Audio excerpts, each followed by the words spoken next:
I'll have that. Then she had that little table and chairs. Brand new.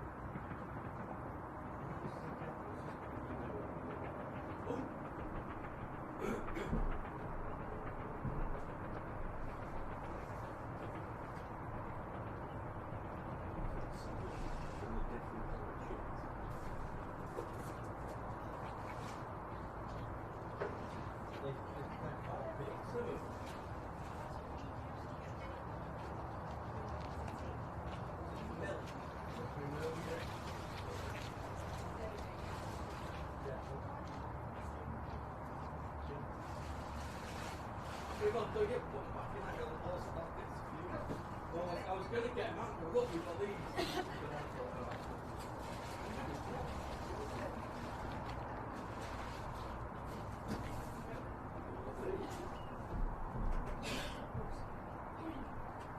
Maybe went on a mission to find them.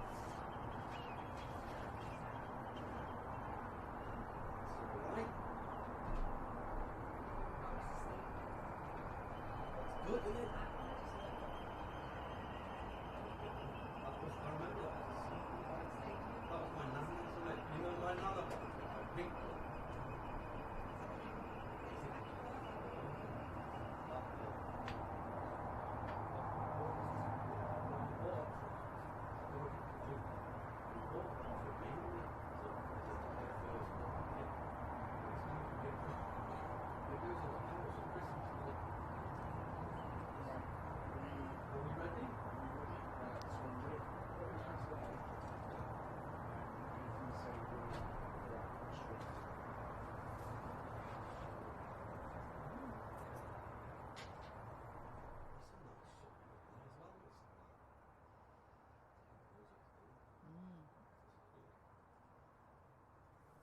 Little boat.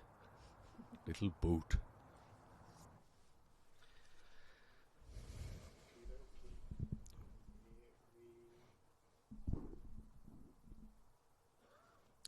Well, here we are.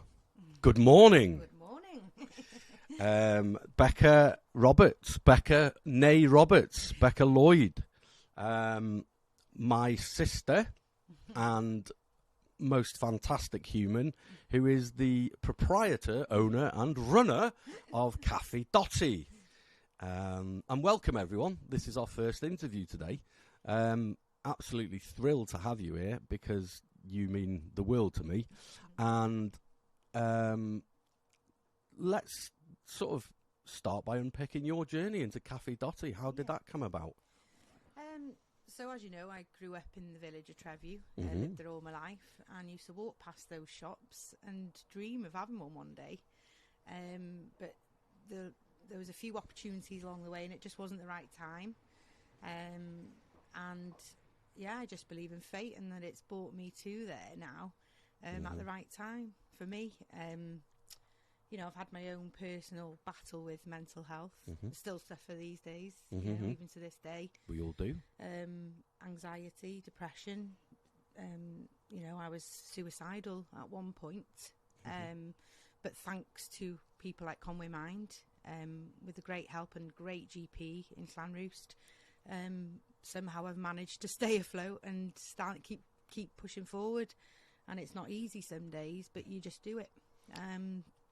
And yeah, so I believe everything I've been through has brought me to Cafe Dotty, and it's helped me create Cafe Dotty in the way I wanted to. Yeah.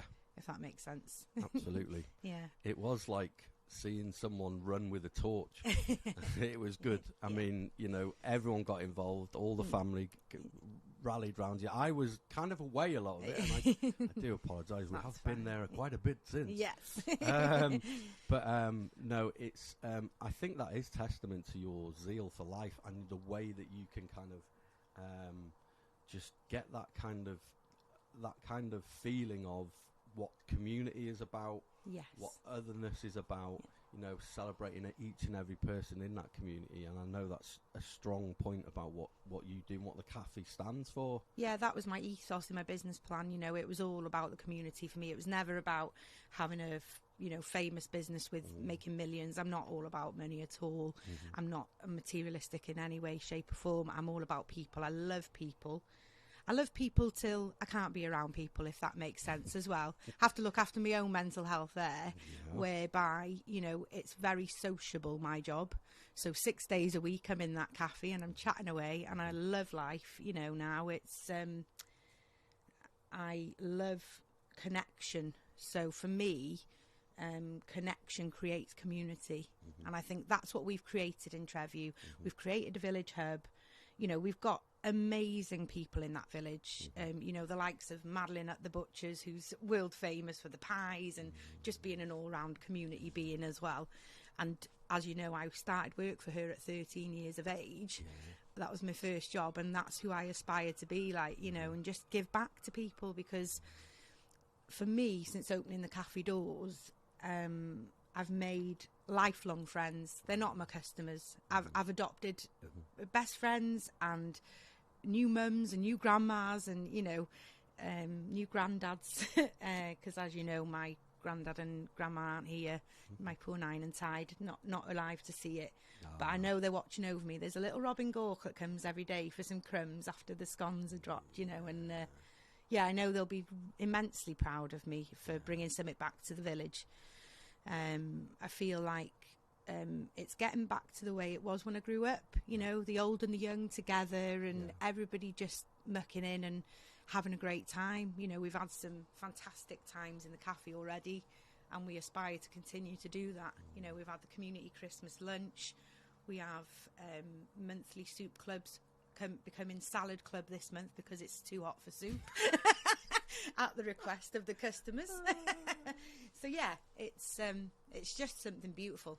Yeah, really beautiful. I'm so proud of myself, to be fair. And we are all proud of you, because it's, you know, I mean, I remember when you were starting out, and, you know, obviously me, what I do, we've got a community interest company. I've got my own company, which we've run for 15 years. Yeah.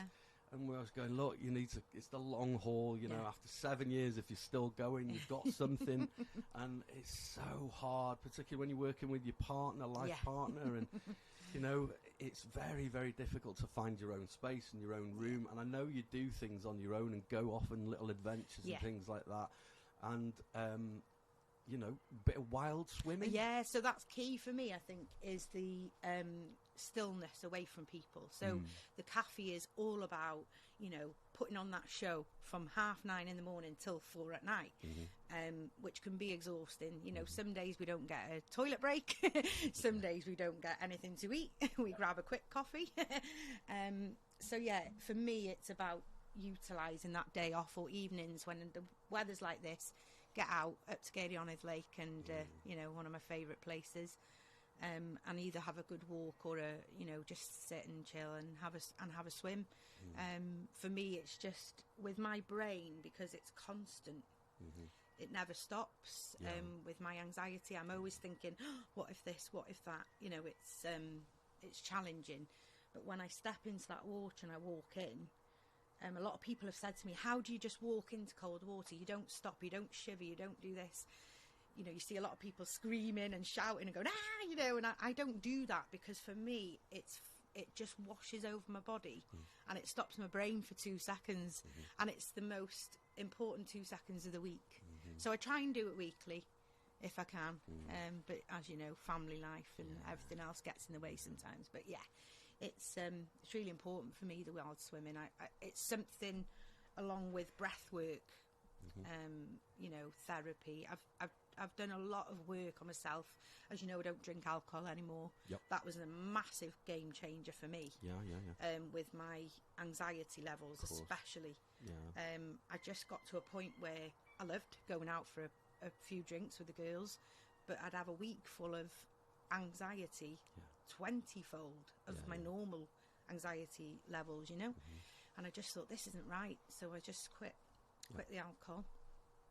And I did long time now. How many years? 6 years. Wow. Yeah, don't miss it. No. And you know, everybody's different. We all cope in different ways. If you asked me to give up chocolate, that'd be a no. Absolute zero no. Well, yeah. But again, you know, it's it's finding little ways, isn't it? So. Yeah, and you you really do wear your heart on your sleeve, and that's what people like, you know, and it's hard to explain, isn't it, for people that aren't us? And it's like, you know, it is a kind of, it is ingrained in, there's something, it must be ingrained in us, you know, it must be on a genetic level. I mean, Definitely. you know, people go, oh wow, you're an actor, and you know, you can stand on a stage in front of hundreds of people and telly and all this kind of stuff. You're a really confident guy, and you stand, and then you close the door and you're like, no. Yeah, it's like, no, there's a mask that we wear, isn't there? Yeah, totally. You know, and I think especially more so for the female population, we are heavily masking a lot of the time. I think there's this pressure to be, you know, the best mum and the best friend, and you know, and it, you know, what I'm pleased about is I'm in a really good community for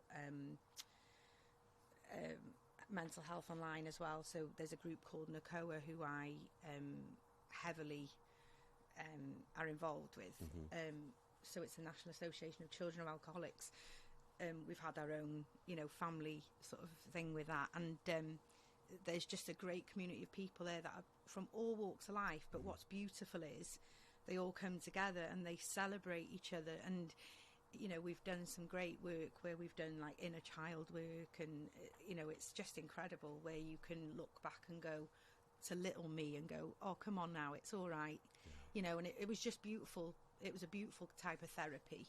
I did, you know, and coming back to Conwy Mind, of course, I did an amazing talking therapy with them. I had weekly phone calls with them, and they really got me out of dark space. You know, without Mark, the counsellor at the time, I would probably not be sat here now. Yeah. Is what I want to say. That's as big as it is, isn't it? It's as big as it gets. That's how it is. I know. Yeah. And when we do hit that place, it is because of people like Mark, people like you mentioned, GPs, great GPs, you know, family, friends. Oh, yeah, all of them. It's hard, isn't it? When you hit that point, it is having. It's almost that step of having the confidence in your people around you just to take over. Yeah. You know, totally. And go, come on, get me out. And it is solely to do with ourselves. But, you know, having a confidence in the people, you know, my partner Vicky, I can't praise enough. And Dad. And, same. You know, our brothers and sisters, our family, our friends. Oh, that all network our mates. is... The network is like... And you don't realise, do you? No. You know, for me, it came out of the blue. You know, you kind of just like, why am I feeling... why am I this? And then next minute, I'm on the floor doing like... And... You know, it's life changing, isn't it? It is, because you know, 1 minute everything's going along, and the next minute the whole world doesn't matter. And I think, you know, for me, when I was sat there, and I think a GP asked me, "What do you care about?" and I said, "Nothing." And I've got the 3 most beautiful children, and the most amazing husband who would do anything in the world for me, and I didn't care about any of it. I know. And I was numb, you know, and that's what happened to me. I was just numb, and it was just years of, you know, holding it all in, and it just went like a firework. It does. And then when you clock it, when you realise and when you look at it as an adult, as now, you kind of go, I've been like this forever. Oh my God, that was me when I was a kid. And that, you know, hang on, I felt like this all the time. And that's flight and fight mode. Yeah, and that's tiring, isn't it? It is tiring, and I think that's, you know, probably why I got to a point and had a breakdown, because I just had been battling it so long. You know, my mid-30s, massive breakdown. And again, going back to my husband, you know, he literally cared me back to life. That's the only way I can say it. You know, he was bathing me, he was making me eat, he was making sure I had water, he was making sure I was taking my meds. You know, and for me, if that's not a testament of love, you know, forever love, and then I don't know what is really, you know. And going back to working together, that I think that's why we work so well. We've been a team since we were age 14 and 15 when we met. So for me, it's not a work relationship. It is part of our life, you know, it's part of our livelihood now, and we have the most fun with our customers. and we have, you know, characters in there that love my husband to bits and will only have a coffee from him because he does it better than me. Well. Not mention any names. Okay. But we've got some fantastic people around us. Like you say, that network you have to create to pick you up on the worst days, you know, and we all need it. Yeah. And that's what I wanted to bring to the cafe, really, because I believe that in every community there's a lot of loneliness. There is. That's not age specific. So I think when we think of loneliness, a lot of us think of elderly people. Loneliness can be at any age. I've been sat in a room full of my best friends and felt the loneliest I've ever felt because I felt like I didn't fit in there or I didn't belong. That's loneliness, and that's awful. It is. You know, so for me, I don't want anyone to ever step in my cafe and feel lonely. I want them to come in, and I've got 2 ladies who come every week, and they came from the first week we opened, and they still come to this day, and they said to me on my 1-year anniversary, they said, Becky, we came as customers, and we come now as your friends. And that, for me, that's the epitome of my business. That's all I wanted it to be. So I've created that already. So yeah, it's a big tick. Oh my life! It's, you know, we could talk all day, and we've got a while, so let's carry on because you know it's always great talking with you on any level. Let's talk a bit about the work you have done. I mean, you know, we can list all the things that we do for other people because we're just that kind of person. Yeah. But how about recently we had Brian Perry, who unfortunately passed away, but you spearheaded a fundraiser, and it's led to all sorts of... Yeah, so poor Brian, you know, been coming to the village for a long time with his family on vacation, and just, you know, tragically got caught in the flood plain in Trevu, and massive search operation. So all the emergency services were out, and I just happened to say to a friend who lived nearby, ask the police officer if they need a hub. You know, I'll come back down, I'll open the cafe, I'll do hot drinks or whatever, because it was lashing down that evening. It was terrible weather. You know, it was during a storm. They said, yes, please, get down here quick, we need a brew. So I went down, opened up. I'd done a massive panel obscure special for the Sunday for the customers. It had all gone. Because obviously, you know, they were coming up in droves, and I was taking hot drinks down, and we just rallied round. Customers even came down to the cafe and helped us out. So it wasn't just me. And then what happened from the back of that, unfortunately, the next day it was then obviously a rescue mission to recover Brian, you know, for his poor wife and family. And we reopened for the emergency services again, and somebody took it upon themselves in the village, again not mentioning any names, but they're very good customers of mine, set up a GoFundMe page and raised 1,500 quid. Wow. Just like in 2 days, which was incredible. And they wanted to give it to me for the use for the community. Right. So we set up a little sort of savings pot, and we've got it in there, and it's still going, and it's still being added to. We use it, and then it gets added to by different people. But from that, one of my business ideas over my 5-year plan was to open up a pay it forward board. Quite popular in America, actually, for feeding the homeless. But obviously we don't have high levels of homelessness in Trevu. Nope. What we do have is people struggling, and I think there's a lot of people struggling at the minute, and I just didn't want to make anybody feel like they couldn't visit our cafe if they're not able to afford to. So we set up the board, and with Brian's wife's permission, we named it in his memory. So it's the Brian Perry Memorial Fund, and we've got the pay it forward board at the cafe. So the idea is you come in for your coffee and buy an extra one for the next person, or if the next person's forgot their wallet, they can take it down. Next time they're in, they can slap it back on. That's kind of the gist of it. But we've got groups of youngsters come off the mountain camping, counting their pennies one day. You know, they had, can we have a child's sandwich for £1? Because that's all we can afford. I said, no. Come with me. Took them to the board. They had a feast. You know, they had cake, coffee, whatever. Brilliant. So that's the idea. And it's just that little bit of kindness, because I just think kindness costs nothing. Paying it forward costs nothing.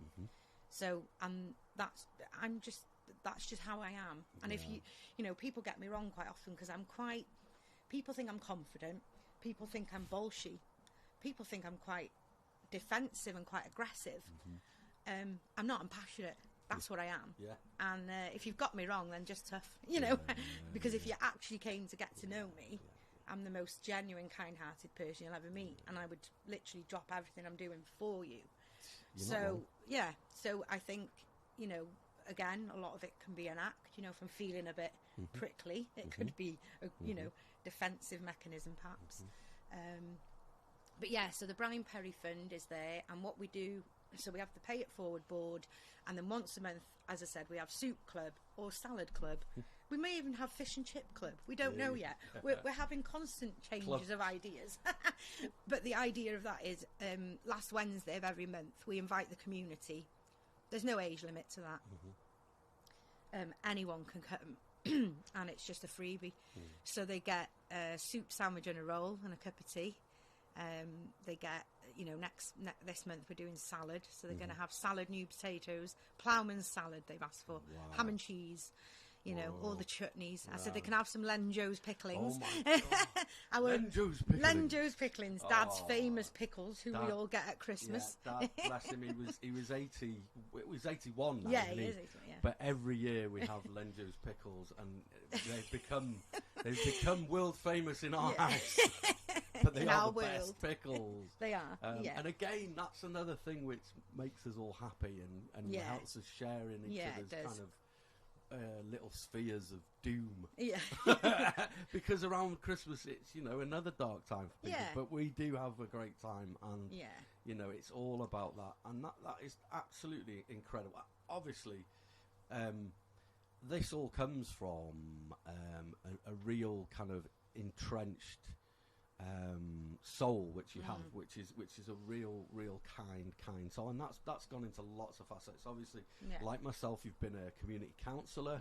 You've worked on like town parish council for Treview, chair of governors. Yes, been there, done that. We've all not got doing the that again. No. Yeah, that took about 8 years off my life in about a month. So so it's all coming, you know, it's all coming through now, and you're putting all that into your vocation, into your work. So your work's becoming, your life's becoming like it's all tying into what you've always been about, which is really cool. And I think for me, I've always poured because people say, "Oh, you've had a lot of jobs, Becca." Same. You know, because I do get bored. I'm quite, you know, I get you know, I want to do something new now. Have you got ADHD? Well, probably, undiagnosed, you know.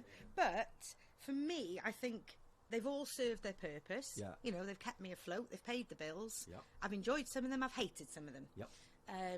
You know, and as you know, my last role was in mental health within the NHS. Of course. And I absolutely loved it, but it was only a funded post for a certain amount of time. Yes. And then the funding wasn't continuing. So I was at a crossroads Christmas. 2023.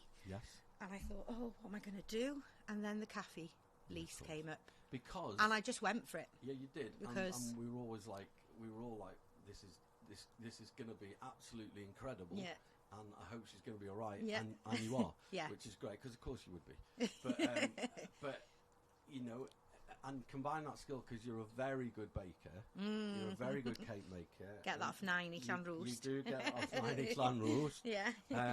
So we all can still keep tasting 90s cake as well, which is like, you know, I think that's taking that tradition on. Yeah.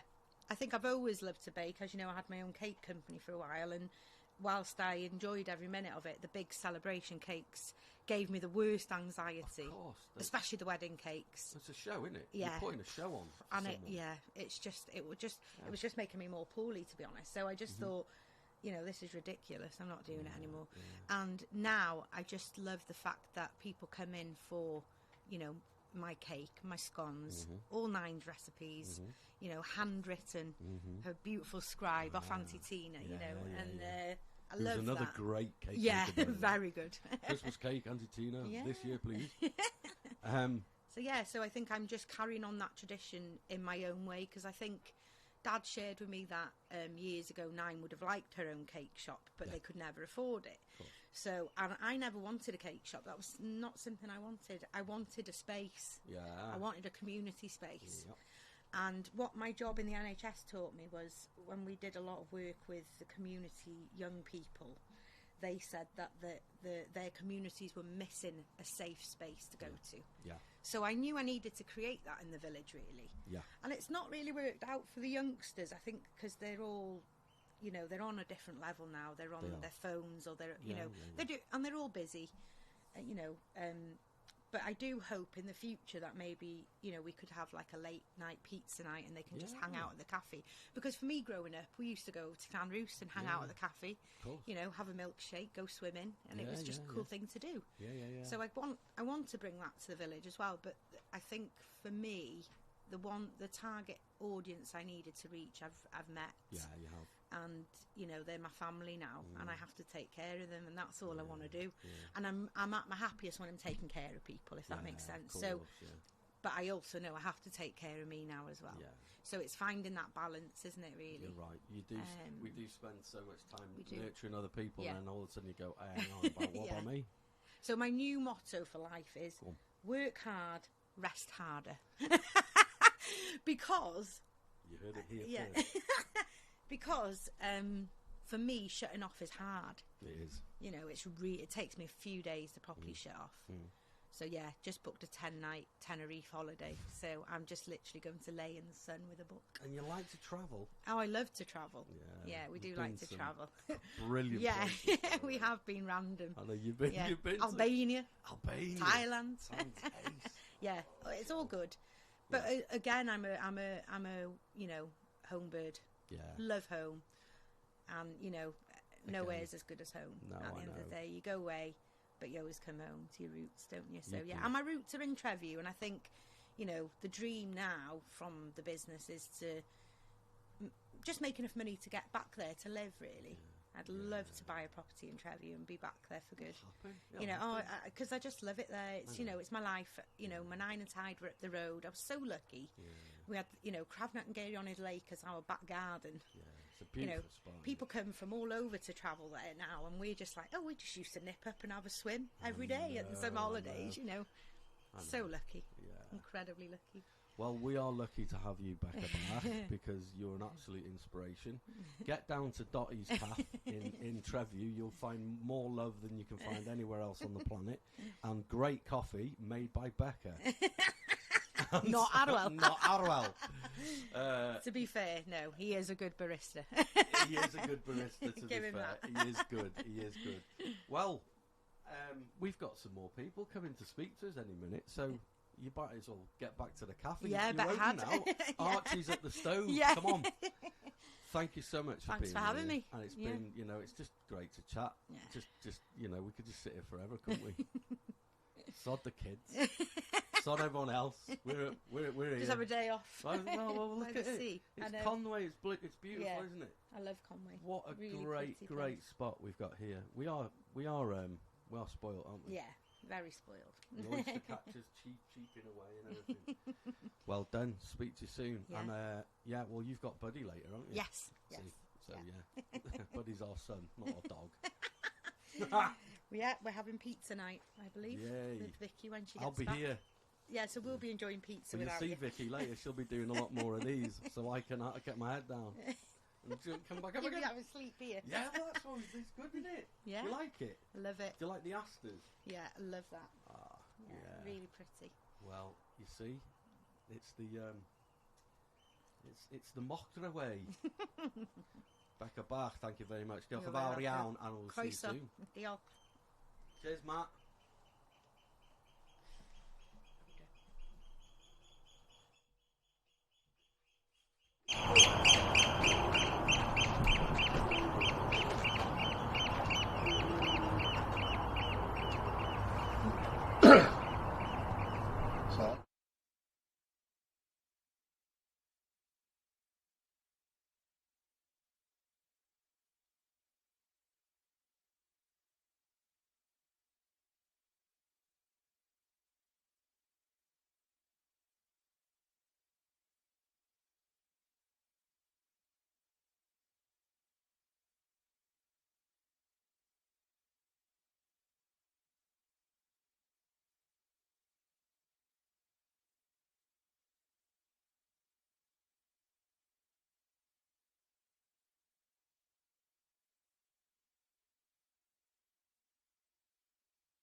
when So, yeah. Talakavin.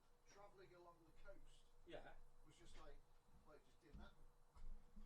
Because What didn't? the Conwy was a huge river that was in the way of it.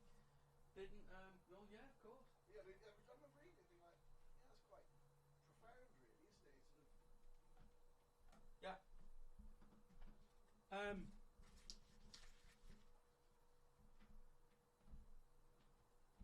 Penmaenmawr was the low tide Penmaenmawr was only crossing to Anglesey, wasn't it? yeah, they used to get, A little ferry over the last bit. yeah, they used to go out to Bamaris. Yeah. Yeah, across the Sam. And the ferryman used to come out from Bamaris to pick you up, The ferryman. Ooh. or not if he'd been drinking. Didn't allow you on. Apparently there was a bell. Division big bell. stick. So you travel out across the sort of mud flats from stick to stick. A bit like, I think I get the feeling it's a bit like going to Lindisfarne sort of thing. Oh yeah. And you get Holy to the bell, Island. Well, and it was ring the bell. there's a monastery later. Yeah, Lindisfarne, lovely. Have you ever been? It's Beautiful. lovely. Beautiful. Lovely place. It is beautiful.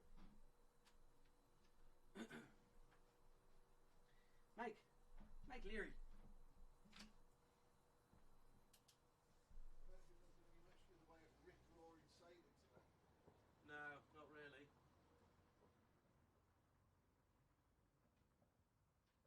I see what's being streamed. It's what's on that camera, isn't it? That monitor thing, yeah. I wish I'd known. I would have brought my Free Palestine poster. Stream that.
well.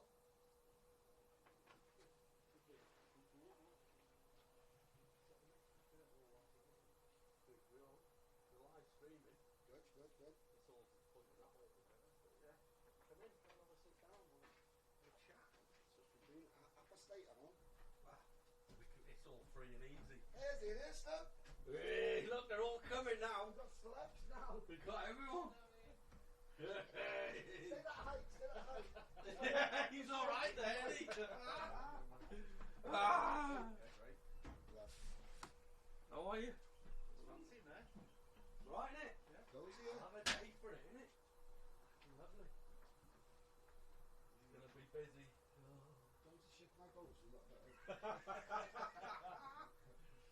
Oh, wow.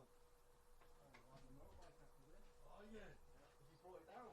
No, I'm on helmet hair. Still on helmet. No, it was flat. I was getting it, but it was Dead, is it?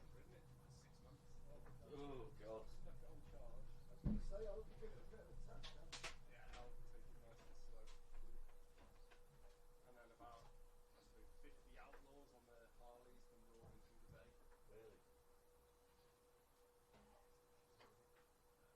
But I'm going down to Nevin. Some friends of ours, Holly and Marks and Guy, have got a little beach out in Nevin. So they're going down for the day for a swim. Cameron's revising for his GCSEs. He doesn't want to go anywhere. Do you want to go to the beach tomorrow? No, I'm doing a revision. Good on you. Yeah. Good on him.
Morning, MC. How are you? Good, man. Well, Good. we're here now with the legend that is Mike Leary from M-Box.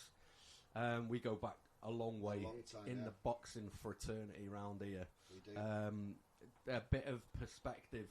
A good mate of mine, Alex Webster, who's next on, funny enough, he said to me about 10 or 15 years ago, come on, he's done a lot of fitness and he likes his martial arts and all this kind of stuff. And he said, come on, come down to boxing gym. And I thought, oh, come on, I can't be boxing, not the face.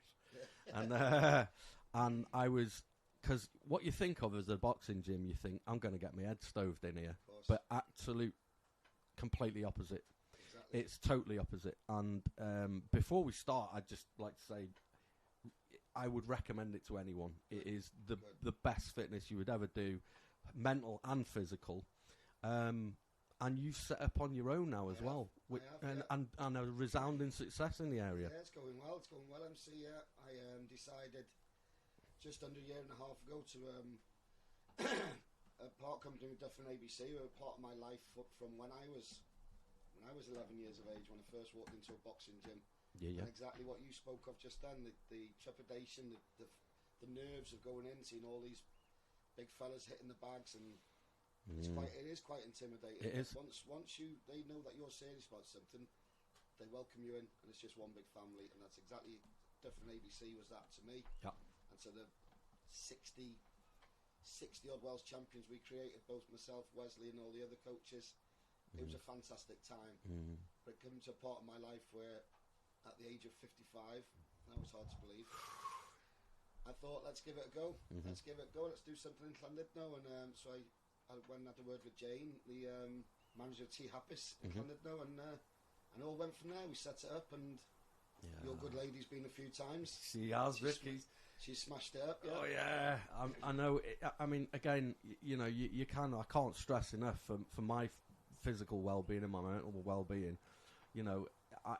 I've been in gyms all my life, like kind of trying to do fitness, and being an actor, you got to keep reasonably fit, and but when you're in a gym, when you're kind of messing about on your own, I found my motivation's just not there. Exactly.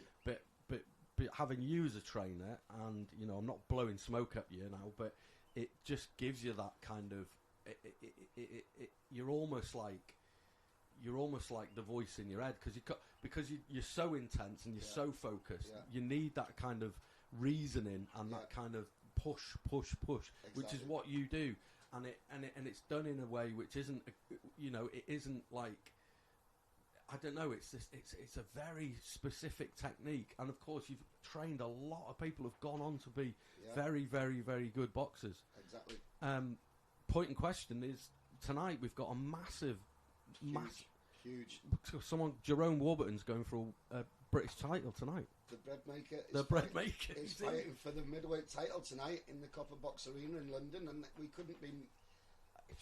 It's a pinnacle for Different. Yeah. Without a shadow of a doubt. Yeah. We had young Billy. Yeah. Billy Edwards went out to Australia, fought in the Commonwealth Games. That was a very, very proud moment. As I said, we've had Welsh champions, we've had British champions, but tonight, for Jerome, who joined Different at the age of 13, 14, he has worked tirelessly. I know. Tirelessly. He is the most respectful man you'll ever meet, and he's going to have a hard night of it tonight. Yeah. Make no mistakes about it. Tonight's going to be very hard, but he's got it. He's got it. He's got determination. He's got the desire, and he's certainly got the ability to upset quite a few people tonight. He has, and a lot of that's down to like the coaching that you refer to me as MC. Everyone in the club knows me as MC because me and Alex, we used to do all the ring calling. We still do now and again, rock up and do the ring calling. But the amount of nights, the amount of days, amount of bouts I've watched where you in the corner, giving advice and showing it, and then that transference from the gym, from the floor into the ring, and it's people with that dedication over a long period of time. Help people like Jerome, and that's not just physically. It's a lot in here, isn't it? And it's brilliant for mental health. Of course, you have to love what you're doing. You do. To get the best out of your kids. The kids walk in the gym at 10 years of age. To get the best out of them, you've got to show them the love. Although, yes, I'm bit of a sergeant major in the gym. I don't Yeah. take any messing about, and you're there to work. Yeah. Also, there's banter. Yeah. There's always, but you've got to have that time to put your arm around a kid if he's struggling. Yep. Give him the encouragement, boy or girl. Give him the encouragement. Mm-hmm. You're doing well. You're doing well. Sometimes it's not for everyone, and that time, we will, as a coach, will tell the parents maybe give them 6 months away. Yep. If they're still hungry after 6 months, bring them back. Yep. But the majority stay. Yeah. And they stay and they rise and they rise and they rise. And it's just, once you've stepped into that ring, I've done it many times myself. I will have to point out, I'm a far better coach than I was a boxer. Let's make that clear. Well. I was good enough to box for Wales a couple of times, and that's as far as I went. But to see these kids rise from that nervous little kid coming in to fighting for a British and Commonwealth title tonight, there's no greater feeling for a coach. Yeah. And it's all about, in any sport, it's all about man management. Yeah. If you've got the time for your whoever attends your gym, then you're going to do well. Yeah. And as far as M-Box goes, I do on a Tuesday and a Thursday, I do classes for young boys and girls from 5 to 11 years of age. And our gym now, M-Box now, is a non-contact gym. There's no sparring. Yep. There's lots of bad work. It's a boxing gym without the sparring. That's exactly what it is. Great. But any kids I see with that special ability, which there are a few, I will always recommend to the parents. Yeah. Let them keep coming here. I'll take them on the pads, show them the basics, but they need to be in a boxing gym. Yeah. Whether it be with Wesley Yep. and the lads at Dufferin, Yep. or Mike Hogan at Llandudno ABC as well. Absolutely. Another good gym. If Dufferin's full, go there. If Llandudno's full, go to Dufferin. Yeah. Because they're both. We all want what's best for the children of the Conwy area, and as far as the fitness side of it now, which I'm more into, to see these people coming in, whether it be adults come in just as nervous as children. Yeah.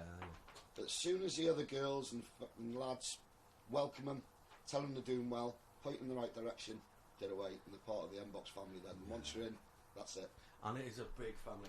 You know, I can't stress how good it is, that camaraderie, that kind of, you know, we go on nights out, we've been, you know, God, we've had some cracking nights and days, and you know, that investment of time, you know, like yourself going all over the UK with these young lads and lasses, like fighting for titles, you know, and it is, you know, it's way much more than just what you see in that ring, innit? Of course it is. You know, it's way more than Monday and Wednesday. Walking in the gym, it's going all around the country. It is. It's going to Denmark for these box cups. It's going to Ireland. Yep. It's going South Wales, England, everywhere. Yeah. Everywhere there's an event, we will take the kids. Yeah. The kids want to box. The adults want to box. We will take them wherever they want to go, because that's what it's all about. And it's the only way they're going to learn. It is, and it, you know, it isn't. It really isn't like. It sounds odd, but it's not an aggressive place. It's just.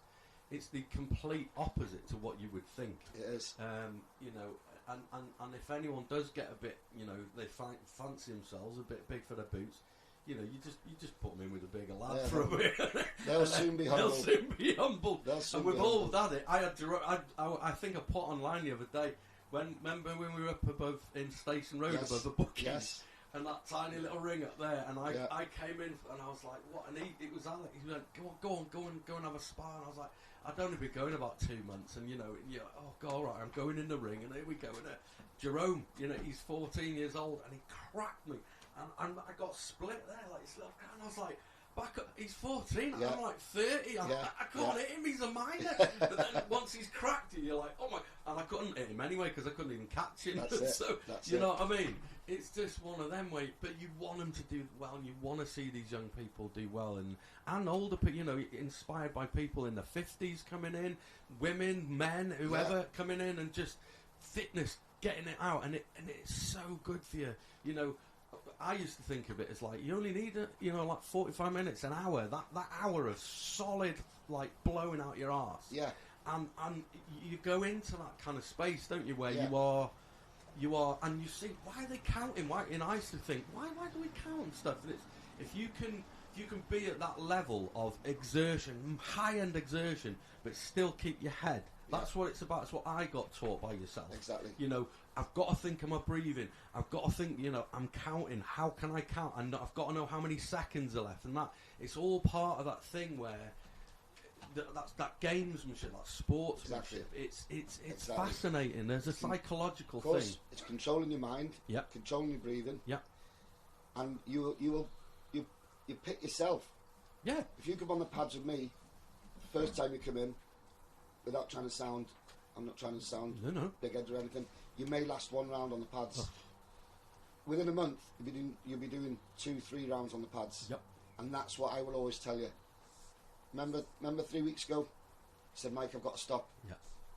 And now you're flying. Now you're flying on the pads. You're straight on the pads, straight on the bags, straight on whatever else we ask you to do. Yeah. And if you're paired up, we tend to try and pair people up who aren't necessarily best mates. Yeah. Because best mates will distract each other. Yes. So I'll ask yourself to go with maybe someone you don't know. Yeah. And you push each other. You do. And the same as any boxing gym, that's what NBox is all about. Yeah. It is, and we've had a young lad called Nathan Hackworth, take my hat off to him, 5.5 stone he's lost. Wow. 5.5 stone What? since he started NBox. I'm not saying it's all NBox. No. He came into NBox and he tried a lot of other stuff. Mhm. And he tried it, and we recommend that he change his diet a little bit, Yeah. a bit smarter. Yeah. 5.5 stone. Yeah. I should have brought a list of everyone's names, what they've done. The amount of weight they've lost. Yeah. And just to do that, just to go out and go to the shop and buy yourself that couple of sizes smaller, that's where it helps your mental health. It does, doesn't it? That's where you feel so proud of yourself, and that's what makes my job worth it.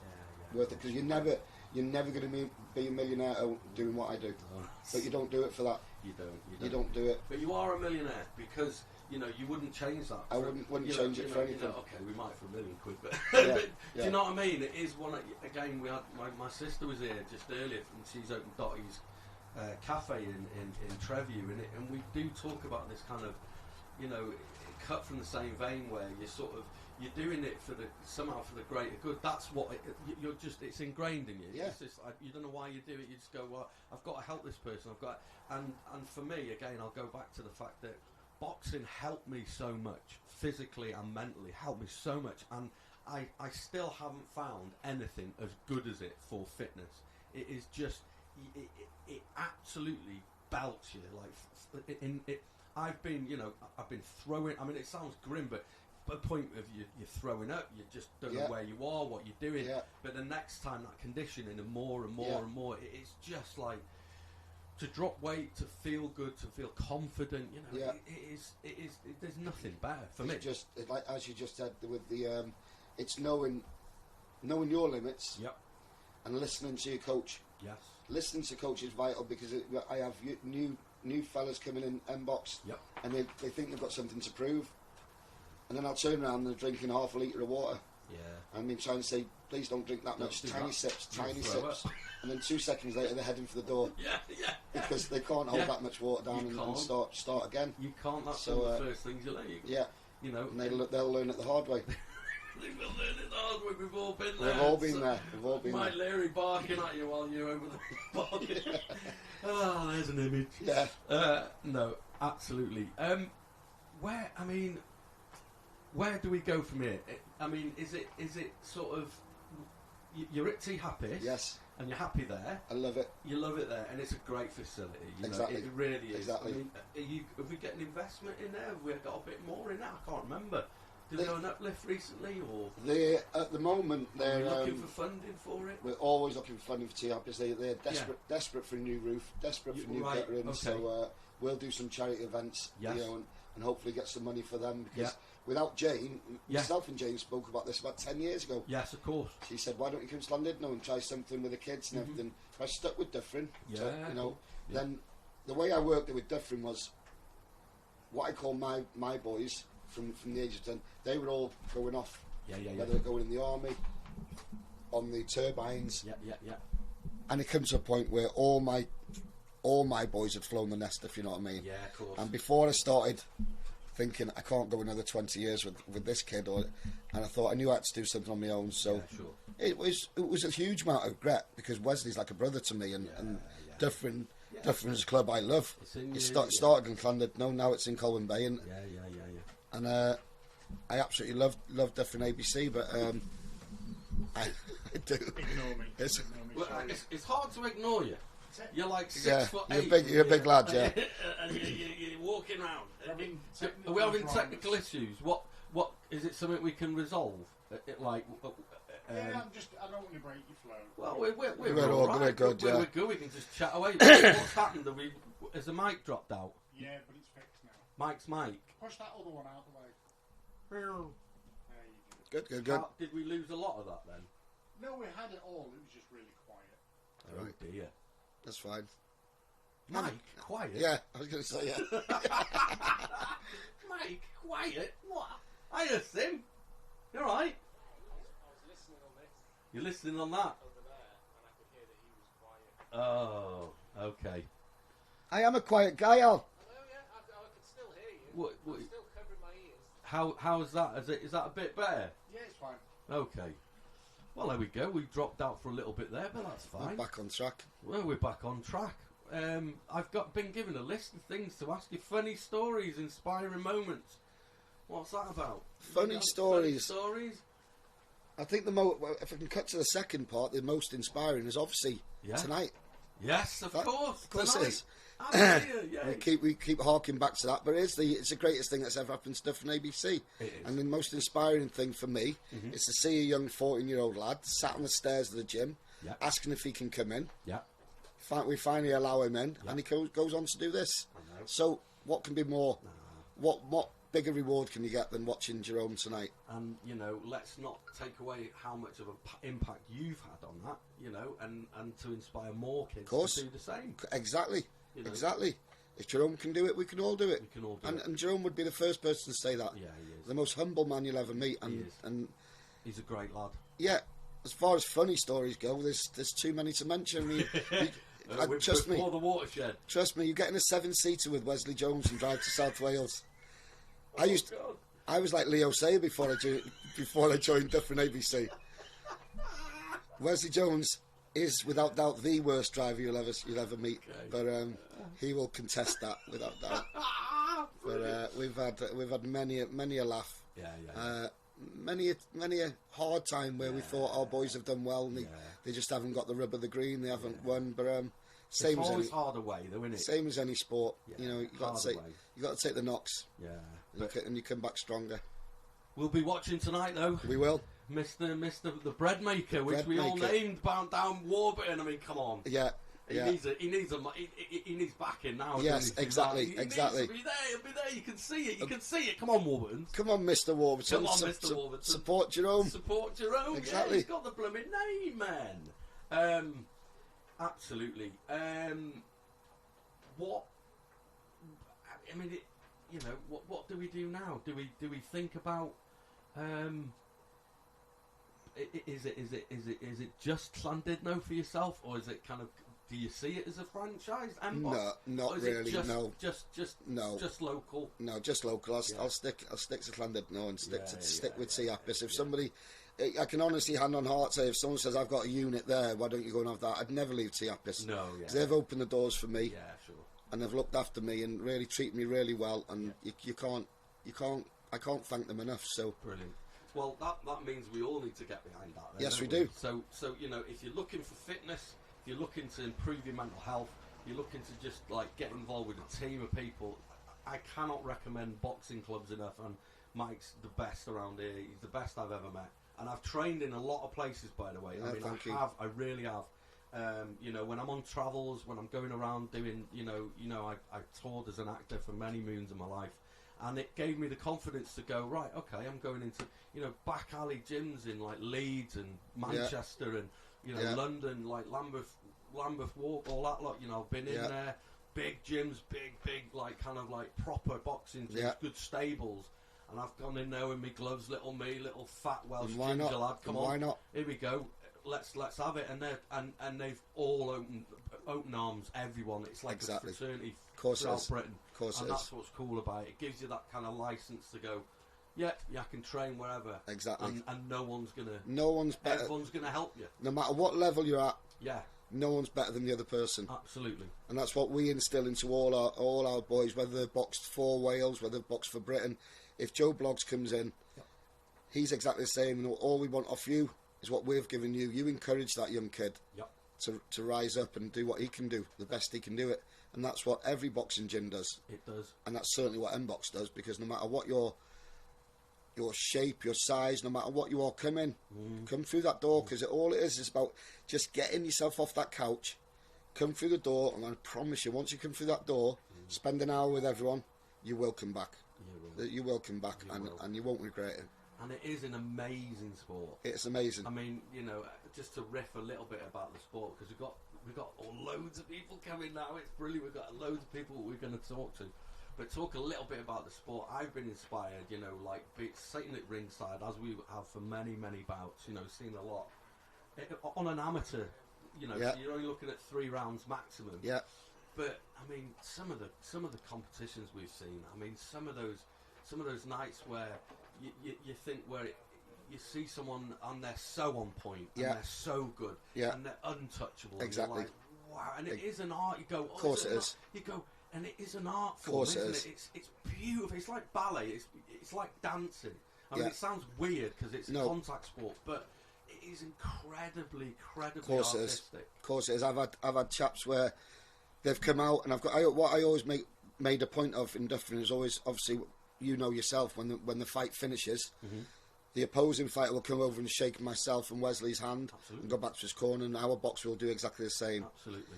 And the amount of times I've heard with our most Liam Taylor, Billy Edwards, Keegan Jones, when the lads have just come up to us and said, I couldn't get near him. I couldn't get near him. He was just too slick. He was just too good. And that's a pat on the back for Wesley, pat on the back for myself, and certainly a pat on the back for the boxers. So of course it is. That's what we strive for, to make you the best you can be. Yes. And there's no better reward than to see that. There's no greater fear, I know myself, than arriving in Salford, arriving wherever. Right, you're going to get yourself weighed in. Then you're going to see the doctor. Many a time when I boxed, this is a true fact, this is MC, and I will never lie. The amount of times I've been to that doctor and he's put that stethoscope on my chest, I've prayed. He says, we can't box tonight. Because the nerves are just too much. And he just says to me, good to go. So you get them gloves on, you get in the ring. The second that bell goes, all those nerves are gone. And you just switch on to what you're there for. And once the final round bell goes, the exhilaration you feel within inside you, your adrenaline doesn't stop for a day or two later, because you're thrilled with what you've just done. And you cannot wait to do it again. And it's addictive, isn't it? It is addictive, massively addictive. And that's what, even the fitness side of it is, that's what M-Box all about. This is what it says on the sign on M-Box. Fitness, mentoring and well-being, because the well-being side of it is... It really is everything. Is everything. What you guys are doing is everything. It is, because we don't know what's in the next person's mind. No, we don't. We can only try and help.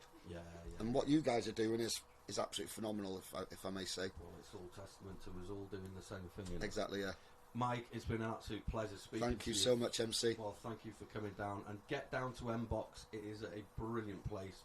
Cannot stress it enough. I need to get my fat butt down. Get down. I'll sort you out. You know that. I'll be there. Been a pleasure, Mike. Thank you. you. All the best in the future, and we'll speak to you very soon. You may want to raise this microphone up about 3 foot now, because I think Alex is coming in after me. We got Webster now. Oh dear, Thank you so much. Right, nice one, pal. Thank.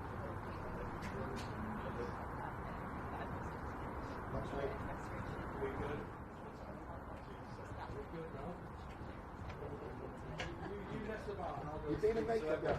Not yet. Is that what you're here for? That was it. Hi, Hello, you okay? Just got the pillows on the couch.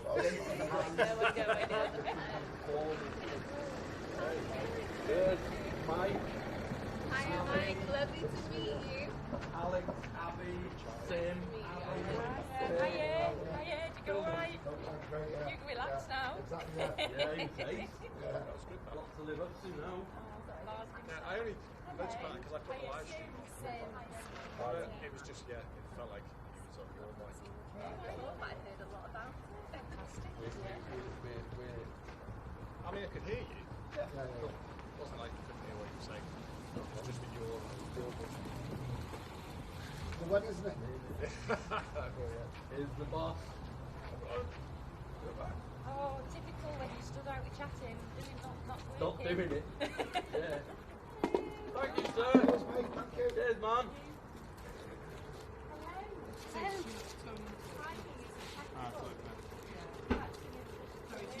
I know.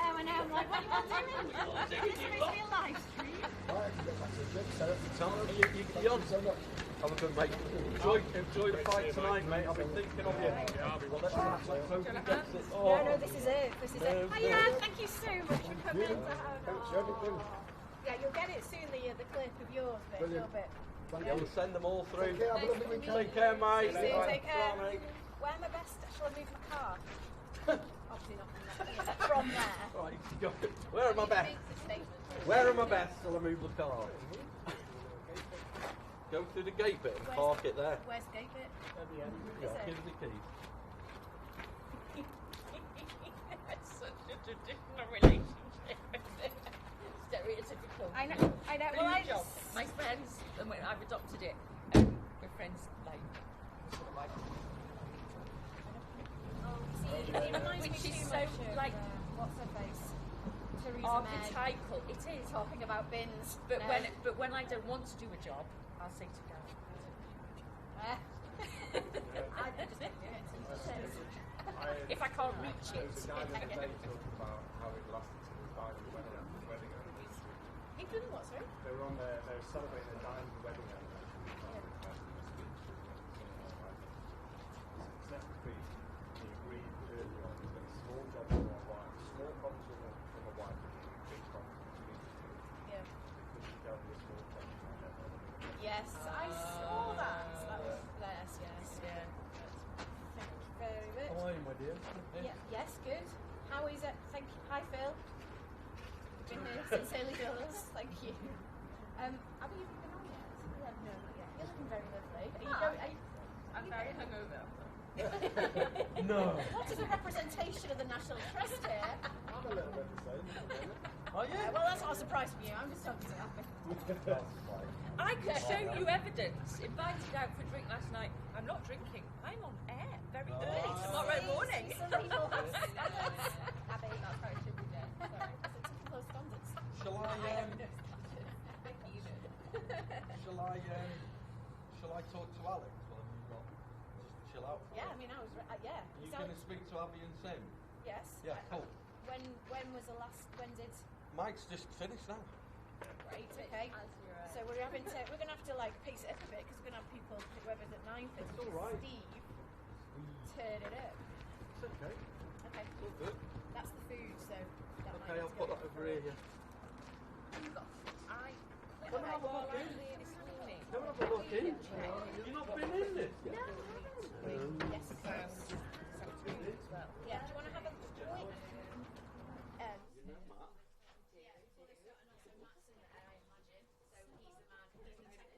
Thank you very much. Yes, and it's just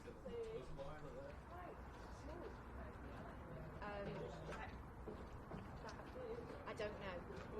I am not the tech on this. Who is it that I would speak Matt, to? if he's around the corner.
they are coming this afternoon.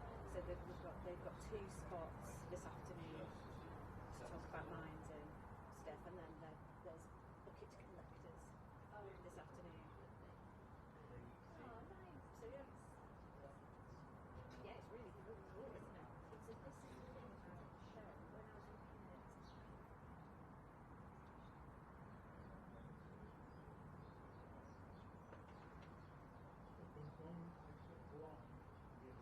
Hey, do you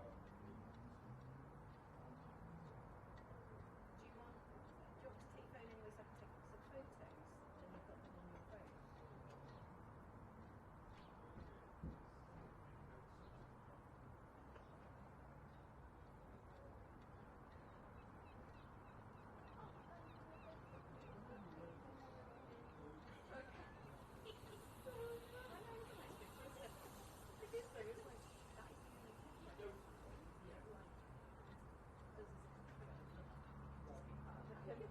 you've got them on your phone? Did you see what I tried to do with ChatGPT, the pictures? Pull that in subtitle. And would you like to go live now? Over here.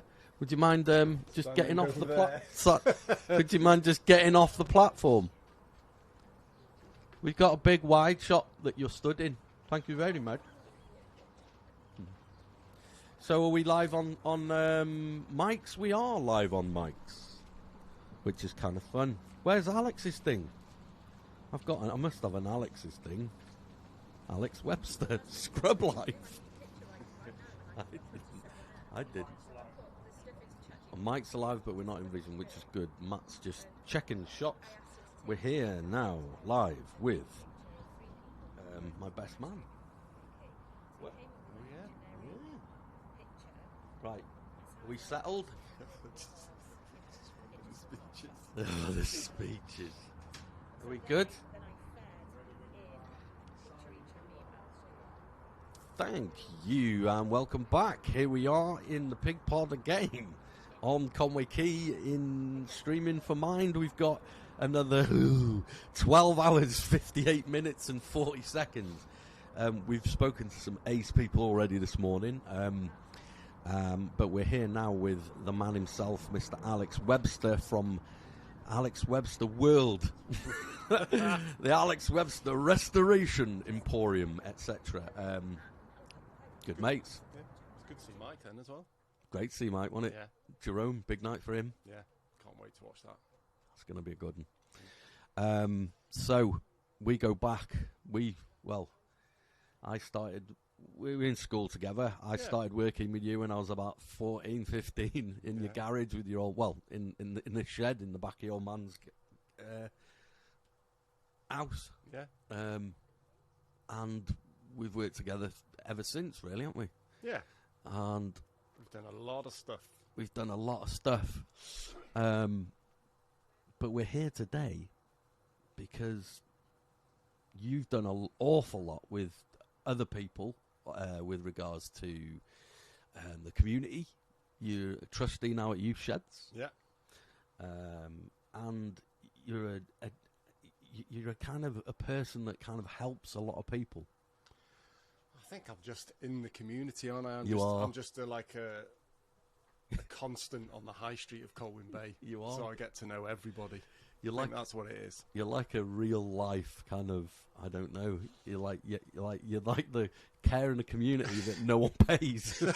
You have to pay people. Well, I think the problem is I talk to everybody. Yeah. I literally will talk to everybody that walks past, and you just get to know them. And whether they're like, I don't know, the guy sleeping rough, or the guy with his drink issues or whatever. I think if you give anyone the time of day, and you show them a bit of friendship and kindness and respect, they just give it you back straight away. And that's a big thing. Yeah. It's a big thing, and I've learned a lot from yourself from all sorts of things in life, and that's a big thing that I've learned. Having worked, in a couple of premises as well, which are on the kind of like more colourful side of Colwyn Bay, shall we say? Oh yeah, yeah. And that's you know, specifically the shop we got now, which is on the corner of the old post office, and everyone uses. There's people still turning up, sort of like a couple of years ago with a letter going, looking around. Where do I post this? Yeah. It's like, but no, I remember, you know, the amount of times like I'm involved in something to do with work. We got a deadline, whatever, and then some kind of, I don't know, some guy with mental health issues or problems be shouting and screaming, and I'll be like, oh, just tell him to go, and you'd be like, no, we welcome them, we talk to them, and you know it. But there's been some funny characters over the years. I mean, you remember Bin? Oh, Bin. I mean, he was something. I mean, his backstory was unreal. Yeah. But he lived in a flat round the back from the workshop, wasn't it? And he would just come in, and he would drive us mad because he was always sometimes a little bit ripe. Yeah.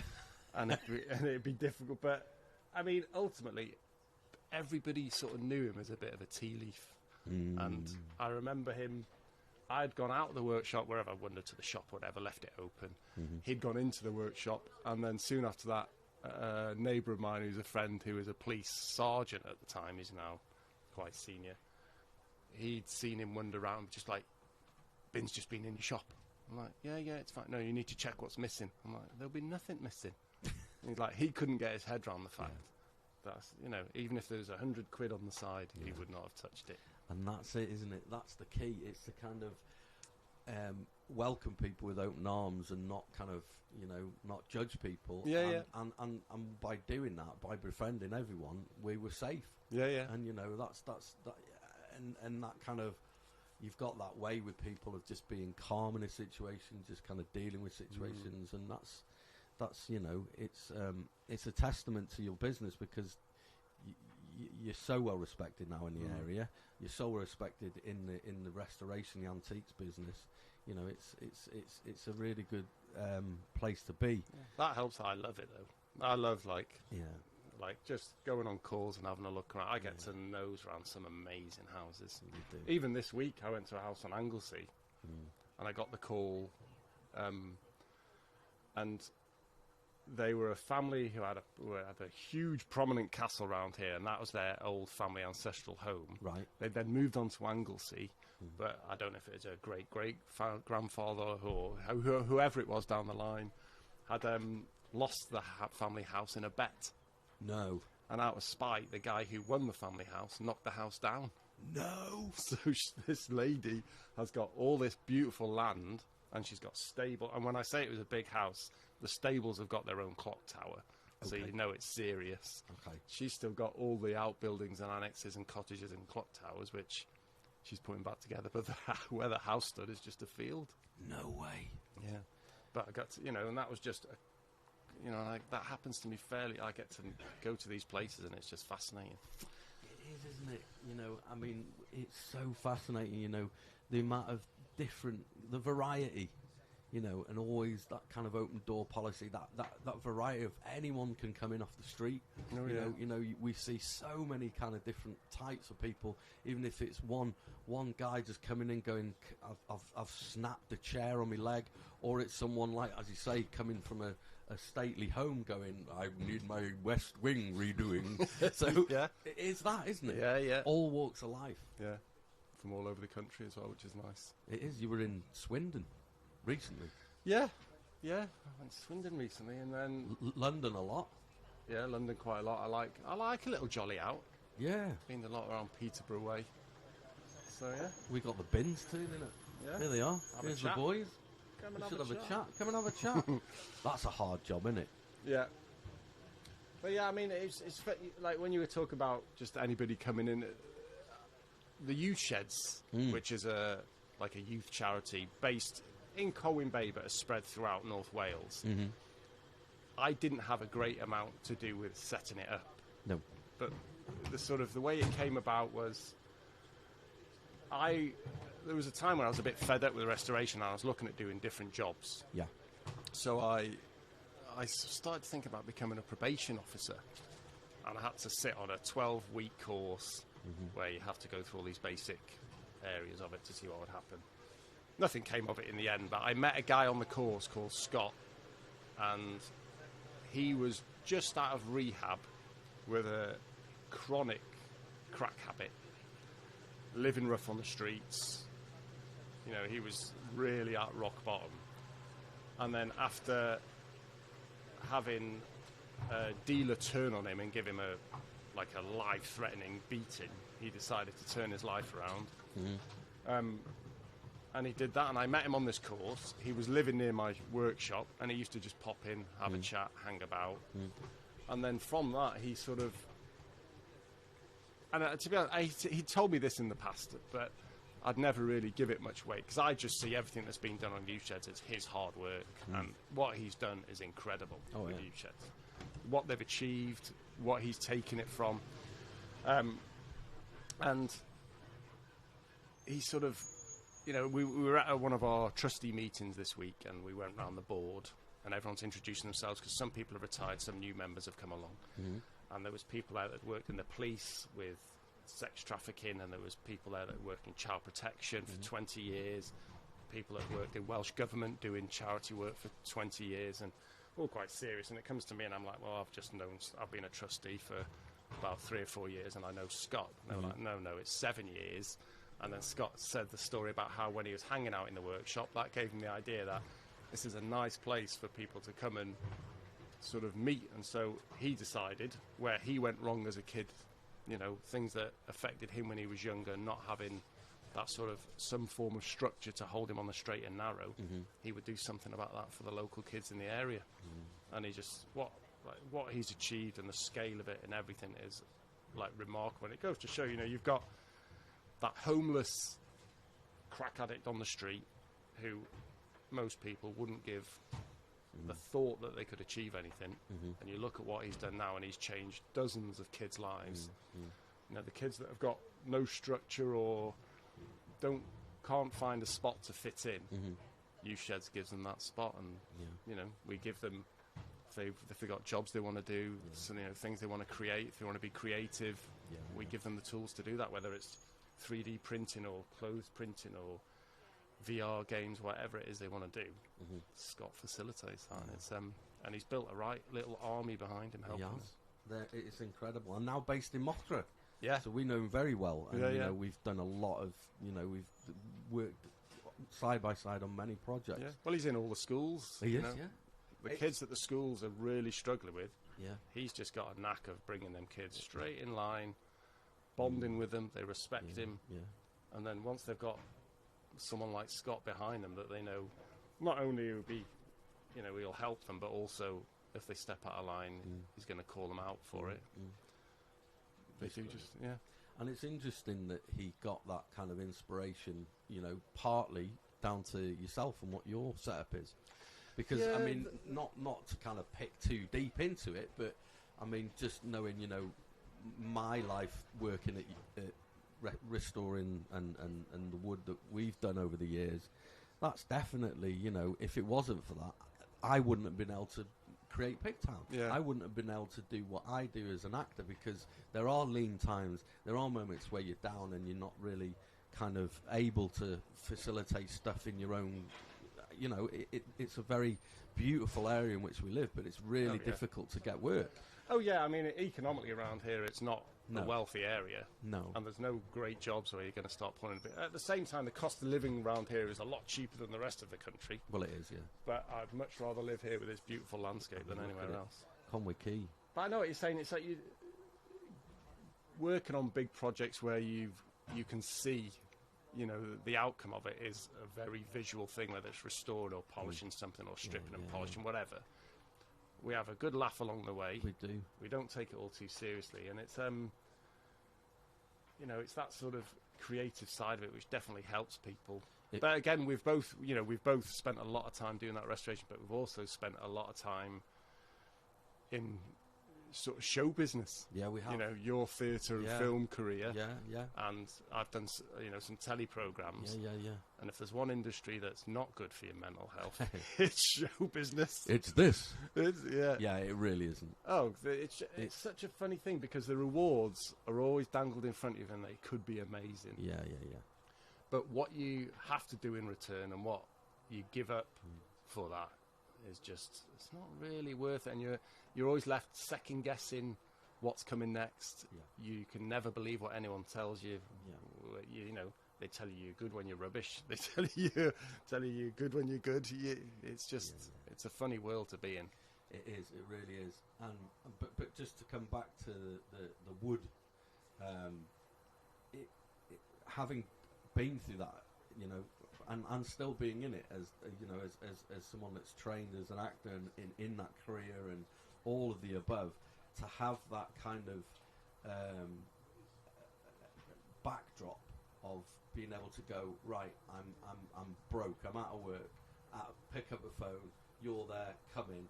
And I know that's not just, you know, we're mates, and, you know, obviously you probably appreciate my work, hopefully. We get away with it. Redo it when you go home. Yeah. Redo it all once I finish. But, you know, you do that for a lot of people. I mean, it's not just me.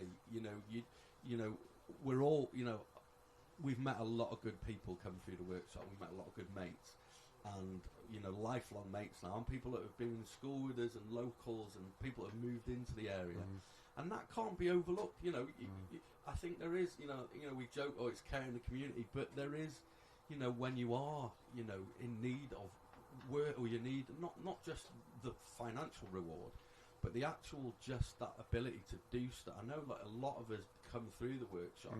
We've all had, like, you know, everyone's had their mental issues. Everyone's had their kind of, you know, their little quirks and low points. And it just helps us, you know, it helps people to feel respected, helps people with their self-confidence.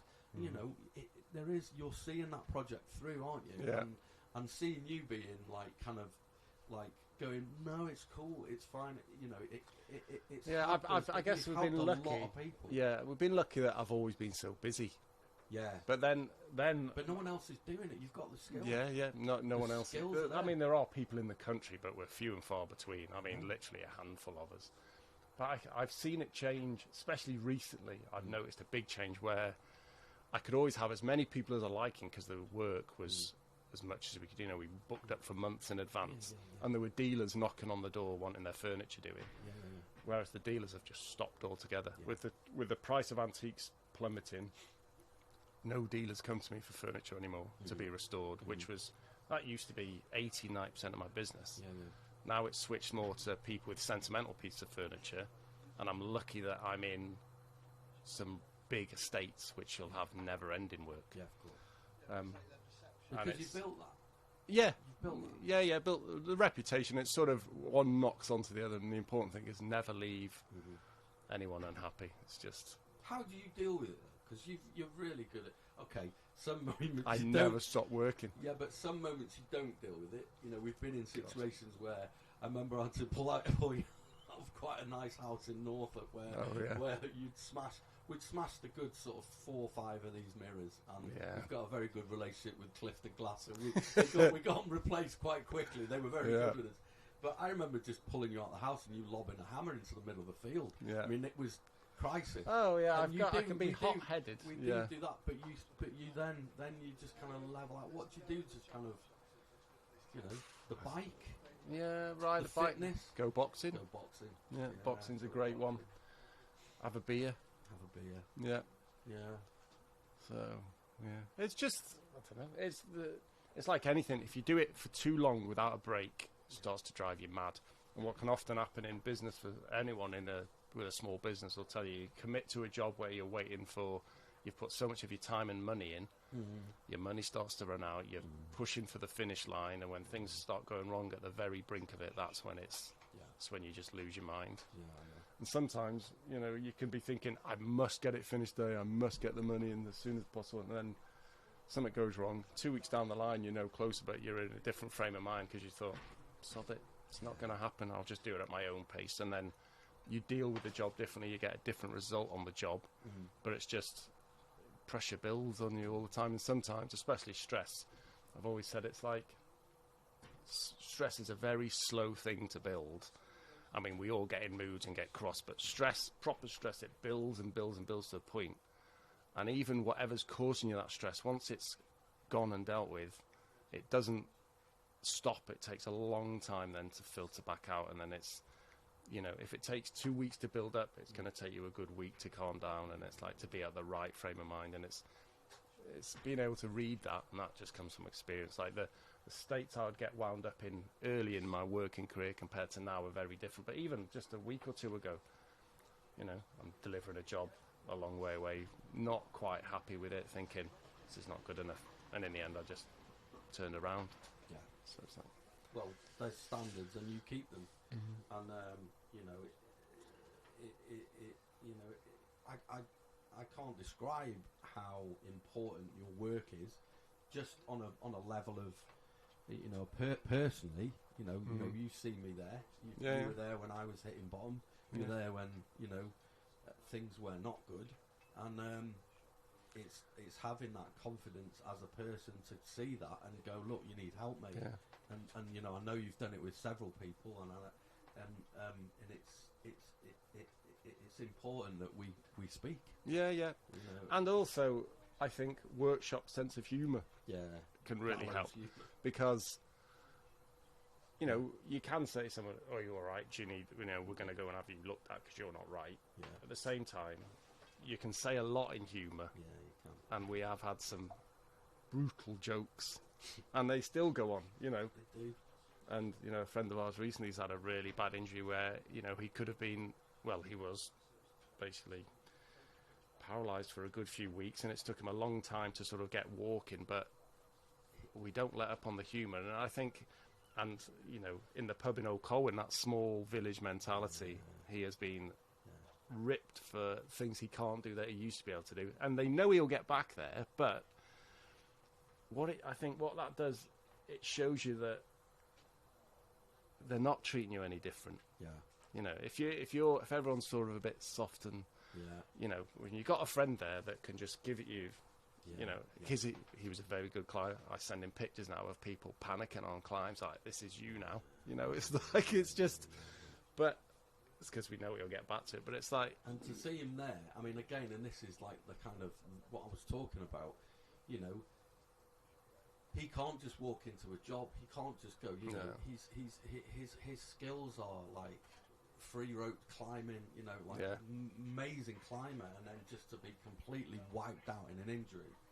But to you know, to have that kind of friend like yourself who can go, come on, get back on the wood, get back on the scrub, and we'll you know, and I've he gotta does say, as much as he can. yeah, but he is a brilliant worker still. Yeah, It's like, yeah, yeah. you know, I mean, I wear him out. He's absolutely beaten by the end of the day, but he, like, But it's good for him. yeah, and the physio of it, Yeah, getting back, physio. yeah, moving, Absolutely. pick this up, need you to carry that for me. Whereas it'd be, yeah, but again, it's that mentality. It's again his mentality. He's got a real fight in. Yeah. I'm going to do this, and he Yeah, will. yeah, But it's yeah. But there's been some odd characters through the There workshop doors. yeah. There's Daz the pirate, the part. Auntie Vernon. Auntie Vernon, bless. Auntie Yeah. Vernon, what a legend. But yeah, But we've had some good times, and you know, thank you very much for being there mentally and physically for me and for all of us, because it's been well needed, and you've done you're just a legend. We're going to be talking to you very soon, aren't we? We're doing a mega podcast. we're doing a podcast. Yeah, we are. Yeah. We're doing 3 planks. Yeah, The 3 planks coming up on Pigtown TV. This is Alex Webster Restoration. You can see website, all that. If you ever need anything doing, big or small, he's your man. Best guy in wood in the UK, in my opinion, and I know a lot of them. But yeah, we're going to be doing 3 planks with yourself, Saf Fakir, and Kieran O'Brien. yeah. It's an odd pronoun. Well, he's from Dublin, so hey, Yeah. Kieran will be watching here now. But yeah, that's going to be good, isn't it? Yeah, Talking can't about wait for that. It's a all- long time coming. We've started it, and then it Yeah, stopped, and we yeah. started it and stopped, and it got Yeah. taken over by a company who were going to do it, and then the telly show got cancelled, so it didn't get done. And I'm like, let's Showbiz. just get on with it. Just do it. We'll all do it. We'll go. Yeah, because I just love spending time with them anyway, so the chat will just be they're- flowing they're in. great lads. And the jobs they do are so interesting. Oh, incredible, Yeah. and different skill sets, all 3 of you, which Yeah. is really cool. Yeah. You've got you like traditional kind of cabinet making, restoration, anything to do with like kind of, well, up to like stately homes, and then you've got Kieran, who's like a specialist sort of gun box maker, really kind of high-end precision work. All hand-cut dovetails. Amazing. And then Saf, who's like carving and does all he does a massively ornate sort of Islamic buildings, amazing work. And a pillar in his community as well. In Bradford. So everybody knows Saf in Bradford. So can't wait to meet you. Get it done. Be mega. Awesome. We've got loads of people to speak to. I'll get out of the way. I'm going to ride my motorbike to Nevin and have a swim in the sea. And that is for well-being, and it's brilliant. I wish I could do that. I'd fall off. Unless someone runs me off it.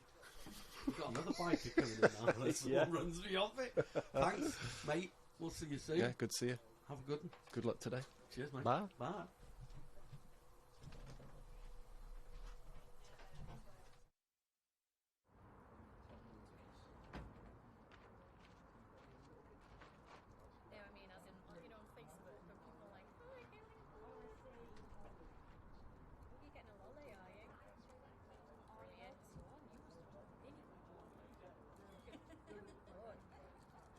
There's your phone. I took a couple of shots, but obviously after the first couple of like there, do you want to take a quick picture in front of anything else, like any of the cameras, or you inside in front of the pig town sign?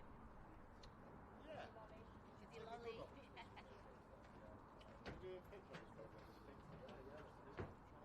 Shall we start with looking the way like half the way now, so we can view through?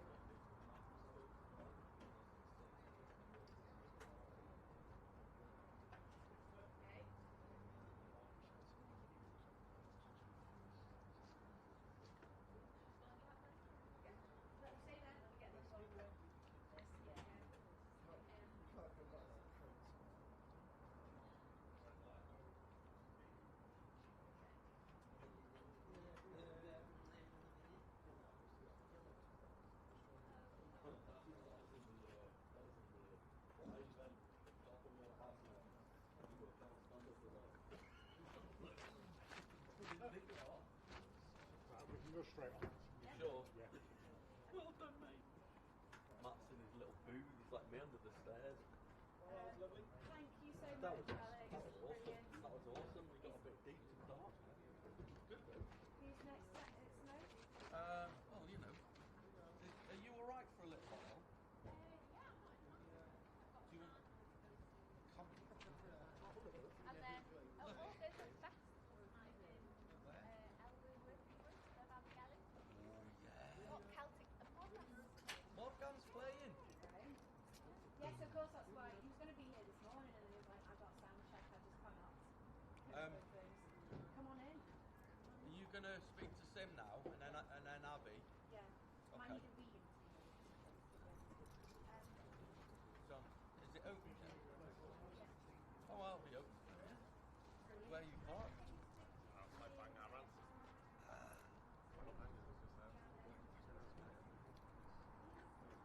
We've got like more than that. Sea shanties and all sorts. Hey, right, nice one, pal. What? That's the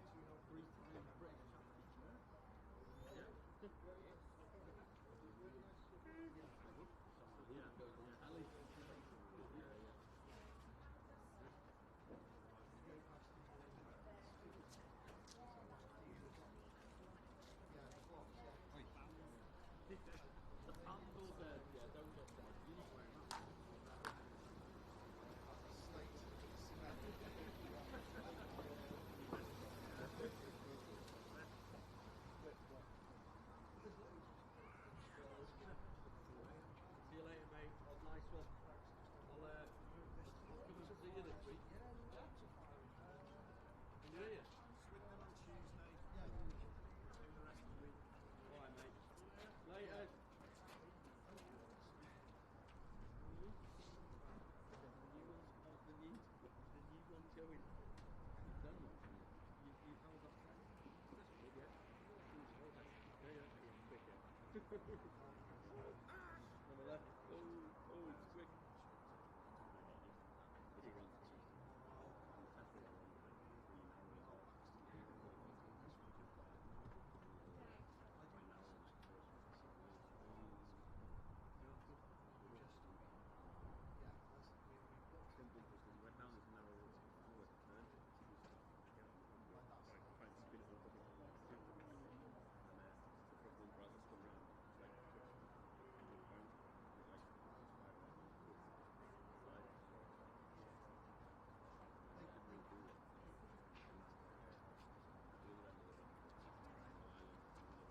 Hello. Hello. Hi, Simone.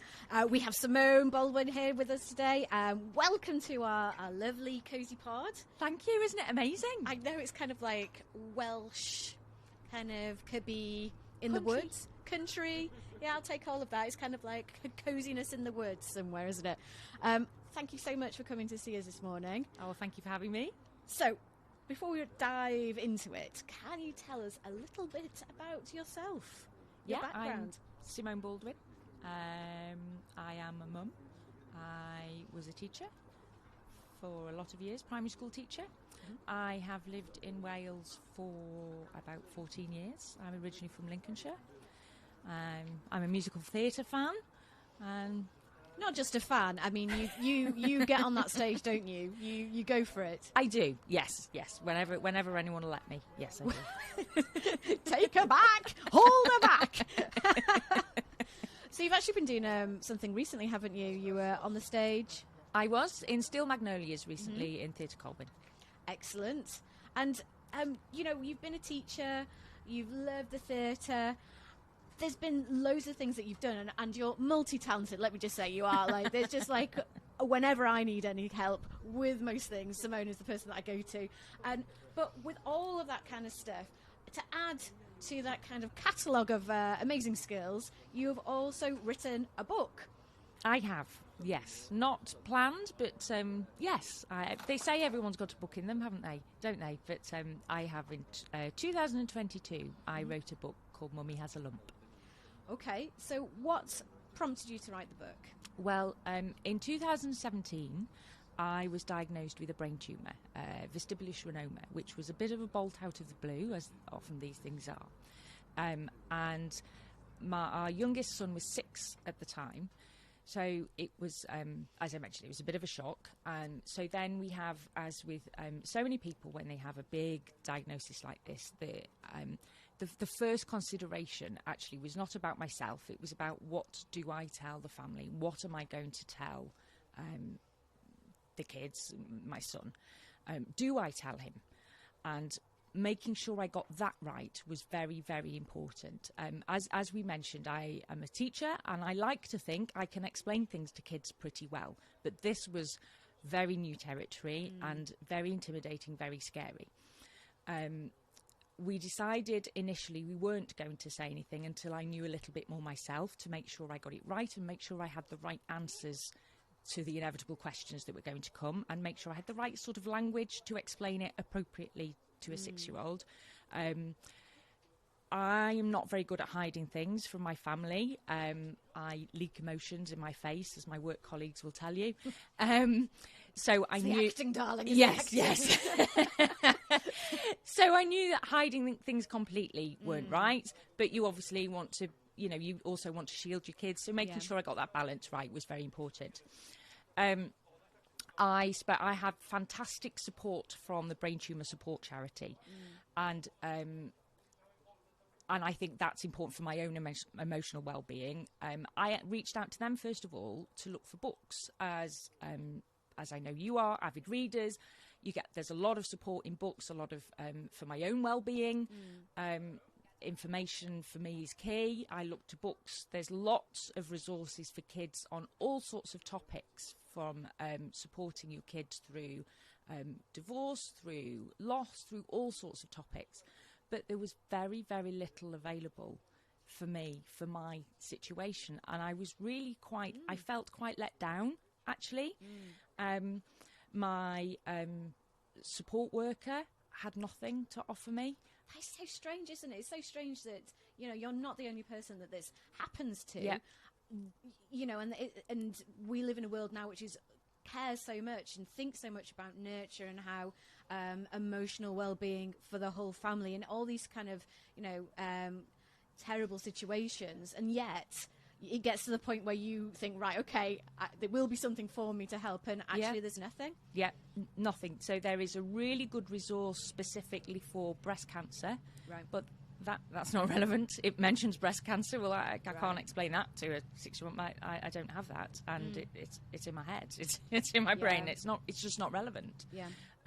There was nothing. So we explained things in my own way. We were playing Lego. So my knowledge of kids knows that I didn't want it to be an intense situation. So while we were doing something else, was quite good. So I was led by him, so that if I felt that he wanted to stop the conversation or escape, then there was something else we could be distracted by. I thought Lego was quite good. He could just ask me for a different brick, and then I take that as a cue that the conversation is over. I was quite wrong, actually. He was really quite interested. He wanted to know how the doctors would get it out. Would they use a drill? Would it be like Daddy's in the garage? Would it be clean? So the kind of questions which you don't, as with kids generally, they take it in a direction you think you've prepared all the answers, and then they take you in a completely different direction. But that was fine. We called it. I named it the lump Roger, for Roger the Lodger. Apologies to any Rogers out there. But we did it in a very child-friendly language and as matter of fact as I could, and very just scratched the surface. But it was only sort of several years later, so I'm very lucky, and as you can see, I'm doing very, very well, and I've been taken they've taken very, very good care of me. But I couldn't quite let go of the fact that I needed some support at that time, and there was not support available for me. And so, 5 years later, I decided, you know what, I think I'm going to try and create something so that other families going through the similar situation aren't left with that gap that I felt existed when I needed it. And so I created Mummy Has a Lump. It's very, very gentle.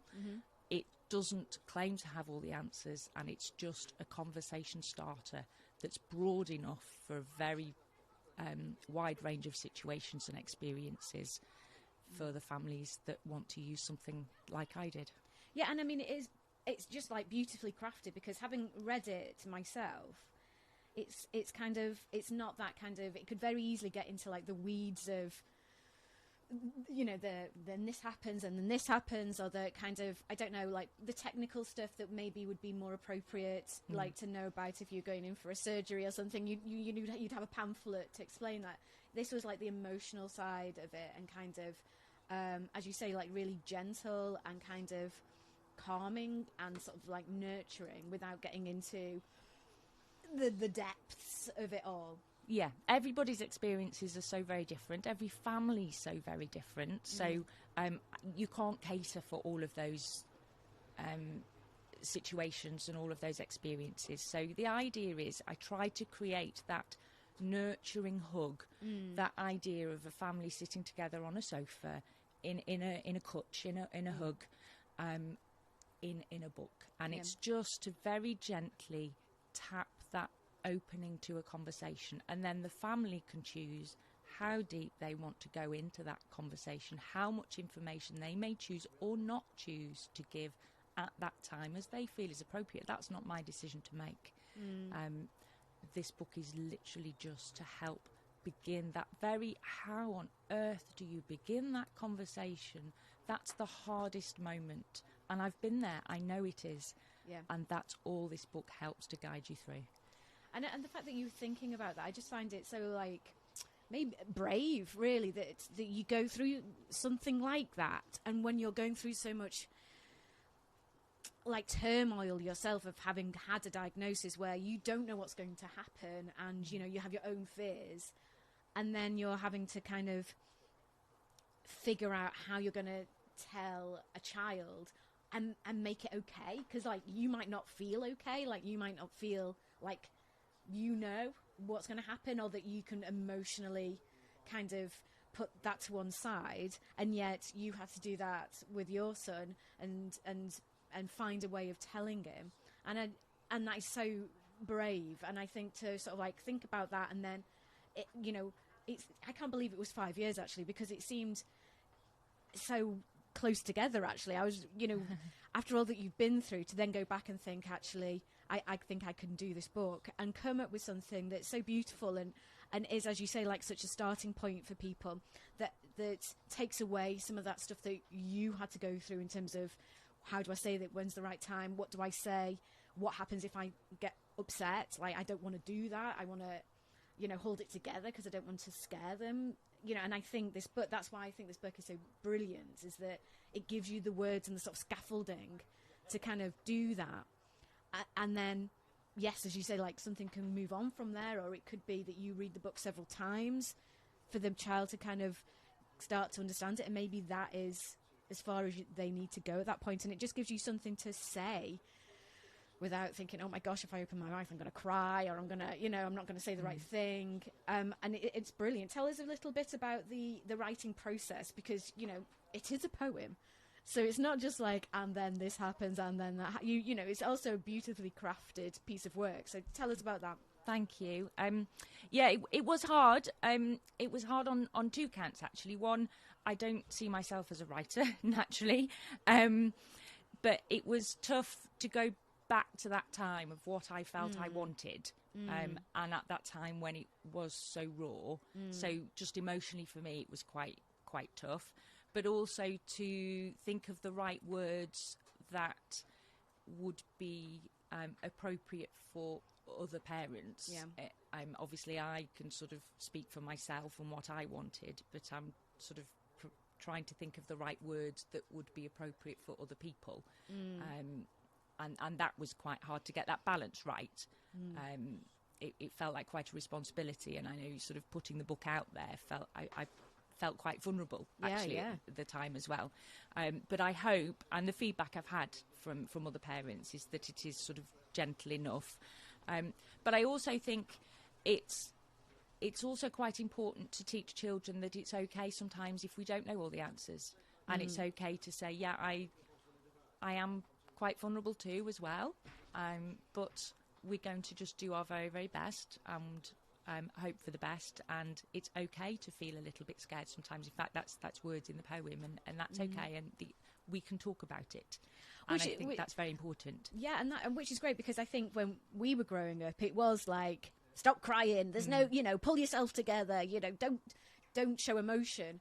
And as parents now ourselves, there is a new way of kind of sort of exposing that, you know, we all do have feelings, and it isn't everybody like holding it all in and just ignoring it, that it's okay to feel things and to be sad and not know the answers. And I think as our parents, their expectation was that they did know everything and they did have all the answers, and that if everyone just stopped crying and didn't speak about it, then it would all go away and we'd all be fine.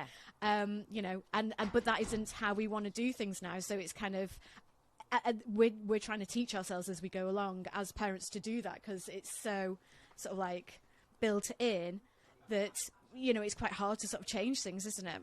Exactly that, yeah. And I think it's important that we show children that we can sometimes say, I don't know the answer to that, but I can ask the doctor, or when I do find out, I'll tell you. Yeah. And that, I think that's okay sometimes too. And I've done that as a teacher, to say, do you know, that's a really good question. I don't actually know the answer. Let's go and see if we can find out, or let's go and see if we can find out together.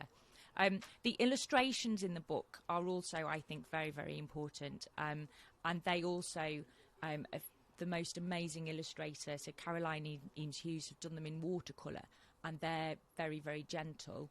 And hopefully they convey the same kind of image that sometimes we don't know, but in very, very gentle sort of illustrations. I think sometimes we assume knowledge for children, but also we can assume that children are not ready for information, or can't cope with some information. But I think actually we need to trust that it's better sometimes to explain things to them. They're going to have to deal sometimes with some very adult knowledge and information, and sometimes we need to trust that actually if we just explain it carefully to them, it's better. Than I was worried for my own, that they'd hear snippets of hushed conversations, or they'd realise there was something going on but jump to their own conclusions, or make up their own truth, and sometimes I think that's worse. Absolutely. And that's where kind of being upfront and sort of like having something, it allows you to then, for them to feel part of it, and for all those, also for them to sort of like feel like I know enough. Yes. So I don't have to listen to those half-whispered conversations. Yes. Would you mind giving it a little read? I will, yes. Brilliant. I've got the poem that I can read. So the book is in two parts. There is the poem part, and then there is a little bit about my experiences, why I decided to tell our kids, and how I did, which is, I think, for other parents might be helpful. They might read it and go, oh no, that's not for me, but I can read the poem section. Yes, please. We're all going to sit comfortably now. Here we go. Mummy has a lump. It's growing in her body. It isn't meant to be there, so it might make her feel funny. The doctors and the nurses will have to do their best. The lump is getting in the way. It's a most unwelcome guest. The hospital might test the lump to work out how to treat it. The more they know, the more that they can do to try and beat it. Sometimes they use a tiny bit of blood to make a plan, or take some special photographs like X-rays or a scan. They'll check it with a microscope to give them lots of clues. Results might show there is a clever medicine to use. It might mean a stay in hospital, but they'll look after her in there. Treating lumps can take a while and needs a lot of care. It's best to try and make it better, I'm sure that you'll agree, but she'll want to come back home again to you, her family. It's okay to feel confused or scared. It's okay if people cry. Sometimes these things just happen and we don't really know why. You can ask if you have questions about what's happening, or maybe you just want to play. Talking might not be your thing. Everyone is different. Every mum is different too. So how you choose to deal with things is entirely up to you. Maybe Mummy can't do the things she used to for a while, but she'll do the best she can in her own new Mummy style. We don't know all the answers or how long these things could take, but we know that Mummy loves you and a great team that you make. Oh, it's just so lovely, and there's just so many moments in that really hit home, and it's definitely the sort of book that you can read very gently, or even bedtime, as part of like that bedtime story, and not have to have a big conversation afterwards, and it just sort of ends feeling like that we've got it. We can carry on.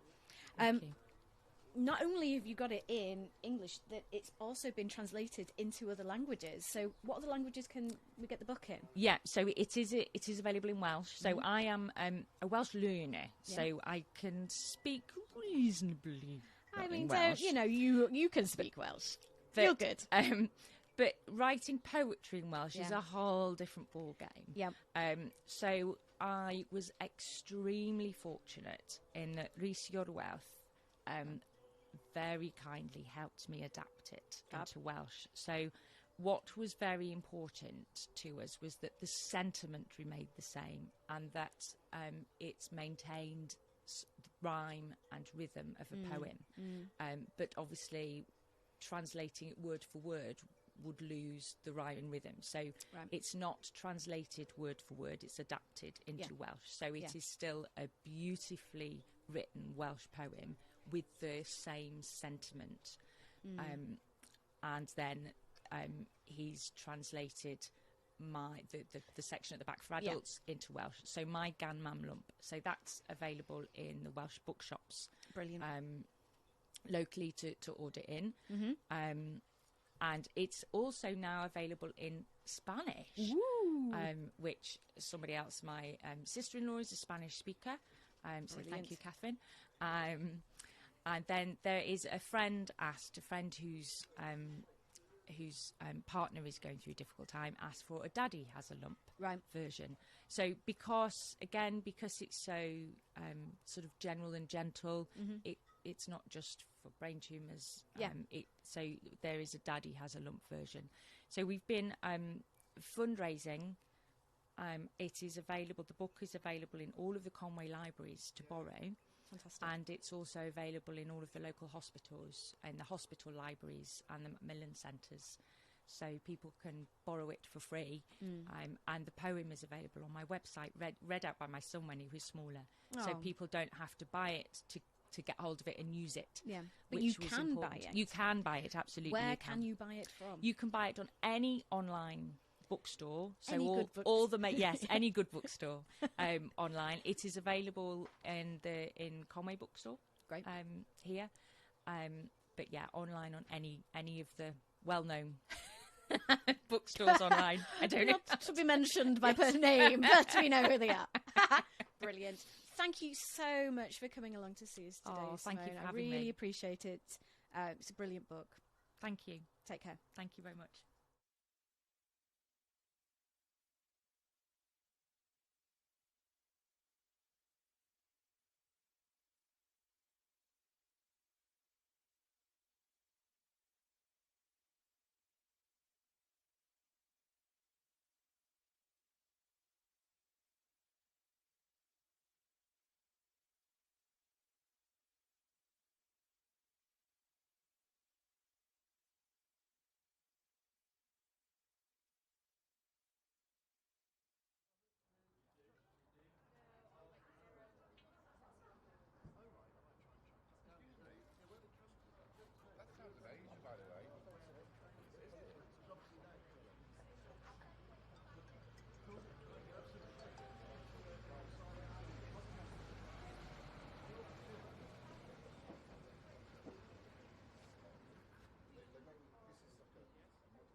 again. Vicky here from Pigtown, and welcoming into the pod is Abby from the National Trust. Hey, Vicky. Bore da.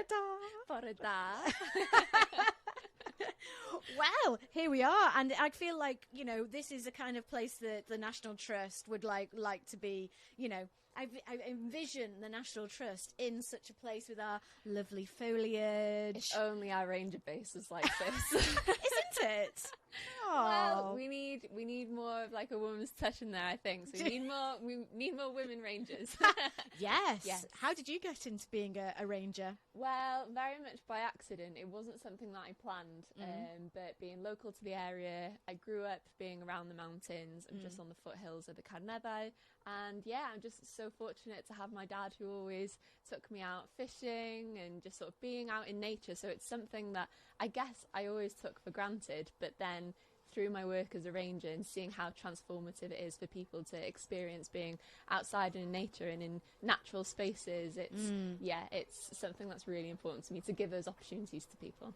Yeah, I guess we live in such a beautiful area that it's hard to imagine that people don't have that at their doorstep. We're so kind of like blasé, like I literally can go to the beach in 5 minutes and go up a mountain, me showing off, you know, but it's just like part of your psyche that to have these things and have this beauty around you all the time and have it so close at hand, whereas most of the country don't live in places like that. That's and true. Have to sort of think about going to those kind of places. Yeah, I had to move away for university to then move back and be like, wow, were these mountains always here? Like, how lucky are we? But yeah, no, it's incredible getting to work with you with school kids as part of like our ranger job and just giving them opportunities to be out, whether that's up on the midnight, traipsing through bog and just having those cathartic experiences, having the wind and rain lash in your face and just, creating those memorable moments for people. I mean, your job is so diverse. Like, I'll speak to you and you'll be like, oh, I was wrangling ponies today. And the next day you're talking about constriction. It's huge, isn't it? Yeah, it's incredibly varied. I didn't ever imagine what it could be like. But yeah, 1 minute, because the National Trust are quite big landowners, and so we have all those landowner responsibilities. So that's fixing footpaths and stiles and bridges and that kind of thing. So creating physical infrastructure for people to access the countryside, but also on an intellectual level where, you know, we take people out for guided walks and have that interaction with communities and just making sure that we're present and that, we give opportunities for people to enjoy where they are and explore their local landscape and give people ownership of that.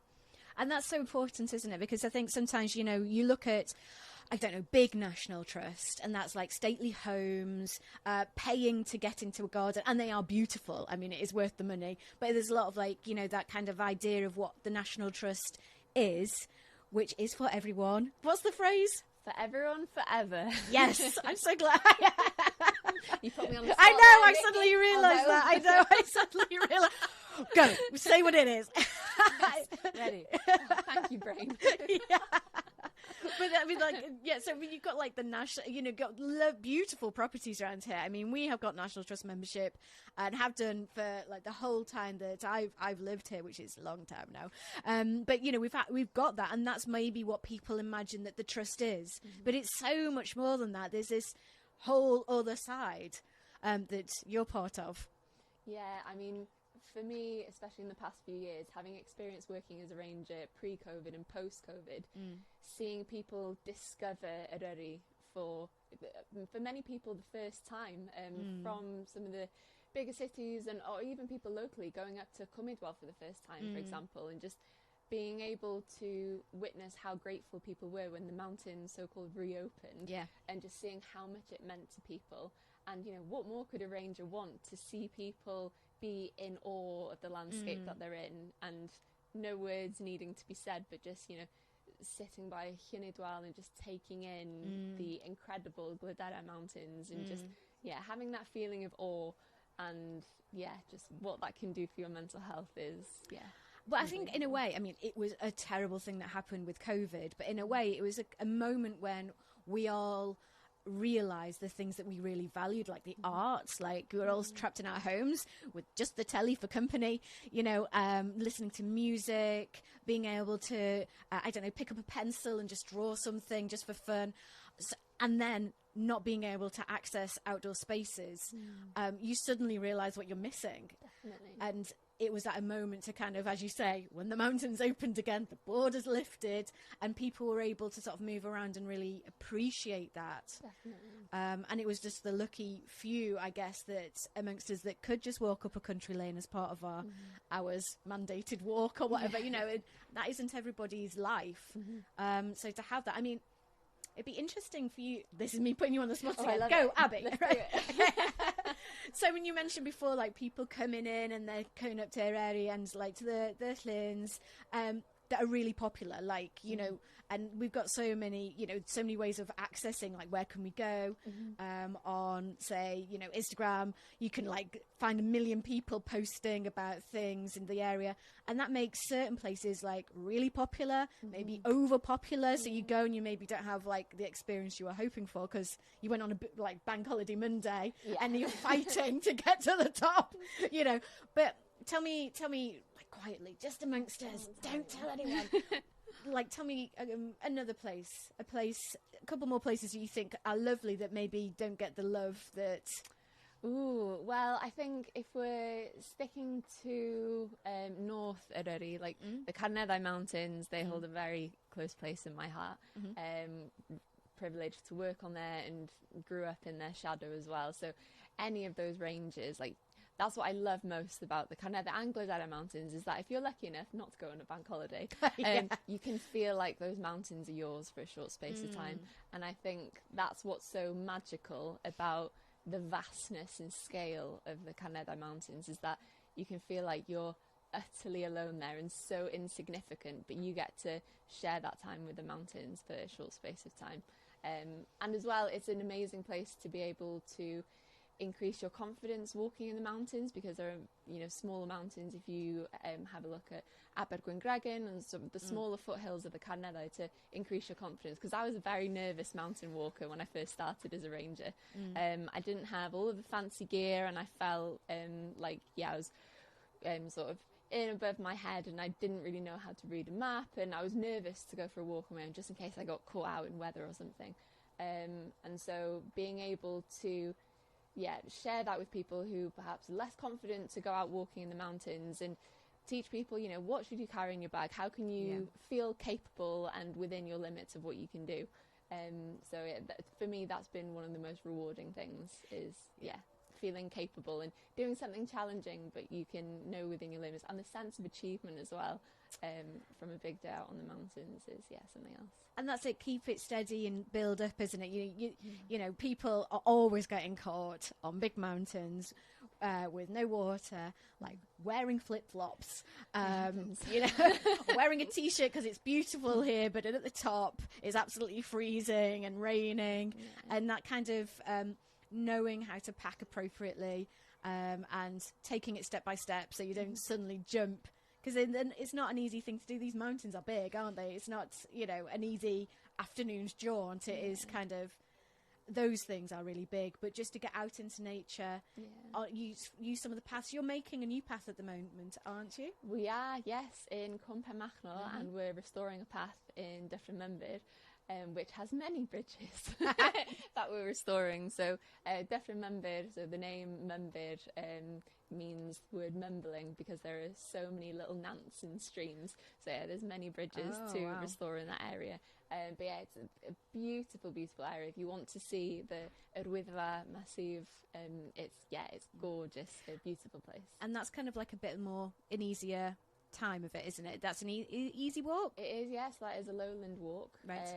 It was created by the late Esme Kirby, who was the founder of the Snowdonia Society. So in her memory, we're making sure that we restore this footpath, and it'll be available for people. It's a very popular area with DOV groups, for example. So it's a brilliant lowland walk.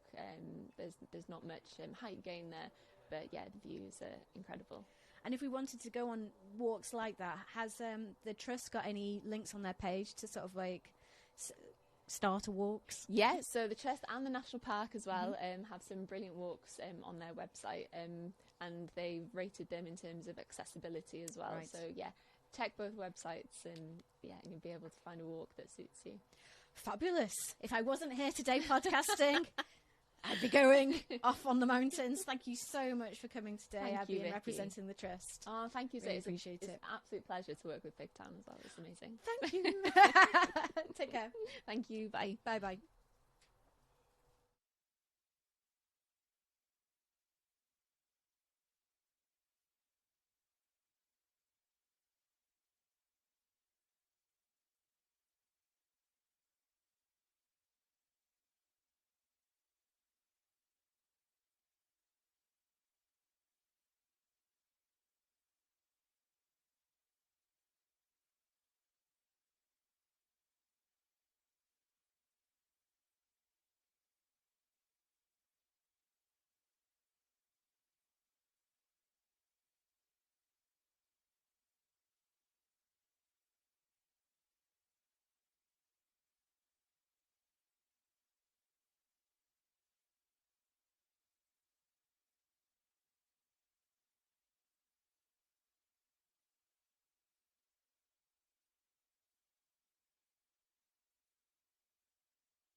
Here we are in the Pig Pod, and today we have with us Martin Dawes. Martin, welcome. Thank you so much for coming to see us. You are a very busy man and full of artistry, so I'm hoping to hear about some of it today. Tell us a little bit about yourself. Well, hello, Vicky. I'm very happy to be here. I'm Martin Dawes. I'm a poet, I'm a musician, and I'm a creative educator. And that's what I've been fortunate to do for the last 30 years. This is my 31st year. Last year I was milking it. All of the gigs I did, I've been doing this for 30 years now. Expectant pause. Thank you. But yeah, so I've been very lucky to do that. 1993, I was invited. I've been writing in a diary. I was at a crossroads in my life. I had some issues that were going on. I'd finished university. I was on the dole. Didn't get a job. I applied for jobs. I thought I was going to, go and have a career in some kind of creative activity, and I didn't get even an interview. Wow. I was living in London, and then I didn't have any money. I had to move out of my flat. I was living at my mum and dad's. I also was suffering. I had a cannabis habit that was giving me cannabis psychosis at the time. That was no fun at all, and things weren't looking too good. And then my mum asked me to go up in the loft and get some stuff for her, like some old pans or something she wanted to do some cooking with. So I went up in the loft in her house, and when I was up there, I saw all these books that I used to have in my bedroom. Because up until that point, I'd spent about 7-8 years DJing at that point. And I'd moved the books out to get records in there. This was vinyl. This is the vinyl days this is the early 1990s. And I rediscovered my love of literature. And the crisis I was having in my life at the time led me to start writing in a diary, because I loved writing as a kid, as a small child. I loved writing, and it gave me self-esteem because my teachers gave me praise. It was the one thing I was good at, So that was something that gave me resilience. I remember walking home from school one day, and it was just horrible. It was a mess, really. My life socially particularly was a mess. I had loads of anxiety. I was really socially misadjusted because of things that had happened to me. And then I remember saying to myself, never mind, Mark, at least you're the best at English, And that was my life ring. Yeah. So then when I started writing in a diary, I mentioned it to a friend at a party. She went, oh, you should come and see these poets. So in 1993, I went to an event at a place called the ICA, the Institute of Contemporary Art, where she worked. I got a ticket to it, and I walked in by myself, thinking, oh, don't know anybody. I'm really nervous. And I saw it was the night that slam poetry landed in the UK. Right. And the New York Poets Cafe came over from New York, and Willie Perdomo, Tracy Morris, Dale Orlando Smith, a couple of other poets as well. And it hit me like a train. And that was September 93, and I've been chasing that inspiration ever since. Yeah, it's amazing, isn't it? You go into a space or you meet people and suddenly it's like, I have found the thing. I think I was really lucky. It was an epiphany in my life. And I've asked people, have you ever, when I tell that story, have you ever had an epiphany? And most people go, no. And I truly was blessed to find something that gave me passion, And then I've been fortunate to find out that it could have a social purpose, and that I've been making my living, encouraging other people to be creative with their words and their voice, and to facilitate people expressing their stories and build culture through that. And that to me is, I'm really fortunate. I'm really lucky. Yeah, but also it takes the ability to see how to use opportunities in different ways, not get stuck in one sort of like mindset of, I do this, therefore I only write poems and I only publish them and that is my thing. The fact that you've been able to use your creativity over your career to and move and shape that to allow you to express in different ways and to have different output and to then use that sort of like to help other people has meant that you've been able to build a really successful career over that 30 years. 31 years. 31 years. Well, I'm a veteran. I'm a veteran. I'm a veteran. Yeah, you can start doing it in hard. I think now the next big moment is 35. I think you just don't, and then everyone will give you a clap again. I just don't think you have to wait 10 years until 40 years. I think you're there now. Yeah. Okay. Yeah. Yeah. Come back to me at 35 years. Sure. So, you've been going so long, and I saw recently that you'd opened your own gallery. Is that right? Well, I'm curating a gallery. I'm in partnership with the owner of the building on Bangor High Street. Her name is Awen Gwyn, and she has a property firm called Gwyn a Gwyn. And she owns the building that the shop is in, and it was empty. So she took me to look at it. I said, what should we do with this? And, we could open a barber's, we could open a nail parlour, a tanning parlour, a charity shop, the kind of things that do still exist on our high streets. But it was a white box, and I went, well, it looks like a gallery to me, I went. And that's what happened. So that was November last year. And now we've got our first exhibition in there. It's by a local artist called Mfikele Jean Samuel.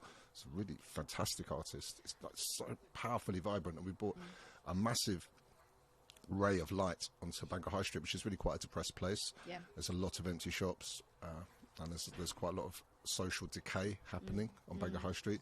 And I've recently moved to the High Street as well. So I was living in Bethesda for the last 20 years, but I've just moved to the High Street. So I'm resident in the Pendreve area of Bangor High Street, which is where the gallery is. So the gallery is about 200 metres from my flat. So this is really, I'm on a mission to see how we can use art and culture to form a route for regeneration, because you get regeneration agencies coming in and they do their stuff, you know, but they come in, they parachute, and then they're off. And I want to use what we do to really build a grassroots movement of regeneration, because it's a fascinating question. What are we going to do with our hearts of our communities, the hearts of our cities? What are we going to do with them? Because the retail district is online, you know. Jeff Bezos is in space with our high street, so or it's an out of town strip mall like we have in Bangor on Carnarvon Road. Yeah. So what are we going to do with these old places? And for me, cultural services will survive, because we need culture, because that's how we understand ourselves and build our identities together. So I'm really interested in that. Exciting things are going to happen. But the gallery's open Thursday, Friday, Saturday. If anyone isn't around on those days, just DM me on Instagram, Martin Dawes. That's DAWS. And I only live around the corner. I can come and open up. Come and have a look. Private viewing. Yeah, absolutely. And Mfikele's a wonderful artist. He's from Cameroon originally. He's been in Bangor a few years now. And I'm particularly keen to celebrate our ethnic diversity in Bangor, because Bangor's become an ethnically diverse city, which to my joy, you know. And that's part of the reason why I want to live there. So I'm really, really happy that we have an artist from Cameroon as our first exhibition, because I want that gallery to be a place where everybody's welcome and where we can find one song that we can all sing together as a community. All of our differences can find a place where they can be appreciated and become strengths, that our diversity is really celebrated as strength. And that at 109 is the name of the gallery, and yeah, that's part of my mission. Fantastic. It sounds like you've just got so many things going on, and you have brought with you a musical instrument. Indeed. What is this called? This is called a kalimba. It's a Hugh Tracy kalimba, and it's a South African thumb piano, and it was designed by the musicologist Hugh Tracy, who took his inspiration from the traditional mbiras of the Shona people in Zimbabwe. And yeah, you just going to play a bit? Yes, please. Cool. So I'm going to do a piece that's called Humble Hands. So I've been thinking about what type of music I play, because people are like, what sort of music do you make? And I'm like, well, I sound really pretentious then, so I'm like, oh, well, you know, it's like it's a bit of hip hop, and you know, it's a bit of world music, and it's all this and that and the other, and it's everything, and it's global folk music. It's global folk music. So this poem and this piece celebrates that. It's called Humble Hands, because I see myself as being part of an oral tradition. Particularly, I mean, having been brought into this through hip-hop culture and the African diaspora, in a way, even as a person of European descent, I'm certainly influenced by, but I'm stepping into African oral tradition and trying to bring the life of that culture into my culture. That thing about finding one song, you know, and finding voice within it. So this celebrates that. It's called Humble Hands. Nature all for finding roots my music's. Folk global, humble hand, acoustics, touches tone. Feel the real complement of earth, voice, melody, rhythm. In its embodiment, it's all authentic. The way it's meant to be, organic, aesthetic, elements in sympathy. Roll it down the line, we love tradition. Neo-folk global narrative into rhythm. Unwinding time down my bloodlines, back to the one drum, back to the sunshine. On the path of griobards and troubadours, everyone's story of me and mine and you and yours. Good enough for them, it's good enough for us. It's coming round again, we're on the folk bus, on a journey to the blessed lands, carrying the water in our humble hands, holding time in humble hands across shifting sands, holding time in humble hands across shifting sands, humble hands, humble hands, humble hands, humble hands.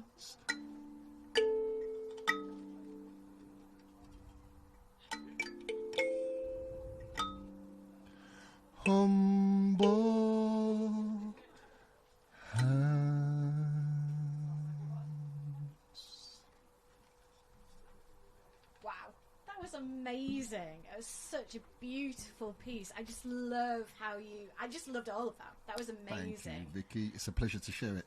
Yeah, I'll be playing that this evening with my band, Poet for Life, actually. We've got a gig tonight at Taverna Bont in Porthathwy. So if you go over the Menai Bridge, the suspension bridge, there's a pub on the roundabout there. So we're playing that tonight. And we're excited as well. We're playing on the main stage at Drag Beats, which is in Bangor on June the 7th at Treborth Gardens. That's a wonderful festival, one-day festival in support of our dear friend Sophie Williams. And yeah, that's our first... Well, actually, no, we played Llangollen Eisteddfod last year, so we played a stage there. But this is going to be our biggest gig, main stage, Drag Beats. Yeah, Come on. wow. So yeah, June 7th, we're super excited about that. Poet for my Life. gosh. And if people want to, like, hear... Have you got, like, a page people can go to and buy tickets? Or have you got, like, any stuff that people can buy online, like your poetry? Yeah, Where can you find track me it? down. Best way to get to touch me is Instagram, Martin Dawes, DAWS. You'll find me that way. Yeah. Yeah.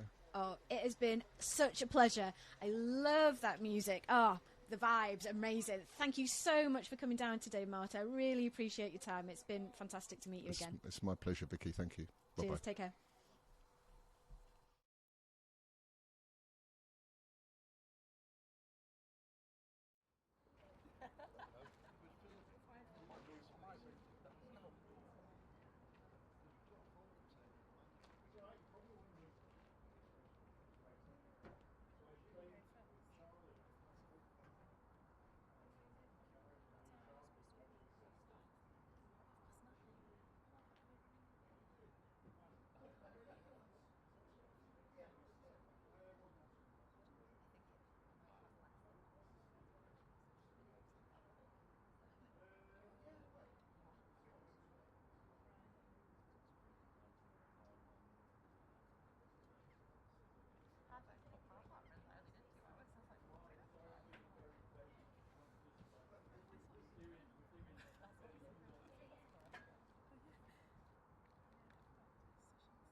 He was great when we did Men in Black, I believe. Nice one, mate.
Decorates table. Done. Well, it's a plastic version of it. Way too heavy. It'll be fine.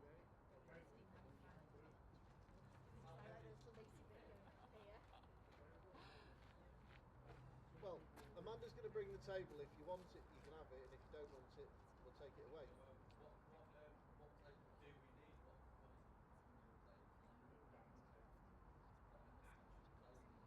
Well, this is the same design as a decorator's table, but it's more robust.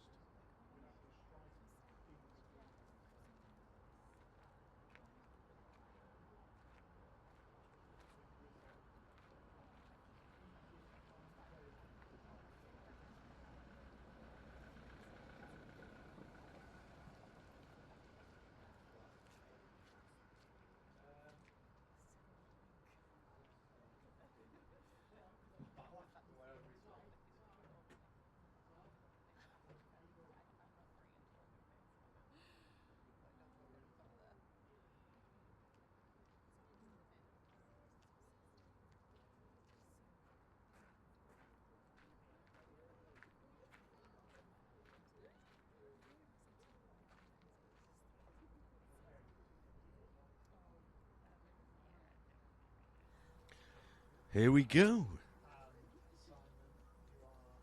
Cool. Well, we've got 11 hours, 28 minutes to go. Nearly there. We're nearly there, aren't we? This looks familiar. A kind of stopwatch clock thing. Sitting at the start line on a stage. We've been following you for a few years, and it's been amazing. We have with us now Stephen Waugh, 3 times British champion in the British Rally Championship. Won your class 3 years in a row. And Pigtown have had the fortune of documenting Steve and being part of his world for the past few years, because we're based in Mochra. And we've invited him here today just to talk a little bit about, you know, the processes and the things that go into driving a rally car, driving cars that are just stupidly fast. What's your back? Talk a bit about where you come from. You're not from round these parts, are you? Yeah, so I'm from Cumbria originally. We've moved a little bit around with my family and things, but always been around motorsport. My granddad, my dad, everyone's been in it, so motorsport's sort of been my life forever, really. Driving's more of a recent thing, but working on the cars and things, that's what I've been doing up until now, really. Started with small teams, doing like private drivers and stuff like that, and then progressed on to the works team. So I spent a few years travelling the world with them, seeing everything, doing the World Rally Championship. So I did that, and then I moved away from that to relocate down here with my now wife, and then I got into driving myself, and that's where the driving career started down here. And it is everything that goes into preparing a car and being behind that wheel and doing it all is just fascinating for me, and probably people listening and hopefully listening to this. So you spent some time at M Sport, which is basically the mecca of rally driving, isn't it? And learning your trade there on high-end cars. And then we're talking like the top cars there, they're like millions of pounds, aren't they? And, you know, they're just like the cutting edge of technology. And obviously you have that knowledge behind you, but now you're behind the wheel. Yeah. So if it breaks down, you can sort it out. Yeah, I think having the knowledge I have from working on the cars and the experience there is a massive help through my whole journey of driving, really. Starting out, you start out in lower level cars and things, so maintaining them's easy enough. It's quite common stuff, but as you progress up through the cars, it becomes more niche and like more specialised, where people would normally have to go to an outside company to look after these cars for them and prepare them and things. Obviously, I've done it all before, so it's a big help there. And even when you're out and about on the stages, once you leave the service area, it's you and your co-driver to sort out whatever's going on.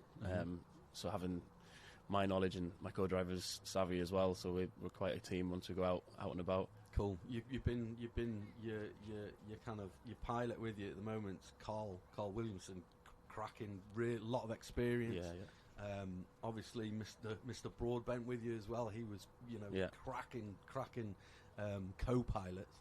But explain a little bit about the process, about how you get into that, because it's like any sport, in it you're getting into a zone, and it's a very kind of solo thing. Although you got your partner there. I mean, the renowned relationships between a co-driver and his driver, they're like, it's almost like a marriage, isn't it? Really?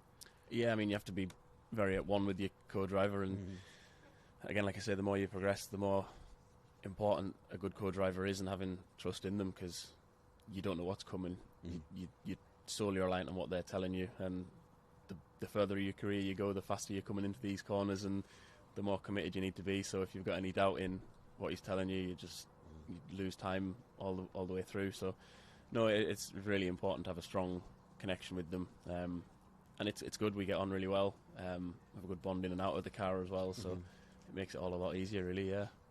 And you know, the kind of it's funny coming into the rally world, like from an outsider. You know, you kind of imagine kind of like, I don't know, more sort of, I don't know, because it's a really fast and vibrant, like, wow, rally cars and lots of gravel and like flying through the air and all this lot.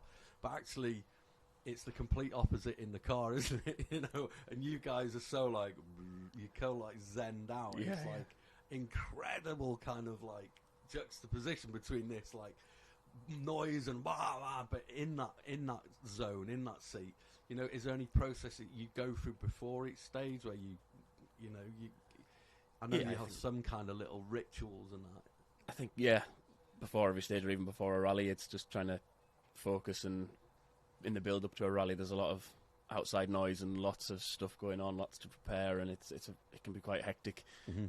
So it's important, I find, to try and zone out from a little bit of that outside noise a little bit, and just centre on myself kind of thing. And then, you know, even travelling to the rally, I'll try and, you know, if we travel up with me and my wife in the car or something, we'll have podcasts on, or we'll just have certain music that just sort of zones you in a bit and gets you all relaxed. And then before each stage I do have a little bit of a process I go through each time, just to, it's weird really, you do certain things in a certain order and it just levels you out, and you're just in the zone then. And like you say, when it looks all heroic outside the car, once you're in the car and you're actually in my seat, it's completely, like you say, zen. There's just, it's all in hand, and you know, you sort of lose touch with how wild it seems to everyone else once you're doing it. You know, just the other day, a test, I took a friend in the car, and it was just another drive up the road to me, and he was like, whoa, I can't believe this, and no one would believe the speed, and he was just blown away by it, whereas it's just another drive to me.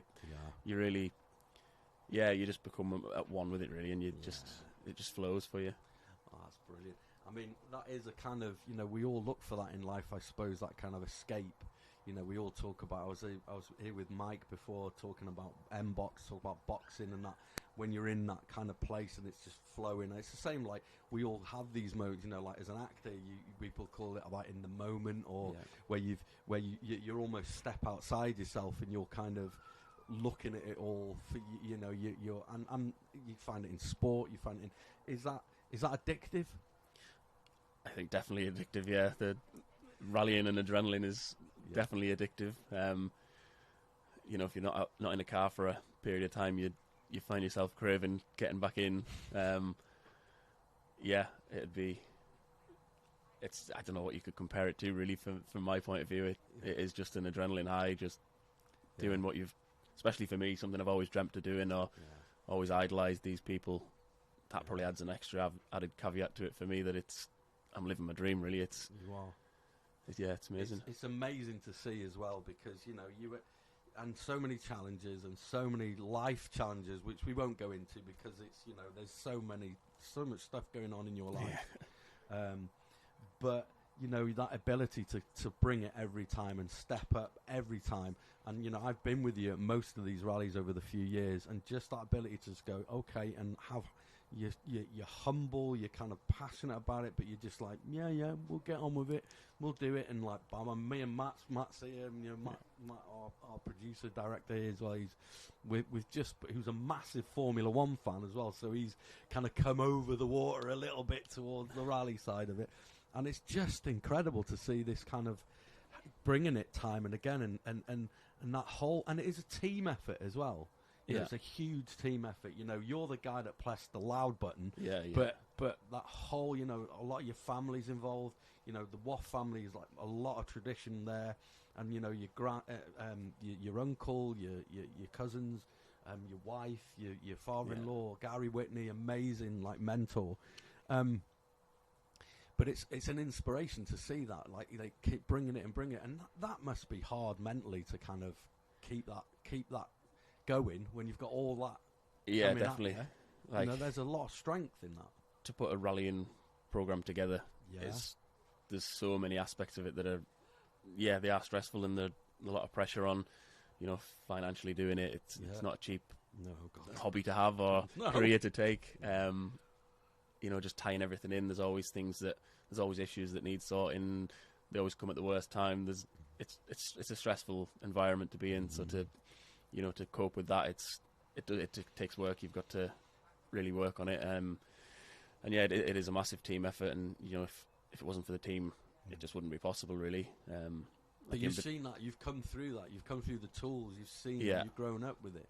Yeah. So like I said, I've come through the tools, working in a team, knowing how important it is to, you know, utilise everyone that's in the team. They all have, you know, their strong points, and everyone needs to do what they can. And without them, like you say, between rallies, I prep the car and everything, but you know, they work miracles on the events and in and around the events, getting the car ready to go so I can just get in and drive it, really, because there's enough going on in a rally weekend that I've prepped the car beforehand. I need people to help on the event, and they do a great job.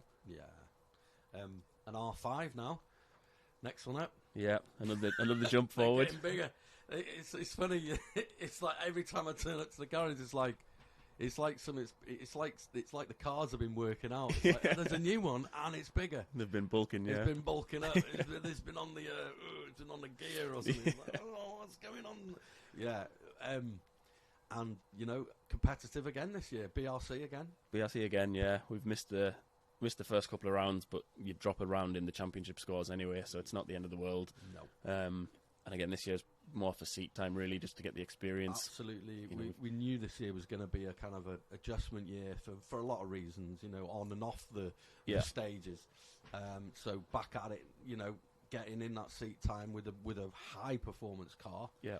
And you can be mixing it with the big boys now. You've proven that, and you've got the car to do it, really. Yeah, exactly. We've jumped a massive jump forward in machinery now. Yeah. I tested it the other day, and it's quick. Like you say, we can definitely, once we get settled in and comfy where we're going, we've got everything there now. We can push on, and we can compete against the top times and the top lads. So we're looking forward to getting into it. Well, we've got to all get behind you now. Stephen Waff rallying. Pleasure to speak to you as ever. We'll see you on the circuit. We'll be following you with our cameras in the near future, and hopefully some silverware as well. We do like a bit of silverware. You do like a bit of silverware. You do like that champagne moment. Yes, yeah. Every blooming one, we have to wait to the end. Oh, he's won again. We're going to have to wait till the end to go and see him do the champagne. Yeah. Oh, brilliant. Nice to speak to you, mate. Thank you very much. And good luck with this year. Thank you. Nice good. one, Enjoy having you along.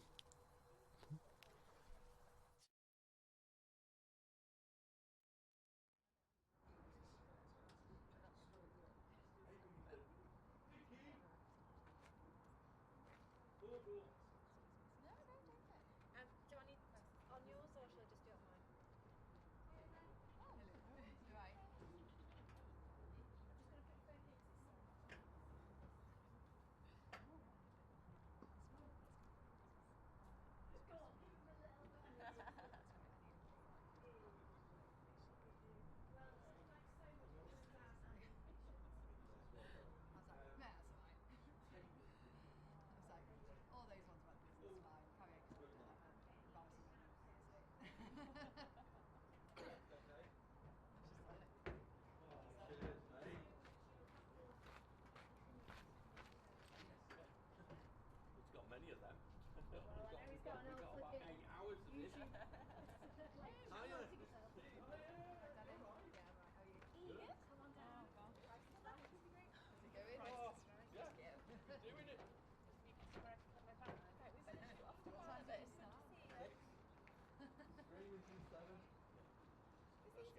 Enjoy your day. Thank you very much.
are in the pod with the very amazingly talented Eve. Now, Eve, let's get this started to begin with. Is it Eve Marie, or is that your stage name?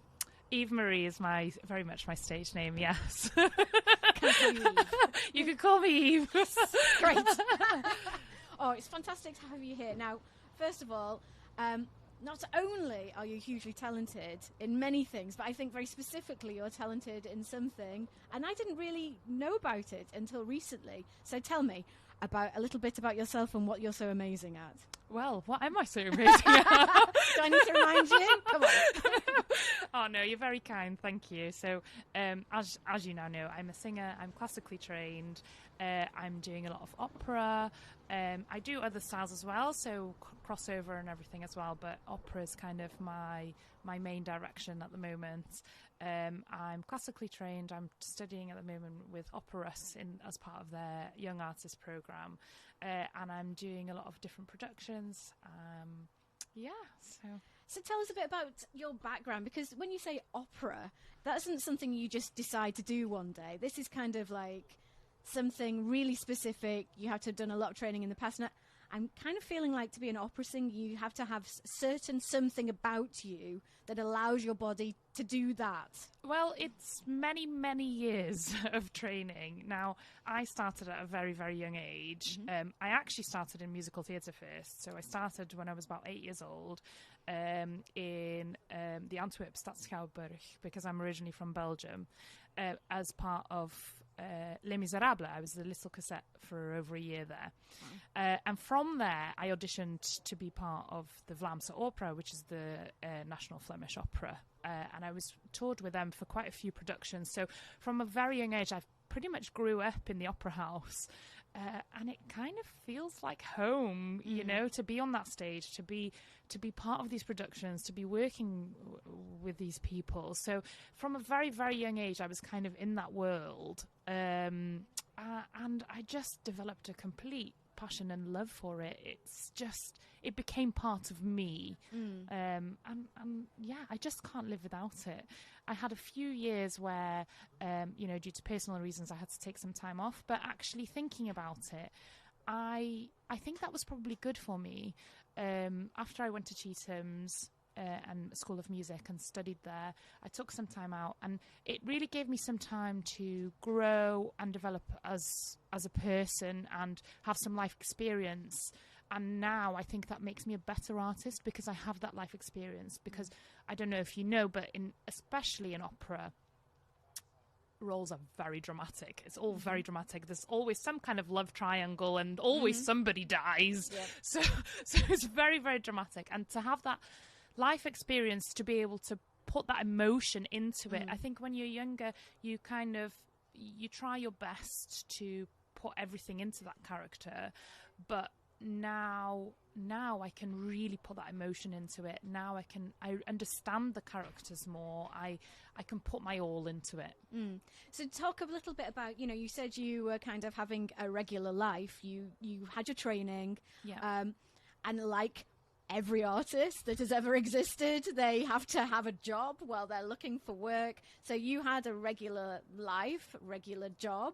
I did, yeah. For a few years, I worked for Bangor University, and I was in the business admin for quite a few years. But I always felt like something was missing, and I did my job, and it was absolutely fine, and you kind of go through the motions. But it wasn't until I lost my brother a few years ago, very unexpectedly, and it kind of made me reevaluate life.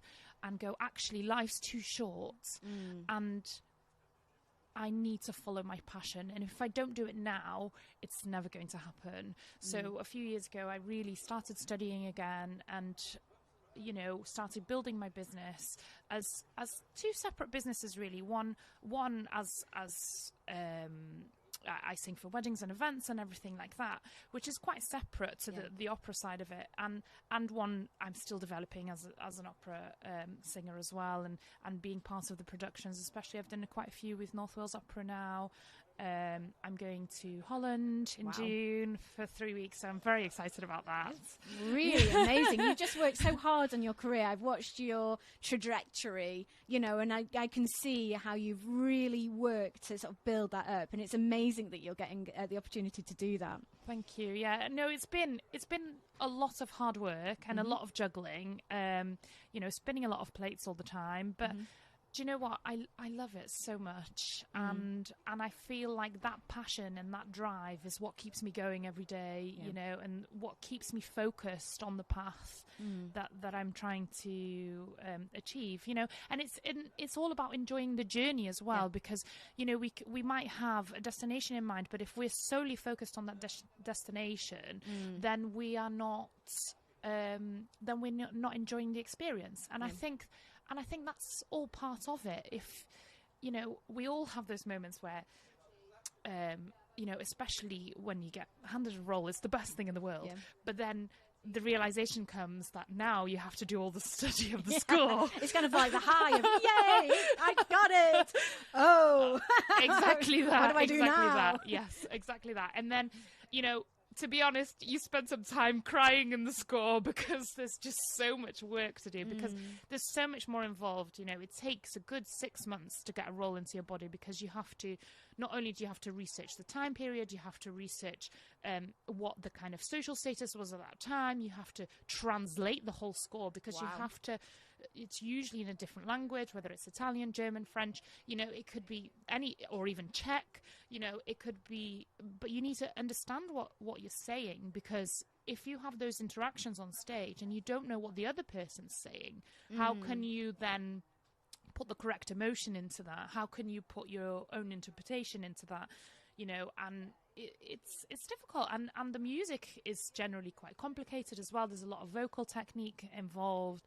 There's a lot of hard work involved. You know, you really need a team of people around you to help guide you through that, and to really get the music into your body, get the emotion there, get everything in there. And it takes time, you know, it takes time, and it's a lot of hard work. It's a lot of dedication. But so you really have to love it to be able to put that into it, you know? But I think once you get to that stage where you then get to perform that role, there's nothing like it in the world, you know? It's just to be able to then share that with audiences is incredible. Yeah. And I suppose what sometimes is hard for people to understand when they, you know, if anyone follows you on Instagram, you just look so beautiful, and you know, and the singing's so amazing, and it's so, you know, effortless looking, you know, and that is you.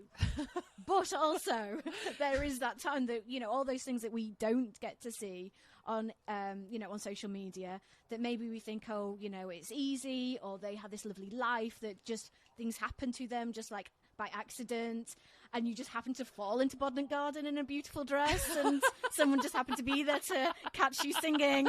You know, I mean, that's the look we're going for, but that's not the actual behind the scenes of it all, is it? And the work and the craft. Yeah, no, there's a lot of hard work that goes into it. You know, countless lessons, coachings. I mean, even now, I still have lessons and coachings and the rest of it. You know, it's obviously we have to have regular headshots and everything like that, and you know, I have to make sure I have regular facials to make sure that my skin's oh my gosh, okay. What a chore.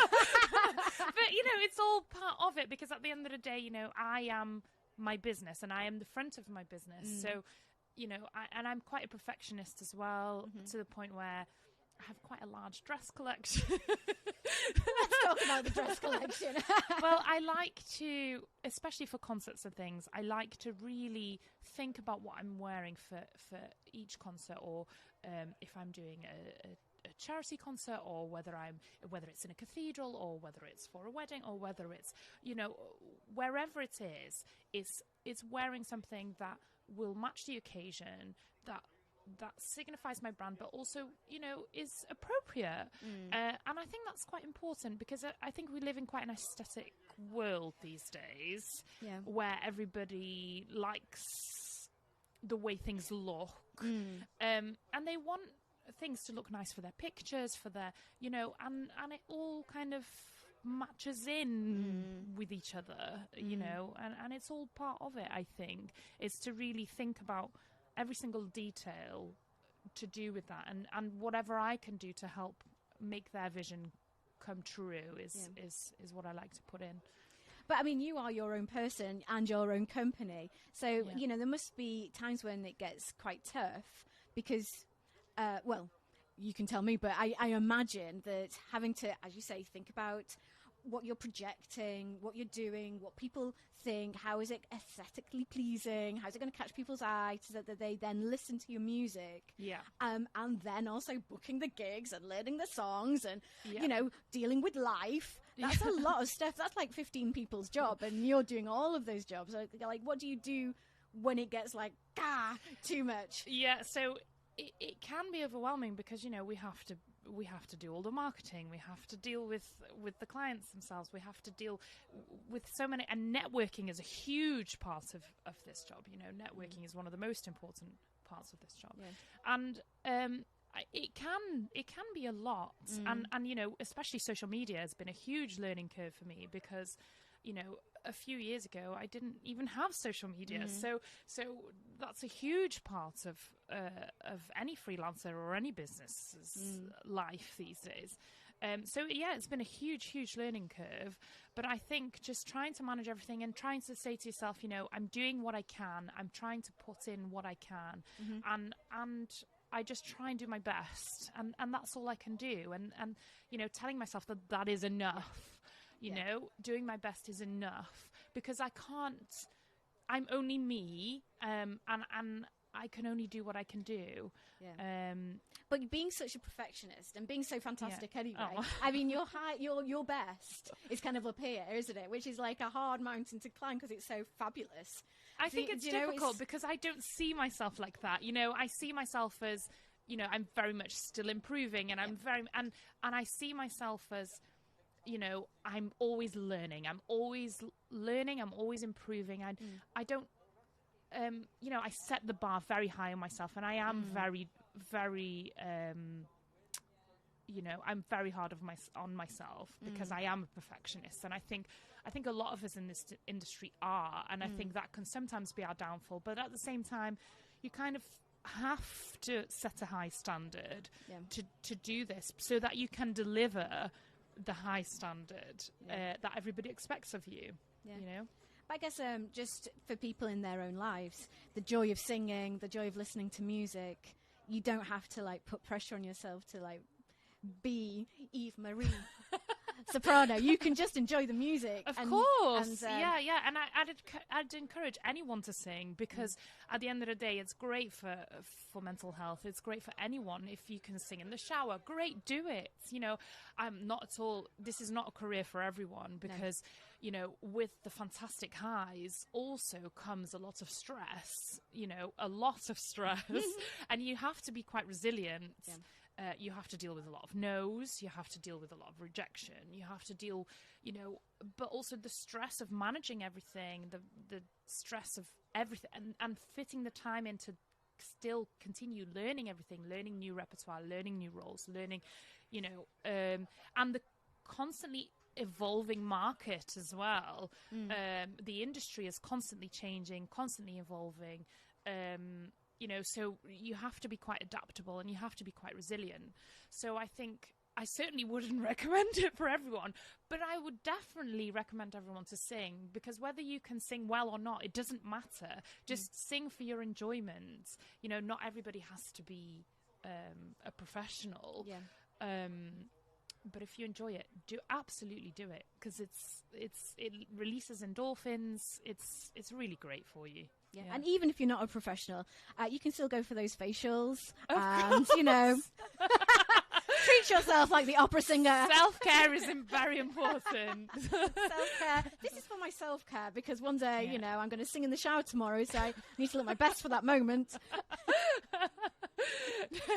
No, I think self-care, you know, is one of the most important things because I think sometimes you can get so involved with work,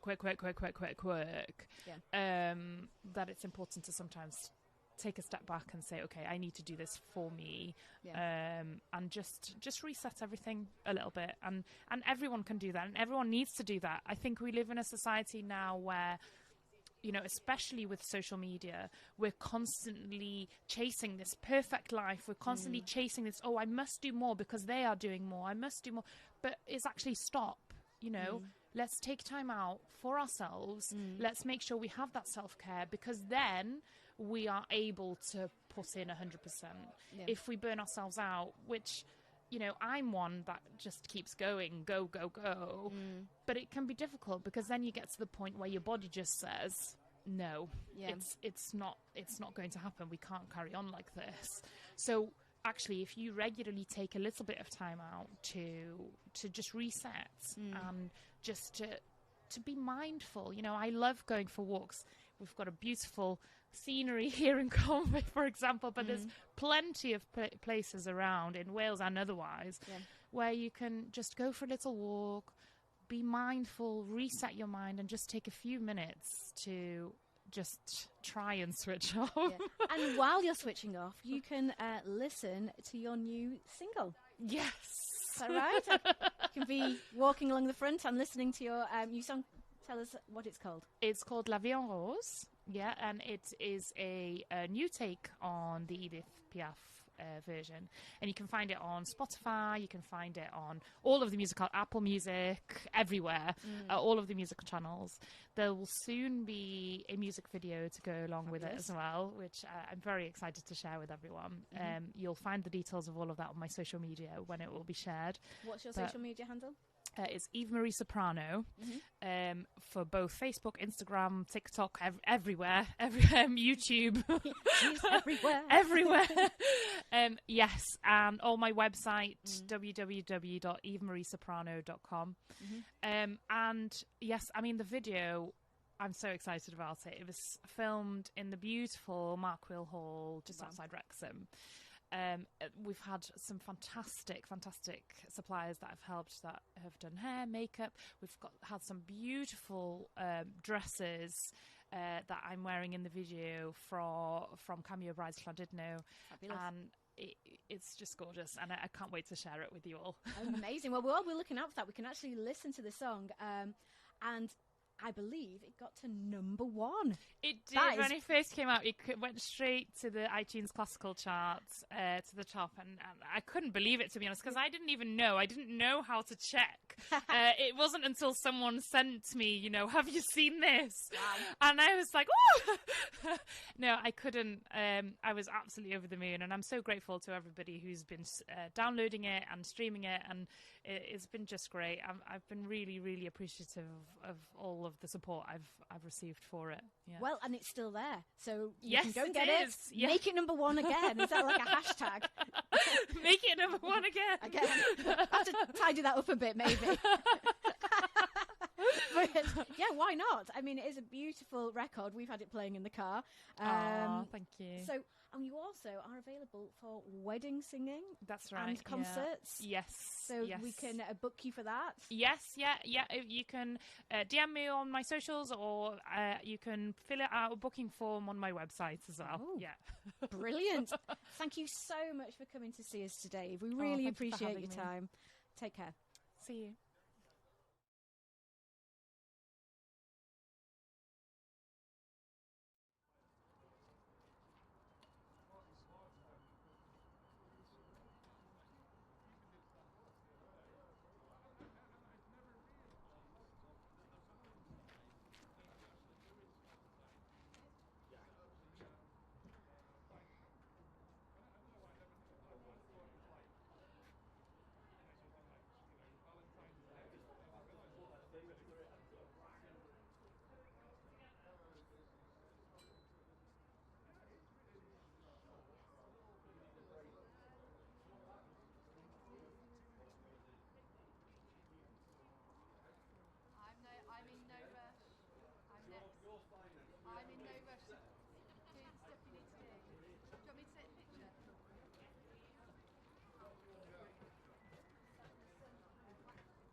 No, I need a case, not a case.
table, ready to, and they need to be ready. Plug into that, and then we'll plug into that. So they get ready down there, and then we'll carry plunk it down, ready to go. Because otherwise, it's in the way of things we like. Okay. Hi, Matt. How you doing? Hi, Chris. Hi, Martin. You okay? Yeah, fine, thanks. It wasn't already great.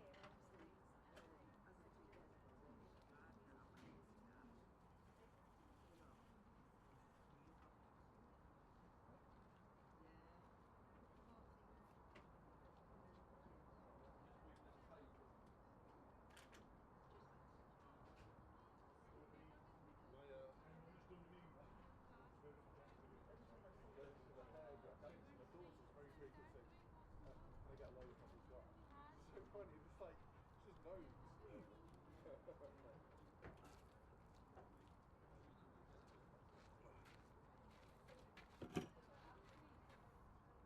Apparently, that's what I do. You need to set up on there now, and then we'll come up with one. You've got a wide shot from that. Oh, I see, yeah. And one is close. Yeah, no problem. A booming shot. That's fine. Just, when we put it on, it is a bit, with the cover on the top, it might take two calls through. So what we can do is I can set everything up, get ready, and then set it up on here. Oh yeah, that's a good idea. And then we'll lift it up on. Let's do that.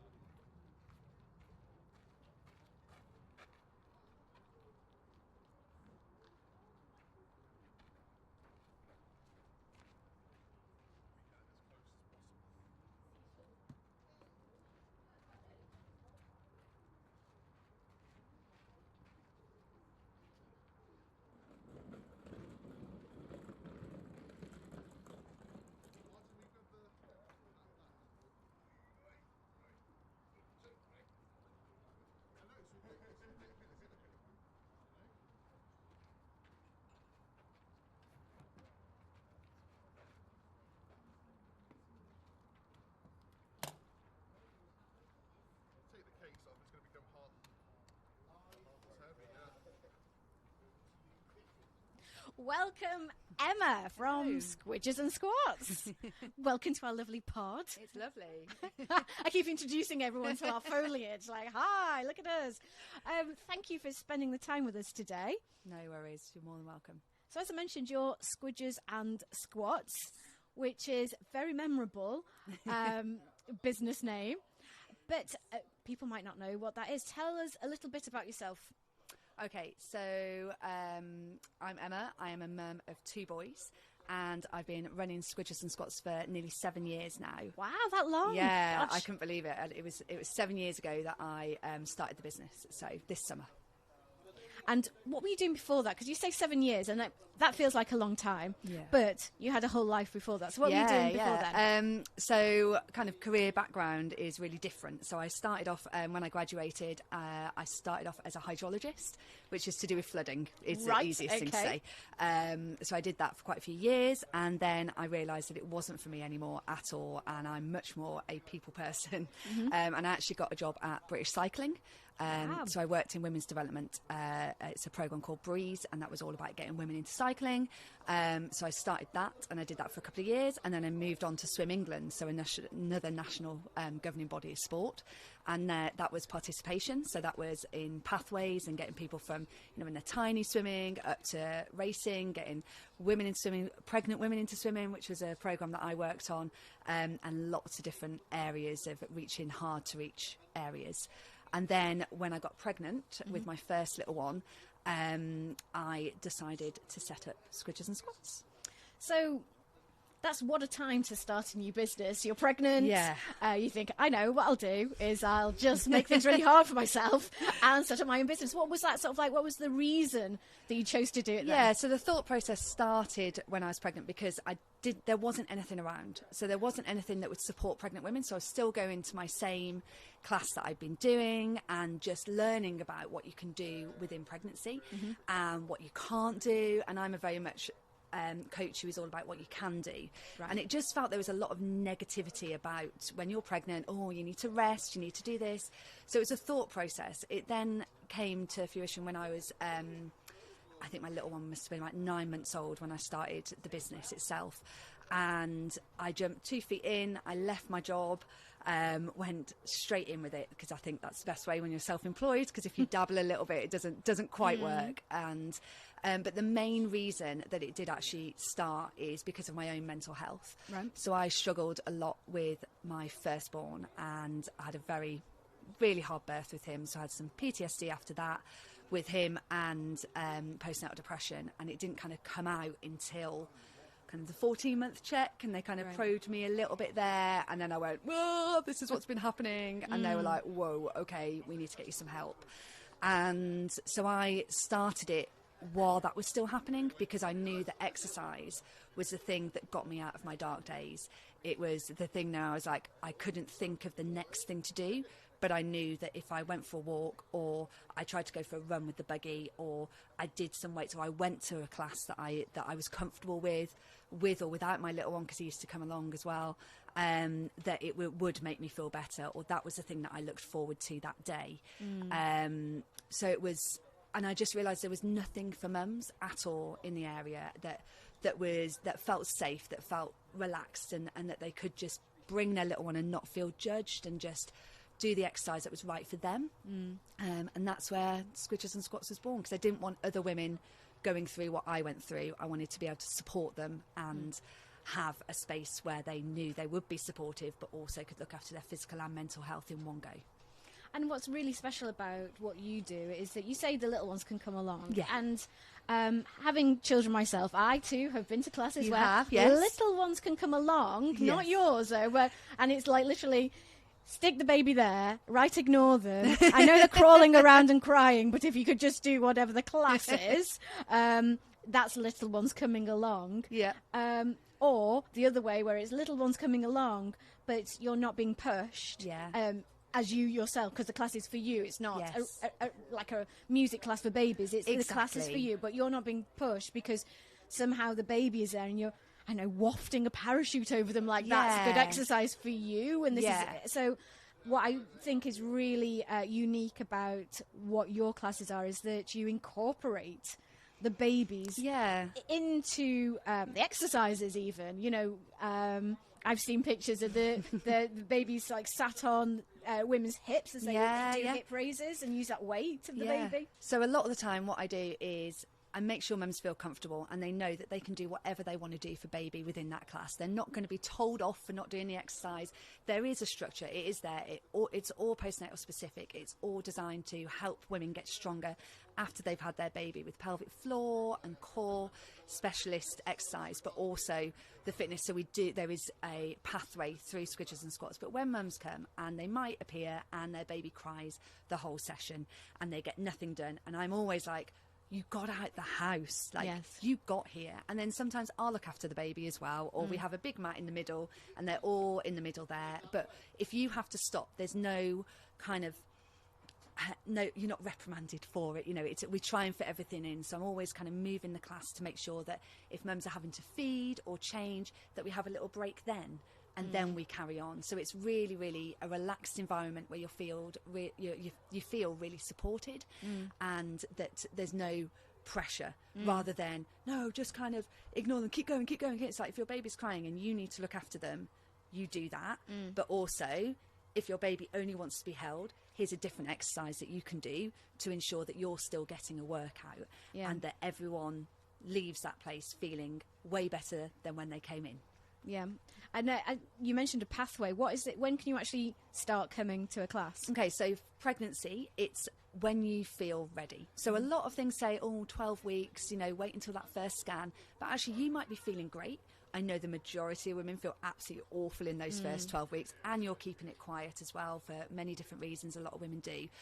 But if you feel ready, a lot of women start around the 12, 14 weeks for pregnancy. But I do have women come to me at 6, 8 weeks as well, just because they just want to move. They just want to not kind of let this stop them moving, because they know that if they give it 6 to 8 weeks, that they would have lost any fitness they've got, and they just want to be able to do something to make them feel better mentally or physically, then that's all the way up to pretty much giving birth. I haven't had anyone give birth, go into labour yet, or give birth, but I have had people come actually in early stages of labour. Oh, really? Yeah, Wow. and it has helped. And then I get a message the next day to say they've had their baby.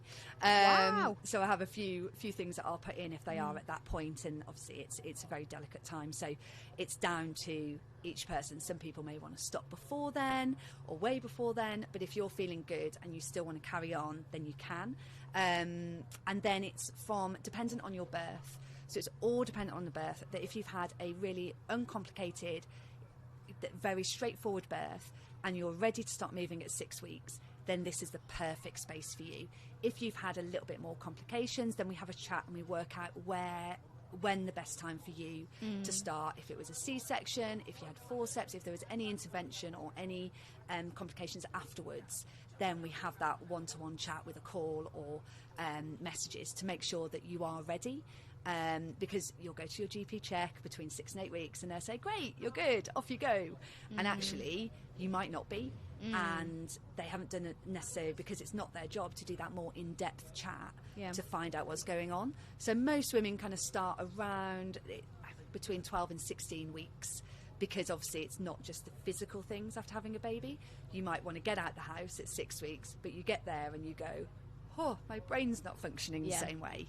And then it's all the way up to a lot of women finish when they go back to work, but they don't actually finish. They then come and do other classes. So then that's, once they finish postnatal, they can do beach fitness, which will, in the winter is women's fitness. And I also do a hybrid class on a Saturday and one-to-one personal training and two-to-one personal training. So there is other pathways that they can move into. And all of that is really important because of the community that's built, and you make your friends there and then you want to still stay with them, and actually that community is really, really key. I've just had 15 mums go through the Hybrid X event, and a lot of those started when they had tiny babies, and they signed up to it, okay, and I've taken them through the whole journey of being able to get to an actual fitness event that they've never competed in. So it's that whole pathway of going from that you're pregnant through to competing in an event, some people, and other people just want to do it for their physical and mental well-being. Yeah, and how do you think that your classes support women's mental health? I think, so it's so hard to put it into words. I think I've had a lot of people do reviews lately, and one of the things it's really hard to put it into words how your classes have helped me, because you don't always speak up when you have a little one that you may be struggling, you may be finding it hard. It may be a phase, it may be longer than a phase that you're finding hard. There's so many societal pressures on women after having children now that you need to be looking perfect, and you need to be bouncing back, and you need to be, I've got this, I'm a great mum and I can do all these things, and showing up to classes, baby classes with makeup and hair done and all your clothes on. If you turn up to my class half in your pyjamas, sick down your shoulder, I don't give a monkeys. You've turned up. And I think that I hope it is shown that people just know that they can come, whatever it is, to help themselves. Physical exercise is, everyone knows it helps your mental well-being. Everybody knows it does. But also being in a supported environment where you can feed, you can ask those questions that you might not ask around a coffee table at loads of mums that you don't necessarily know, or in a baby class that you've just been singing, and they're amazing because they're amazing to get you, those classes are amazing to get you out of the house and to do things, but that is about baby, when my classes and PTs are about you. And mums get forgotten after having a baby, very much so, and to look after your mental well-being is looking after baby. If you are well, then baby is well, because you can take everything on much easier, and the endorphins that you get from exercise just fill you up for the day. You're just there for the rest of the day, where you've I've done my exercise. We do a little run club on a Friday as well, and we do that at 9:15, and everyone finishes. They're like, oh, I'm not sure I can do this. And some weeks we do a kilometre and some exercises. Other weeks we might do 4 kilometres, depending on who we have. But it's set at the kind of the person who may struggle. It's set at their pace. It's set at their level to ensure that everyone's included. And a little thing that I do in classes is we're always in a semicircle. Because the semicircle's always open. and you can always enter that and be in that. So it's always encompassing and welcoming. And it's such a nurturing space. You know, I've been lucky enough to go to your classes myself and see the community that you build with people and everyone there supporting one another, enjoying the fitness element, having children, the babies there. You've had like toddlers there, young people. I've had my daughter there, and she was about 8 at the school time. Holidays. School holidays. And that's it. Yeah, my classes don't really stop in school holidays because a lot of baby classes do, and I think that that's really important to keep that going, because I remember in my first that when things stopped in the school holidays, it's like, what do I do now? I don't have my structure to kind of keep me going, and to have that. I know how important that is with your first baby, to not have that week or 2 weeks off where you're like, I don't know what to do now. And your mental health can dip in those times.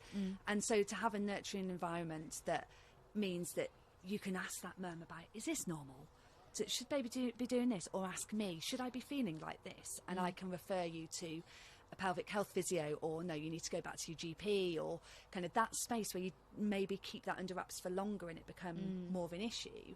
And another thing that I run is a pelvic health, postnatal restore workshop, and that at the moment I'm doing it over 4 weeks. It's a little course that you come once a week, and it can be from 4 weeks if you feel ready, because it's all about the pelvic floor and your core rehabilitation, and then that sets your foundation strong, ready to then go back into fitness, whether that's with me or stuff you were doing before. It just builds that foundation really solid, and they're the spaces where you can ask questions and stuff that you wouldn't ask. You know, people talk about everything. Absolutely everything. And the thing is, though, like things like your core is maybe something you have never considered before in your life, and then suddenly you have a baby. It just works beforehand. Yeah, I had a mum literally say that this week, going, oh, I'm having to really concentrate on my core and what you're telling me to do. And I'm only moving my legs this way and that way, but it used to just work. Yeah. And now it doesn't just work. And it's like, well, it's been stretched to infinity and beyond. That's why. So it's had a big impact on it. So to kind of give that education and that knowledge to women that your body's been through a lot. The majority, I think it's something like 78% of the population, female population, have babies, but it's still an unbelievable thing for your body to have gone through, and it needs to recover from that, and you need to really embrace that. And you know, my classes aren't about weight loss. They're not. It's about the way you feel, and a byproduct of the classes is weight loss. When you move more, you will burn more energy, therefore you will lose weight if you are wanting to.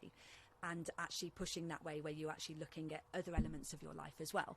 I help women with that, but it isn't the forefront, where you see a lot of postnatal things online, which is, I want to get back to this body, I want to do this, I want to do that. And that's amazing. And if that's the way you want to go, that's great. And I've got PT clients who that is their aim. But the aim of the classes is to make you feel better. Yeah. And with that, there is the byproducts of everything that comes with it. Yeah, and it's fantastic work that you do. If people want to come to your class, see what you do, how can they get hold of you? So I am on the socials, so Instagram and Facebook, and they're Squidges and Squats. So if you type those in, they're there. Squidges and the and no, sign. A-N-D. Right, yes. So Squidges and word squats. Yes. I know, it's a lot. It's a big name, but it works because it's like little squidges and squats. I've been called all sorts. Like literally, it's just the names that some people go, or a mum goes to something and their friends call it something else. It's quite funny. But yeah, little squidges as in the little babies, and squats because we do a lot of squats. Brilliant. And they can book you there, go to the classes, Yep. sign up, come along, see what you do. You do a lot of posting online as well, so it's really great for people to be able to like think, what's going to happen when I go to a class. You can see all of that online, can't you? Yeah, it's all on my Facebook and Instagram. And if you have any questions, just message. I'm always replying to clients. So yeah, always ask. You can come and try a class as well. So if you're not sure if it's for you, or if a lot of the time I get, I'm not sure how my baby's going to react, that doesn't matter at all. Come along, see if it's for you. I can help with baby. Baby will be how baby is, and that's it. And you just need to come and see. So you can always come and try a class and just do a one-off class, and if it is for you, then book on to the rest of the month. But if it's not, then that's all good too. There's loads of options within Squidges and Squats that suit so many women. Yeah, it's brilliant. I highly recommend. Thank 5-star review.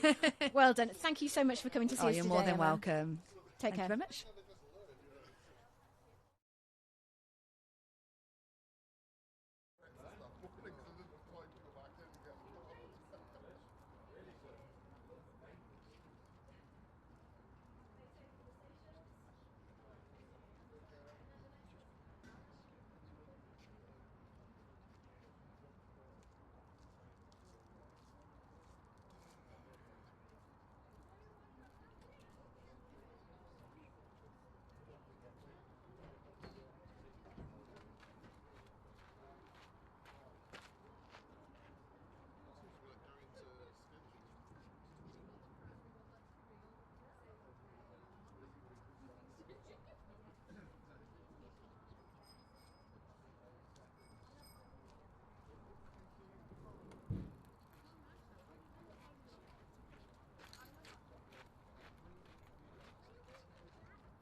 No,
Mike doesn't drink for the wife. He has like a drink, like when we got engaged, he had some champagne. When we, I don't know, it was his.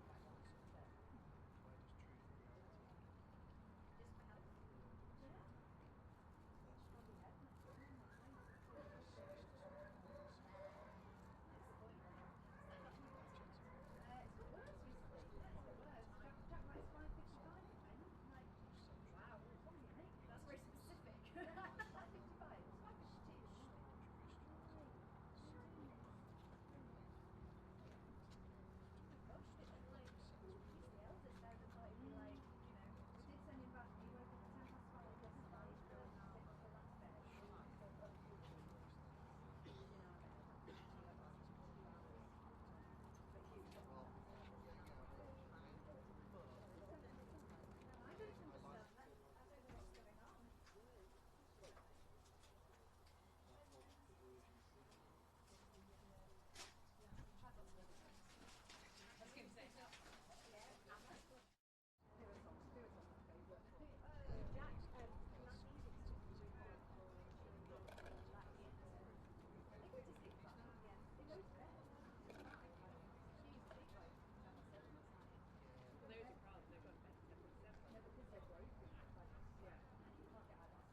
As well, but throw a bike. Yeah. Speakers on the bike. But it's, yeah,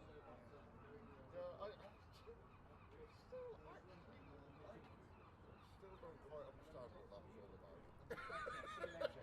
You know, we're doing our whole lives, we'll never know. It's a little bit of an anticlimax, isn't it? Sort of the beach dreams side of it. I mean, all the flags and stuff are all very nice, but I'm failing to see where, you know, why the Irish Council was paying Jason for 6 months for all that.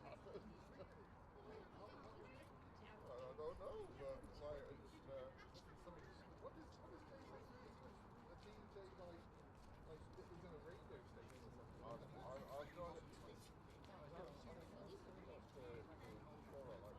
I was actually a bit disappointed with like how people were there on No, but they made a Saturday massive mistake in that hot line. It said sold out.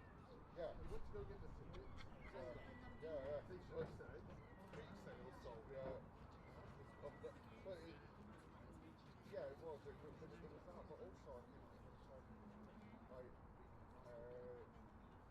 they should probably. People are more likely to go to see someone that they've not heard of who's local than someone they've not heard of that is from somewhere else. You know, I think this has got a local lineup then, so I think people would be, you know, a lot more inclined to come Well, live. it's like Price used to be much busier because they had a lot. Everyone was kind of like local, wasn't it? Yeah.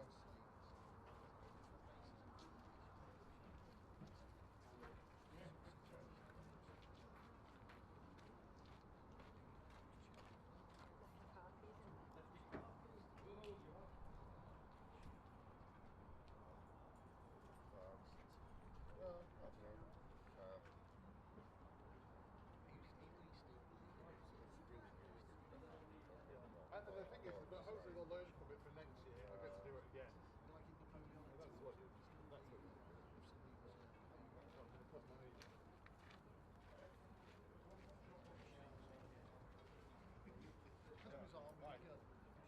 I've even got like check boats, like because I need the decks to be able to go into reverse as well.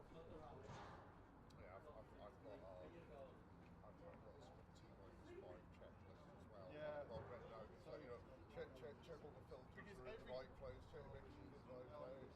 So every time I'll jump on them, and then I'll be like, oh, forgot to do this, I forgot to do that, and then... The problem is you just want it to be, like, set up fine, but anyway.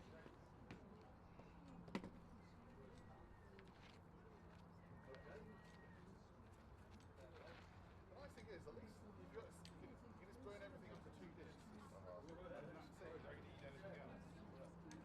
Yep. Just load them up. I've got 4 discs. I don't even know what. Just like, back, just in case. All identical. Yeah, absolutely. Well, I mean, CDRs aren't the most hardy of media, are they? They're just in case.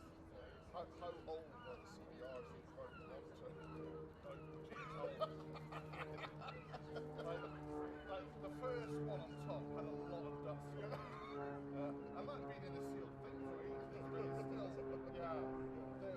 But funny enough, like now that I've got these, I bought some CDRs, so I've got, it's kind of weird. Do you remember the smell? There's a definite smell I've completely forgotten about when you open up a fresh pack of CDRs. Oh, like one of the spindle sort of packs, right? I don't know, maybe I'm making it up. Definite. I don't know what the chemical is. Like verbatim discs. Yeah. Well, I actually fairly recently burned a CDR, and it must have been the first time I burned one in. I know you just forget. Like we used to do this all the time. I used to go through CDRs and sub-right. Yeah, no, it's fine. It's all very chilled. No, it's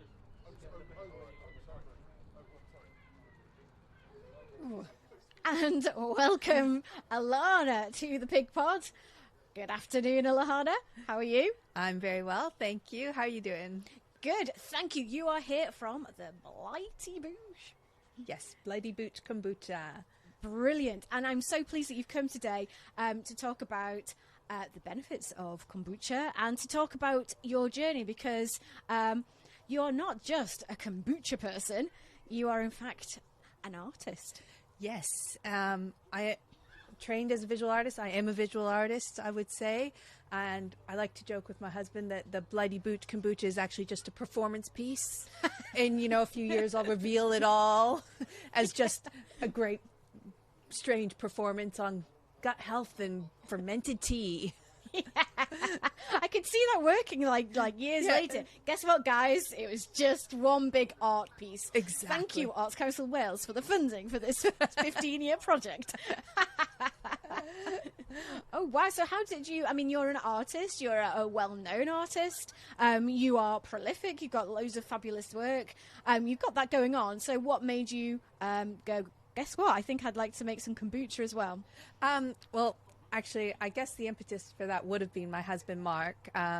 He's got ulcerative colitis, so an autoimmune disease. And we were in Canada, and one of my cousins who's a doctor said, have you tried kombucha? It's great. This was, 15 years ago. And he tried some there, loved it, found it really helpful for his stomach. So we came back to the UK, tried to buy it commercially in the grocery stores. It's not available. It wasn't available here at all. So he said, will you make it for me? I started making it for him, brewing kombucha at home, which, if you don't know, kombucha is fermented tea. Right, okay. Yes. So I was treating it like an art piece, like I was making clay or any other art piece. It was a puzzle. I enjoy problem solving. Yeah. So I was making some kombucha. He started talking to some people at Welsh Government, Conwy and stuff, and they said, oh, yeah, you should make this. This is great. And I was going, no, this is just for us. This is for home use. And then they invited him to a food event where, bizarrely, I believe it was Harrison Ford's son was present. Oh, wow. And okay. Harrison Ford tried his kombucha and was like, this is the best kombucha I've ever had. Wow, is that on your bottle somewhere? That should be like your statement piece. It's just too weird. Harrison Ford gives it a thumbs up. Harrison Ford's son. Oh, no, we got to remove it down. Oh, okay, one removed, okay. Yeah.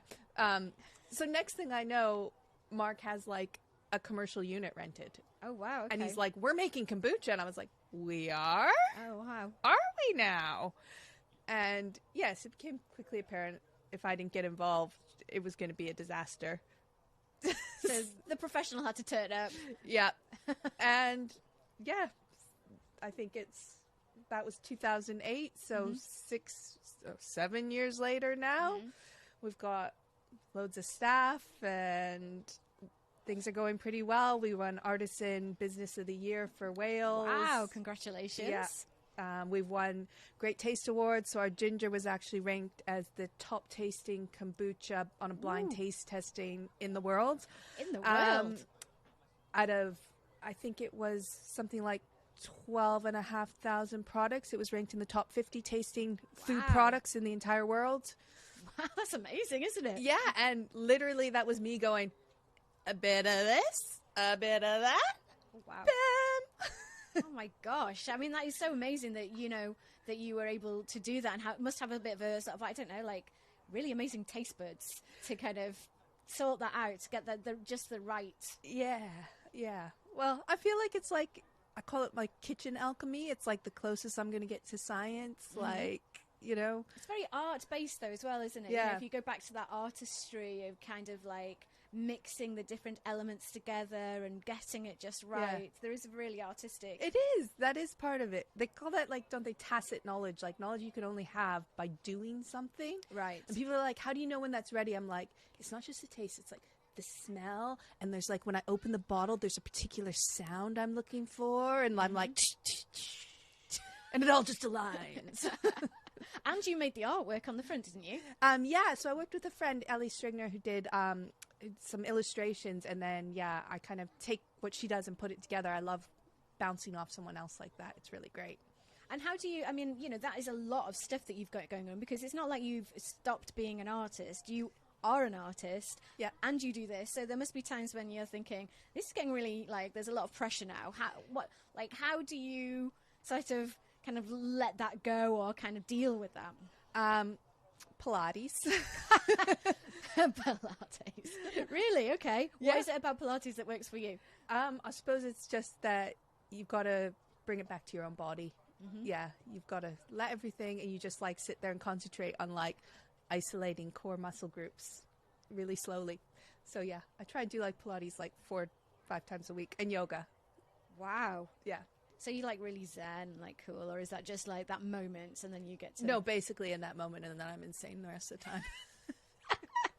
But I mean, you had that moment of calm, and maybe, I mean, sometimes life is just stressful, isn't it? And when you're really pushing yourself, and you know, to take a product from basically you doing it in your kitchen for personal use to an award-winning company, then that isn't just something that happens by accident or overnight. That takes work, dedication, all those things. So I guess sometimes we have to realize that that pressure, that feeling of like intensity, is just at this moment now to with you, because you have an aim in sight. But when you're in your moments of your yoga and your Pilates, that's when you get to sort of like get away from that, knowing that yes, you're gonna have to step back into that Yeah. world. Yeah, and it's like when I'm in that, if I've done something for myself where I reconnect with my body during the day, I can deal with all that. Yeah. If I don't, yeah, it's scary. It's tricky, isn't it, to Yeah. keep going? But I notice you have some rather lovely bottles in front of you. Yes. And I think I'm going to be treated to a little taste of something. For sure. So we've got 5 flavors. Yep. Cherry, organic ginger, original, Bramley elderflower, and nettle and rose hip. What do you fancy? Wow. I mean, they're all so, like, exciting. Maybe, do you know what? I feel like maybe the nettle and rose hip. Admittedly, that one is totally one of my favorites. Oh, is it? Okay. So we will open it and just see if we can hear the lovely... I'm going to listen. For the... So did you hear the little... Yes. That was just the lovely level, and then you get the lovely little fizz. And that's Okay. really important because this is not force carbonated. So all the bubbles is actually just natural fermentation. Right, okay. So CO2 formed by the fermentation process. Now, have you ever heard of the gut-brain axis? No. So the gut-brain axis is the communication system between your gut and your brain. Okay.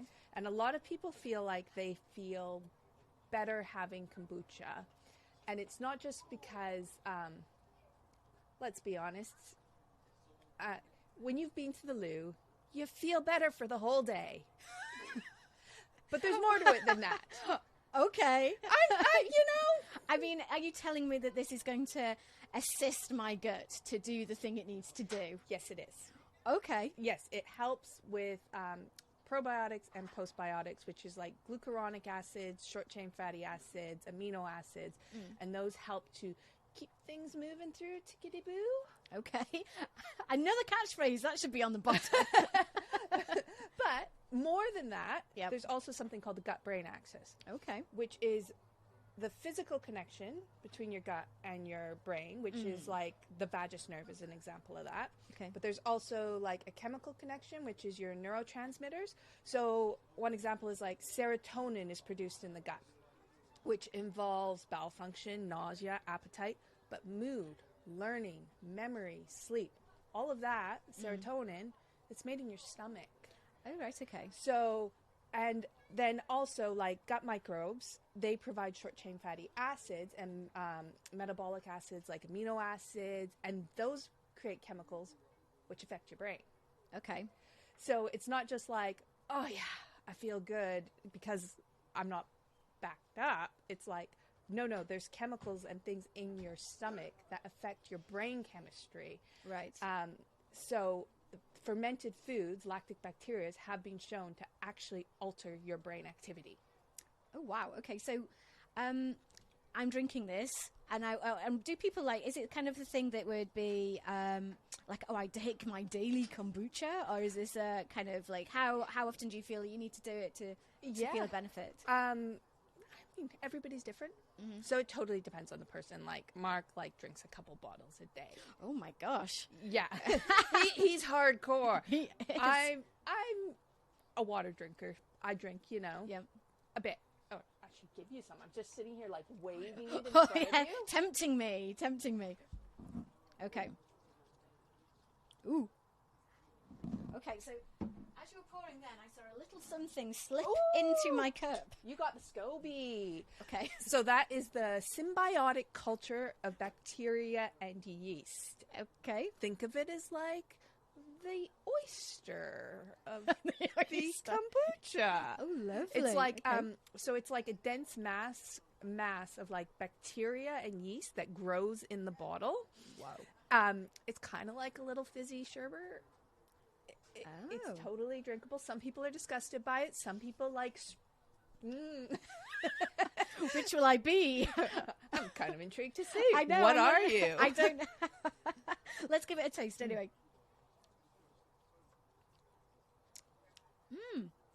That's nice. Yeah, I do like it. That is good. Sometimes, having tasted some kombucha in the past, maybe it's kind of been like Coke. You can't really identify what it is, like Yeah. the flavor. Yeah. Like this is really nice. I can it does taste like nettle and raspberry, and it has got a little kick at the end. But that's really refreshing. It is. Yeah, I really like it. This one is it's just refreshing. My favorite term is somebody told me it's like little pixies dancing on your tongue. Well, now you say that, yes. Obviously. Obviously it is like little pixies. A lot of people go because there is a lot of bad kombuchas out there. What makes a bad one? What is kind of like when you're wandering the shops, there are a shelf of kombucha, and like can you go, oh no? Yeah. Well, number one, is it on the shelf? If it's not in a fridge, it's not real kombucha. Okay. Because that means it's either being pasteurized, so all the living bacteria and yeast in it has been heated to kill it so that it doesn't continue to ferment and explode. Okay. Or it's being microfiltered. So again, all of that removed by passing it through really fine filtration. So I kind of go, well, what's the point in drinking that? Another indicator is actually if the bottle says no sugar, because sugar is a requirement of fermentation. Right. Like a brewing process, I guess they put sugar in. You have to have some sort of sugar in order for the fermentation because that's what feeds the yeast. The sugars in kombucha are actually converted into fructose, so it is a sugar that is easier for your body to digest. It's like it becomes like the sugar in an apple. So even though it does contain sugar, it's not like eating spoonfuls of sugar or sweets, Other things, so a lot of the commercially made ones, what they do is they actually just take a little bit of super strong kombucha vinegar, pour it in some water, add some false flavorings, and then force carbonate it. Right. Whereas that's not how we make ours. It's completely traditionally brewed. We make super high quality organic tea and then put loads of culture in it and let it sit and stew and bubble and create lots of delicious glucuronic acids and things like that. Yeah. No, I mean you can really taste it because as you say, like, did you say vinegar then? Like that, like sometimes like with other kombuchas I've tasted, there is that sort of more vinegary kind of back taste to it. That's a bit like, ugh. They've got like that sourness. I think a lot of that is we use black tea or oolong tea in our kombuchas because it's got a nicer, smoother taste. Right. But as well, we use like a really high quality organic tea that we import ourselves because literally, like the original, it's 3 ingredients. It's tea, sugar, and culture. If you're using cheap tea, right, it's gonna taste like that. Yeah. Yeah. And when you're not brewing and being an artist, what do you do for sort of like downtime and kind of pull back? I know you said you do Pilates, but what are you doing? Well, we just recently got a house, our first house, and I have been gardening. I did not know I was into gardening. I've never been into gardening before. I'm suddenly into gardening. it's important to have these like things that are just for you, and you know, you can see the fruition of it. Literally, with with gardening. Yeah, I mean, well, this is it. I mean, there's that moment of, you know, you work so hard and it's such a fantastic company, and you as an artist doing so much work, you know, and just having a life as well. It's so many juggling things for you. Yeah. So what's your favourite professional moment? Oh. Because you've just won things and had things. Is it big moments like that, or is it small moments when you hear back off customers that... Yeah, I'm not so into the big moments. Okay. To be honest, like, we get handed a word, I'm like, yeah, whatever. But I think my favorite thing is, like, just being with the people we work with, and when, like, they say things to me like, I love my job and I love coming to work, and that makes me really, really happy that I know that this company has allowed people I love and care about to have a good life, and we look after each other, and that's so much more meaning to me. Yeah, really family kind of supportive business that's local. I mean, where are you? We're in Conwy. We're literally right over on the Morva. Like, it's amazing because we look one way and we see the sea, and we look the other way and I see the mountains and the wild ponies on it, and I scream every time, "Wild ponies!" And they run away really fast before anyone else can see them. Yeah. So, right here. Brilliant. So it's so great to have like such a local company that's, you know, got all these awards and spreading love and gut health wherever they go. It's important. It is important. Thank you so much for coming to see us today, you. Alana. I really appreciate your time. Great. Take care. Thanks.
granddad. I'm shaking. I can't remember which way round it is. Shiny side's the underside, isn't it? When you go upside down into the... No, I've had it in upside down, yeah.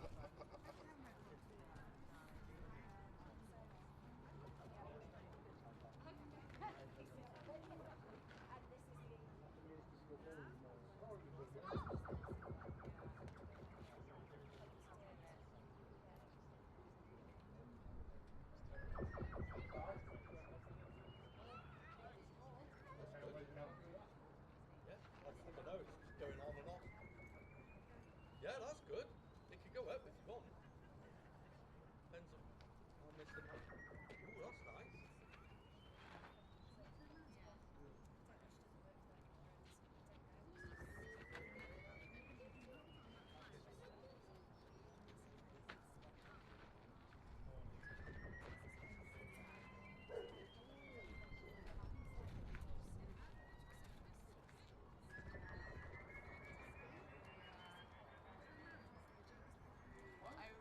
Nice.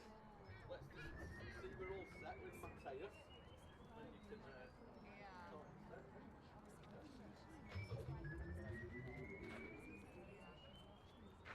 It's fine, I've got 4 minutes of this. I was going to say, is this your holding tune? Yeah.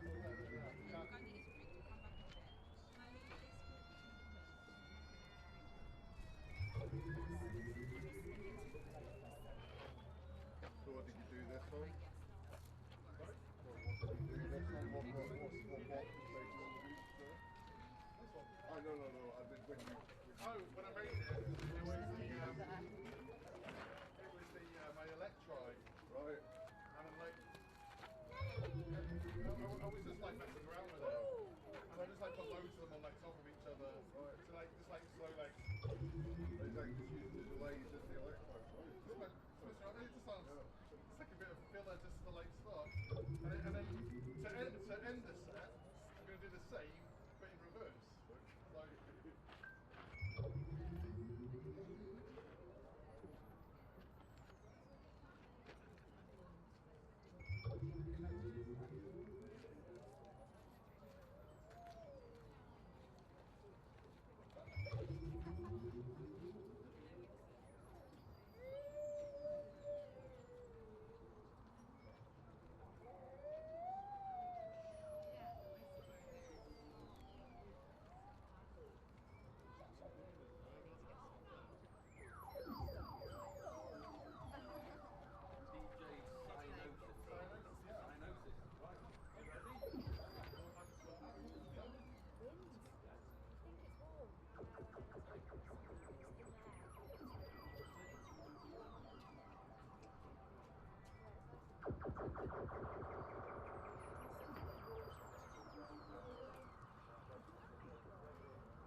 Hi mate, you alright?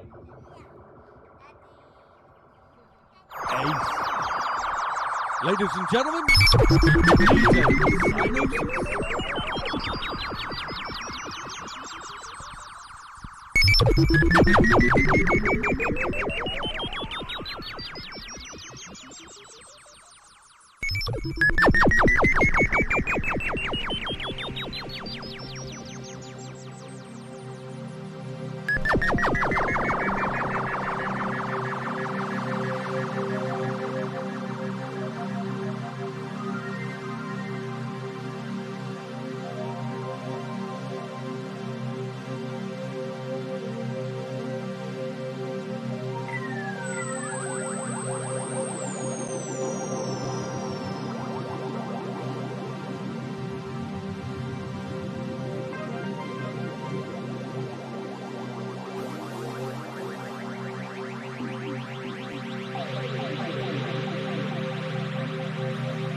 ladies and gentlemen, DJ Cyanosis.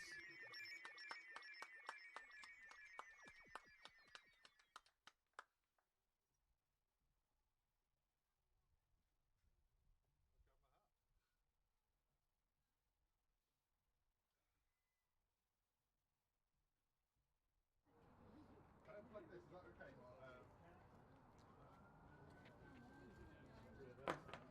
It didn't look like that this morning.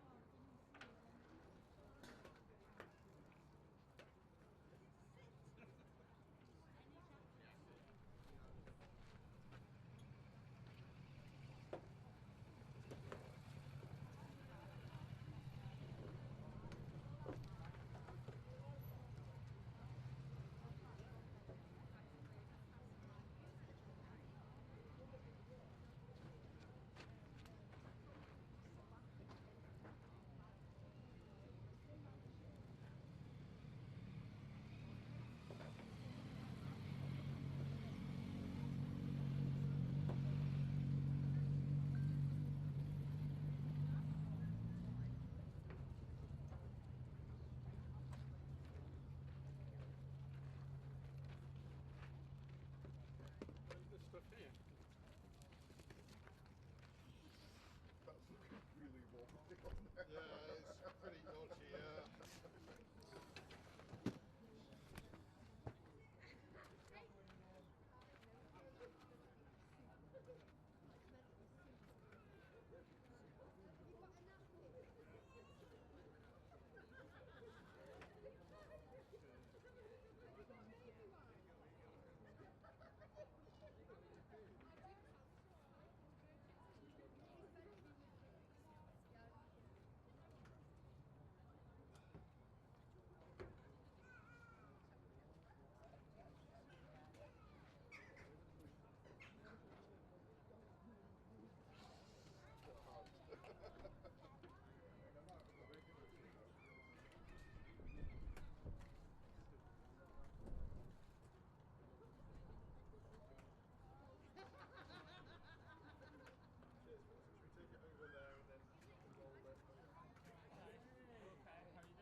My pleasure. That was brilliant, so chilled. Yeah, that's what I thought. Yeah, I thought that's what you'd want, really. Yeah. Nothing like, not like techno or acid, like not. Well, like me. Yeah. Well, no, I mean, you're playing later. We need some vibes to get us in there. Yeah, no, that was really nice. My pleasure. Yeah, no problem. Really chill. Can I take a picture? Yeah, sure, of course you can. Yeah, sure. This is an amazing centre. Like.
Double your set length.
Okay.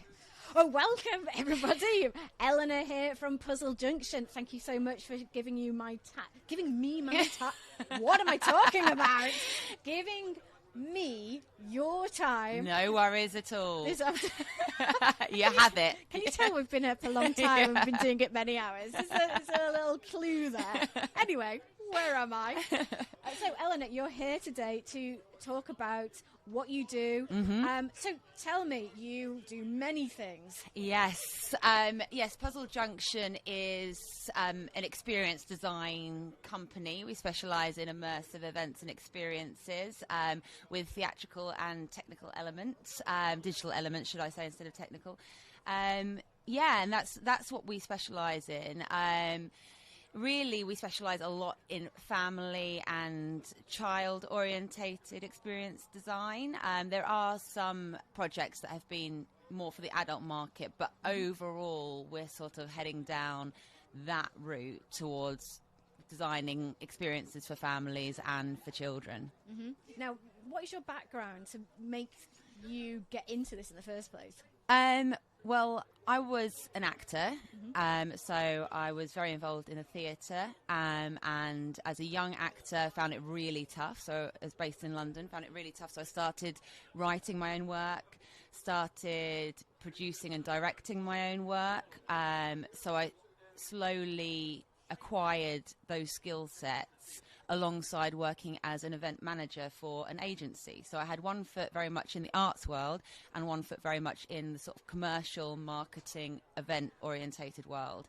So for a long time I was thinking, how could I combine my passion for the arts with my knowledge of producing and event managing? And I tried various different versions of it. but while I was exploring those, I was also introduced into immersive theatre for the first time about 15 years ago. I went along to a secret cinema experience, and at that time, the actual film was still a mystery, which is the clues in the name, secret cinema. They don't do it that way anymore because they do much bigger IP experiences, so they release it beforehand as part of the marketing. But in those days, the film was still a secret, and I went along to this experience, and it absolutely blew my mind. The email that I got said, meet at Barbican Station, wear a white scarf, and someone will meet you. It was really cloak and dagger, and I was just absolutely blown away. And we had this whole immersive theatre experience, first of all, and then that led into sitting down and actually watching the film, which was The Third Man. And I thought, this is something that isn't theatre, just theatre, and isn't just an event. It's something that bridges the gap between the two. So for quite a few years, I was still going along as a punter, and I as an actor, I did a few jobs in other people's immersive theatre experiences. But alongside that, I was organising my own nights, if you like, events and theatrical nights like cabaret nights and things like that. So, and I was working as an event manager, so I was acquiring those sort of production and event management skills along the way. And in 2021, I had a little interlude with having children. There was a little hiatus. And then over the other side of that, in 2021, I founded Puzzle Junction, and working here in North Wales now, producing work and working in the wider sphere, more nationally as well. So yeah, that was a potted history of how I got where I am today. Yeah, and you know, to do all of that and have children is you know, it's big, isn't it? You know, a lot of juggling. A lot of juggling, a lot of kind of like, how do you sort of deal with that when things get tough? What do you do to kind of get yourself on the right path again? Call 9 and Tide.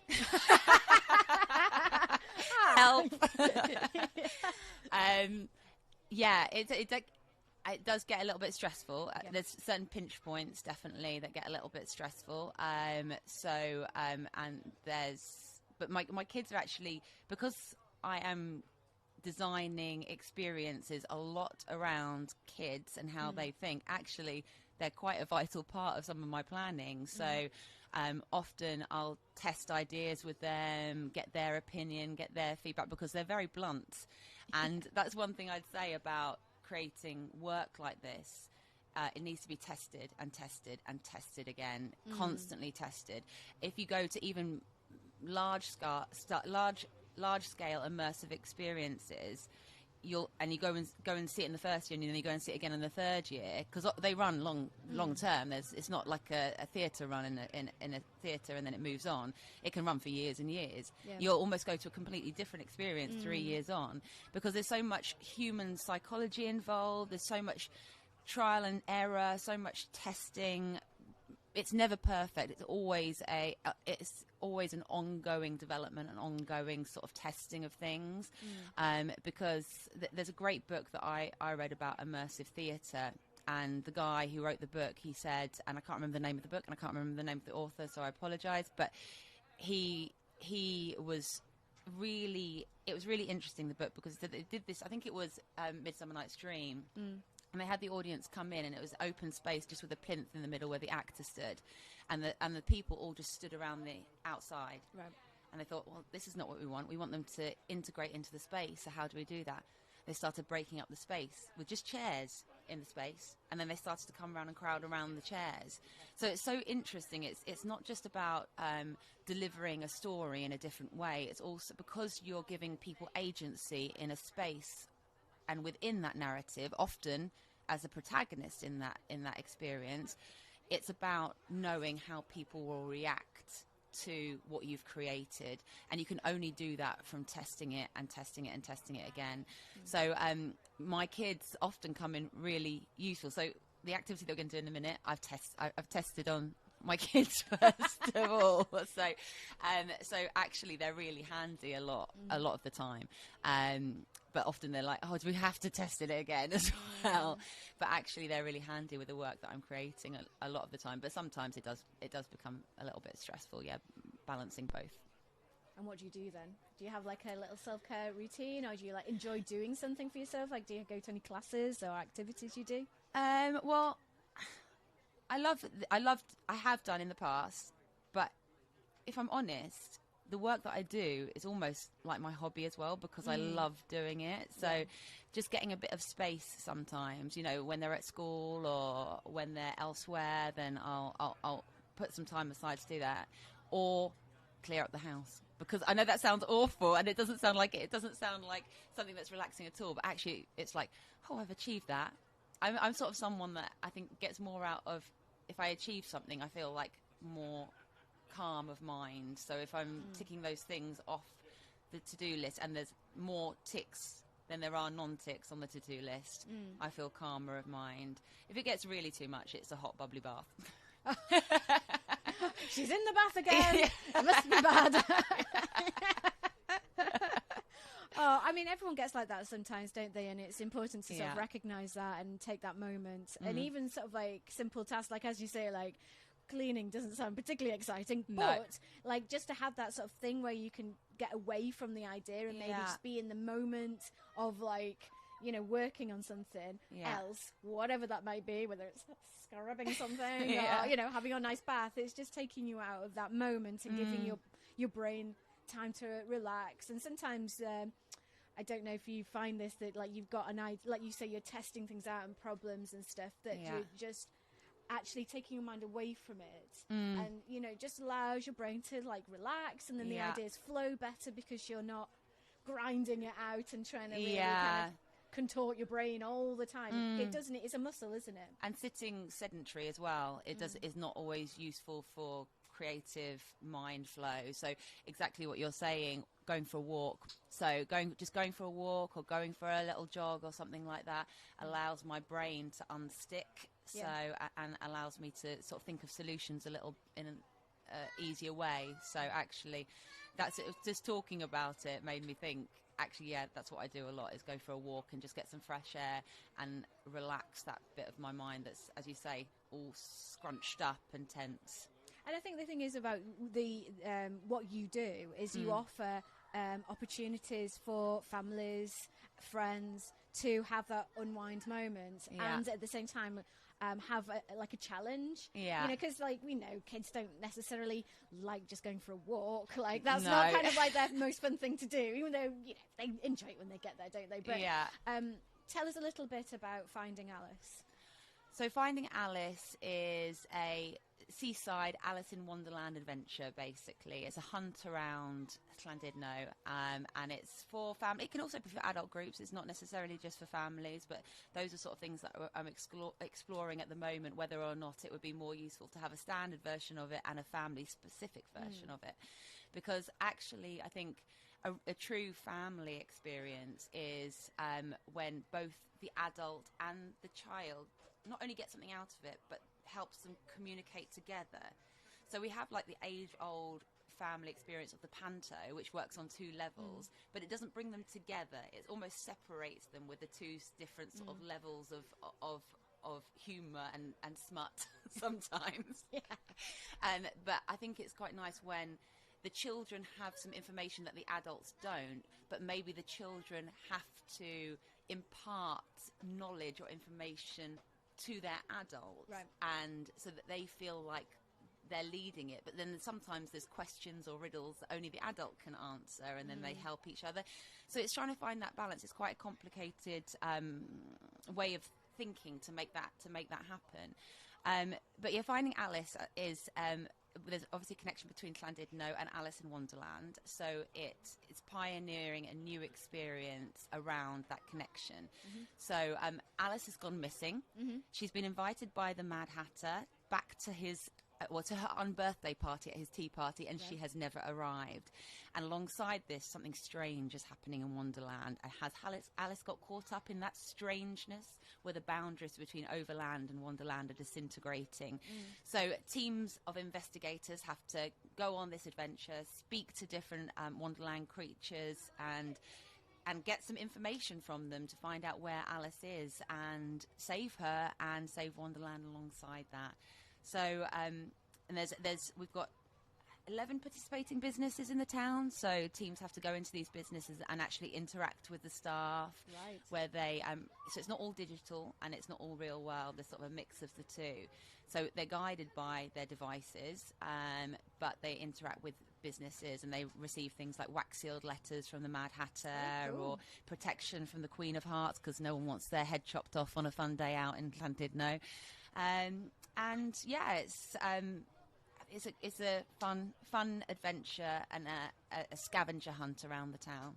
So put that perfect opportunity again for people, you know, they've got busy lives. Sometimes you've got kids and you kind of feel like you don't really get to see them even though you live in the same house as them because you're just so busy with work and you're just like on that treadmill all the time. And this is like an opportunity for people to spend time with family, spend time with friends, enjoy something that you're all doing together, get outside.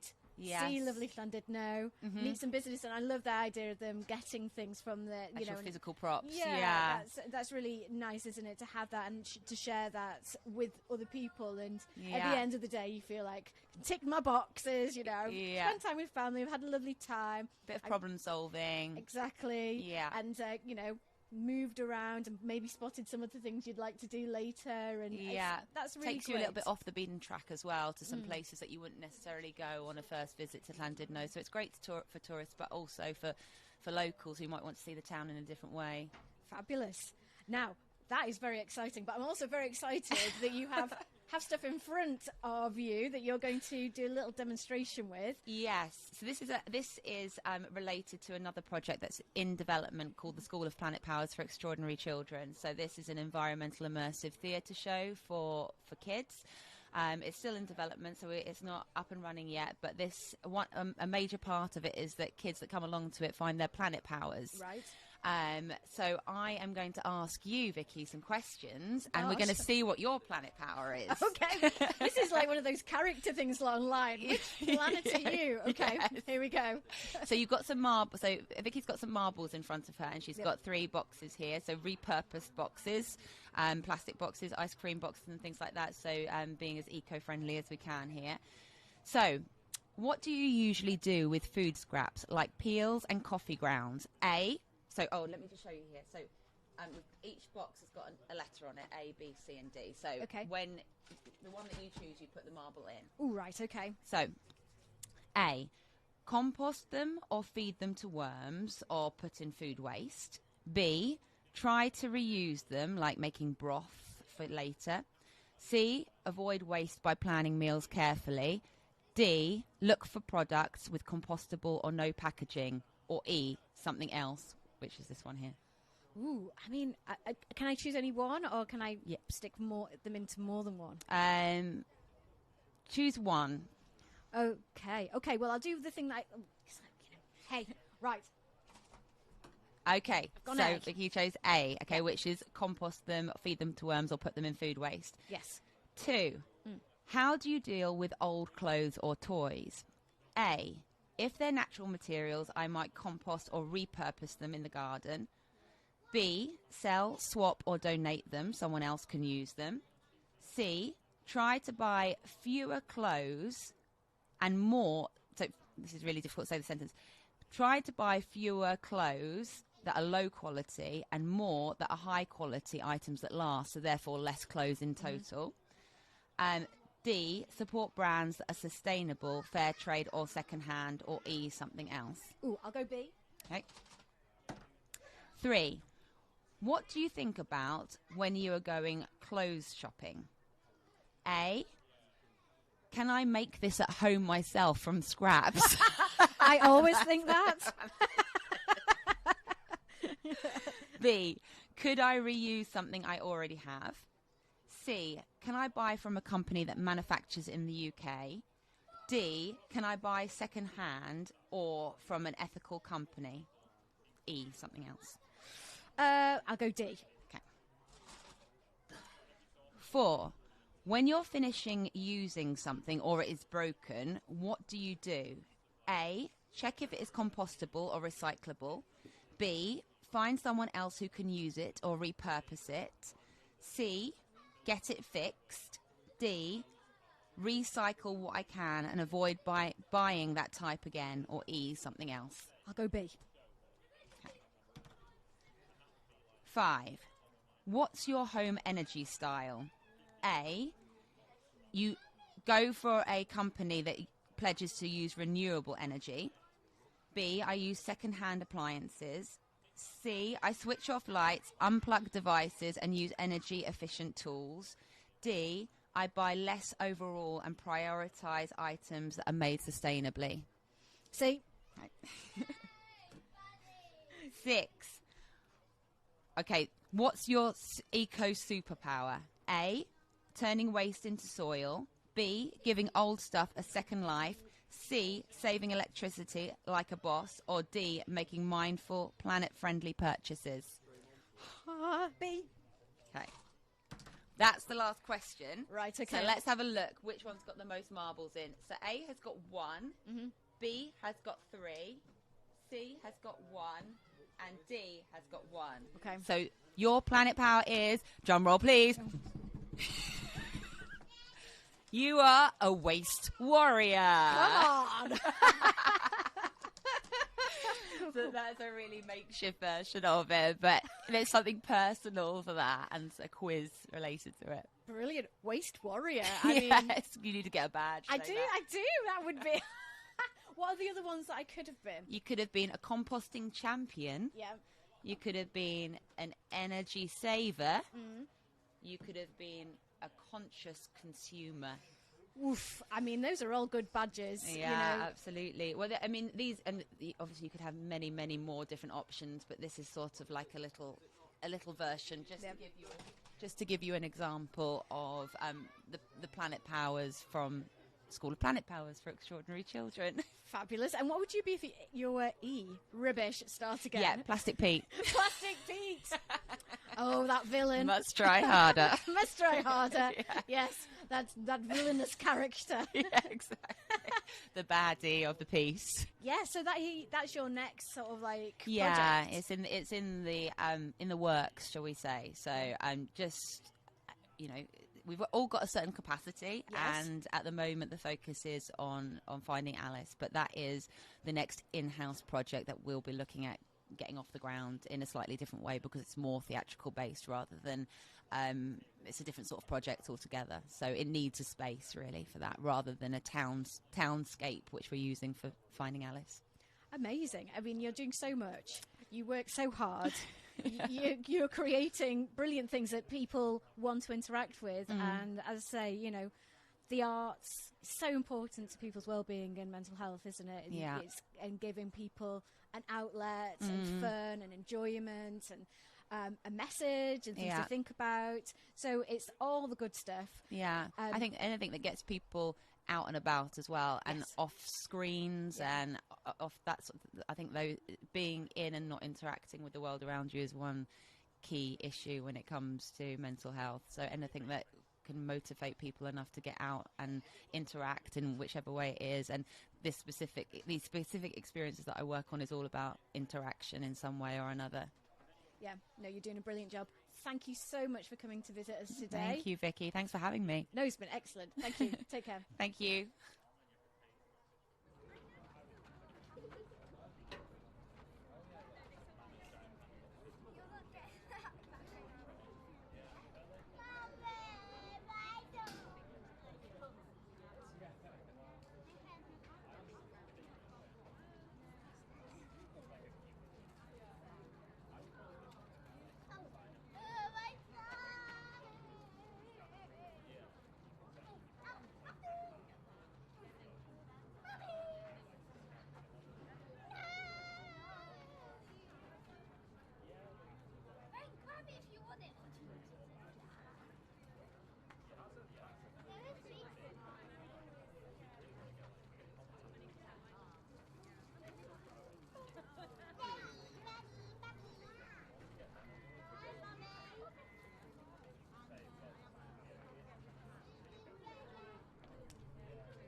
Mum's the roadie.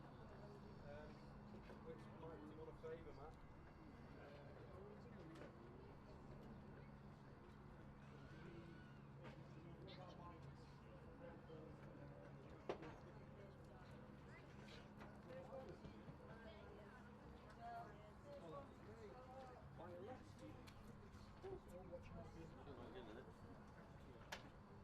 Yeah, that one's a better one than the switch on that.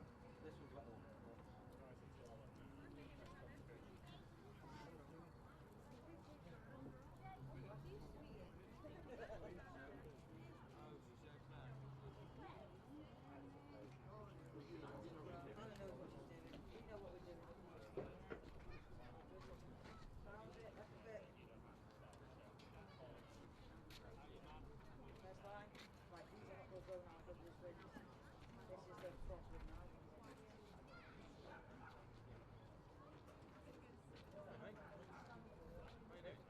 Okay, Hannah? Are you alright? Yeah. Just seeing the setup.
Cool. Do you want me to give it the... You don't have to, but...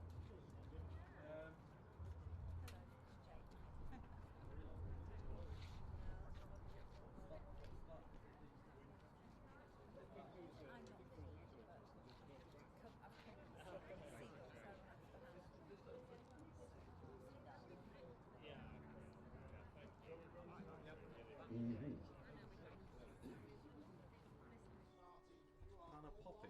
Poppy. Go for it. Go. Ladies and gentlemen, playing for you live now on Conwy Quay, courtesy of Mind and Pigtown, we have the one, the only, Hannah Poppy. Hello everybody, how are we doing today? It's nice and sunny, but it might not be after I start singing. Fingers crossed. I'm Hannah Poppy, I'm going to be doing a few songs for you guys today. Join in if you know them. This first one's Mamma Mia.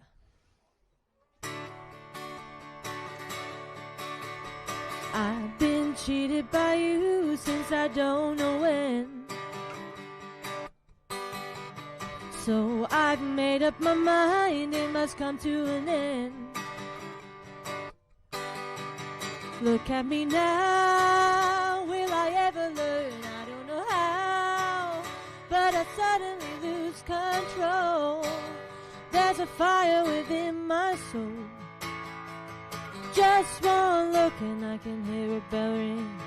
One more look and I forget everything.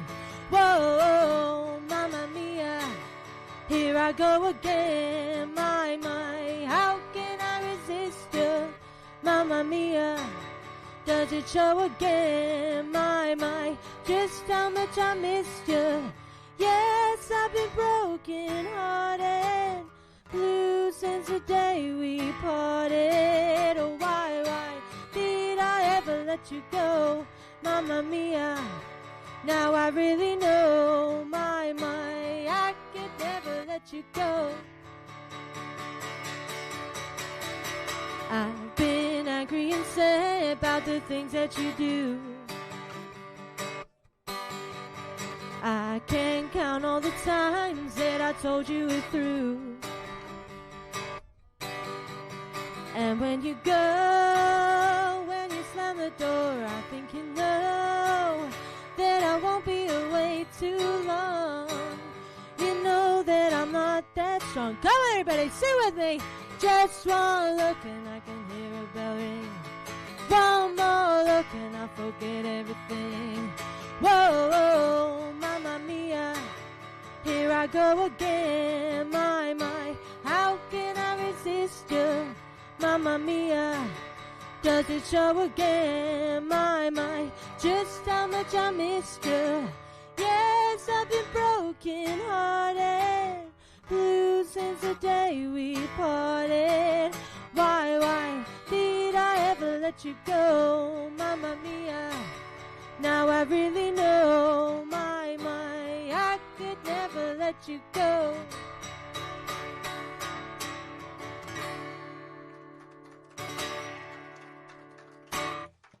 The Combat Wombat here trying to get me secretly.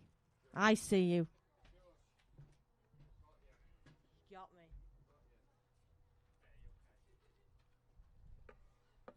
This next song is an original song that I wrote called Stuck in My Mind. And basically, I wrote this song because when I was about 12, I started to get ill. I have a lot of chronic illnesses, a lot of physical illnesses. And before all these illnesses happened, I was completely fine, healthy teenager, playing sports all the time, football, anything. And I couldn't do that anymore. Obviously, that took a big toll on my mental health. And that's why I wrote this song called Stuck in My Mind, because it's about me being stuck in my room and not knowing what to do in my life, and then finding that music is something that helps me to get my emotions out. So this is Stuck in My Mind.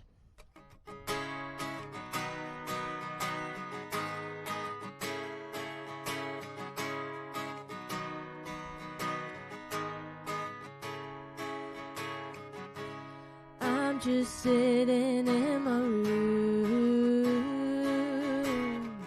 thinking about what I'm gonna do,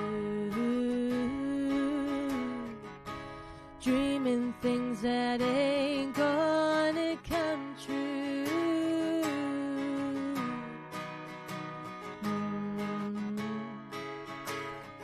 Palm trees in California, waves crashing in on you, but my head was underwater, and I don't want to open my eyes.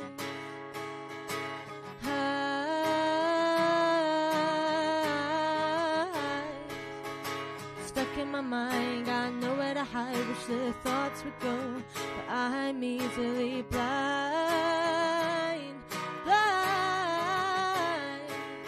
Don't wanna live, don't wanna die, but the thoughts in my head never get out of my mind.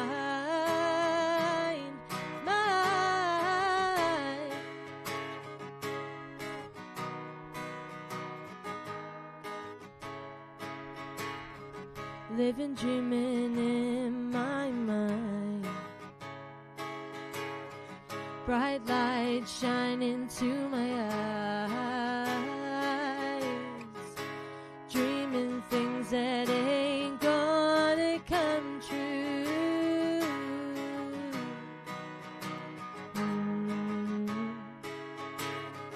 Palm trees in California, waves crashing in on you, but my head was underwater,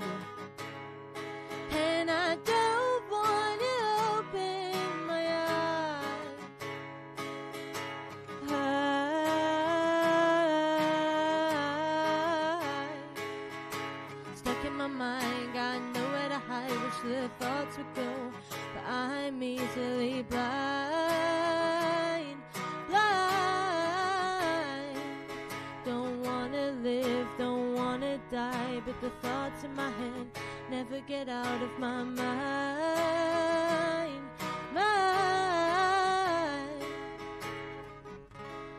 I'm just sitting in my room.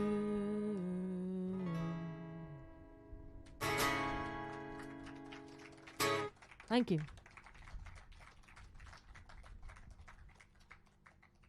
I'm having to use pegs on the washing line so my papers don't fly away. That's happened too many times. I've learnt. The wind gets you. This next one's a cover. This is Sailor Song. I saw her in the rightest way, looking like an Hathaway, laughing while she hit a pen, handcuffed, and then she came up to my knees, begging, baby, would you please do the things you said you'd do to me, oh, won't you kiss me on the mouth and love me like a sailor? When you get a taste, can you tell me what's my flavor? I don't believe in God, but I believe that you're my savior. My mom said that she's worried, but I'm covered in his favor. And when we're getting dirty, I forget all that is wrong. I sleep so I can see you, 'cause I hate to wait so long. I sleep so I can see you, 'cause I hate to wait so long. She took my fingers to her mouth, the kind of thing that makes you proud, and nothing else had ever worked out. And maybe I tried other things, but nothing can capture the sting of the venom she's gonna spit out right now. Won't you kiss me on the mouth and love me like a sailor? When you get a taste, can you tell me what's my flavor? I don't believe in God, but I believe that you're my savior. My mom said that she's worried, but I'm covered in his favor. And when we're getting dirty, I forget all that is wrong.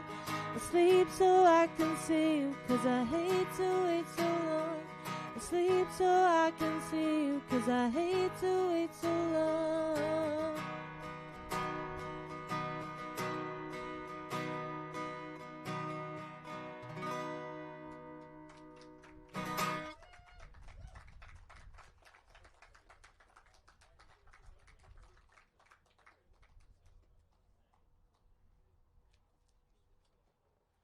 This next song is another original song that I wrote called Fisherman, and it's about... It's a long story. I'm going to cut it short. I talk too much. It's about this fisherman I knew from Conwy Quay. He had the Nickel of Faith.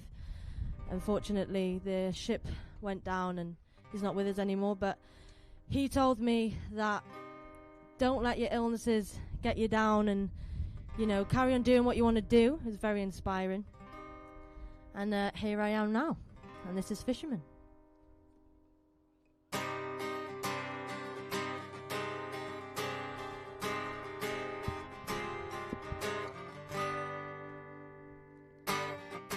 I was looking out at sea.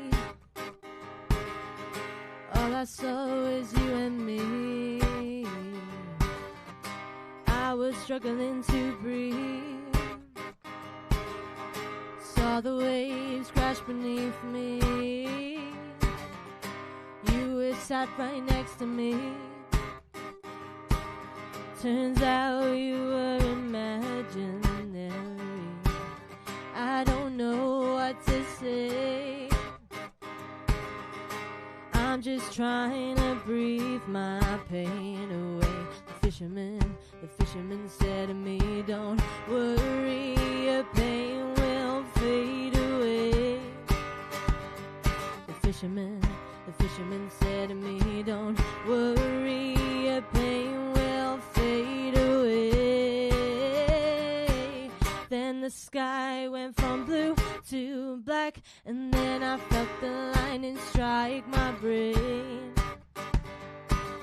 I just wanted you by my side so that I didn't have to feel the pain. I just wanted you by my side so I didn't have to feel the pain. You just don't feel my pain. It's like electric running through my veins. I just want you to stay. I'm just trying to breathe my pain away. The fisherman said to me, don't worry, your pain will fade away. The fisherman said to me, don't worry, your pain will fade away. I just wanted you by my side so I didn't have to feel the pain.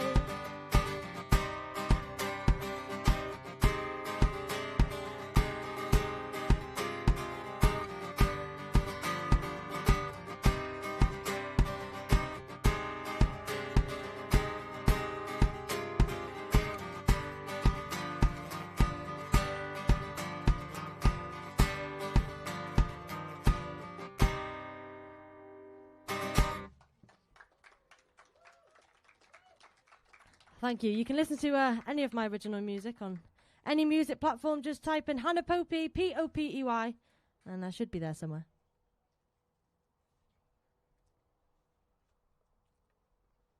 I've only got 2 songs left, guys. This is another original song called Catcalling.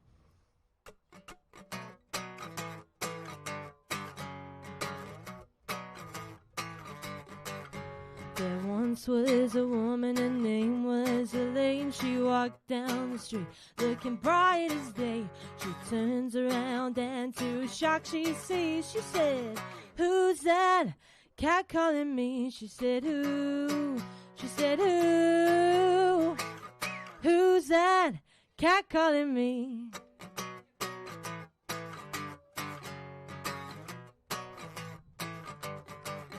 The next day, Elaine, she walked down the lane and into the bar. She got a glass of champagne and walked a man that she never did see. He stood at the bar and Wolf whistled me. Who? She said, who?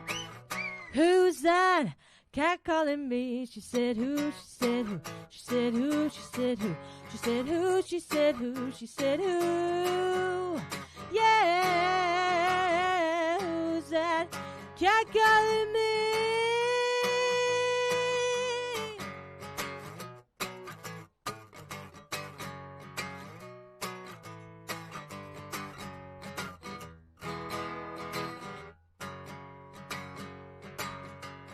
Dum da dum da dum da dum da dum da dum da dum da dum da dum.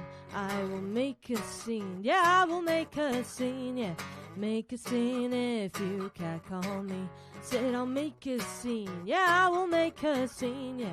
Make a scene if you can't call me, yeah. Make a scene, yeah, I will make a scene, yeah. I'll make a scene if you can't call me. So when you next see me walking down the street, yeah, think again before catcalling me. Think again before catcalling me. Think again before catcalling me. Think again before catcalling me.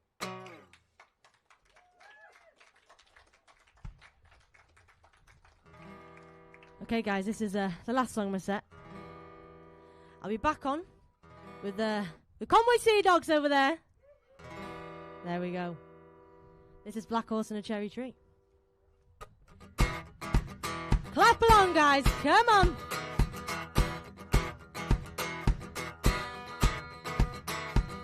Well, my heart knows it better than I know myself, so I'm gonna let it do all the talking. And I came across a place in the middle of nowhere with a big black horse on a cherry tree. And I felt in fear upon my back. I said, don't look back, just keep on walking. Well, the big black horse said, look this way. He said, hey lady, will you marry me? But I said, no, no, no, no, no, no. I said, no, no, you're not the one for me. No, no, no, no, no, no. I said, no, no, you're not the one for me. Come on, everybody, clap along.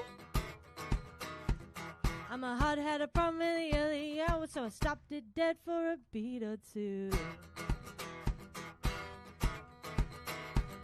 But I cut some cord and I shouldn't have done it, and it won't forgive me after all these years.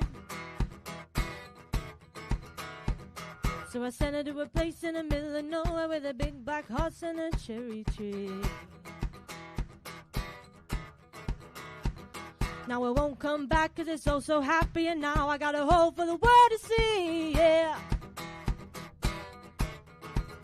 But I said no, no, no, no, no, no. I said no, no, you're not the one for me.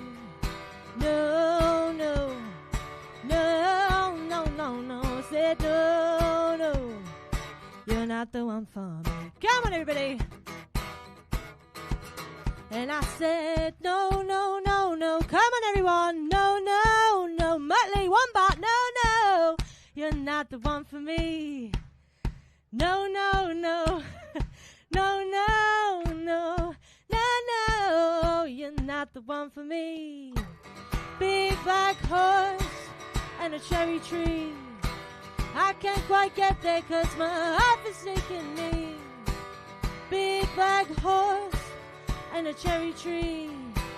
I can't quite get there 'cause my heart forsaken me. Thank you, everybody. I've been Hannah Popey. Thank you.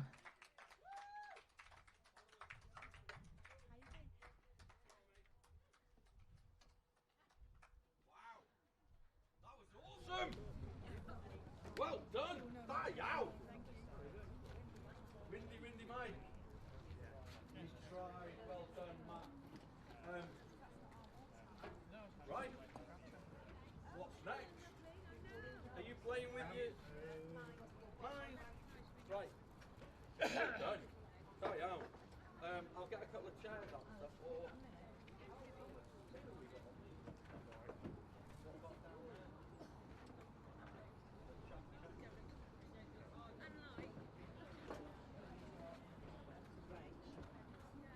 stand out, won't you? Stand.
while I'm out here in Sean is on cameras at the minute.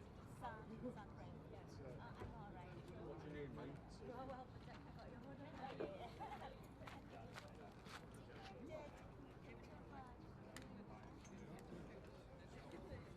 I'll stand up. It's alright.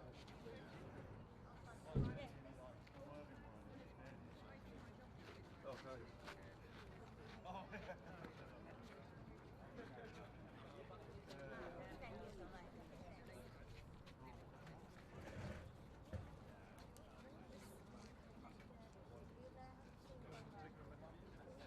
No, just do it, yeah. I didn't really sing before I got ill, but then obviously because I had nothing to do, I just started no pressure. I just started singing.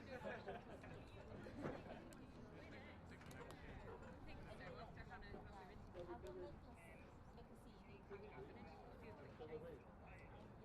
Yeah, that's catcall me. Oh, that part. Catcall, that's what we all so people call it but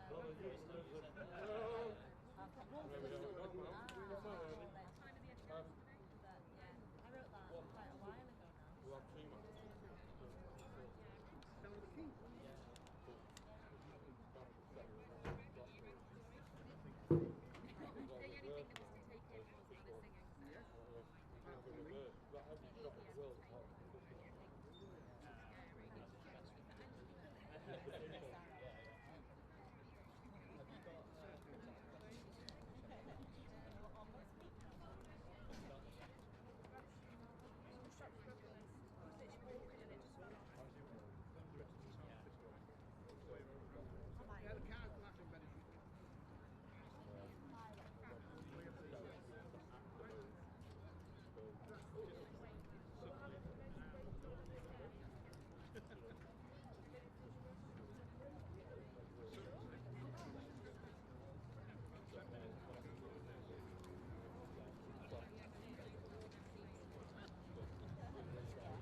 Okay. Oh, Matt, can we come through the PA, or is that not a thing? You have to. No, I mean, you don't have to come through the PA. No, can we have some volume so people Yeah. know what we're talking Yeah, about? yeah.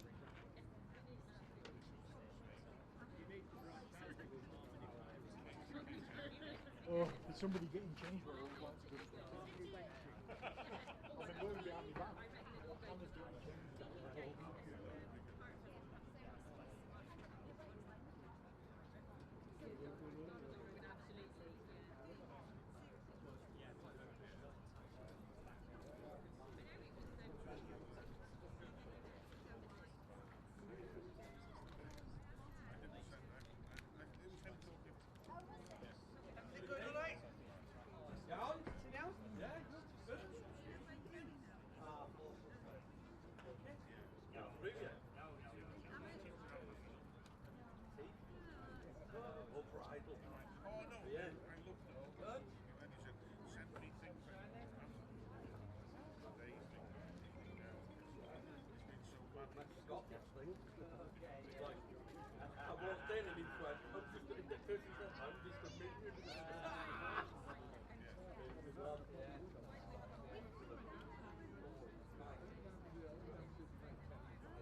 Did it jump up and smack you, or were you bending down at the time?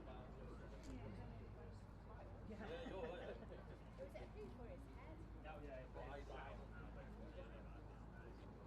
You're not working today, is it? I am. Oh yeah? You just like...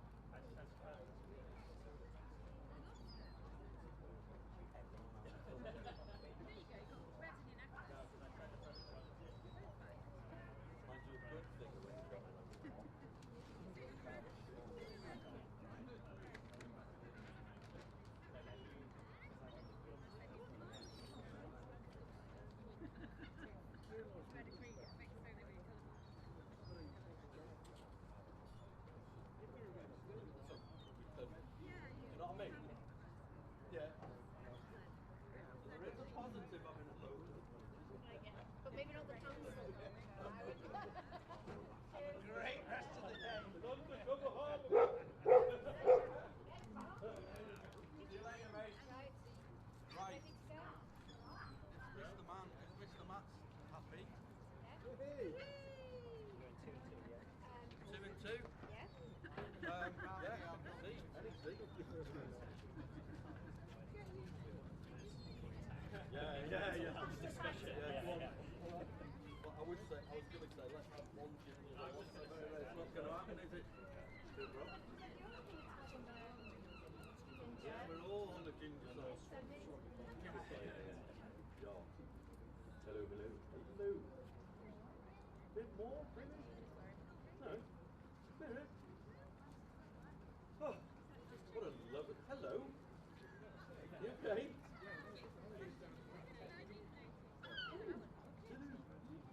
Hello. Yes, because they won't be able to hear them. Yeah.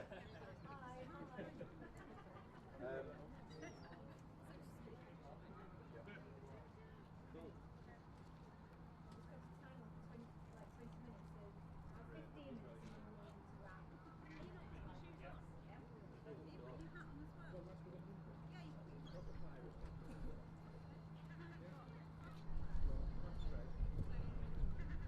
You've got the questions there, haven't you?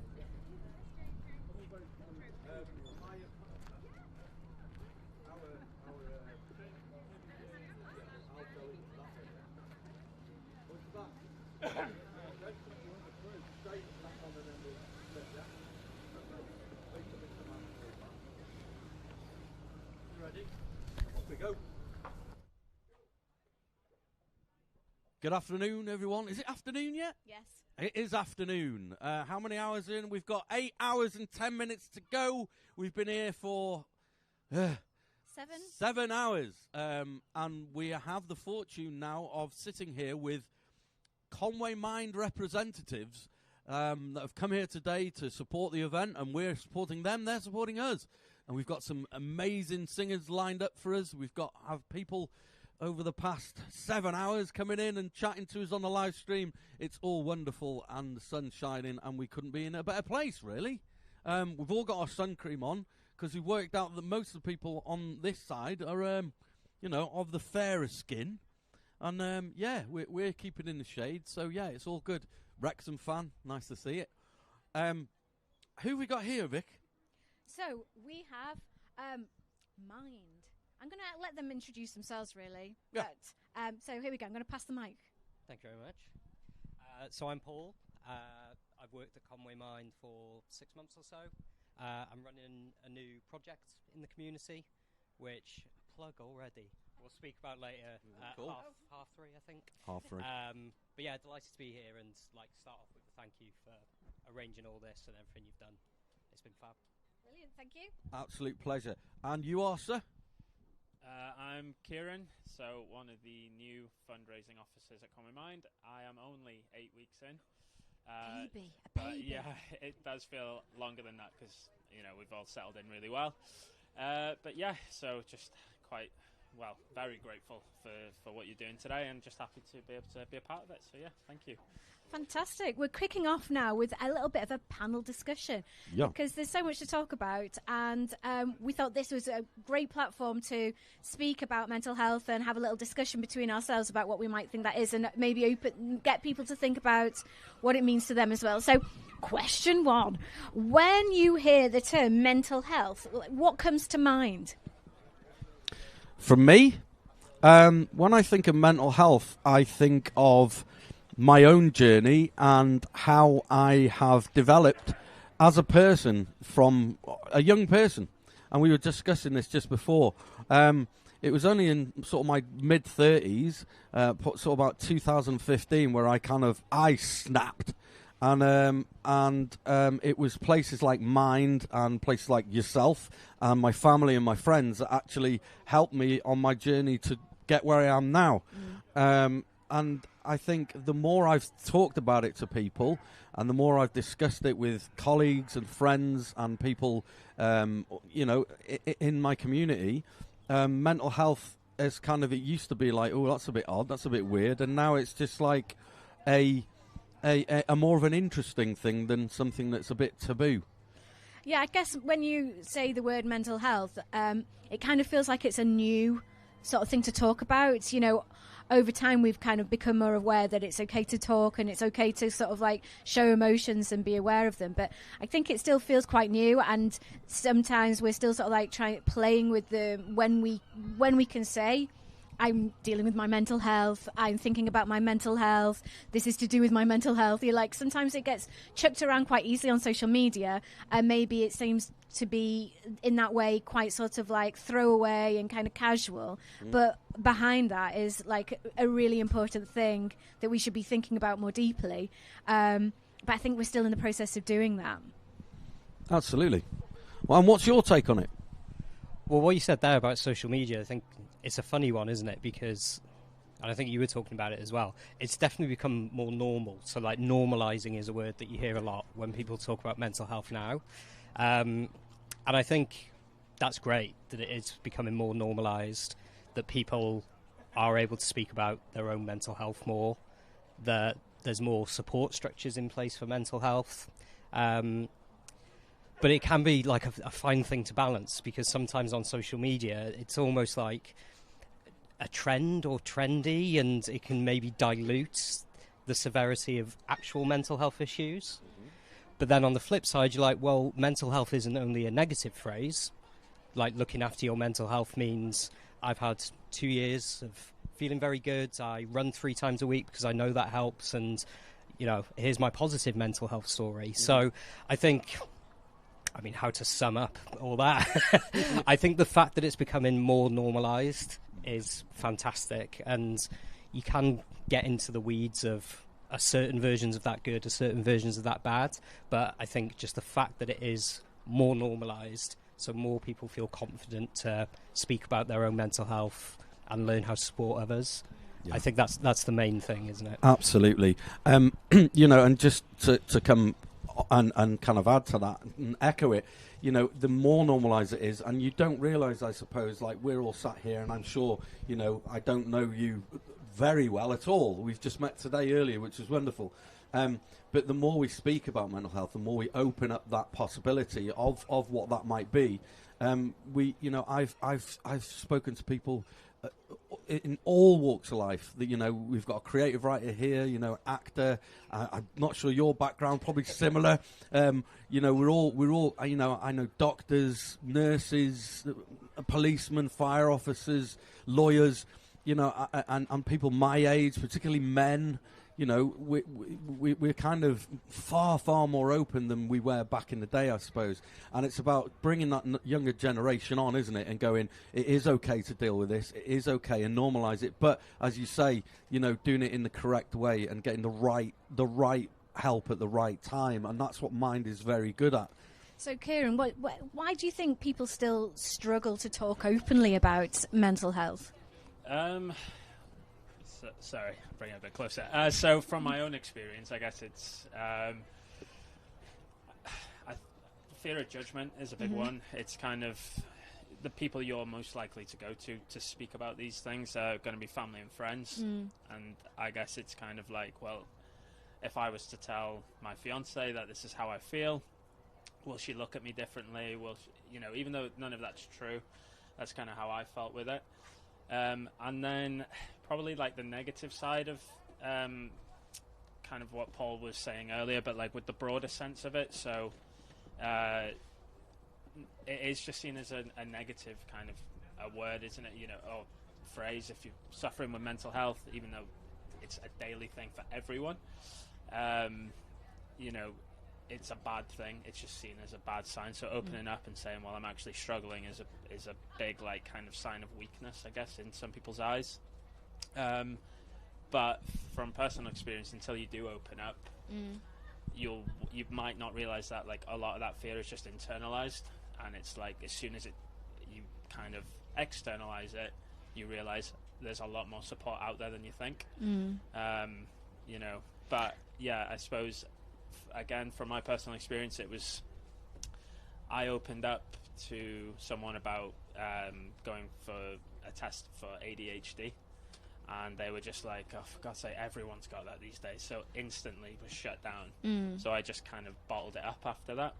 And, you know, so that stigma that's around it, even as someone who's very confident, I was shut down. So it's for someone who's probably takes a lot of courage to speak about it, and instantly just like put in my place, so to speak. It was quite difficult. I suppose the thing is as well that with mental health, unlike physical health, if someone has got like a cut on their leg, you can see it, you can see how bad it is, you can kind of like figure out, you've got plasters, we'll stick a plaster on, put some cream, all the rest of it. It kind of like people know how to deal with it because they can see it.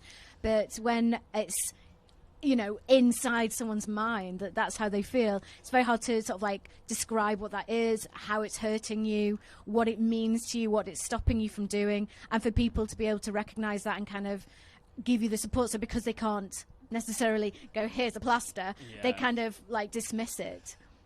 And I guess that's it's a very strong word, but maybe like a little bit like ignorance towards it. It's like it can be unhelpful. So if, you know, people want to help in a lot of ways, but, you know, there are those that just dismiss it completely, who'll shut you down because they don't want to talk about it or whatever. But I think, you know, it takes a lot of courage, but that's what we're kind of trying to hope to achieve through these conversations. It's just that there are people who are willing to talk about it, but, you know, until you take that first step, it is scary as it is, it's very difficult. I mean, do you think we're doing enough in society to prioritise mental health compared with physical health? Such a big question, that, isn't it? Who wrote this? Yeah. I think it was me, actually.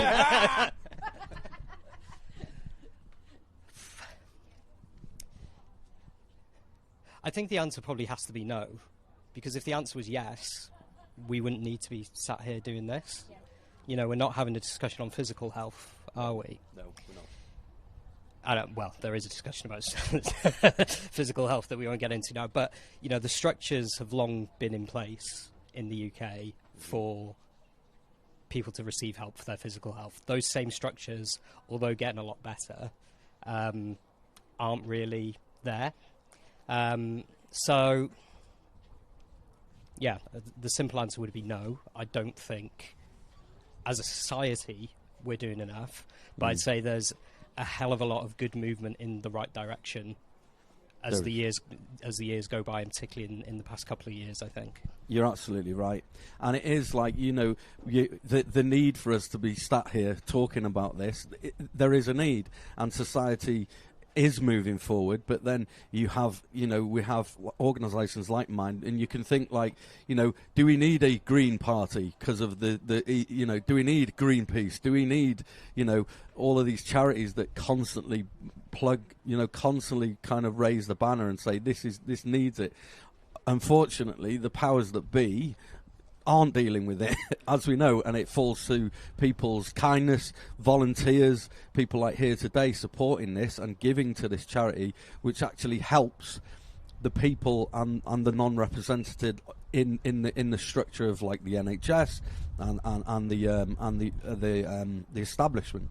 To talk about like my personal sort of outlook on it, and what I've seen in my profession, which is obviously my profession is as an actor. I'm a theatre professional. I'm a theatre practitioner.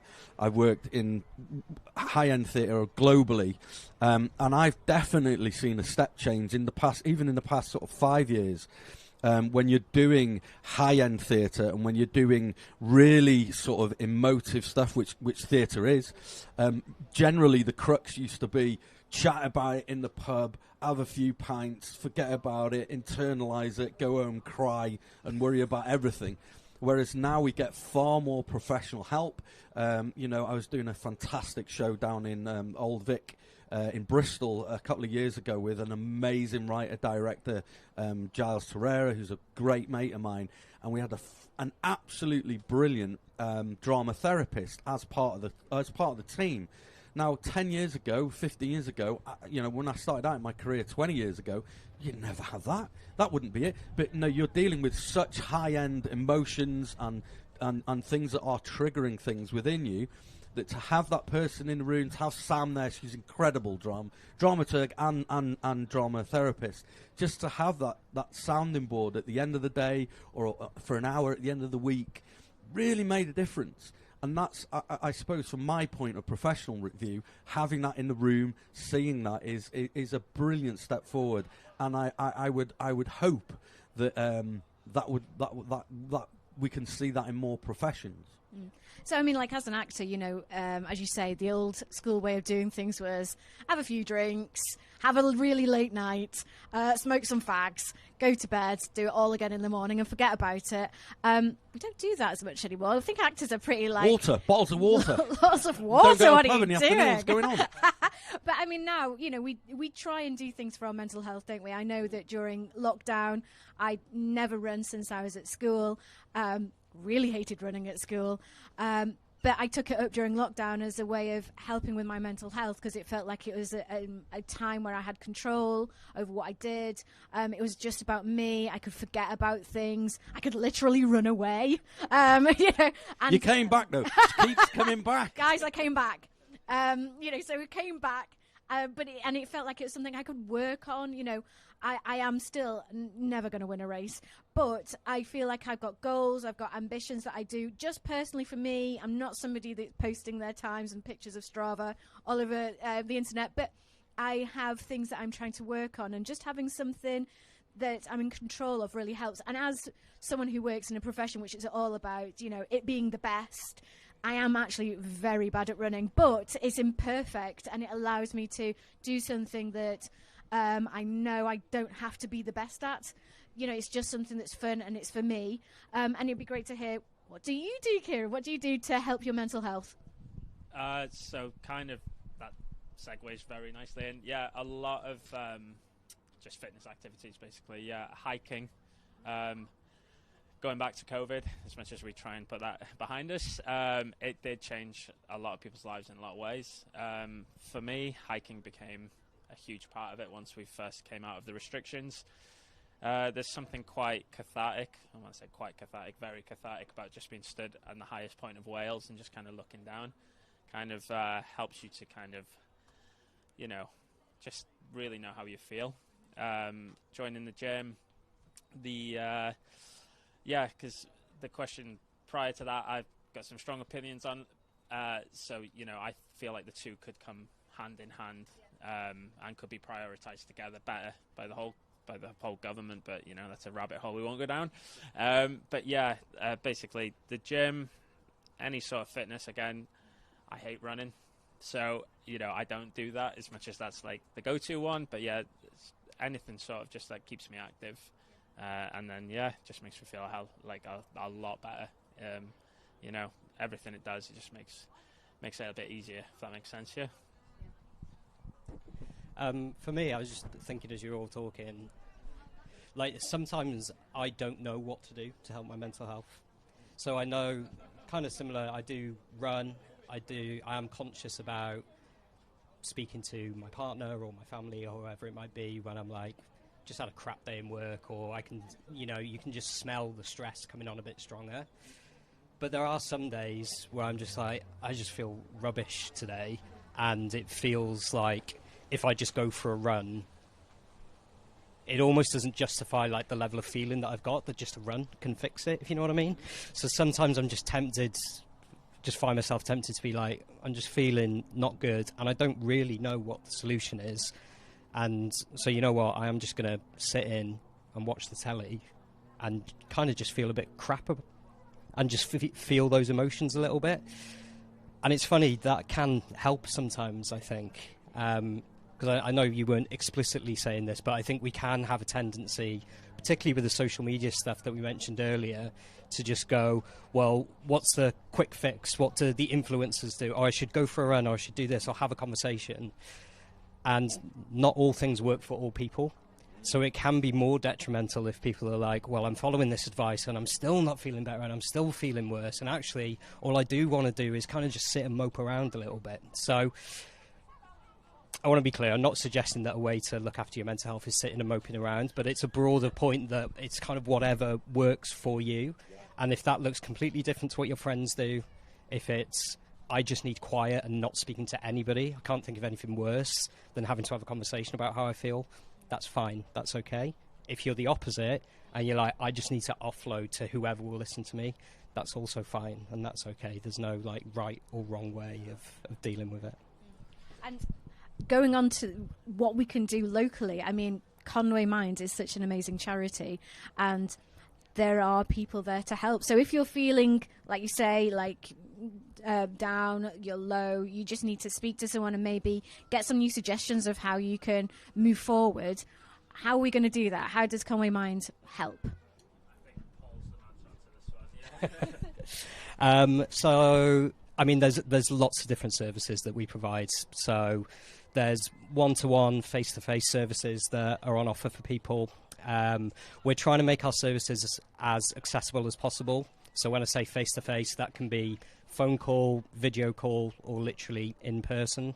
There's also a lot of group activities that we run consistently, and they can range from board game cafes, where if you turn up for a board game cafe and mental health doesn't get discussed for that hour, that's not a failure. That's still fine, but it's this, I guess, consistent groups that are there for people to go and share how they're feeling if they want to. If they don't want to, just to be able to socialise. And then there's quite a few new projects that we've just got going. So I'm working on a project called the Changing Minds Project. We have a service offering in there called Mental Health MOTs. Another teaser, we'll talk about that more later. But the Mental Health MOTs is like a really entry-level, non-clinical, not a test mental health conversation where we can then signpost individuals to further support. That sounds like a great idea.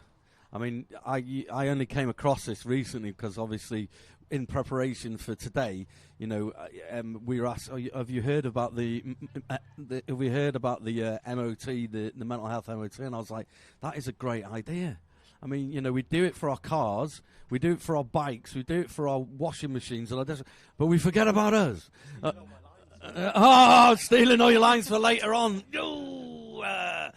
But we do. We're right. You know, we do it for all sorts of stuff, but we forget about ourselves.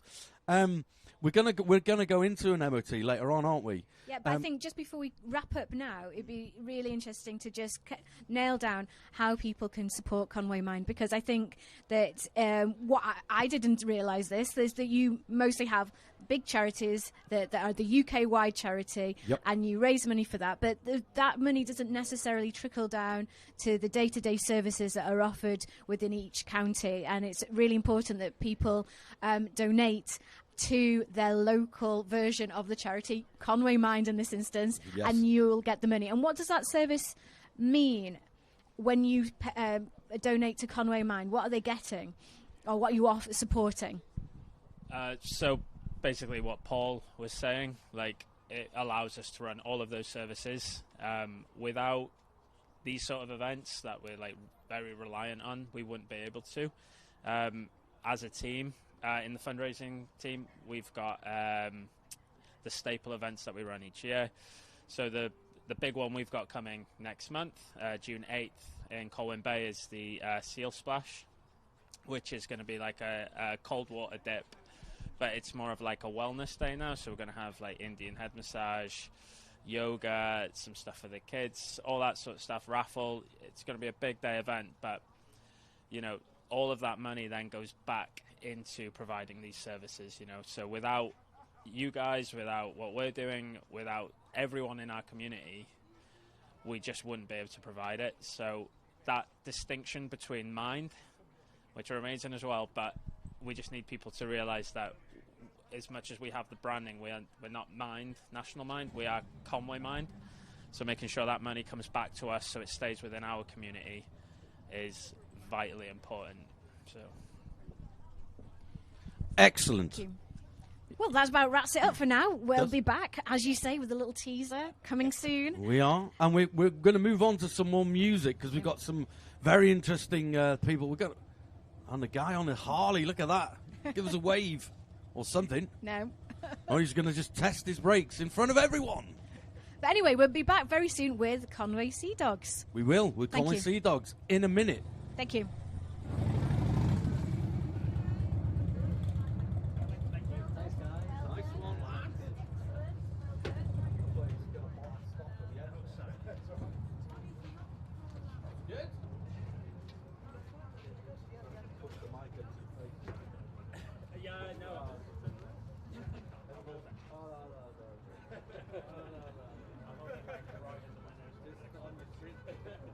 Stick it on your chin. That's what the beard's for. Yeah, hold it there. I wish it could grow one. No, do it. Yeah.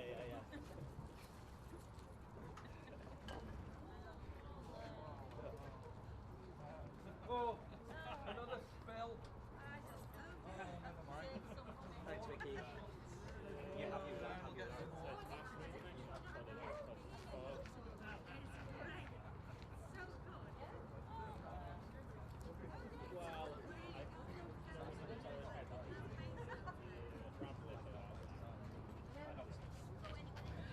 I understand you're a female, right?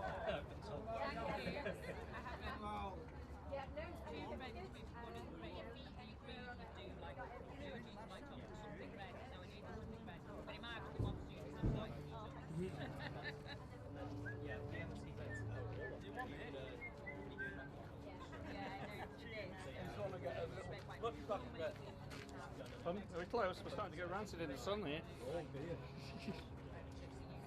You don't want rancid pirates.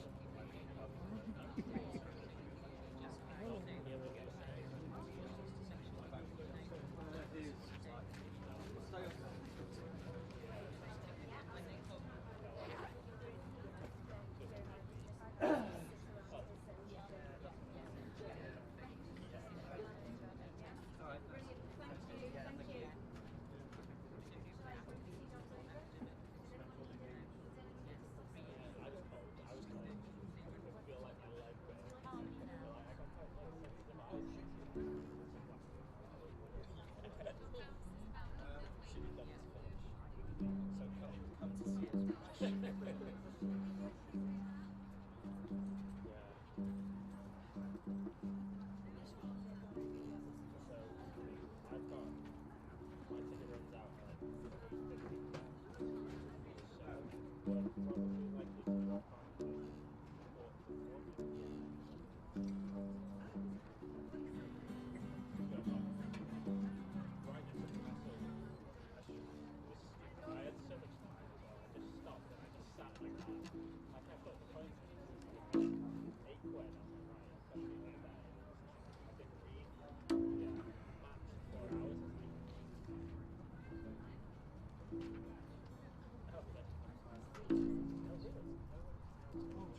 them two faders down on the left hand side of the desk.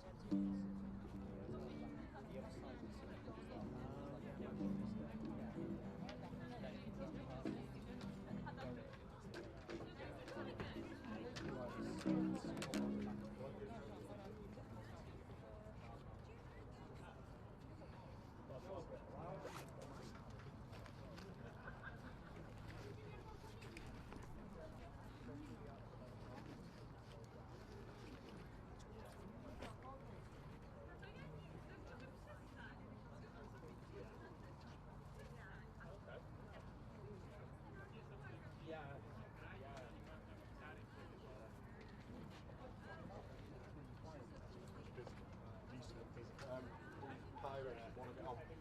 I don't know what they do. If I walk on my steel cap.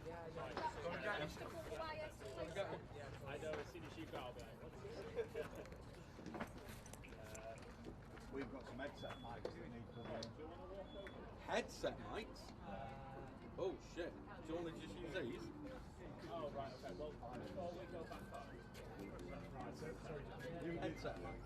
The thing said that you'd be able to get plug in anything you got. How long are the cables? Ideal. Right, I'll catch you. The headsets into cables. Wireless. Wireless. Right. How many? Two. Oh. And you've got the receivers, yeah? Yeah, we've got everything. Can you do another one? Three. One. More wireless is more better. Yeah, we like wireless. That's what I love doing. I'm not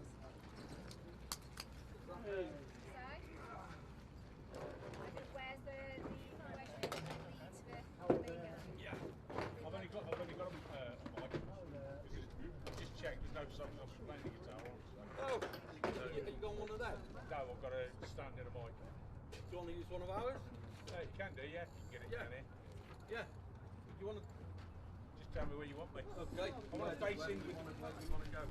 I just want to face in towards the band. That's all.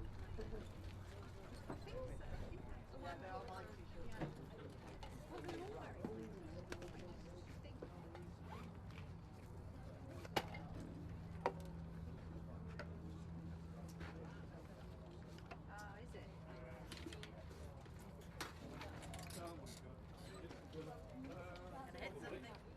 Anna, Yeah. did you throw that over there with me?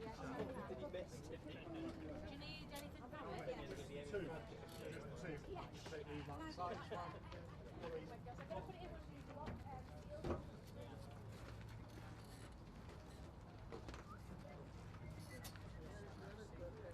Just means you're not introducing. Oh, yeah? Yes.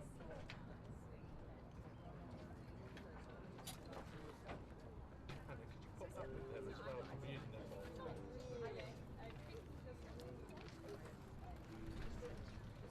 It's become a tradition.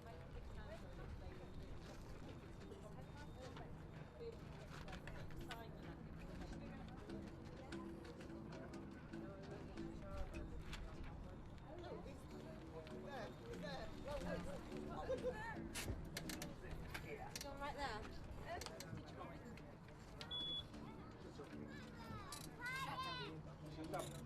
Shut up your face.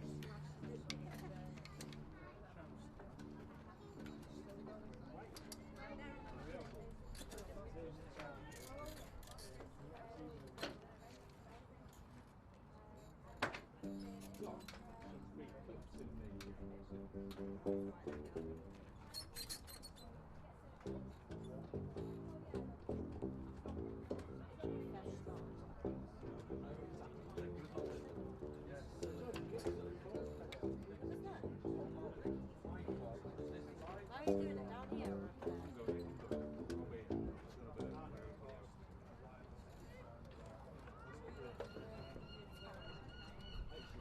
for you.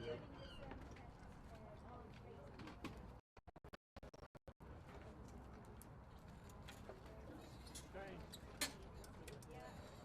I'm sorry about that. Put this on your thing.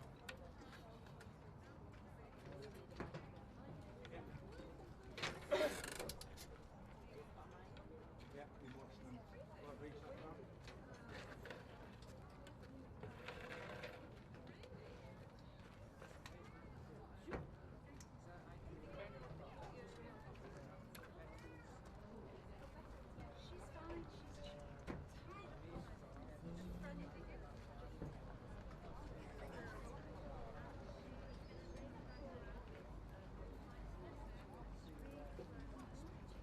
Is that everyone with the is this am I using one of these microphones? Hang on.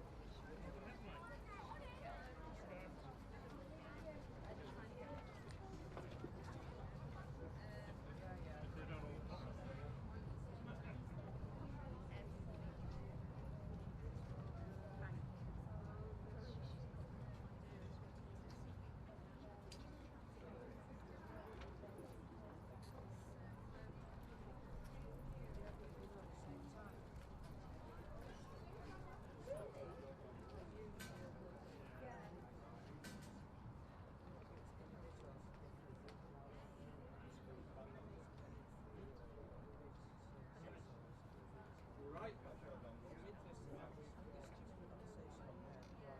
We've done that challenge here. So, dongle there. We want to move onto it. The other one? Robert, are you not using your ramp? Hey? Are you not using your ramp? No. Yeah, I've got a dongle in a minute.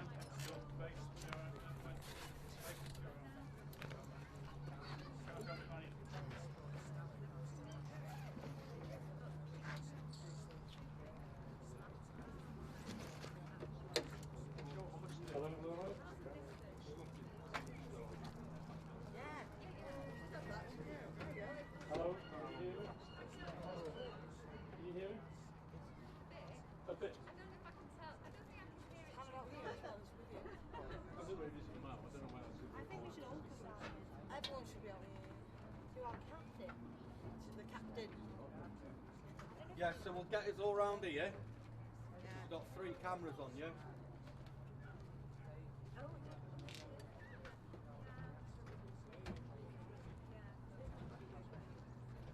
How are we doing? That would be good. Are you focused?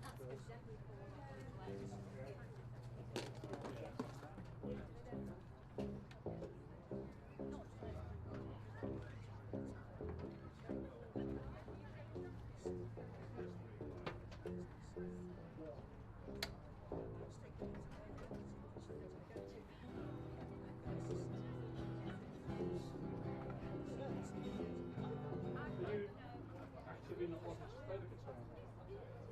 Okay. I really like it. I just wondered if you were... I will do it. I could do it. If it comes in. Captain. I'm talking now. Oh, here I am. Can you hear me now? Can you hear me?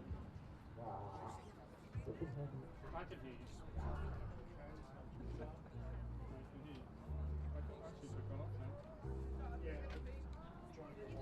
You are very good, Harry, Robert.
still round.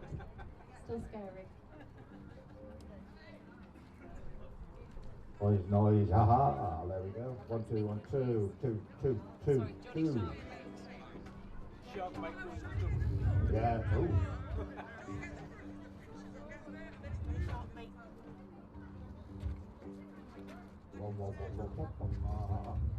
I'll tell you what, on that, can we get the second one of these set up for Hannah? Because it goes into the hat. Get that, you get a headset. No. Skills, what can I say? I might have breathed on it a couple of times then. You go right with that. Have you got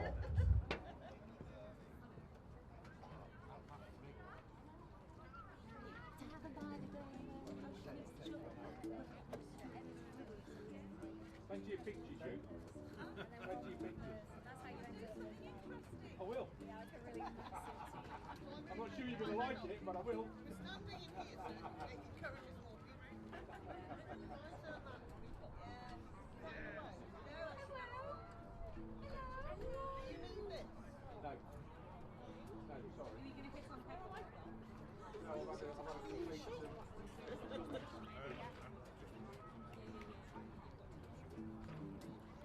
Robert, is your app charged up? Is your app charged up? Borrow it.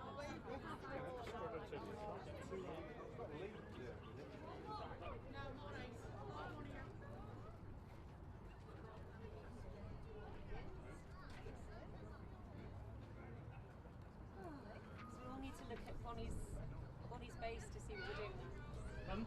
We need to look at your base to see what we're doing. In the drink. And then I find it double really time weird. at the end of rum if you remember. Yes, I remember that. I find it really odd not singing in the drink. It's really funny, so I love you doing it, thank you. But I do find it really odd. Charge the pump here, then we can plug something into that.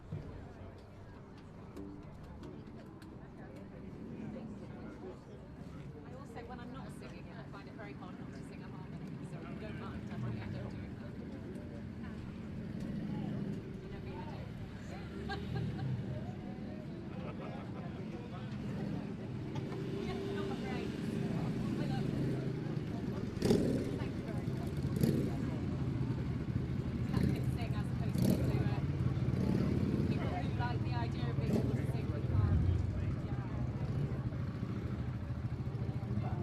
Oh, I'm on.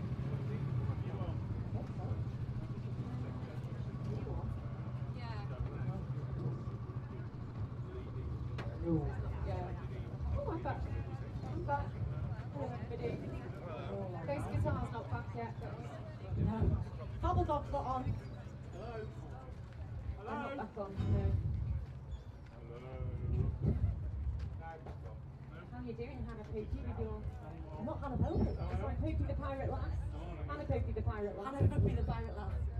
But when Joy gets it wrong. Oh, yeah, I can still be Joy, that's good. Oh, Joy, you can't say what you are. I'm on, look at that. I'm on. Oh, sorry, we've got Johnny Sharp's face. Yeah, oh, Johnny Sharp. Getting all mixed up. I'm not going to remember. I just put myself right. It's too difficult for me, my full brain. Are we all sharing this now? Our dancers are going to regret eating all those chips when they've got to throw some sharp moves out. Is this one on? Yes, it's on. It's all wind though, Robert, that's the problem. It's windy, I can hear windiness. Not your wind. Yes.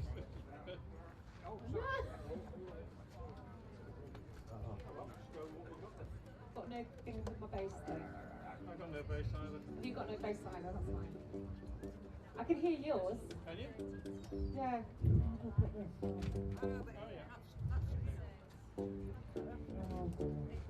Mine's the Joyo weird too lighty thing, but it's...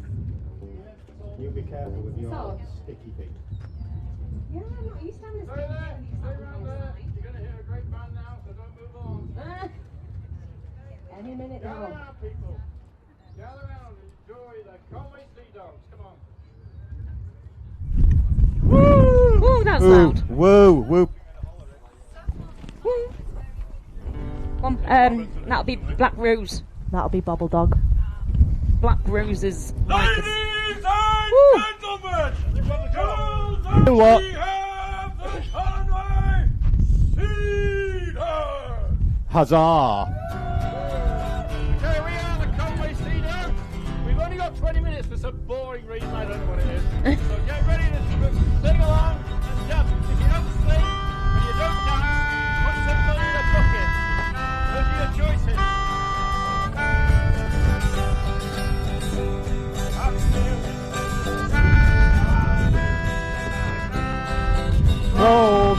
Throw me in the drink.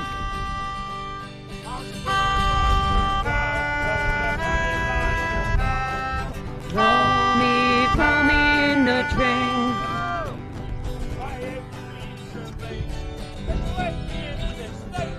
I sway on land as if I were at sea.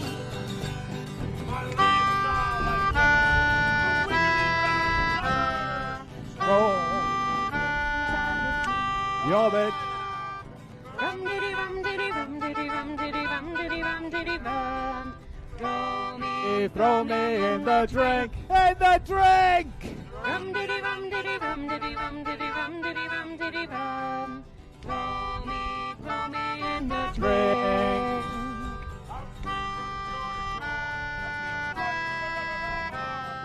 Throw me in the drink. In the drink.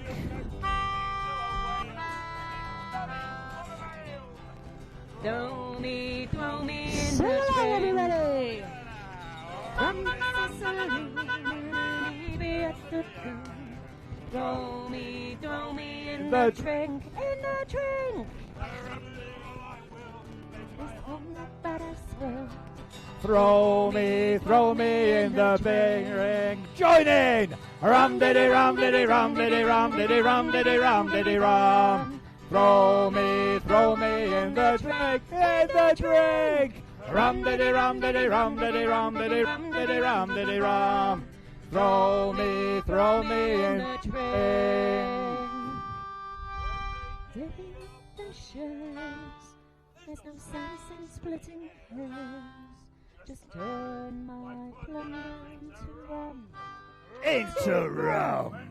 I need the drink. Make sure I cannot stand.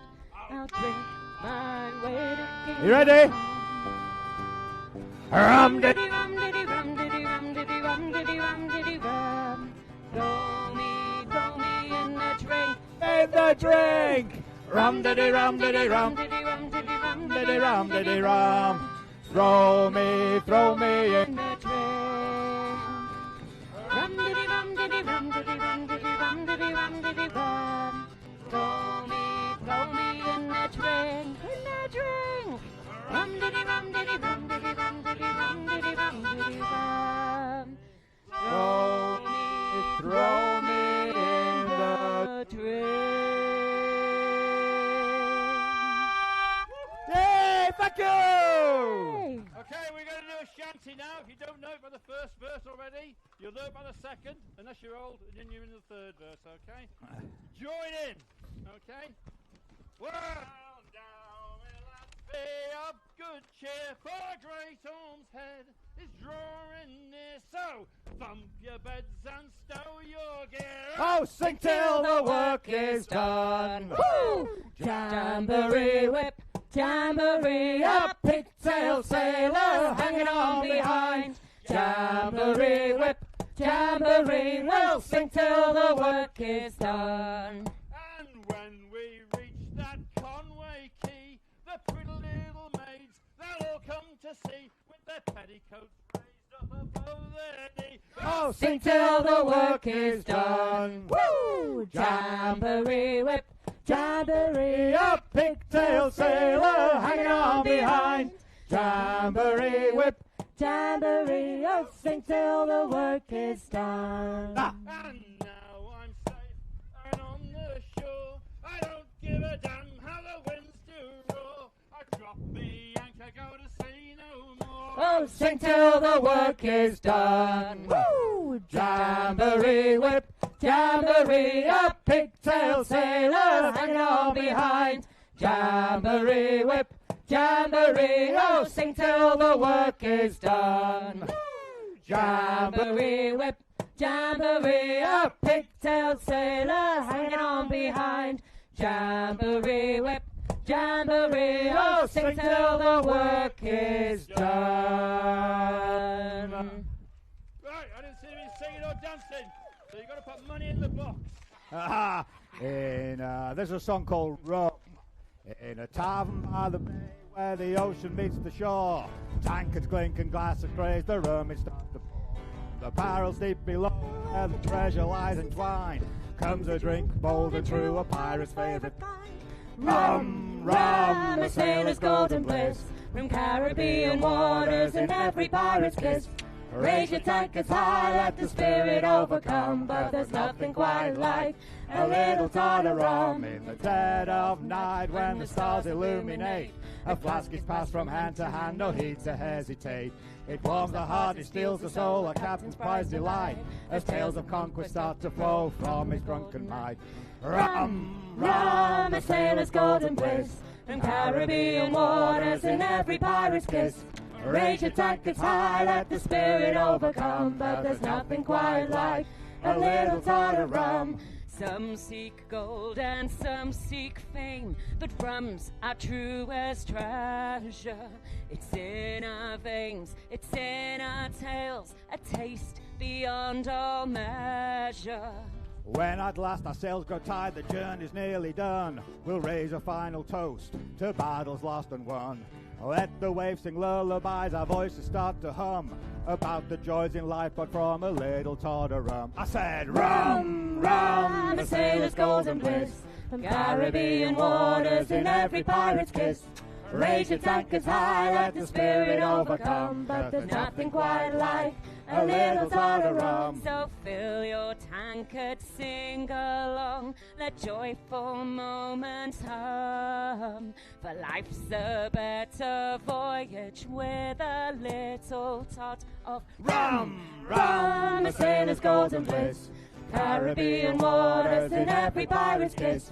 Raise your tankards high, let the spirit overcome, but there's nothing quite like a little tot of rum. I said rum, rum, a sailor's golden bliss, from Caribbean waters in every pirate's kiss. Raise your tankards high, let the spirit overcome, but there's nothing quite like a little tot of rum.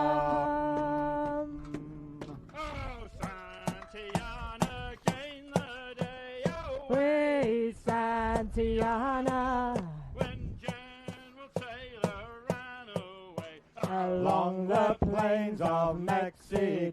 Heave her up and away we'll go along the plains of Mexico. Was on the field of Molly Del Rey. Away Santiana, Both his legs got blown away along the plains of Mexico.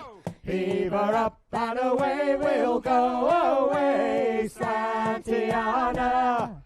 Heave her up and away we'll go along the plains of Mexico. Well, Santiana's days away Santiana. His legs got blown away along the plains of Mexico. Heave her up and away we'll go, away Santiana. Heave her up and away we'll go along the plains of Mexico. Santiana, now we mourn. Away Santiana.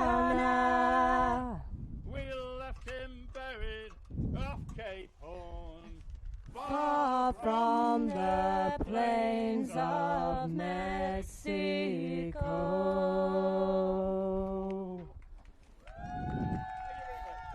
Roll the old chariot. Am I poking you in the eye with me? No. Good. Just checking.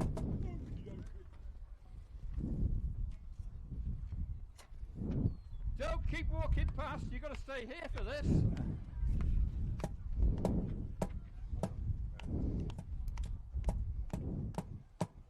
Oh, it'd be alright if the wind was in our sails. Oh, Oh, we'd be alright if the wind was in our sails. Oh, we'd be alright if the wind was in our sails. And we'll all hang on behind, and we'll roll, we'll roll, we'll roll, and we'll all hang on behind. A drop of Nelson's blood wouldn't do us any harm.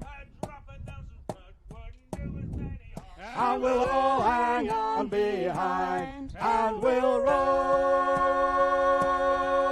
we'll roll, we'll roll, and we'll all hang on behind.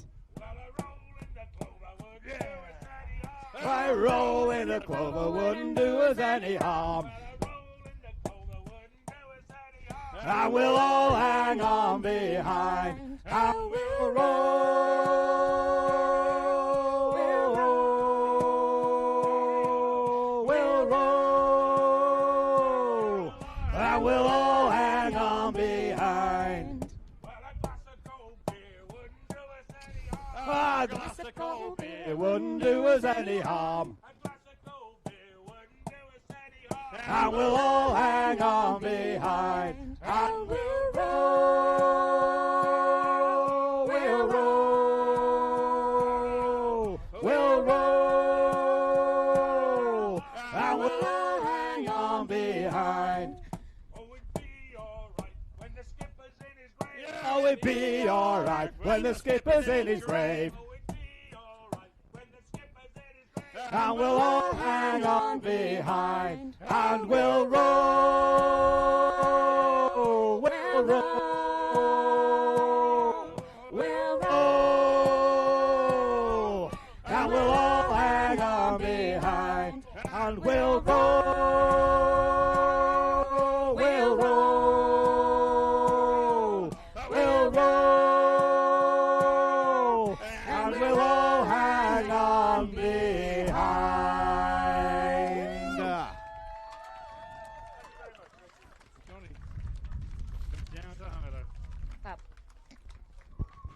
Very loud. Loud.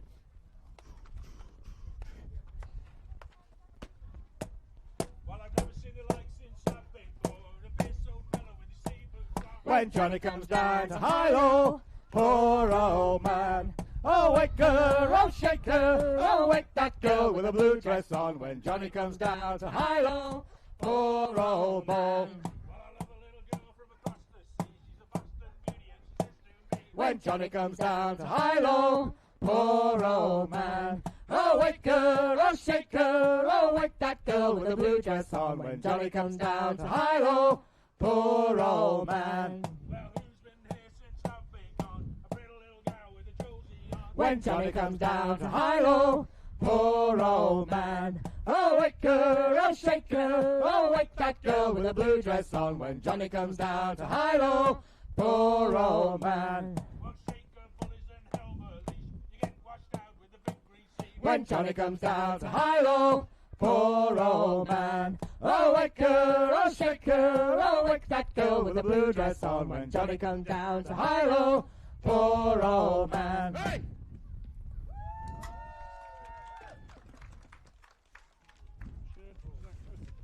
Okay, it all began one afternoon down by the old quayside. We were sitting there quite peacefully at the rising of the tide, when an idea it came to us to usher in the fall. So we all agreed next Friday that we'd go out on the crawl. And we're good old boys, we come from the North Wales shore, drinkers and carousers, the likes you've never seen. And this night, by God, we drank till there was no more, from the Bluebell to the White House, and all stops in between. We planned to have a rare old time, the kind we would not spare. I dressed up in me finery, I even combed my hair. We coasted to the Bluebell, we dressed all after 5, and from a table in the corner, familiar voices right on the And we're good old boys, we come from the North Wales shore, drinkers and carousers, the likes you've never seen. And this night, by God, we drank till there was no more. From the Bluebell to the White House, and all stops in between. The Georgian Dragon Albion, the Erskine and the Arms. We started out with 8 of us, but half had come to harm. And we promised that we'd pace ourselves, but we just drank and drank. And there was just the 3 of us that made it to the bank. And we're good old boys, we come from the North Welsh shore. Drinkers and carousers, the likes you've never seen. And this night, by God, we drank till there was no more. From the Bluebell to the White House, and all stops in between. We arrived down at the White House in time for the last call. Our final destination of our first annual crawl. And we dug into our pockets, no money could be found. So far we roamed, but no ride home, so walking we are bound. And we're good old boys, we come from the North Welsh shore. Drinkers and carousers, the likes you've never seen. And this night, by God, we drank till there was no more. From the Bluebell to the White House, and all stops in between. And we're good old boys, we come from the North Welsh shore. Drinkers and carousers, the likes you've never seen. And this night, by God, we drank till there was no more. From the Bluebell to the White House, and all stops in between. Thank you very much. We'll let the motorcycle procession go past. Right, so this song is a little bit different. There's a special verse at the end for you gentlemen of the crowd. We hope you'll appreciate it. But yes, very fun. Look at that. Can you just give me the Being a pirate is all fun and games till somebody loses a life. All right. It hurts like the blazes, the pain never faces. You can't let your mate see you cry. A fancy black patch lets you cover the patch. Make sure your socket stays dry. Being a pirate is all fun and games till somebody loses an eye. Oh, it's all part of being a pirate, a pirate, a pirate. You can't be a pirate with all of your parts. It's all part of being a pirate, a pirate, a pirate. You can't be a pirate with all of your parts. Now, being a pirate is all fun and games till somebody loses an ear. Pardon? It drips down your neck, it falls on the deck till somebody shouts, "Hey, what's this here?" You can't wear your glasses, you don't pull the lasses, and folks have to shout so you'll hear. Being a pirate is all fun and games till somebody loses an ear. Oh, it's all part of being a pirate, a pirate, a pirate. You can't be a pirate with all of your parts. It's all part of being a pirate, a pirate, a pirate. You can't be a pirate with all of your parts. So being a pirate is all fun and games till somebody loses a hand. It spurts and it squirts and the pains never hurts. Pain only a pirate can stand. The fashionable look is a nice metal hook, but now you can't play in the band. Being a pirate is all fun and games till somebody loses a hand. Oh, it's all part of being a pirate, a pirate, a pirate. You can't be a pirate with all of your parts. It's all part of being a pirate, a pirate, a pirate. You can't be a pirate with all of your parts. Being a pirate is all fun and games till somebody loses a leg. It hurts like the dickens, your pace never quickens, hobbling around on a peg. Ask your sweetheart to marry, but too long you've tarried, 'cause now you can't kneel down and beg. Being a pirate is all fun and games till somebody loses a leg. Oh, it's all part of being a pirate, a pirate, a pirate. You can't be a pirate with all of your parts. It's all part of being a pirate. You can't be a pirate with all of your parts. Now this is the one you've been waiting for, chaps. Being a pirate is all fun and games till somebody loses. What's it? What? You didn't choose it, but you don't want to lose it. Let's hope somebody spots it. I'm not picking it up. The doc comes along and he sews it back on. He ties it up tight and he knots it. Being a pirate is all fun and games till somebody loses. Oh, what's it? Oh, it's all part of being a pirate. A pirate. You can't be a pirate with all of your parts. It's all part of being a pirate. You can't be a pirate with all of your parts.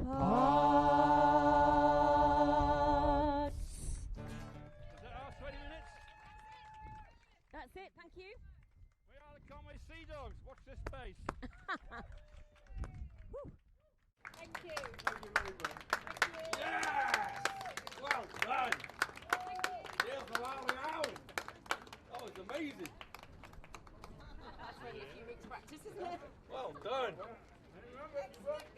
There's me. Sound mate. Well done, everyone. Well Brilliant. done all.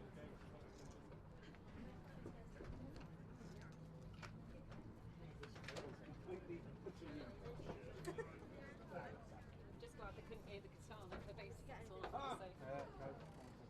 None of your bags.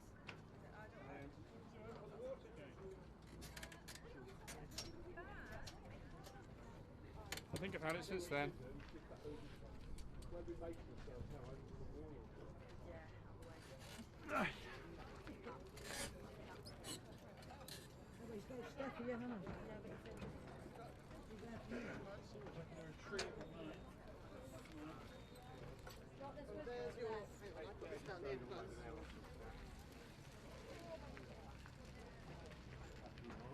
Your amps up here, Robert. Yeah. Oh, right.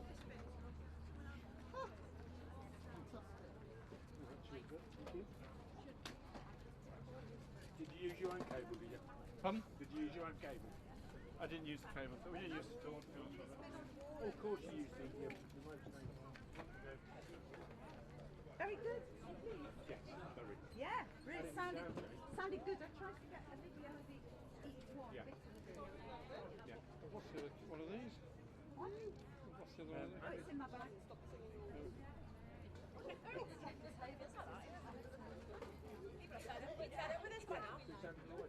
Yeah. I tell you what sounded better. The best one from Sanders. Well, Yeah, it sounded nice with the harmony, didn't it? Yeah. Well, you know, I mean, what's good people doing the song to start working on harmony to make it sound it better. all sounded great. Yeah. But that was a real pleasure. No, that's it. Well, sort of times when you decide to give it up, well, you would then. And then it came over really. I think it was just that thing where some of them keep on with the roll, and then some sing the rest of it. But it sounded great when they did it. Yeah.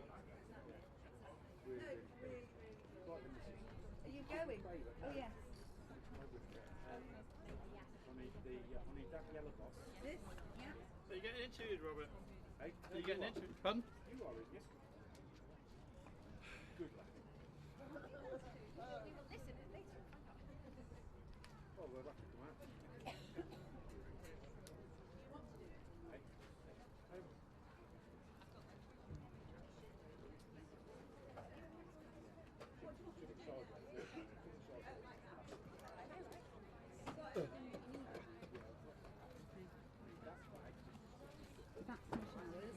Where did you want to put that? Never met her until today.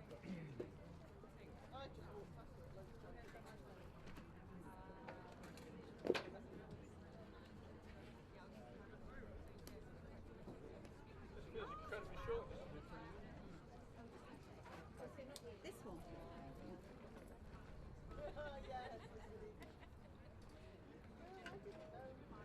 You going to Boston?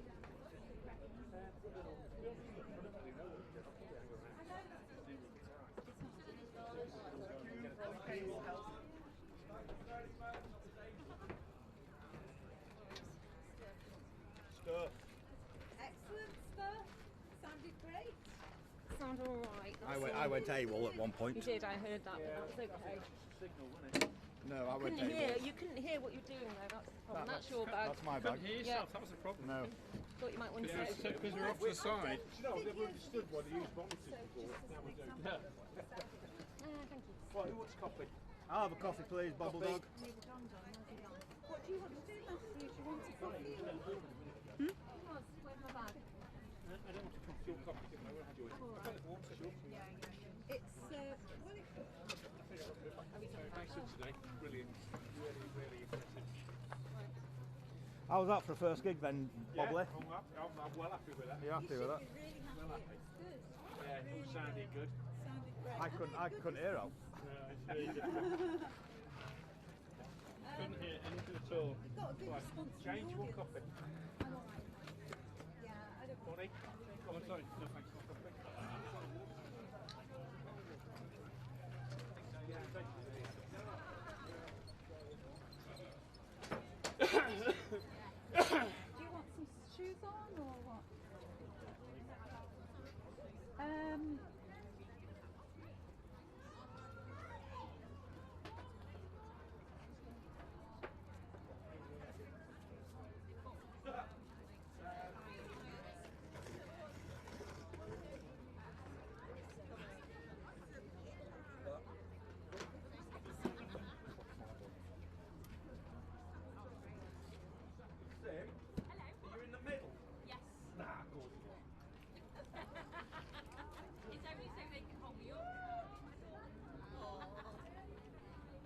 Rose, thorns, and all that. No, not yet. We've got a while yet.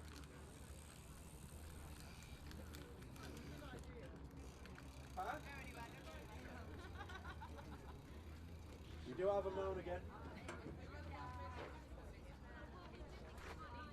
Can I ask you two of you? Come at the stand so I can get a shot of you, please. Yeah? No.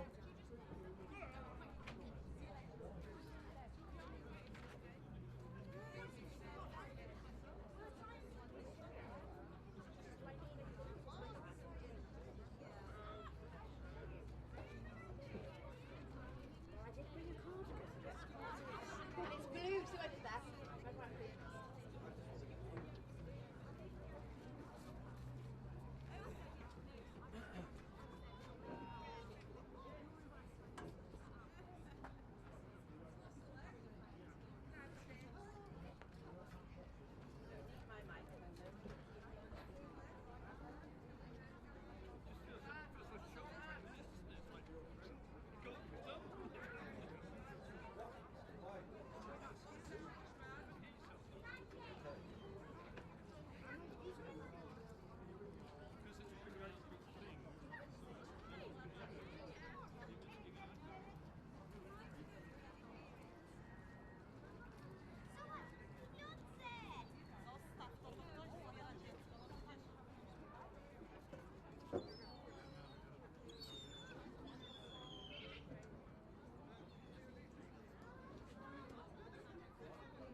Great.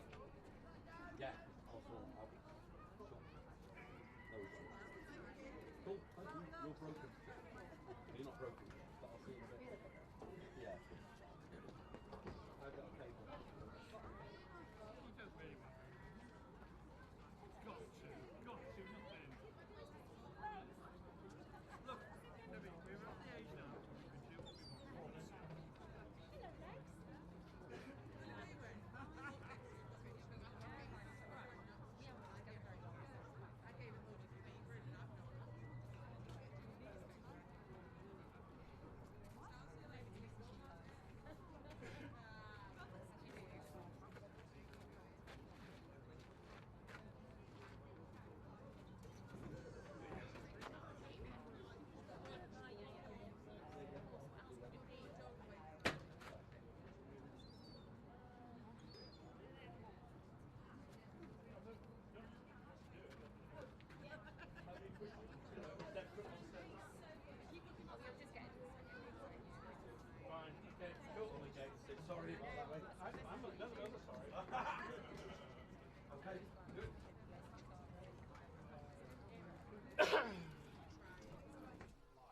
And we're back in the pod. Back in the room. Back in the room. We've had some lovely sea shanties, and now we're back in our leafy, chilled out pod area.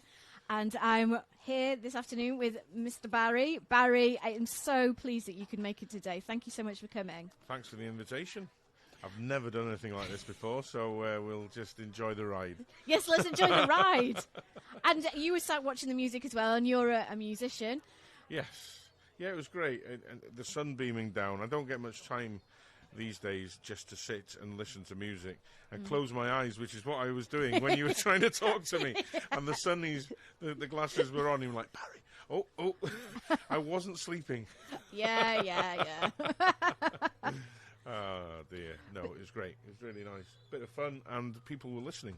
They were. I mean, what it reminds me of, I'm just like jumping straight into sort of like your musical world, is like I remember seeing you, was it New Orleans? Yes, we went to New Orleans in 2018 with one of the bands I play with, Band Press Claregib. So that was cool. And do you know what? Recently I've been playing it in school, as in the video that we made. I work 3 days a week in a school. David here was in Menai Bridge. And the topic had been the jazz and blues, and this video came to light, so I didn't know we had it as a band. So I got a copy, and we were watching it just last week and the week before. So amazing! It was an amazing time. It was a great time. It looks fantastic. Why were you there? So we've wanted to go just as a band. It's kind of, all the bands that we like, the Hot Eight, Olympia Brass Band, and those all come from obviously New Orleans. And as on a personal note, my father had gone there years before I was born and said it was an amazing place. So we decided, right, should we try and see if we can get a slot in the French Quarter Festival? Wow. And we got it. And then it was a kind of a situation, the chicken and the egg moment, where we had to pay for our tickets and pay for the hotel. Oh, it wasn't a hotel, it was the flat. But then also try and get a television programme out of it as well. Oh, wow. And then get them to help with the funding. Yes. So it was like, yes, we are really going.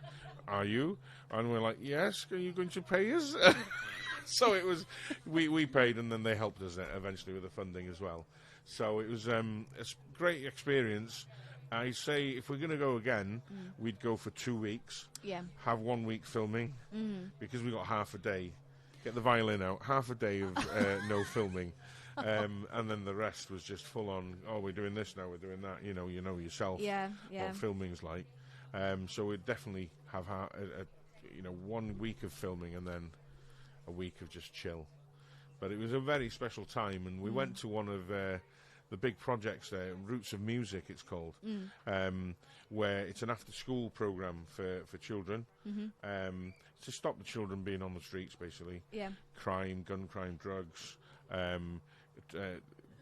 lots of carjacking going on. Right, wow. And it's to stop them, prevent them from going straight from school out on the streets. So they pick them up on the bus, and then they have about an hour of, with tutors, of supervision to do their homework. Then they have music lessons, individual lessons, theory lessons, and then they have band practice, marching band. Wow. And that was on the programme, it was amazing, and we watched them and we marched with them. Good grief, it was like a mile and a half of quick marching and blowing like nobody's business, like so loud, car alarms going off.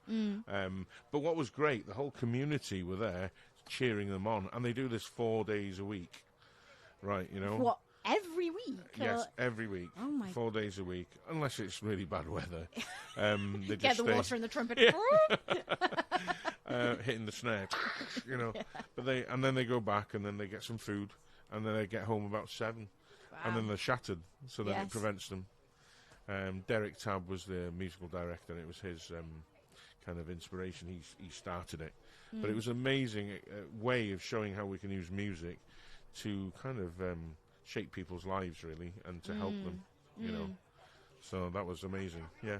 It's fantastic, isn't it, stuff like that? Because I think too often, you end up seeing kids being pushed because the end goal is they're going to be some performer at the end, or they're going to have this, life where they're a musician. And actually, just going back to basics, it's just the enjoyment of the music, the pleasure from it, the life skills, team, family, enjoyment. Yes, and just looking eye to eye like we're doing now. Yeah. How many times it's like, where's the phone?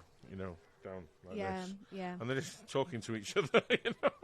So no, it really is important, and that's what we're trying to do. When I used to work with Codiv Tor, which was a charity I started. Well, I didn't start it. I apologise. I started about 3 months after it was started 10 years ago, and working in Carnarvon and Bangor, right. In school and after school. It's still close to my heart now, although I've left. I left last September, but 10 years is a good time to just give it over to somebody else. And now I'm still involved with Beaumaris Band, musical director there, and it's just shows again with Beaumaris Band. We've got 5 bands. We've got a beginner band, intermediate band, youth band, senior band, and an LSW band, which is just as important. Last of the Summer Wind Band. So I won't say anything more than that. You can guess the age. Oh, wow. When do you drop into that category from seniors? When you start playing too many wrong notes. I think it's time. Yeah, off you go. No, they decide. But do you know what? That's a really good question. Nobody's actually transitioned from the senior band to LSW. No, that's not happened yet. Maybe it has to be self-selecting. Maybe people just have to I think what happens is they leave the band for work commitments, and then 10, 15 years later, they come back and go, nah, we'll go to the LSW for a laugh, But that's really helped, I know for a fact, many, shall we say, older musicians, mental health-wise, who have lost spouses, and they've just found a hobby and new friends, and used music as a tool to help heal, Yeah. So I think, as we know, music and the arts are so important for mental health. It's really important. And is that something that you would turn to if you're... I mean, sometimes as professionals, like when people who don't do that as their job, like are having a stressful time, they might have an amateur dramatic group to go to, or as you say, like go to a music group, and that gets them away from things and gives them like a new release. If that's your job to work in that profession and things start to get on top, is it more music that helps, or do you find something else to do? A really good question, like somebody else said before, just before when you were interviewing somebody else. Sometimes I just like silence. So, there's noise cancelling headphones. Yeah. I just put them on and go for a walk. And take Watch the dog. for the road. It's a field, it's fine. Unless there's a raging bull, we're all right, So they're snorting and you're like... Sometimes, because I am, believe it or not, an introverted... No, the other way around. An extroverted introvert. Yeah. The Myers-Briggs, all the questionnaires. I do like just my own people, which is... very few people. I like performing as well, obviously, otherwise I wouldn't do what I do. So in answer to your question, I like some silence sometimes. I like riding my bike, which I haven't done enough of this year. And then you end up beating yourself up. But then, I think everybody's just going to have to find their way of just accepting that's happened and let's move forward. And that's what I've learned over the years. I think the older you get, the more self-aware you are of how you tick, and what your triggers are for different things, and so sometimes it's I miss gigs because over winter the gigs, we're not as busy, but now it's picking up, and I do love the kind of the rush of performing and seeing people enjoy what we can bring to the table, kind of thing, or to the stage. Yeah, and as a musician, are you like multi-talented, pick up loads of different instruments, or do you have like what's your one? I just try and play the trumpet. I think. Just try and do the one thing. I haven't learned to play that properly yet. Many will tell you. So no, I'm a trumpeter really. And does that translate over to, like, I don't know, other wind instruments? No, just the trumpet. Just the trumpet. And then we go to church as well as a family, and I play the cajon. What's the boom box? You know, the box that you can just hit, and it sounds like a snare drum and bass drum. So I play that, but that's just because there's nobody else to do it really. Mm-hmm. But my preferred instrument is trumpet or cornet. Yeah. Yeah. You have to have a firm lip, don't you? Oh yeah. Just keep it. Keep it tight. No. Loose. Focused. Ooh. That's the word. There's connotations. If you say tight, you're gonna get up. You know, so it needs to be focused like that. I love the. I love the idea. I feel like different art forms have different words that sort of like mean a thing. Yeah. I love the word that it's focused. Because people say, squeeze for high notes. Crikey, if I did that, nothing would come out, right? Or it might come out the other end, right? So it's all keeping the focus here. Yeah. And it's not pushing the instrument on. But anyway, yeah, I'm a bit of a geeky when it comes to that. I think words, are really important. The way you use them when you're teaching youngsters and older musicians as well. So it's using those for focus that. Don't squeeze. Don't, smile. No, you don't. Just keep it focused. Yeah, I wonder if there's like somewhere where you could look at like people who are wind instrument players, like their sort of like that part of their mouth, and whether that's sort of like the tight. Muscles. The muscles, yeah. Whether you've got a really good pout going that you can. It's not really my thing, but. That was lovely, Barry. Keep that one in. Oh, it's all live. Oh, okay, we've got all of it. So if we wanted to see, I mean, you do music. You're like, 3 days a week, like you say, you're at the school, working with the high school kids, getting them sorted with their GCSEs, working with the younger ones. I mean, it must be a bit strange, actually, having come from primary school. A lot of them, music wouldn't have been like a massive part, sadly, of their sort of like daily curriculum life. And then suddenly you've got a whole like specific, this is a music lesson. Yeah, and I just try and make sure they have fun. I think that is the most important thing. Fun, and you can just see they're like onions. We're all like onions, aren't we? We've got layers, and it's up to the individual how many layers they're allowed to just relax and just be themselves. And there are loads of children with so many layers, callous, hard layers, because they've had to protect themselves. So I really make it a point of just looking into the eyes of all these children when they come in, as much as I can, to say, Borada, Shemai, and just to look at them. So, and I'm like, if they walk past, Shemai, and then, hi, because they're usually like wanting to look at their phones and stuff. But so the fun aspect is the important thing. And then I always start with rhythm, clapping, keeping time, making up rhythms, using the voice, just question and answer, just so they have fun. And that's the thing, isn't it? Because there's so many people that I come across who are adults, and I'm talking about drama, and they're like, "Oh, I had a terrible experience at high school. I'm traumatized by having to like be pushed to stand up on the stage and do things." And that can be an experience again with the music, to feel that you've been pushed into something or made to perform when that's not your thing. And it's really great to hear that how it's being taught today, it's more inclusive and everyone gets to enjoy it without feeling that sort of like spotlight pressure that it just isn't for everybody. Yeah, I mean, I teach drama as well, believe it or not. Do you? I didn't realise. Just 3 lessons, just year 7. Yeah. So I can cope, and I'm guided quite well. And that's an interesting one as well, because there are some children who are excellent in music, but the barriers are up in drama, and vice versa. Yeah. And yeah, you're right. You have to be sensitive and inclusive. There's a few children where they're not comfortable performing in front of everybody. Okay, and then I thought about, but it's drama. You've got to perform.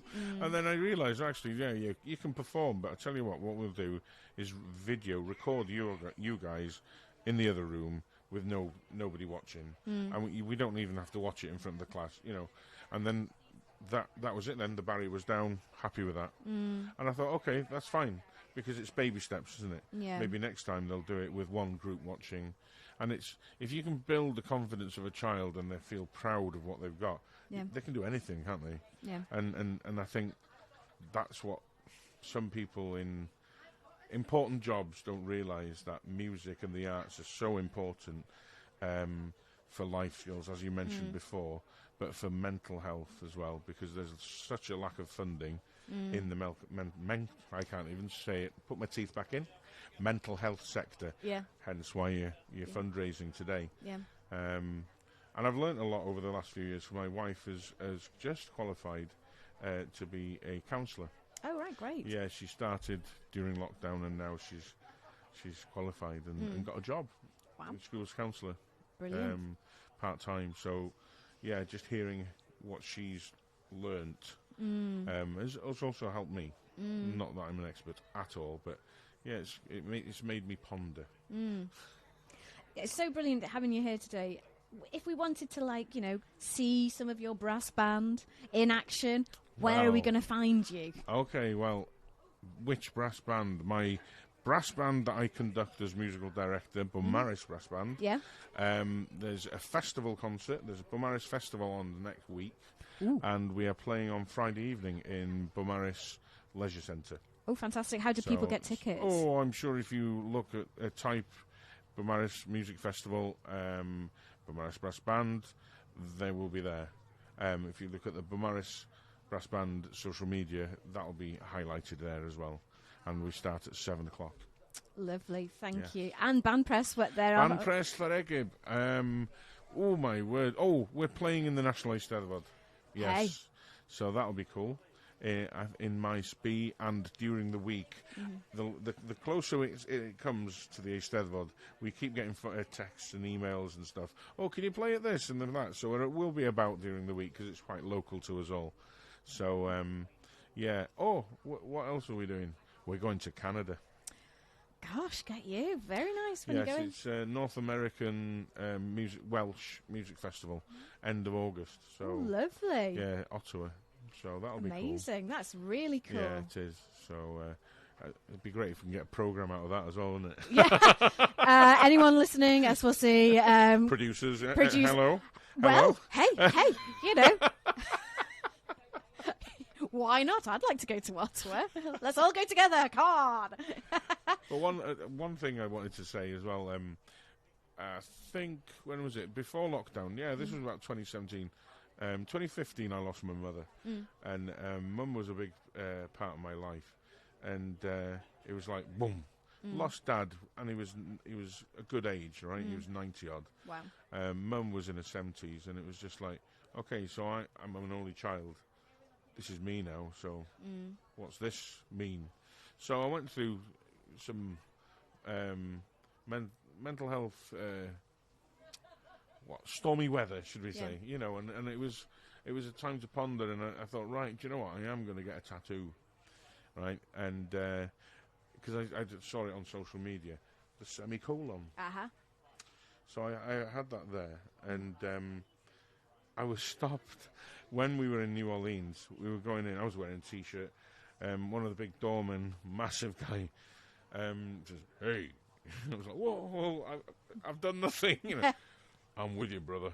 It's just like this, and he had one as well, and it was really cool. Yeah. Because I think it's a bigger thing in America, but Right. The children in school, in the primary school and secondary, often ask. Yeah.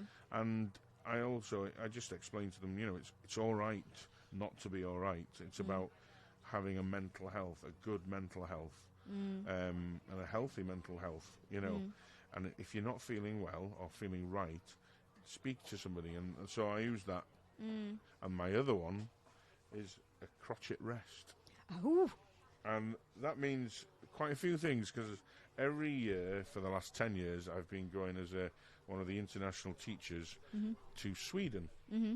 And their symbol it's called Side by Side Gothenburg, run by Gothenburg Symphony Orchestra. Yeah. And it's it's basically a band camp, right? There's about 4,000 children, and the crotchet rest is their emblem, right? Yeah. So that's one. The second is breathe. Of course, yes. Take your time and breathe. When you're getting stressed, if you're getting angry for whatever reason, I don't as much now because I just let things just pass. But when it does happen, it's just like a little reminder, think and just breathe, and then say what you're going to edit it to say. You know, not say what you're going to say, but edit it and then out. Yeah. So, yeah, I thought that was an important thing to say. That's a really lovely thing to finish on, actually. Well, there we go.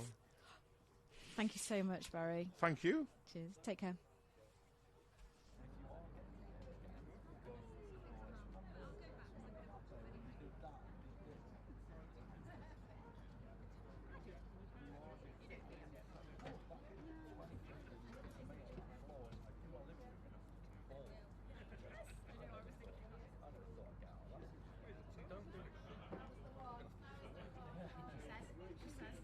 Right, how are we doing? Some ladies, yes, some good singing ladies.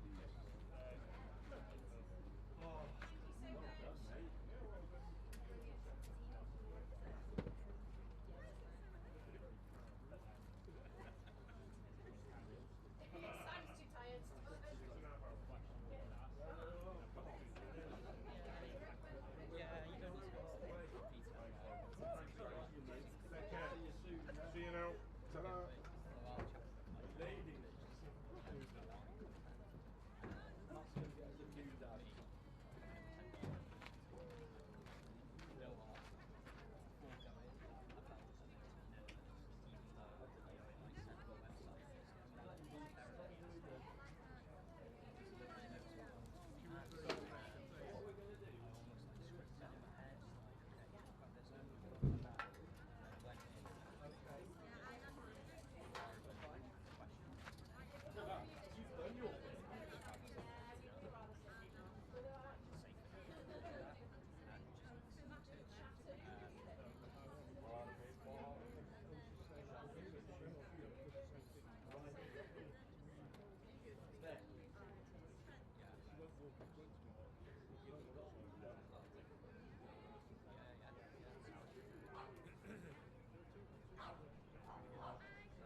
Yeah, that's good. And I think any further prep than that is maybe just going to make it a bit like wooden, or you just try to remember what say that I should say, and then like maybe a doubt like this, but just so it's clear. You just be able to commit,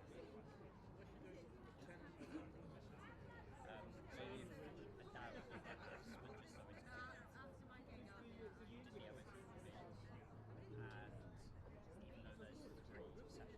go to, just went to one,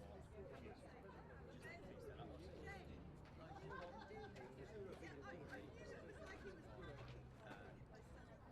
And maybe just be like, the main thing is being just keep people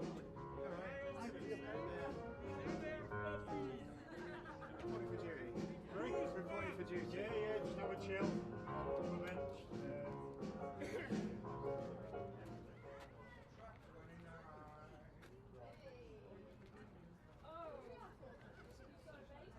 you think that 5 months that you've just spoke about, how much has changed that?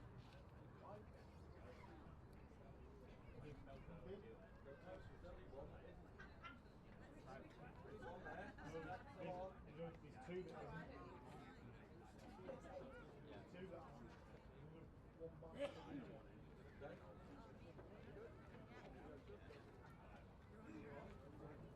One's going on the back, isn't it? One's going on the top.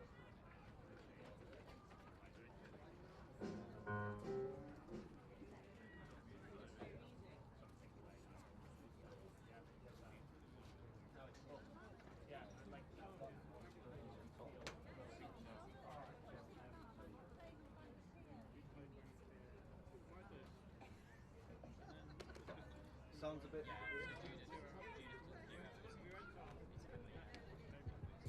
Yeah, you.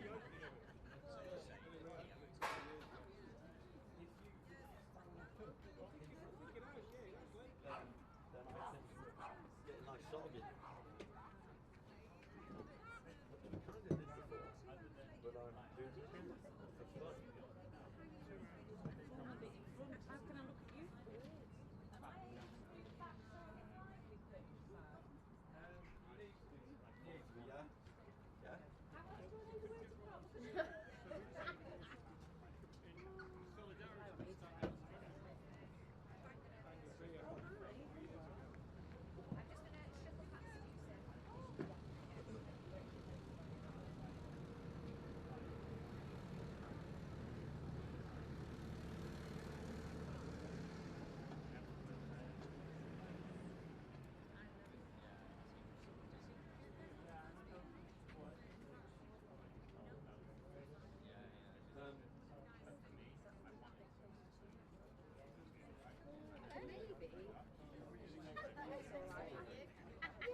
You're all good to go.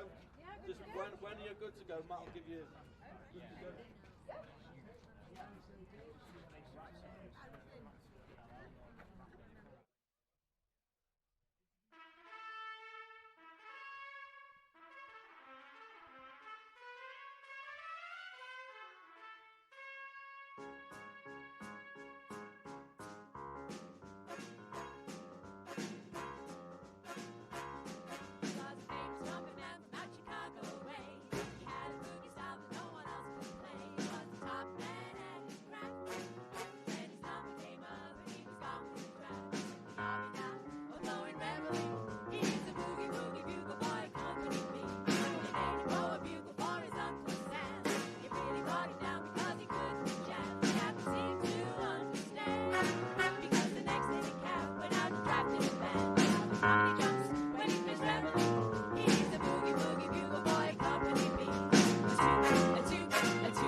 Company B. And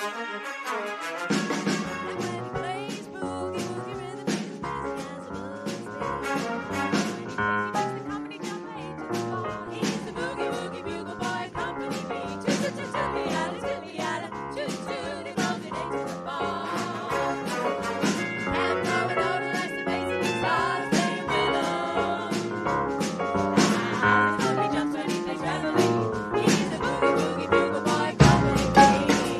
Good afternoon, Conwy. My name is Donna. I'm Sarone. And I'm Lauren. And we are the Harmony Bells. We hope you have a lovely afternoon. I'm so glad the sun is shining. And please put some money in the buckets.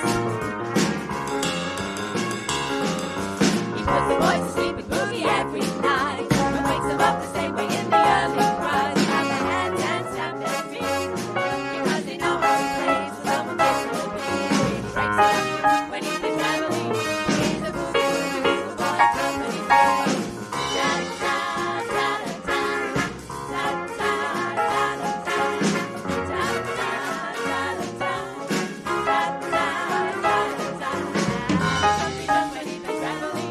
He's a boogie woogie bugle boy of Company B.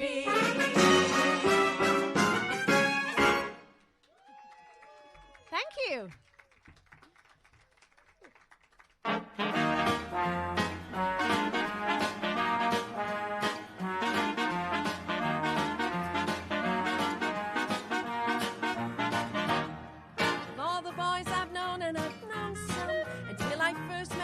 I was lost. And then you came inside, dear, my heart grew light, and this whole world seemed new to me. You're really swell, I have to admit you deserve expressions that really fit you. And so I rack my brain, hoping to explain all the things that you do to me. By me, Mr. Shane, please let me explain. By me, Mr. Shane, means you're grand. By me, Mr. Shane, again I'll explain. It means you're the fairest in the land. I could say Bella, Bella, even say wunderbar. Each language only helps me tell you how grand you are. I've tried to explain by me, Mr. Shane. So kiss me and say you'll understand.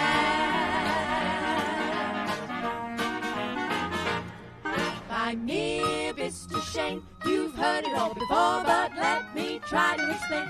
By me, Mr. Shane means that you're grand. By me, Mr. Shane, it's such an old refrain, and yet I should explain. It means I am begging for your hand. I could say Bella, Bella, even say wunderbar.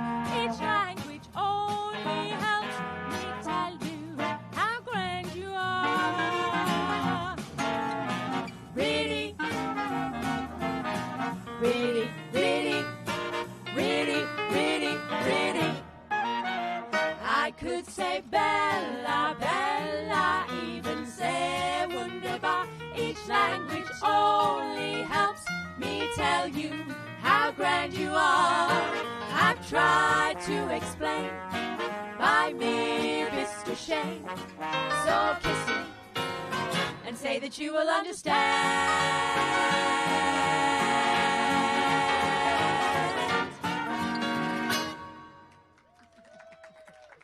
Thank you. Very distracting, this beautiful view. And I'm not sure we've ever stood anywhere with such a gorgeous view. How lovely.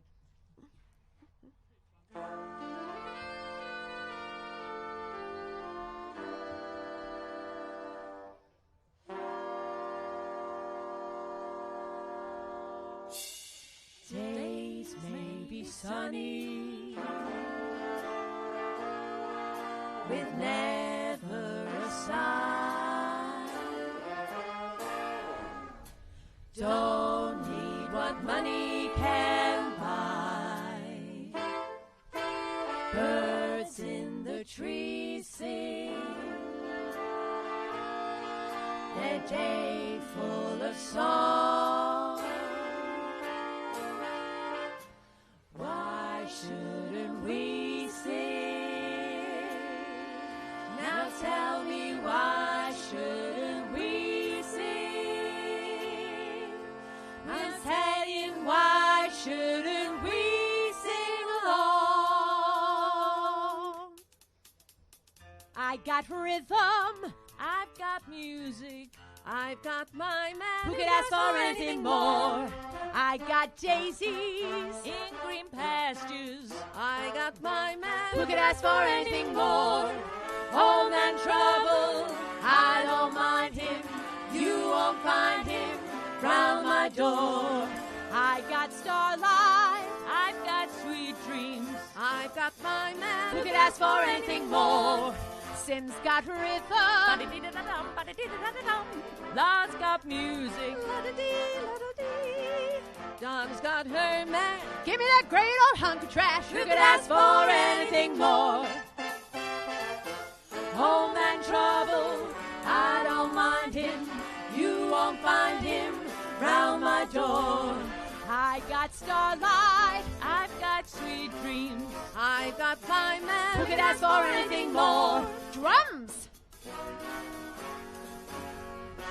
Home and trouble, I don't mind him, you won't find him hanging around my door. I got starlight, I got sweet dreams, I got everything and more. I got my man, I got rhythm, I've got music, home and trouble, I won't find him.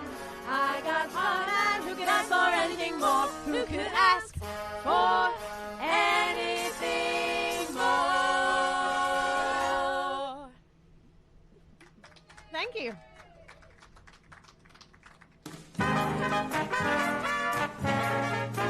In the garden, what a garden. Only happy faces bloom there, and there's never any room there for a worry or a gloom there. All this music and this dancing and a lot of sweet romancing. When they play the polka, they all get in the swing. Every time they hear that pa-pa, everybody feels so tra-la-la. They want to throw their cares away. They all go la-dee-da-dee-ay. And they hear a rumble on the floor, It's a big surprise they're waiting for. And all the couples form a ring. For miles around you'll hear them sing.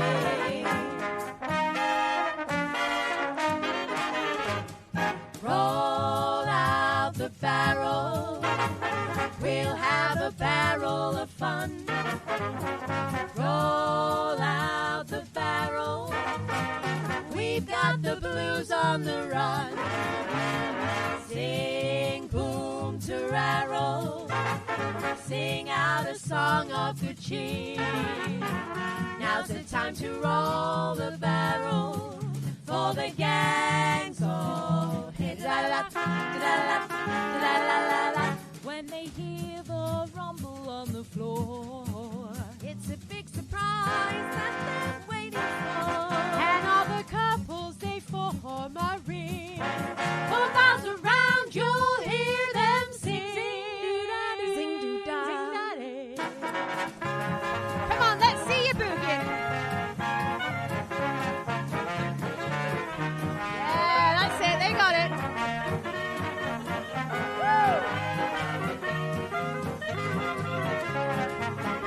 Roll it out, roll out the barrel. Dum dum da da da da da da da. Sing a song of good cheer, for the whole gang is here. Roll it out, let's do the beer barrel polka.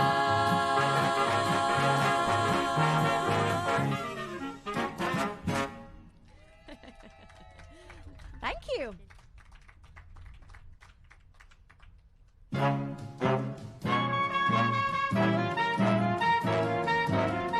I wrote my mother. I wrote my father. And now I'm writing you too.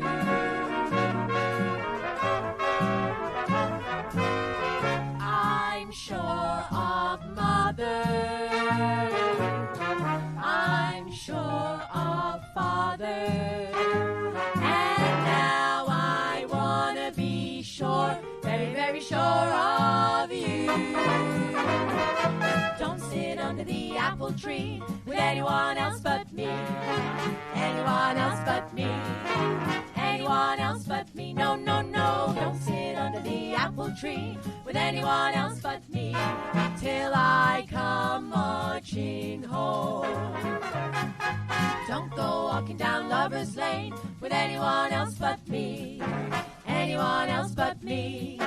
Anyone else but me. No, no, no. Don't go walking down Lover's Lane with anyone else but me. Till I come marching home.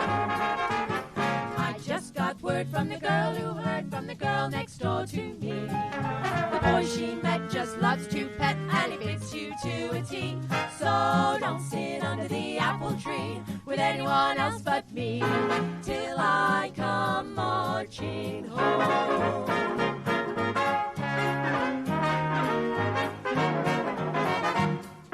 Don't sit under the apple tree with anyone else but me.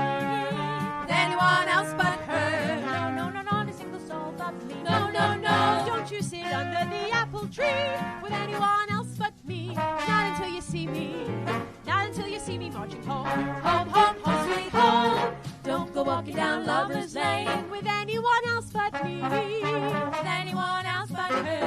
No, no, no, not a single soul but me. No, no, no. Don't you go walking down Lover's Lane with anyone else but me.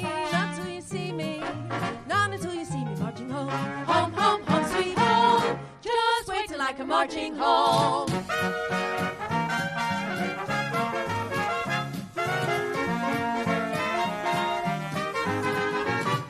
So don't go walking down the Lover's Lane, no, walking down the Lover's Lane till you see me. When you see me marching home, then we'll go arm in arm and sit down under the apple tree. Baby, just you and me, till I come marching home.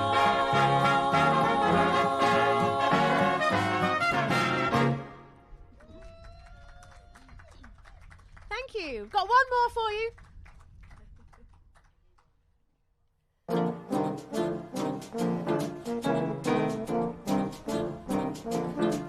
Hello, railroad. Is this the railroad? I want a one-way ticket down to Tennessee. I'm leaving immediately. Chattanooga, here I come. Pardon me, boy. Is that the Chattanooga choo-choo? Right on track 29. Boy, you can give me a shine. I can't afford to board the Chattanooga choo-choo. I got my fare and just a trifle to spare. You leave the Pennsylvania station by the 4:45. Read a magazine and then you're in Baltimore. Dinner in the diner, nothing could be finer than to have your ham and eggs in Carolina. When you hear the whistle blowing 8 to the bar, then you know that Tennessee is not very far. Shovel all the coal in, gotta keep it rolling. Woo woo, Chattanooga, there you are. There's gonna be a certain party at the station. It is satin and lace. I used to call Bunny Face. She's gonna cry until I tell her that I'll never roam. So Chattanooga choo-choo, won't you choo-choo me home? Hey there, boy, yes, yes, yes, I'm coming back to Tennessee. Hey there, boy, yes, yes, yes, I want a one-way ticket on a Chattanooga choo-choo train. Hey, pardon me, boy, is that the Chattanooga choo-choo-choo-choo? Right on track 29. Oh, baby, I'm fine. Boy, you can give me a shine. Give me a very good shine. Okay, everyone, let's see your trains. Here we go. Woo, woo.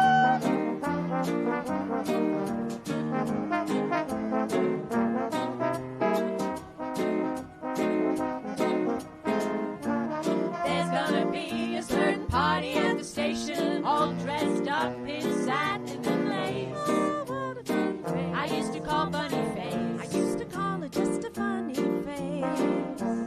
She's gonna cry till I tell her that I'll never roam. So Chattanooga choo-choo, won't you choo-choo me home? Choo-choo me home. Thank you so much for listening. Enjoy the rest of your afternoon. Thank you.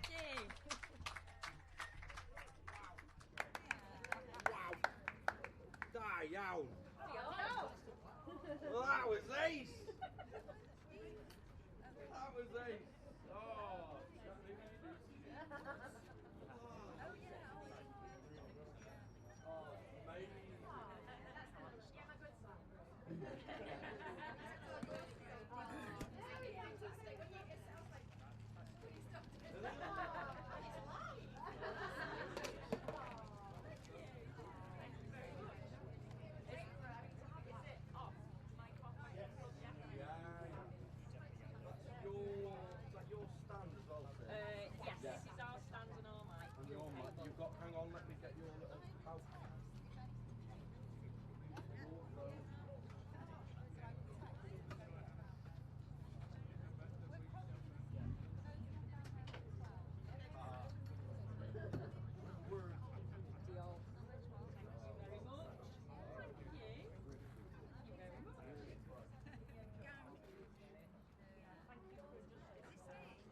The good thing about being when it's raining in the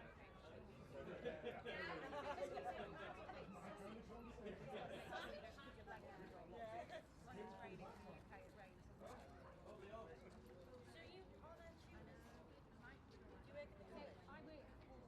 I work for business apps.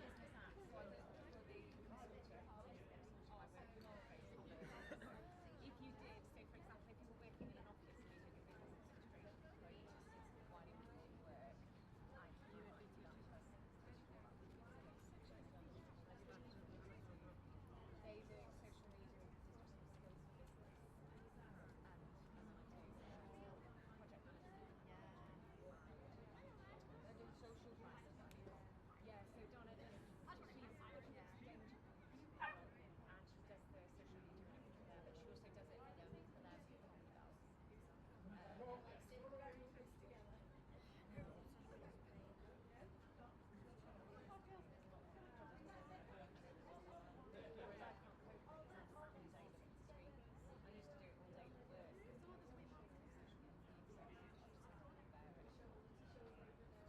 Bells. So yeah, then my learners 2 out of 3, but I knew Donna was my learner, the one that was on the bar. I knew she was a learner, and she was in school because I went to Dad's Army, which is where they started it. Because Dad's Army was really good, and they started there with harmony bells and that, and they've continued since then, and then they've done really well. We met them at Home Extra. Yeah, last year. But I didn't realise Sim was one of them. So I was like, this is not long. I just need Lauren to be one of my learners. And that worked out really good. Which college do you work at, the actual college? Don't. No, I work from home. So we're business apps, so we're a bit different. Sometimes go into the colleges. So our base is 2 bases. One's Conwy Mind, business schools in Conwy Mind.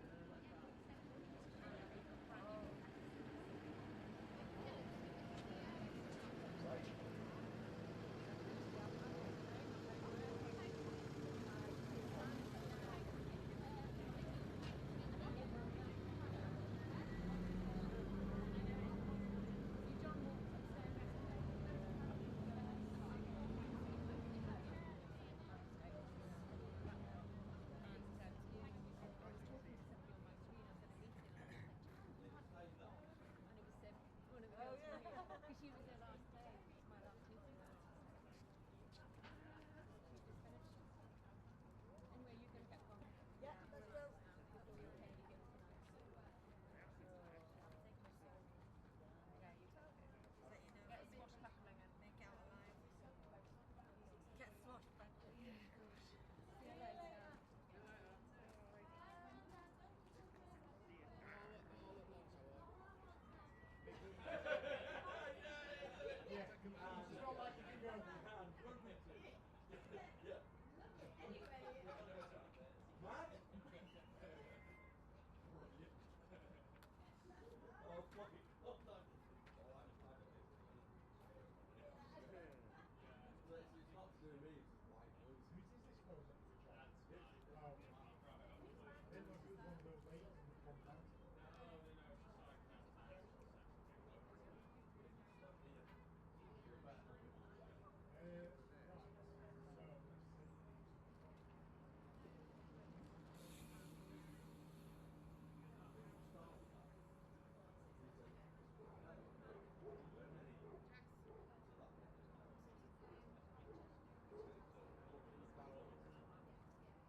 Back in the room. Thank you so much to our Harmony Bells. They were absolutely amazing. Can you believe I got a counter here? 6 hours to go. So that means how many hours have we done? 7, 8. I don't know. 2 minutes. 9. 9. 9 hours. 25 sausages eaten. Many cups of coffee. Some lovely kombucha. And here we are. I don't have no idea what time it is, but it's great to be here in the pod, out of the sunshine. Actually, it's really hot day, isn't it? Good for me and Kieran as well with Yeah, our skin tones. Skin tones. Yeah, and I've got my little jacket on. It's actually quite chilly in the pod, but lovely and sunny out there. So here we are with Mind coming to talk to us. Now, you kind of teased us about this before, about this Mind MOT. Is that quite a new initiative? Yeah, so it's brand new. So we received National Lottery funding like October last year. 360k's worth of funding. And funding for 3 years, which is quite rare at the moment to be able to start a project and sustain it and grow it. So yeah, I came in November to lead the project that the funding was for, and one of the services that we're offering in there is the mental health MOTs. And what is that? So the best way of describing it, so we all hopefully go to the dentist once a year roughly just to check on our teeth. We all take our pet to the vet for a checkup. We go for GP checkups. We even get our boilers checked and serviced. So we do all these things, but we don't do anything similar for our mental health, just to have a check-in on how things are going. So, and obviously taking your car for an MOT, where we stole the name from. So why are we doing this for our cars? Why are we doing this for our teeth? Sometimes it's because we've got something wrong and we need to go in. But I'd say most of the time, when we're taking the car for an MOT or we're going to the dentist, we're not going in thinking there's something wrong that needs to be fixed. We're going in to have a conversation and hopefully leave with some reassurance that, you know, the mouthwash that I use is good and the dentist like thumbs up. So, yeah, that's the concept. Why not do something similar for our mental health and have that ability to check in quite a casual way, non-clinical, no like hard questions or tests or scoring yourself or anything like that. Okay, so if would I find this online to go and book in with, or how would I sort of like even go about that process? Yeah, so we're trying to get the word out there. That's why we're here today. So they all come from here, the booking. No, yes. I'm joking. No, so we've been promoting them since probably about February time, mainly through our social channels. The way that people can book is via the website. But actually there we've made the booking as easy and as accessible as possible. And can I just check that this is like, if people go to the Conwy Mind website, if they just type Mind in, are they going to go to like UK Mind? Is that different? Yeah, correct, yeah. So if they just type in Mind, that will go to UK Mind. So Conwy Mind is where you need to go. So it's a service that's only being offered by us. So no of the other regional minds, I think there's about 150 across the UK, are offering the mental health MOTs. And Mind Federation also don't have that service either. Oh, wow. Yeah. So we're the first ones kind of doing it, which is great. Yeah, it's amazing. I mean, why was it that someone came up with that idea? I suppose at risk of repeating myself, kind of the reasons that I mentioned, and like often until you think about it and it's presented in the way that we take our cars for an M&T, we go for the dentist, you don't have that eureka moment of, well, yeah, that does make sense, doesn't it? Just to go and have a 45-minute conversation about how I'm doing and get some signposting and reassurance. So I've gone onto the website, I filled in the form. What happens next? Well, it's not even filling in a form. Oh, right, okay. So this was a big part of the thinking with the MOTs. So it's all about early intervention, low level, accessible, casual. So we were like, well, the MOT needs to be that, but the way of booking an MOT also needs to mirror that as well. And quite often, people who need support for their mental health, it can be so confusing and overwhelming about where to go. There can be so many forms to fill in. And you can just be like, am I even filling in the right form? Do I want to fill in the form? Do I want to provide these details now? I thought that's what the conversation would be. So we took that into consideration. So the way that you can book is basically like when you go to the hairdressers. We've just got an online booking calendar. Right. People can choose which day they want to go, put in their email address and book it in. Just as simple as that. Really simple then. Yeah, yeah. And is that like through the day, evenings, weekends? Yeah, so we're offering at the moment, so Mondays, we're offering face-to-face MOTs in our office in Abergele. Monday evenings, there's also appointments available up until 8 p.m. So we've just added them on a few weeks ago. So for people who are obviously working 9 to 5, they're not having to take time off work. So again, accessibility. And on Fridays, we're doing face-to-face MOTs in Llandudno Community Hub, which is by the train station. Brilliant. And also, people can have an MOT just over the phone, if that feels more comfortable. Or via video call, again, if that feels more comfortable. Yeah. So kind of every barrier that we're encountering, or like little bits of stigma or little hurdles that people would have in accessing mental health care, we're trying to find our way around navigating it by the booking system, or offering a phone call instead of face-to-face, or not giving streams of forms for people to have to fill in. Just keep it really simple and let people come and have the space for a conversation. And I've been looking at the questions, they're very sort of like open. So what are you wanting to, what are you trying to find out from the questions? I'd say so the questions are designed less for us to find out something, but more for the individual attending the MOT to kind of join the dots themselves. Right. So you're right, the questions are quite open. They're also quite broad, so we cover a lot of topics quite quickly, cover a lot of ground quite quickly. And I guess the overall theme is there's very few questions directly about how is your mental health. There's one or two at the start, but the majority of the MOT is looking across all aspects of a person's life that could impact somebody's mental health. So there's a question in there on sleep. There's a question in there on social connection. There's a question in there on finances, physical health, and I'd say quite often in the MOTs, there's 15 questions total. There'll be 6 or 7, which we'll talk about for about 20 seconds. Because it's just like, sleep, yeah, you know what, I'm doing well. No issues with that. We're like, okay, fine, no need to dwell. But then maybe when we come to the social connection question, someone has the space to go, actually, you know what, I'm not spending as much time as I used to with my friends, and I used to do this every Saturday, but it kind of tailed off a little bit after COVID, and that's them joining the dots in their head where it's like, well, maybe that's a reason why I've been not quite feeling myself lately, because I've not been doing that social activity or whatever it might be. So you go through that sort of process.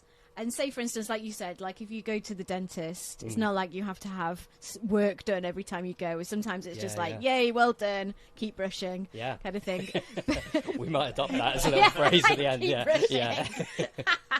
But like, obviously sometimes, like you say, you answer some of the questions, and from that you kind of start thinking, oh, actually, it might be this, it might be that. What support is there after you've gone through the form? So you've been there for your 45 minutes. What happens next? So what we provide to everybody who comes for an MOT is something called a Wellbeing Action Plan. So that's sent across to them after the MOT. And within that action plan, if there's any resources that we feel could be useful for an individual, we'll send them across. And they can range from meditation exercises to... crikey, there's about 40-50 of them in there, meditation exercises, or like tips on getting better sleep, or whatever it might be. So there'll be 2 to 3 resources. And then also, if anybody we feel needs signposting to further support, we'll signpost them to that as well.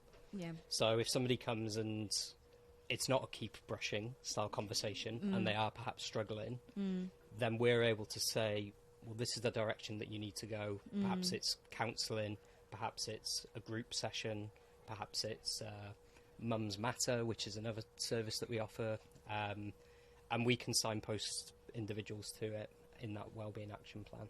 It's really great to hear that it's sort of like so individualised and kind of identifying things that people have thought about themselves and kind of actioning that, because I guess sometimes you might sort of think, I'm going to open up about things or feel nervous because once you've opened the lid on those things, it's kind of hard to sort of push all those emotions back down, and then what am I going to do next, or how's someone going to help me next?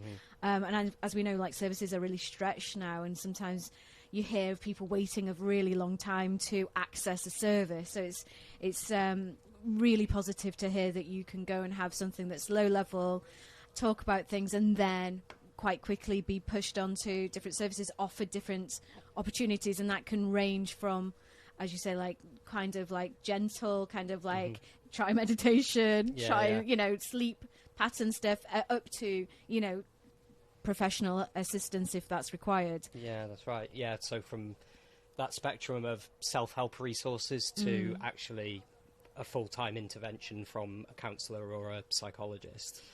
So in that way, the MOT kind of operates as a bit of a triaging system for people as well. Because like I said earlier, it can be really overwhelming once you're firstly, it can be overwhelming to get to the point where you say, I do think that I need some more support and help. Like, that can be a scary thing to admit to yourself. Yeah. So then to go on Google and say, okay, I'm ready, I'm going to do it. And then half an hour later, you're like, I'm more confused than what I was to begin with. What's the difference between a counsellor and a psychologist? And a therapist and a psychiatrist? And this has just made me feel worse. So the MOTs help with that as well, where it's like, come here first, we'll have the conversation, and kind of operate as your Google to say, this is the way that you need to go. This is a free service, isn't it? Yeah. Because you can quite easily get sucked down the rabbit hole, and suddenly you're like being told you're going to have to pay, £50, £100 an hour to speak to somebody, or that if you want to go and sit in the woods and meditate, that it's going to cost you £60. Correct. Yeah. So it's fantastic that through funding, through grant funding, you're able to really offer people something that, as you say, is like completely unique within Mind as well. Yeah. And the feedback's been fantastic. So we've been doing it for about 6 weeks, offering live MOTs.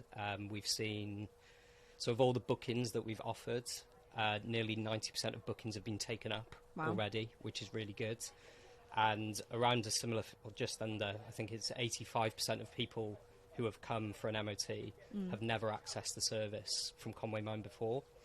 So it's showing, like, one of our key aims as a charity is to increase our outreach. Yeah. Like, we're here for everybody. So the MOTs are already proving so beneficial to reach people who perhaps haven't come to us before, which is great. Yeah. And Kieran, you've had one of these MOTs. Yeah, so I did it with Paul. So you were saying about like the waiting list and stuff. I'm actually waiting for some counselling or diagnosis for autism, ADHD, and ADD. And they were like, "We'll be in touch. Here's your waiting list. 9 months from now, we'll be in touch." Yeah. And I've spoken to Paul, and at the point where it came, 9 months felt it might as well be 90 years. Yeah. So to have something that I could go in and, like, the key thing is, like, it's non-clinical.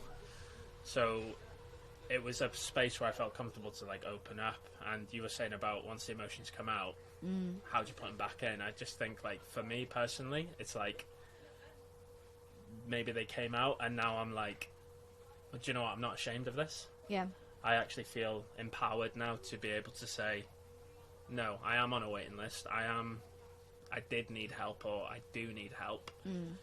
Why do I feel shame? Do you know if that makes sense? Like, I don't need to put them back in a box. They're out, and now I'm learning to kind of just be like, it's fine, And when you had the MOT, and obviously you knew that you were waiting for something anyway, so you'd already identified something. But was Mind able to sort of like offer you some additional support while you're waiting? Yeah, I mean, obviously for me working there as well. So I kind of look around, and there's like this network of support like that I can see firsthand, and through kind of working there and experiencing it.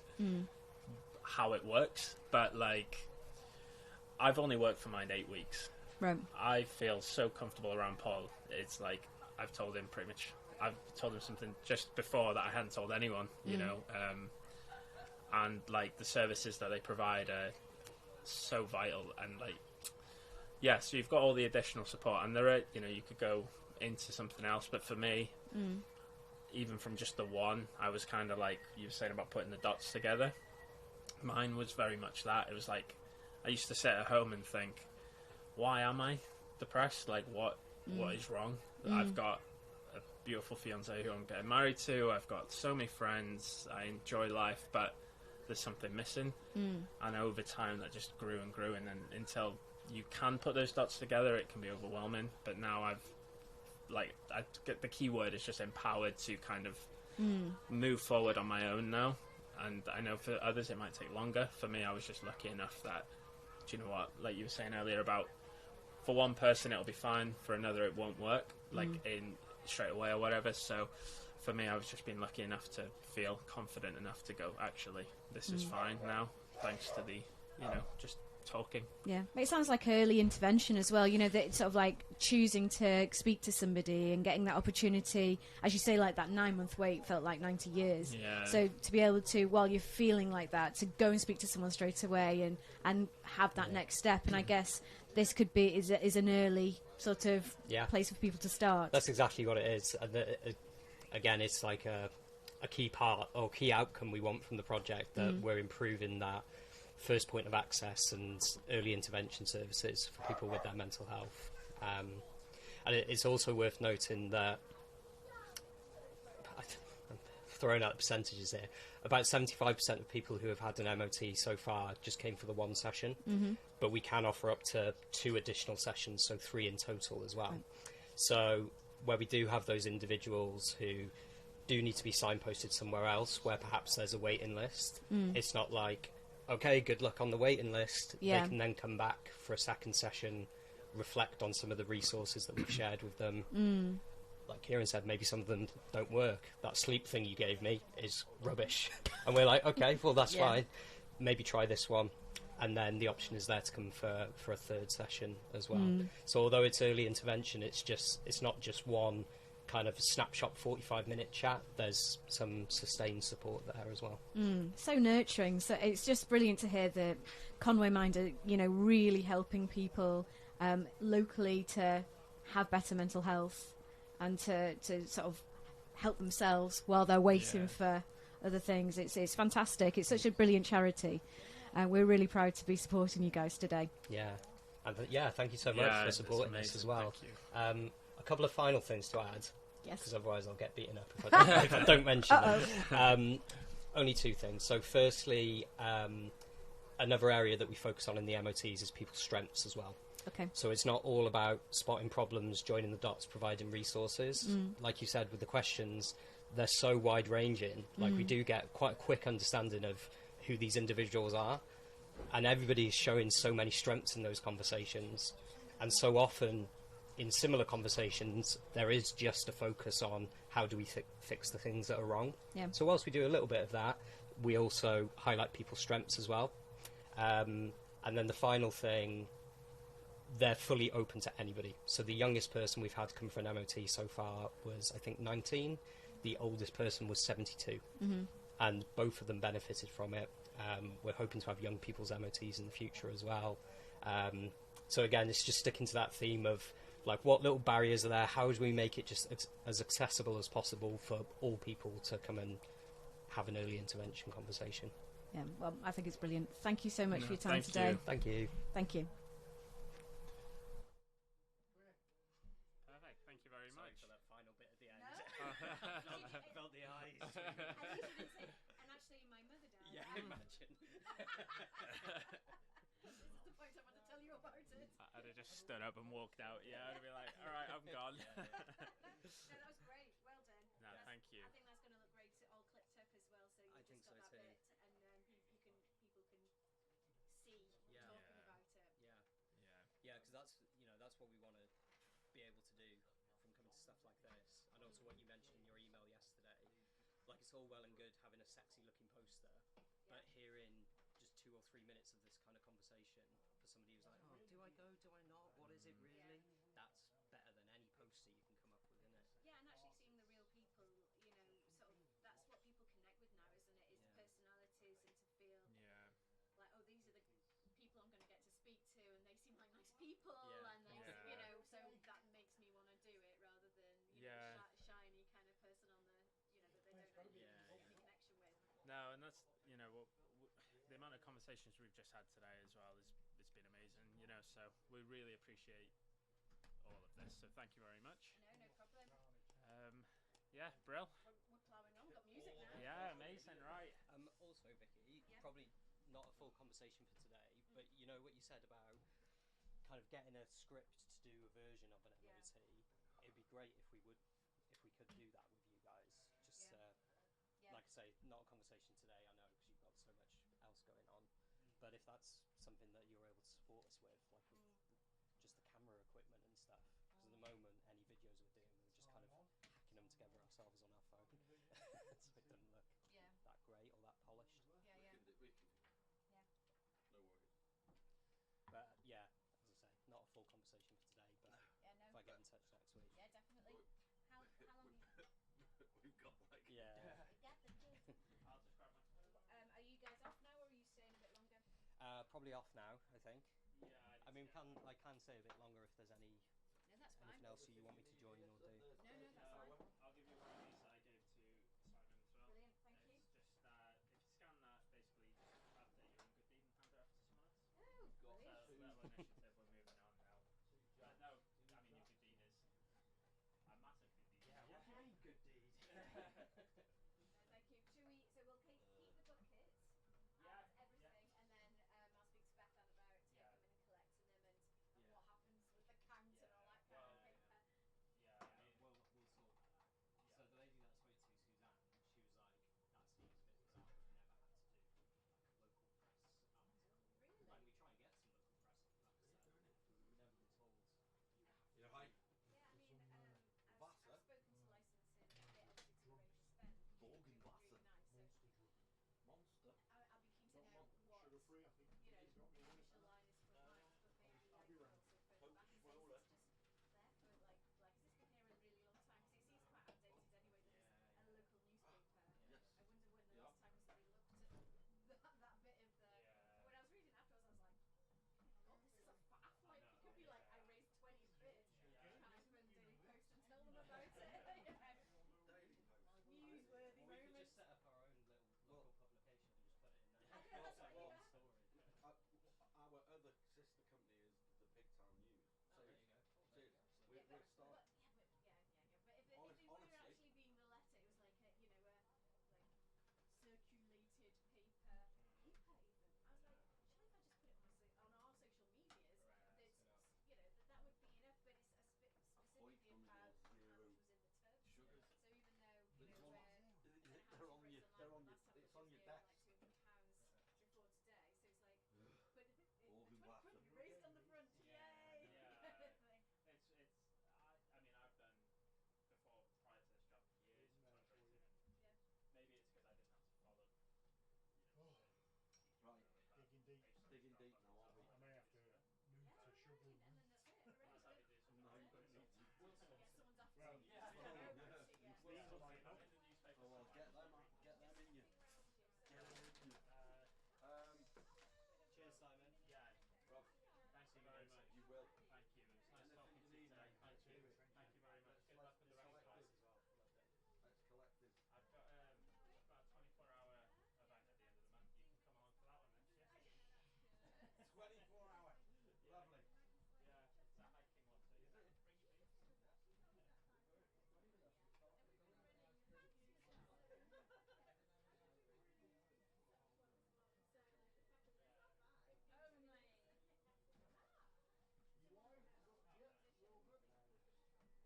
somewhere. Hang on. Yes, it is.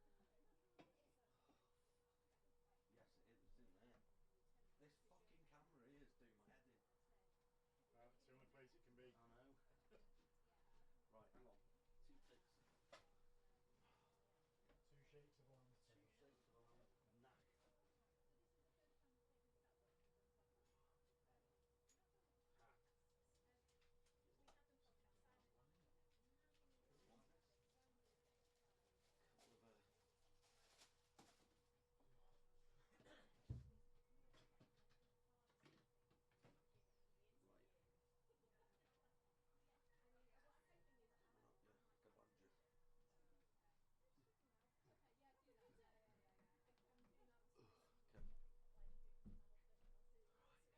Introducing.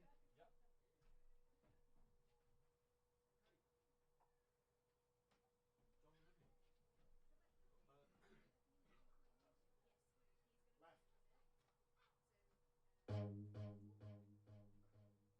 John and Libby. Left. Ladies and gentlemen of Conwy Quay, we've got 5 hours, 35 minutes until we are finished this 15-hour live stream. John and Libby, ladies and gentlemen, go for it.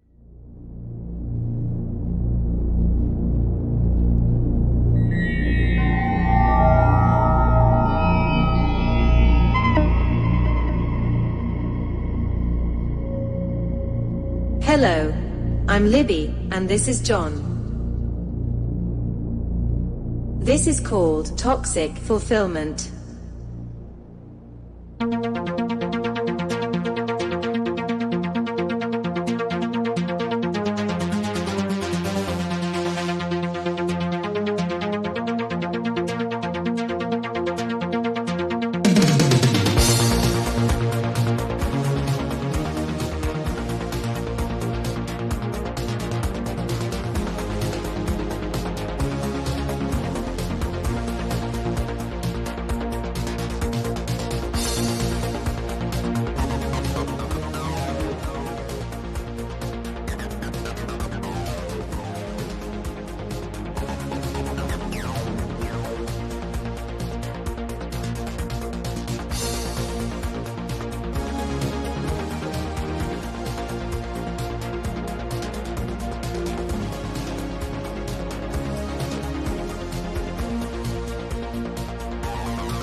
Every day in a similar way. All pleasure without the gain. Spending all day, every day. Waiting for the next day.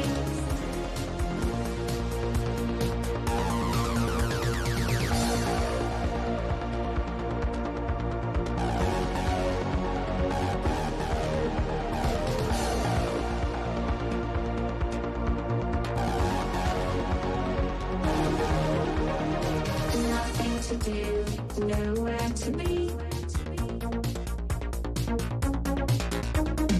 No stimulation for you or for me. No work, no money, no future, no life. Take what you need with the point of a knife.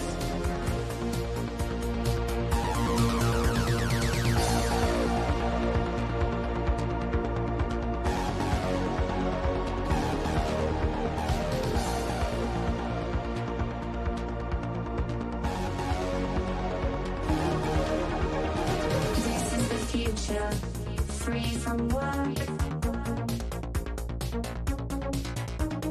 Billionaires acting like jerks.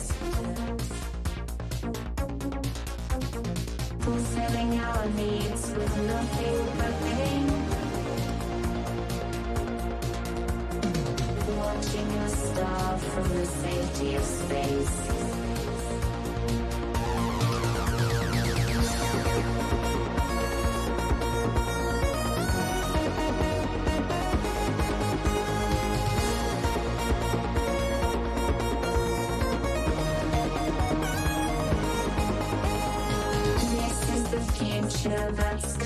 to pass. Selfish and mean, fighting for scraps. Scraping a living, hustling for cash. Going online and showing some ass.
Thank you.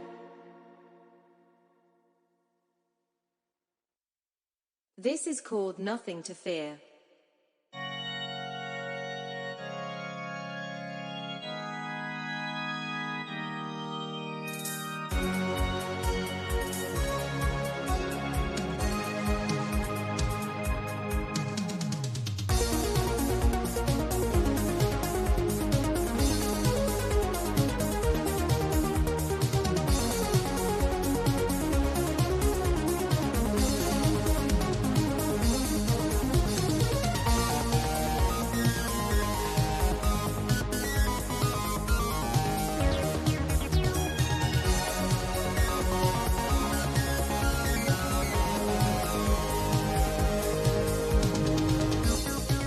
You've never met me, but you hate me all the same.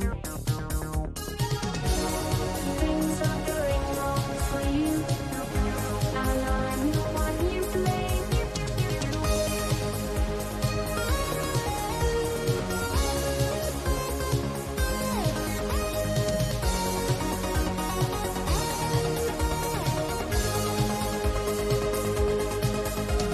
A man online said to hate me, claimed he talked to God. Said I'm causing all your ills. Don't you think that's odd?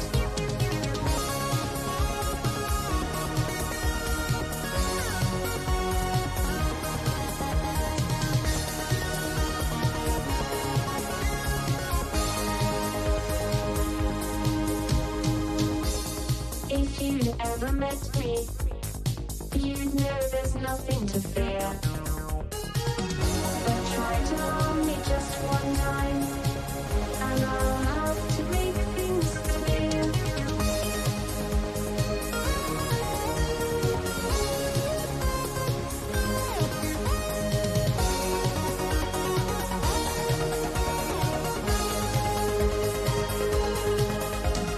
I won't tolerate mindless hate.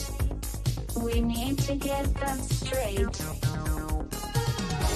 If you can't control what you do and say, then your future won't be great.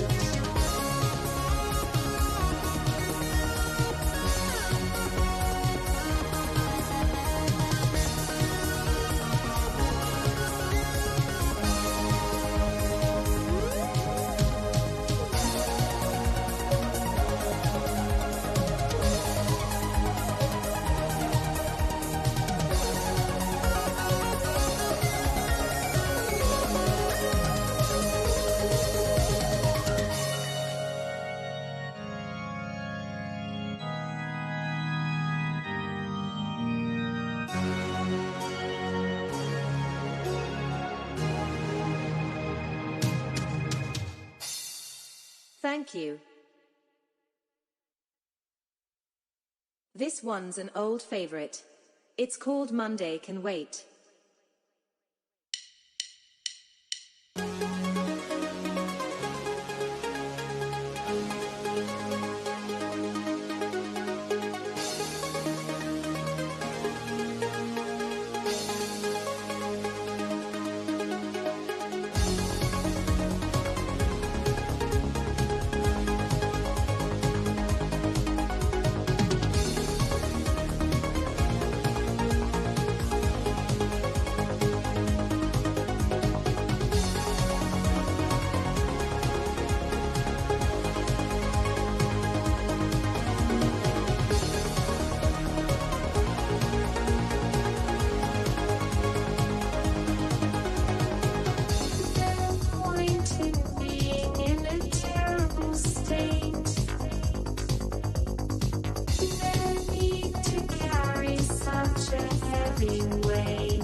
appreciate. Nothing bad will happen, not here, not now.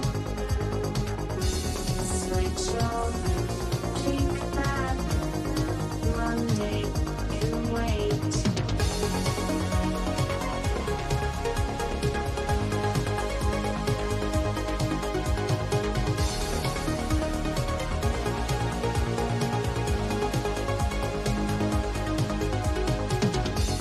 When Monday comes around, what will you find?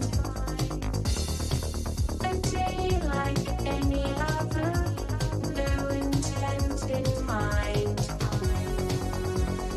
Smile at the challenge, embrace your fate. But until it arrives, Monday can wait.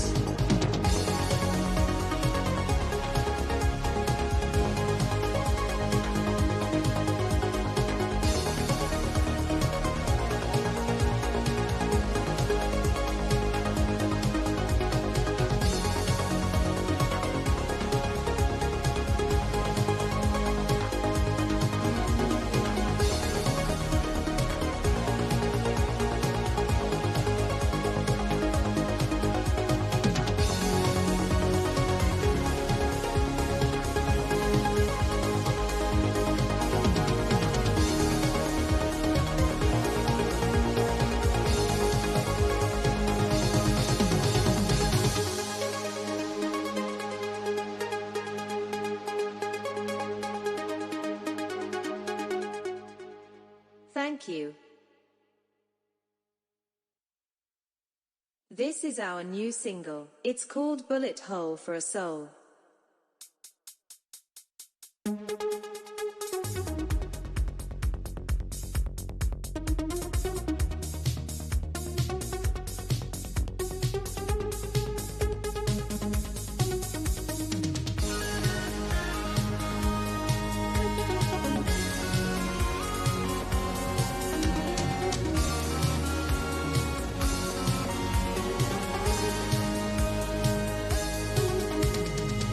I used to have a heart, she said, but love and luck just wore it through.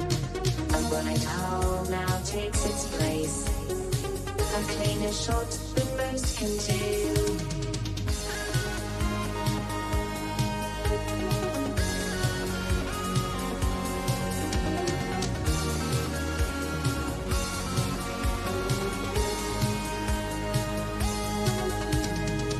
She patched it up with wine and wit, with whispered lies and half a prayer. Yet still the wind whistles through a vacant space, light as air.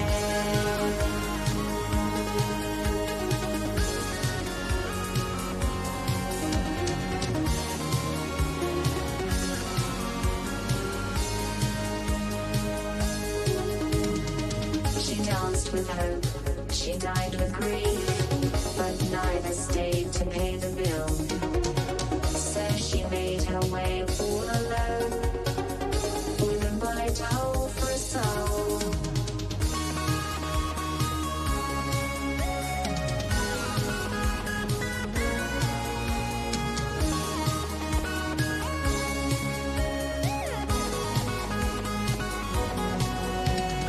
So let them talk of hope and grace, of tender dreams and fate's control.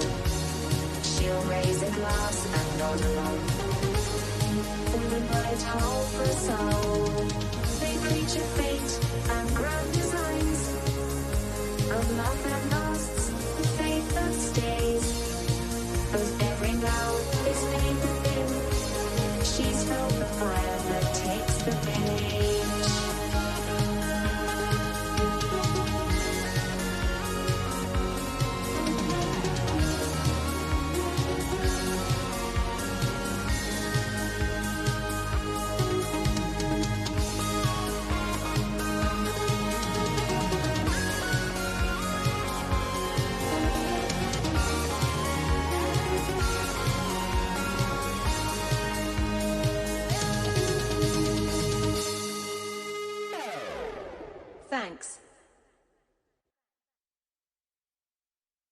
This is our final song. It's called 3 Liars.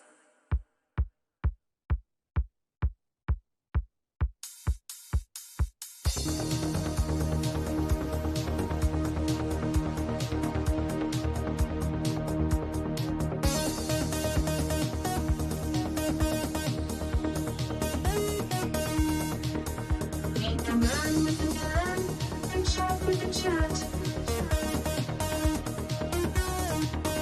Just 5 and 6 and full of crap.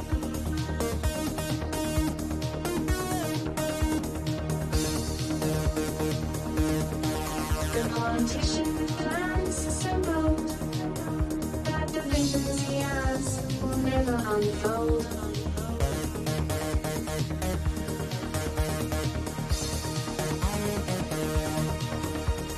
Everyone's a liar, it seems, these days. Lying is normal, we're stuck in our ways. Taking your money and wasting your time.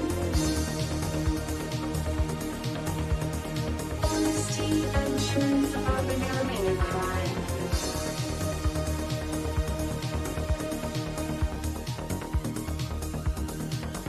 Meet the man in the bar with the big flash car. Promises you Charlie in the back of his Ferrari.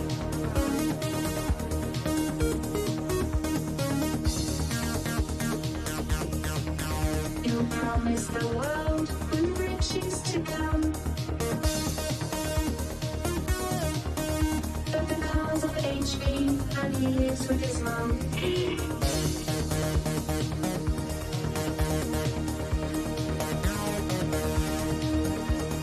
Everyone's a liar, it seems, these days. Lying is normal, we're stuck in our ways. Taking your money and wasting your time. Honesty and truth are becoming a crime.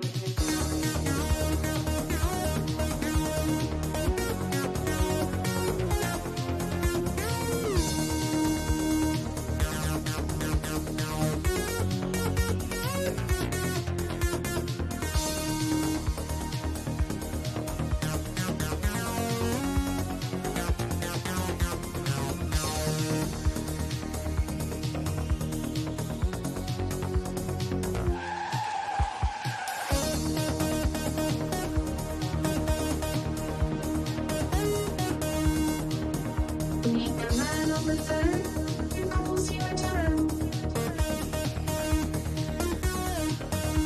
The number seems local, but he can be in Rome.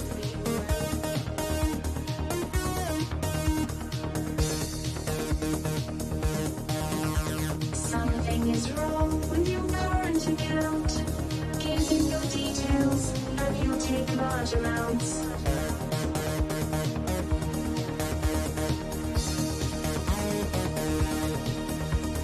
Everyone's a liar, it seems, these days.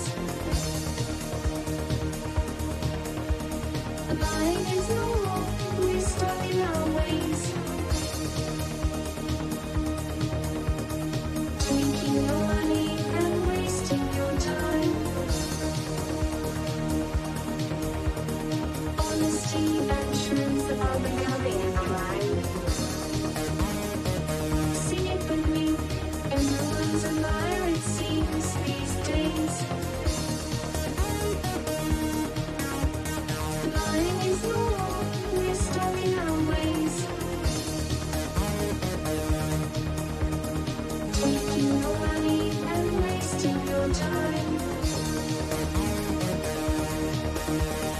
Honesty and truth are becoming a crime.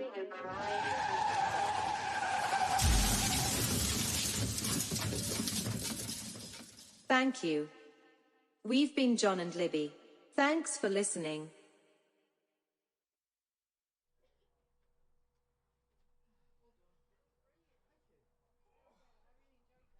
Cool.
hide back here.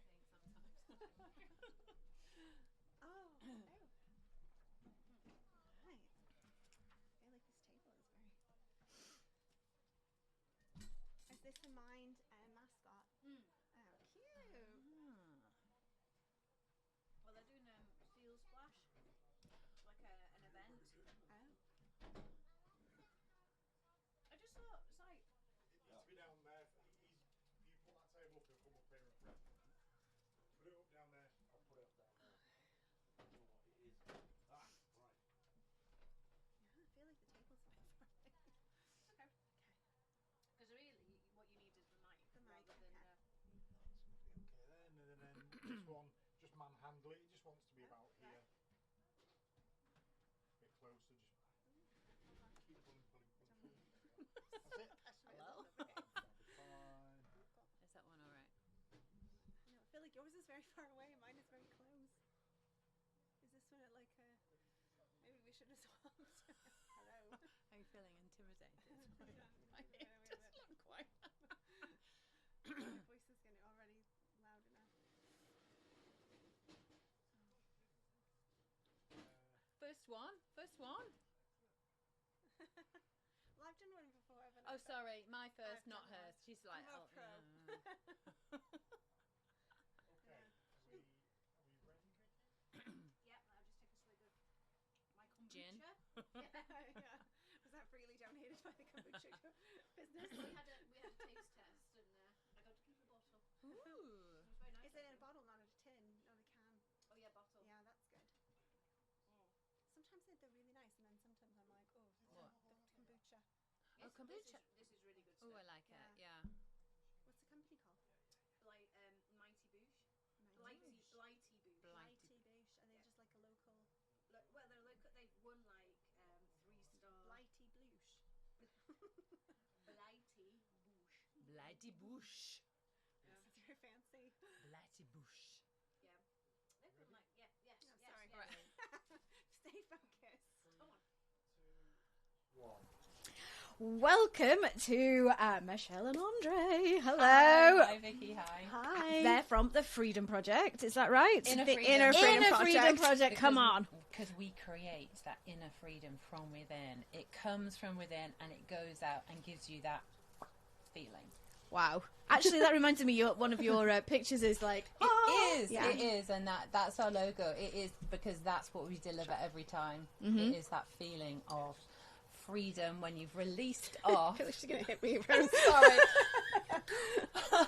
when you've released off what's holding you back, those negative beliefs, those thoughts, those feelings. That's that feeling that we deliver.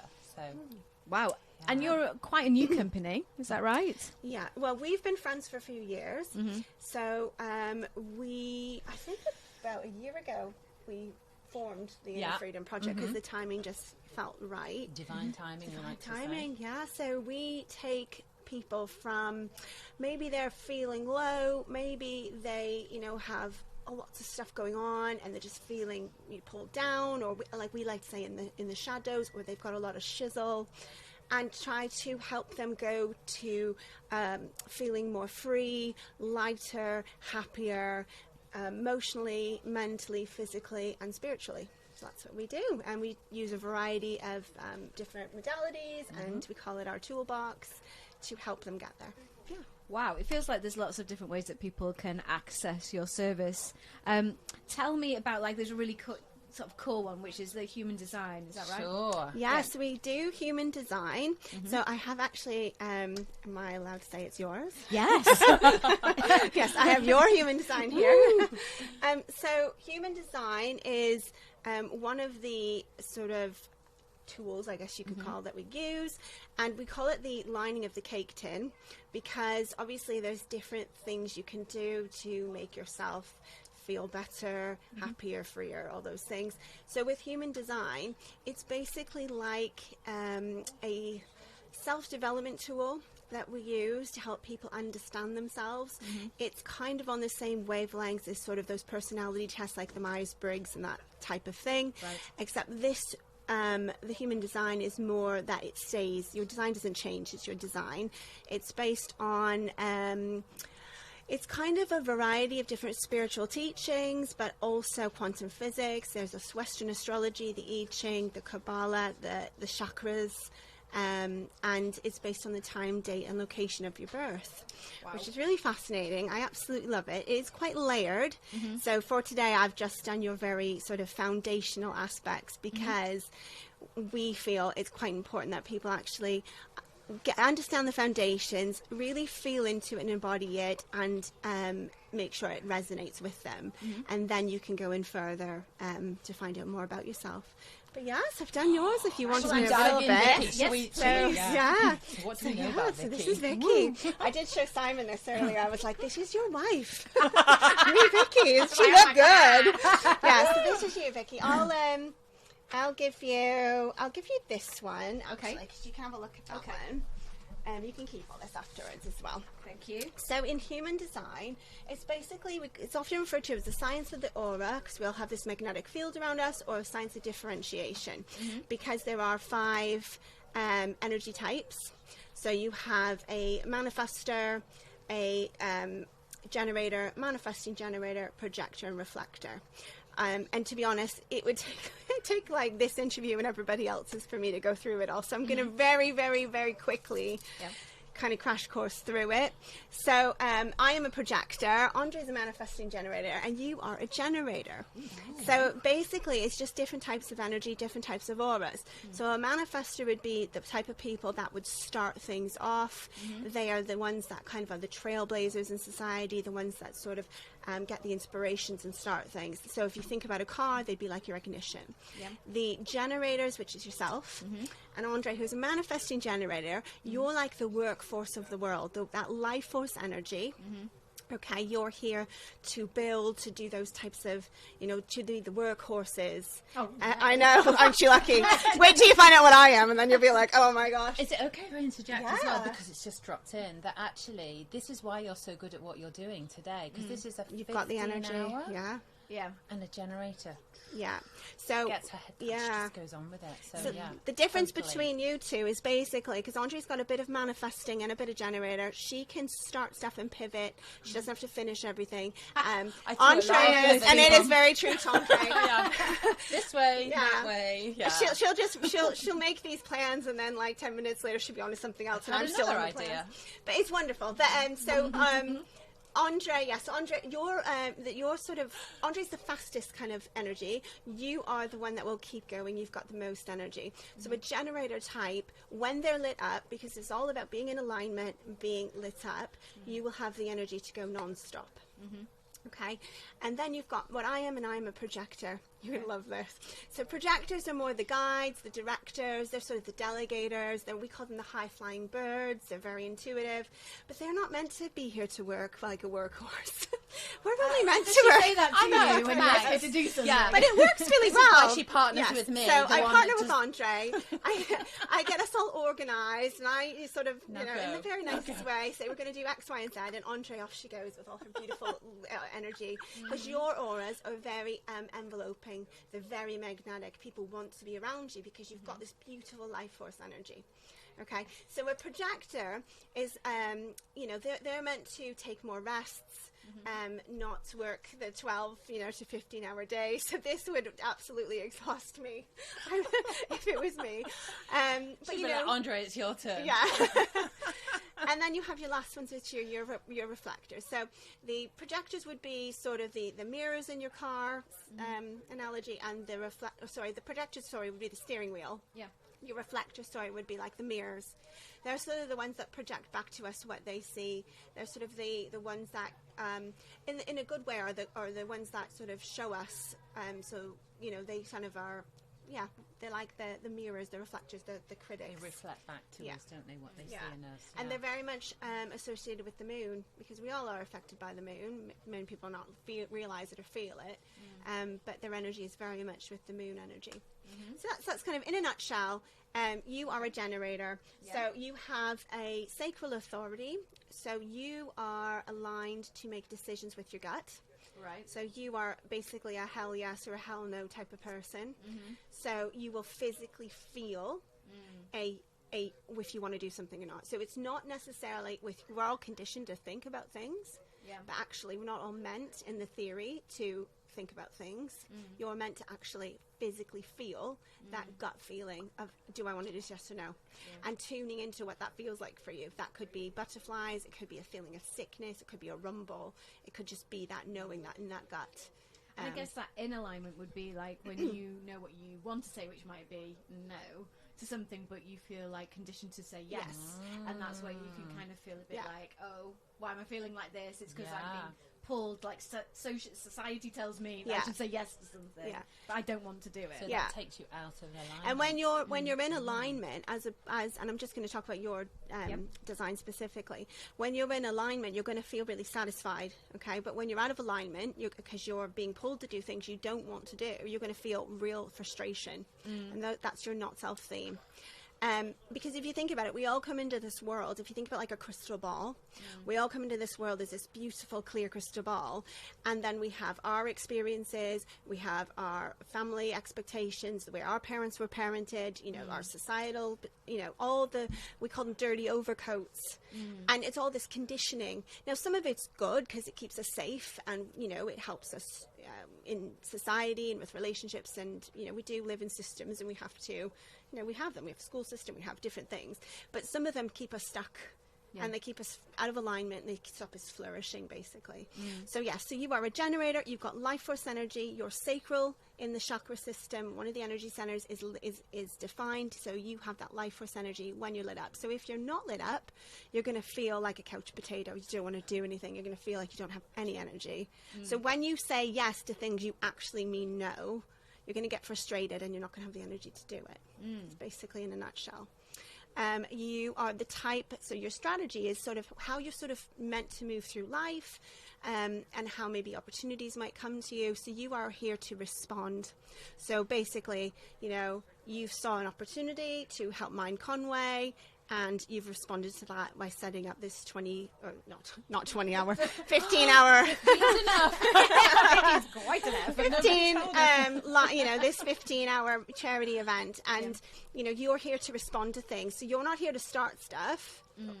As a generator, you're here to respond, and only to responding to things that actually give you that yes sacral feeling and light you up, and then you'll have the energy to keep going. And because you're a generator, when you commit to something, you will keep on slogging away at it. So that's why it is important to commit to things that actually bring you joy, and don't actually you know make you feel the negative feelings, and because that will just lead to burnout in the end. You'll just burn out. So how are you feeling 10 hours in? No, actually, surprisingly. Yes, she's got all the energy, Got all the energy. I mean, it's been a fabulous day, and it's really great to meet people like yourselves and talk about what people are passionate about, what they do that's so important. And you know, your businesses in particular really do tap into people's well-being, mental health. You know, and this stuff is really fascinating. And what's brilliant is that I know that people can access it on your website for free. Yeah, so you can on the website. So we are the innerfreedomproject.com, and if you go on, you can get a free. It looks a bit like, is that the camera? It looks a bit like that, and it just gives you a free report. If you want to actually go in further and further discuss it, you can book in for various different types of readings.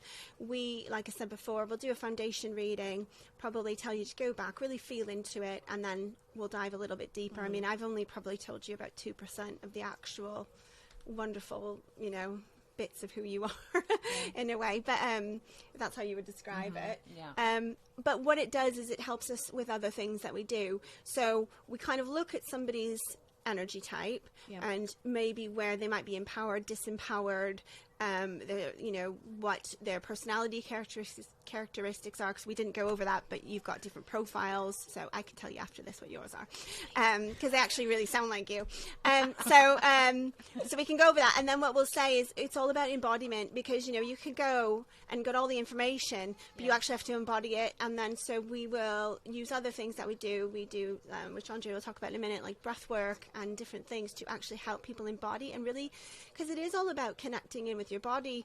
I think Simon said something anyways, like your mind doesn't listen, your body doesn't listen to your mind, or the other way around. I can't remember what he said, and it is very true. We're so disconnected, and actually the body you know, we need to really tune in and listen to our bodies, because we store a lot of emotion and a lot of tension and stress, and you know, in our fascia, in our muscles, and in our bodies. So yeah. I suppose the human design chart that you do, and even just talking there, you can kind of it's weirdly accurate. It's kind of so thing, accurate, yeah. But in a way, it kind of helps validate some of those feelings that you say, like, you know, if you're feeling stressed about a certain thing, it's maybe because you're not responding to what your body needs or what your design is. And if you can sort of like figure some of that out, it kind of makes you think, okay, so I'm feeling, you know, stressed or anxious, and maybe it's that I'm not in my alignment, and you know, this is what I need. It's good for just general relationships. You know, we are very different, and we very much have an understanding and a respect for each other's energy and how we see things and how we respond to things, and it's really helped us to in the business. You know, it's really, you know, if you have a company and you have somebody who is maybe a projector doing you know, working 12-hour days, and you've got a generator who, or you know, maybe starting stuff off, you might find that they're better placed if you know their energy type and where they're going to, you know, shine. So you might want to put, you know, the generator on a project that they absolutely are going to be lit up by, because you'll get the most out of them. You're going to get way more out of them than, say, a reflector or a projector or another type. So it's just interesting to know. It's interesting for your family, you know, because in my family there's 3 projectors and 1 generator. So when I told my husband about it, he's new to all this as well, and he was kind of like, ooh. And he's like, is that why you all do that? Is that way? And it's just interesting. And I know when he's a generator, so he does get a lot more frustrated about things than I do when I know he doesn't want to do them. So it's just really interesting to know, you know, maybe some of the aspects of your family, because then it gives you that moment to pause, and instead of, you know, giving them a bit of grace, actually, that actually this is because they're not in alignment, you know, if that makes sense. Yeah. Totally. Yeah. So as a manifesting generator, I'm up, I'm out, I'm doing stuff, and my boys are projectors. And I used to get so frustrated by the fact that they would be in bed till, 4 or 5 o'clock in the afternoon sometimes. Wow. But I know. That's extreme. That is extreme.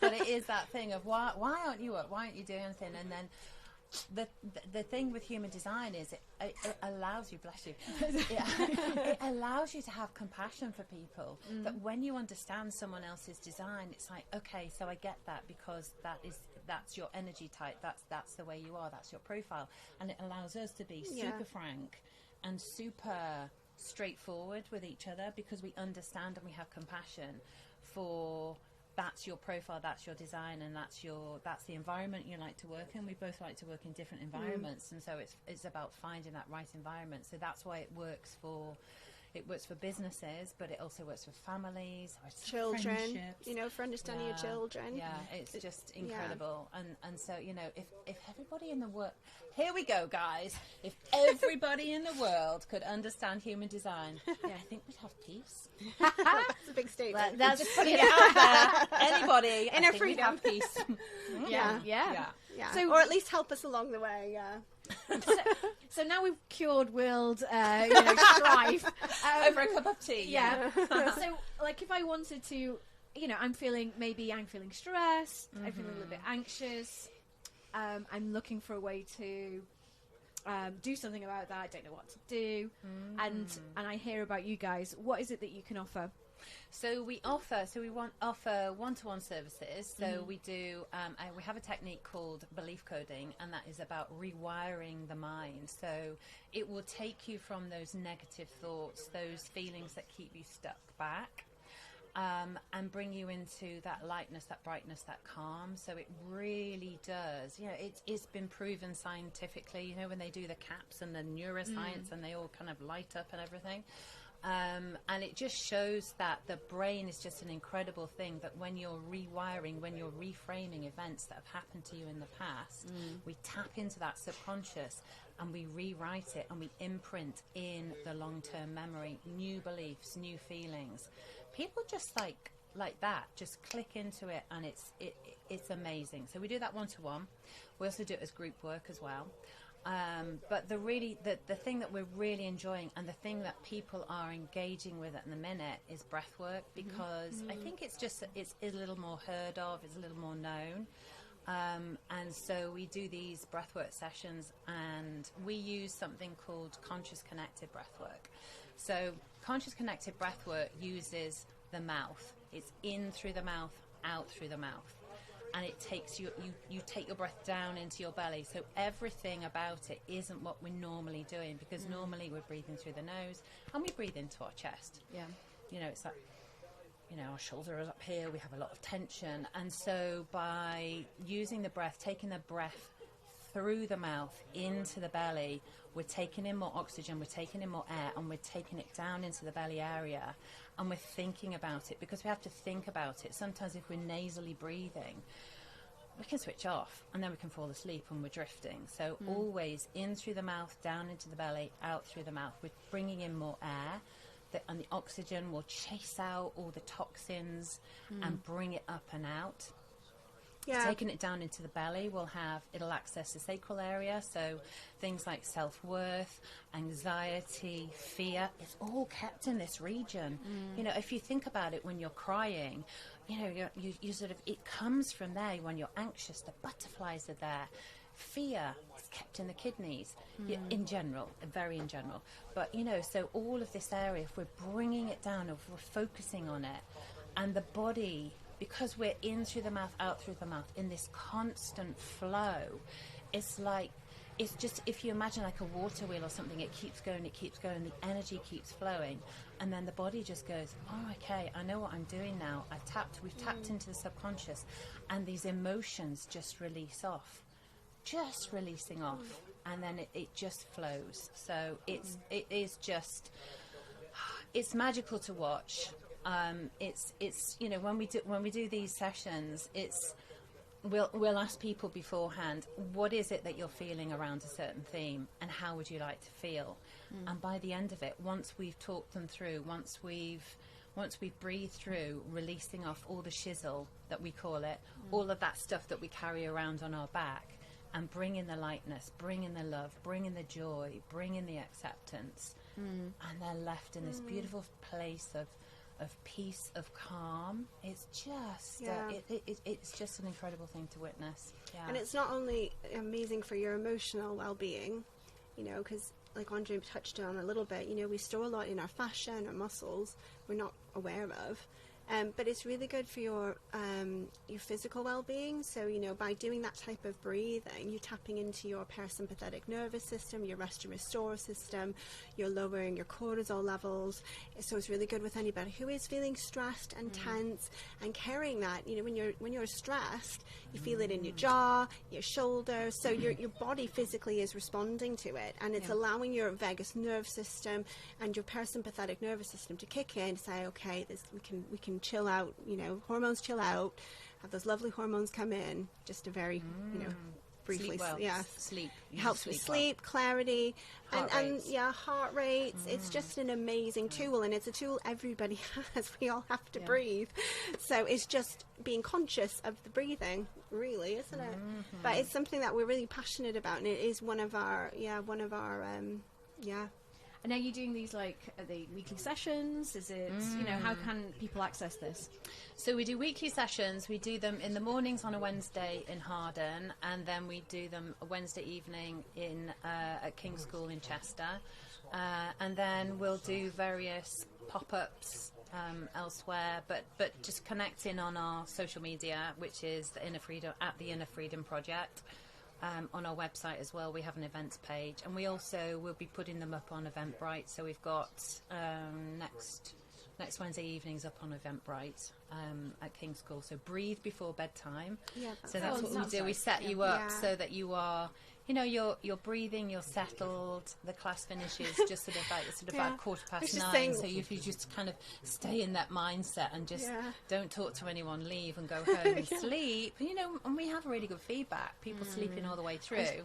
If you think about, you get to a certain age in life and you're waking up and you might be going to the toilet, you might be doing this, you might be having hot flush, whatever's going on at night. If you can come to a class, breathe, get your mindset in that just beautiful kind of calm state, go home and have a great night's sleep. How fantastic is that? I was just giggling there because we did this session last Wednesday and I didn't think anybody was going to get up. Nobody wanted to move. I was like, okay, we did we were like ding, and like 'cause at the end of the session we let them just lay for a few songs just to kind of just Reset, enjoy it, recalibrate, reset. yeah. But then we sort of used the chimes after, and nobody was moving, and I was like, we need a gong next year. I was like, okay, I don't want to disturb you, but we actually have to be out here. Yeah. But it was a good great. sign because It's it means good that they really feedback. loved it. So yeah, they enjoyed it. But yeah, That's great. And I noticed as well that you can book just like one session at a time. It's not like sign come your and life go. away. yeah, you forever, can is book it? you can book. You can come once a week. You can come once a month. Depends on how how much you want to do it.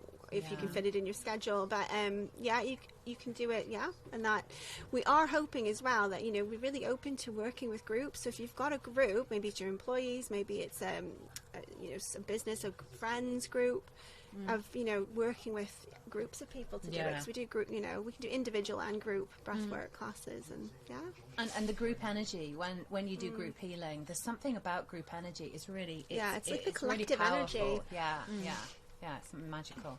It's fantastic. I'm so thankful that you came today. It's really interesting, so fascinating, all the human design, and I think people will really benefit from it. So thank you guys for coming down today. Thank you for having us. Thank Can you. I mention one more Yes, thing that of I course, forgot to mention? Sorry, newbie podcast No, go for interviews. We do have an event coming up June 13th. It's in Eastham at a place called Monk's Cottage, which is just the most beautiful place. The monks used to sing there. Yeah, so it's you just got imagine the lovely energy. So we're going to be, it's in our Empowerment Day. It's all about self-love and compassion. And we're just going to be taking people through, because what we find is that people are very enthusiastic about what we do, but they've not experienced it before. So we want to offer an event where it's accessible to most people. So we try to keep the cost lower so more people can come. So they can experience it. So we'll be doing future self meditation. We'll be doing human design, very basic human design, the foundations, incorporating breathwork class, a belief coding group session. So it's just a beautiful day. So that will be June 13th at Monk's Cottage from 10 to 4:30. Amazing, very nice. Also on the website. Thank you so much. Thank you for coming. Thank you so much for having us. Okay, thank you. Take Bye. care. Oh my God, was that all right? Yay, you did really well. I feel like I need more podcast practice. You did good. And you didn't talk over each other. I know. I I'm tried very not aware of to. that. You did really well. It's so easy to be like, I'm just going to say something. Yeah. That was great. Well done. Yeah. Oh, thank you. Really good. I'm going to put it in the group if you guys want to come on Wednesday, because it's a free session. Come and try it. When is that, sorry? The Wednesday, the 21st. It's in Chester, though. Oh, right. Yeah, I'm in going to the put it on the group evening. because Aida keeps saying, when are you going to do it? When are you going to do it? Yes. And Ali messaged me, and I did send Ali the info, but I haven't heard back from her. So yeah. Or otherwise, we'll just do one. I'll just come and do one for you all. Right. If you keep that. Thank you very much. Go. Thank you so much. So we'll be processing all the stuff, and then you'll get your individual section. Okay. Okay.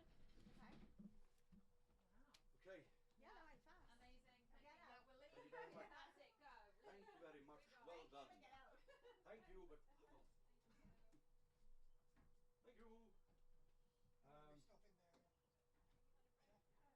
Yeah, cool. Look at this.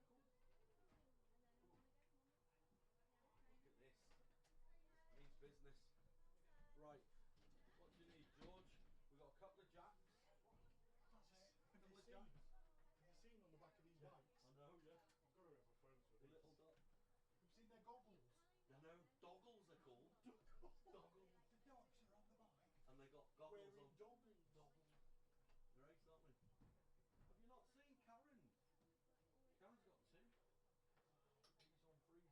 Right, mate. What do you want to do? Do you need a mic? You're not singing. Is that alright for you, that? Now we've locked them out. Now we've locked them out outdoors. Can you get through that? He's a wide berth, isn't he, old Matt? He'll get in.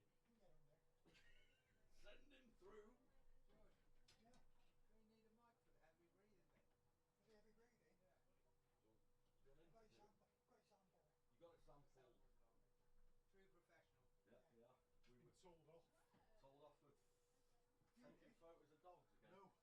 Fire for running. Fran seen me running on camera. Don't run, you'll fall. Because you miss us. Oh, that's brilliant! That's brilliant! That's quote of the day. Comment of the day. Don't run, you'll fall. I'll leave you to it. Matt, are you happy to set Georgia? I don't see why not. Cool. I will get ready. We've got the climbing wall guys in next, so I'll just speak to them quickly. Who? The climbing walls. Alright. Yeah. What's ours, Sam? No, they're not actually climbing. They're just chatting about climbing. Keep going on about it. We're not going to set put your rig up. You did like think of that, did you? Okie dokie, Mr. Kempson, what would you need, sir? You're okay just with those two tails, yeah? Perfect. Do you know Simon? See Simon there? Yeah. Simon and I only know each other because I've sold him one of these. Yeah, you did! Sending it to you guys. That's it! On Facebook. Best things in sliced And I still haven't used it. I was just about It's alright, I'm hankering for a borrow. Oh, there you go. Weirdly, well, not weirdly,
Oh, you're trying to get the mind.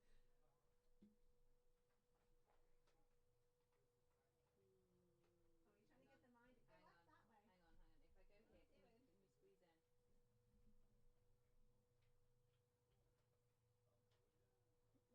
Okay. I think I'm barely in. We got it. Right, okay. That's Good luck good. with the, yeah? Oh. Yeah, look. Oh, love that. Good luck with the rest of the day. I'm always like on the side. Oh. Good luck with the rest of the day. Thank you. Thank you. And And hopefully thank you. lots of money and awareness and people to the YouTube channel. Yeah, thank you so much for coming so, down. Okay. See you We'll see soon. you Bye. later. Bye. Bye. Bye, Michelle. Bye, nice to meet you. Take care. Take care. Bye. Bye-bye. Slide the Middle Eastern with a ball of their friends. Stay away. I got text. Sorry. Certainly.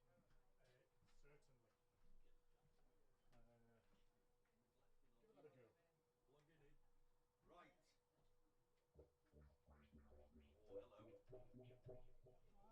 Oh, hello. Hello. Are you going to do another? Yeah. In Lewis? Here? Or that one? Let's see this one because it's closed. It's in the free air. I don't know which one it is like. Do you want to give it a little tappy tap until it makes a noise? Keep tapping. There you go. That one. What name do you go by, George? Blueprints. Blueprints. Yeah. I love it. As opposed to not Prince Andrew, blueprints. Steady. Is he sweating? Blueprints. Blueprints.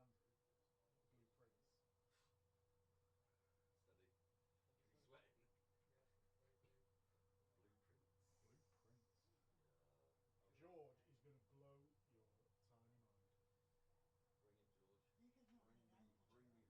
George is going to blow your tiny mind. Bring it, George. You can not get an output. Bring me home. You're not getting an output. No, not from this keyboard.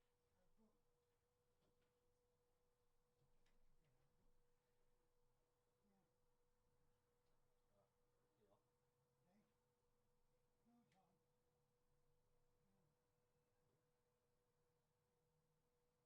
Yeah. Turn it on. Input. Output. Yeah. Key off. Hey. No, it's on. Volume. I've turned it up. Turn it up. I am the machine.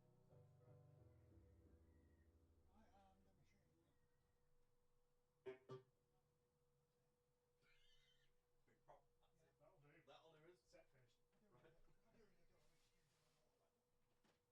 Right then. Are we Right. ready? Give me 2 secs to jump in. Make it look pretty. Make George look pretty. Make it look pretty. I am being attractive.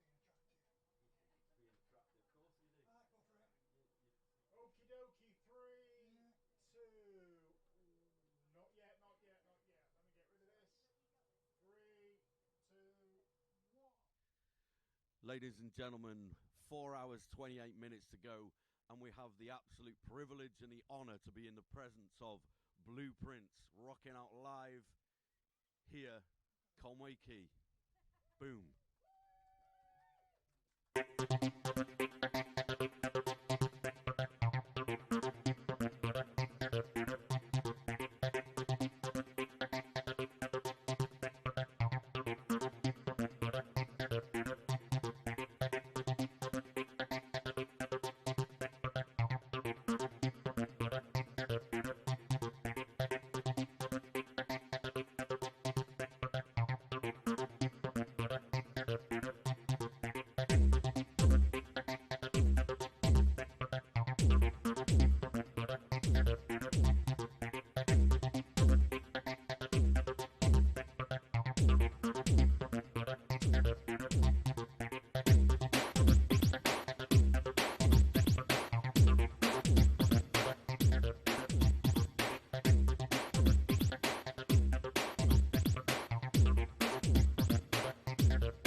Becky.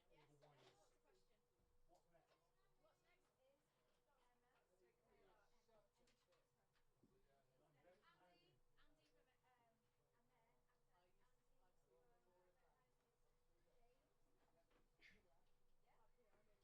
What's the question? What's next?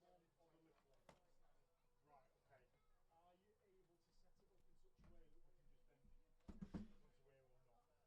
How big a table do you need? That one or the little one? Right, okay. Are you able to set it up in such a way that we can just then into here or not? If not, how it moves, it might hold up. Yeah. Okay, so in which case, how long would it take you to set up?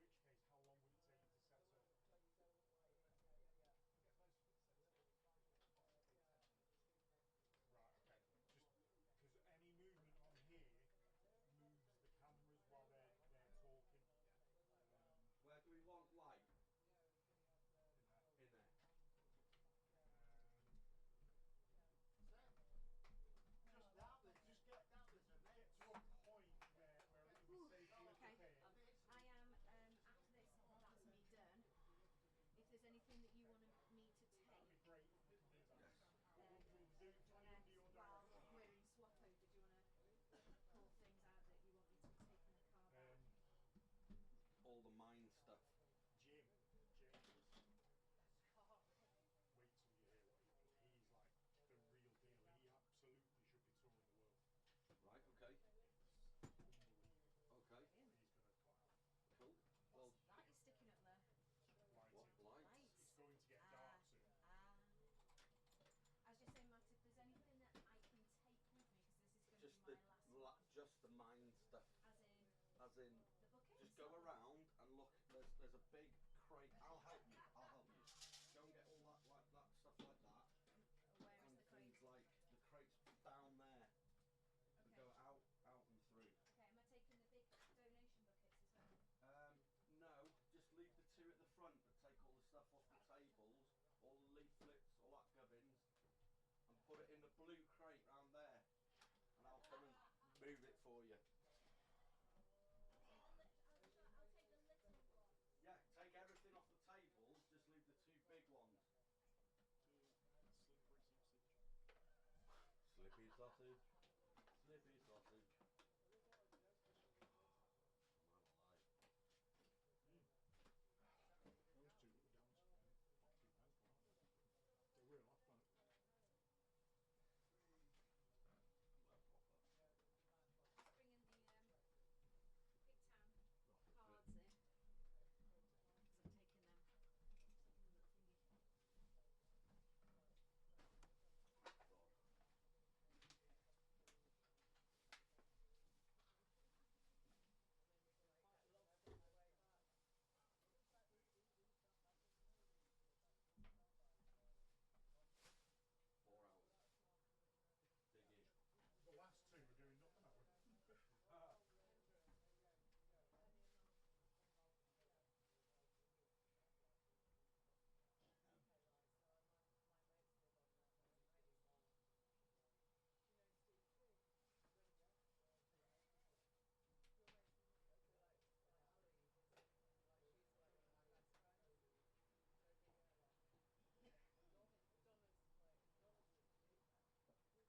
quid's worth of lecture. He went, how much you want? I went, I don't know. He went, well, how much are you going to use? I was like, I don't know. I said, 20 quid. And he went, and when there was already fiver still left in it, so we're probably allowed to, die any second.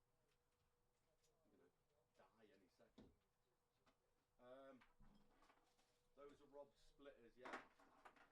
Jesus, can we have a clear up? I'm clearing as I'm going here. And nobody's done.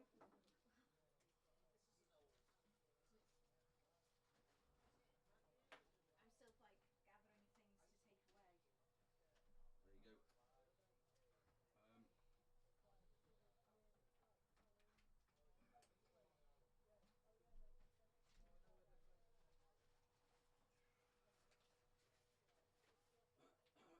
There you go. Is it this Andy? Yes. Right. There's the receipt there for electric. Okay. Banana, anyone? I'm alright. I might have a chicken. What's you? Put that somewhere it's not going to die. Oh, God.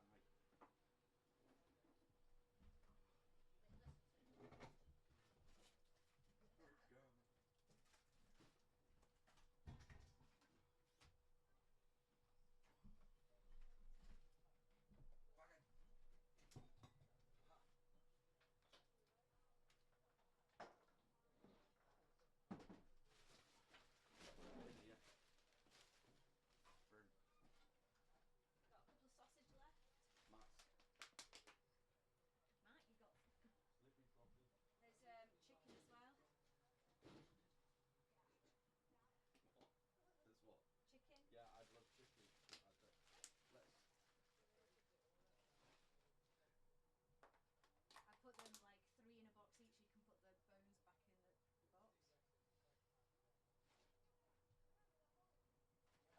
Do you want me to leave you a banana? Another banana? Hmm? That's alright.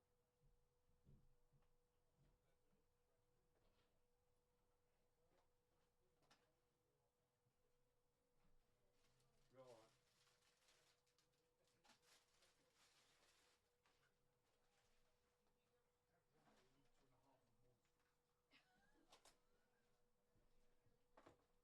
listening to Britain.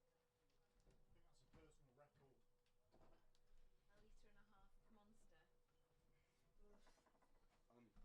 A litre and a half of Monster. You're going to be like up till tomorrow night on that. We're like, won't be long before the shake starts. God. Do you want me to take away the cupcakes, or are you wanting to eat the cupcakes? No, he needs the energy. He needs that. Yep. Okay. Didn't know whether you wanted an intervention or not. Today, tomorrow maybe. No intervention. Okay. Right.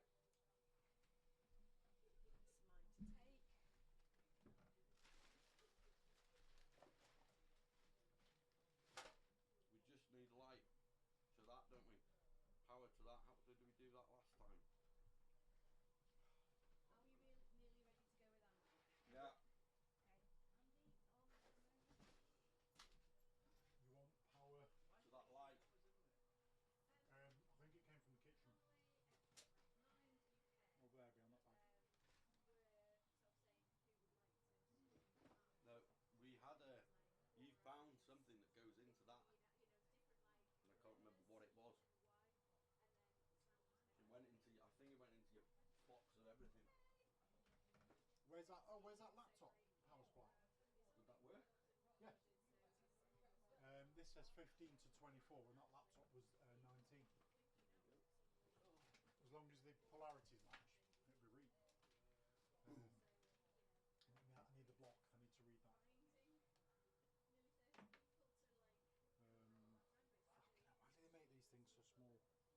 That is a positive centre. That's fine. Does that fit in the hole though? Is the question. No. Oh. Yes, I think that's what we're doing. Might do with a bit of a twist and a bend. Oh, there's more food in here. Just plug it in for now. Let's just see if it works, and then we'll get an extension. So we're not having the plugs in extension cables now, yeah?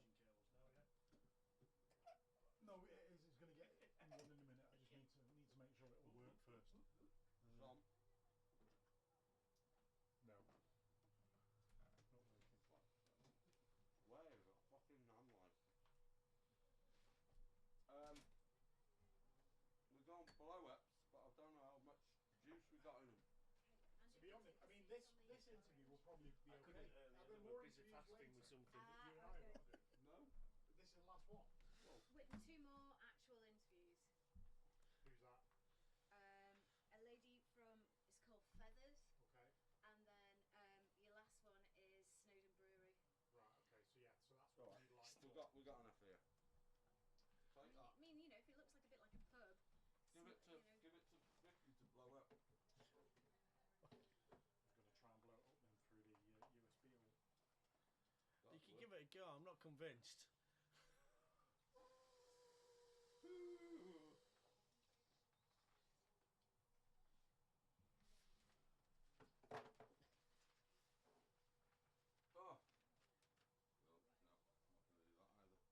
They're quite cool.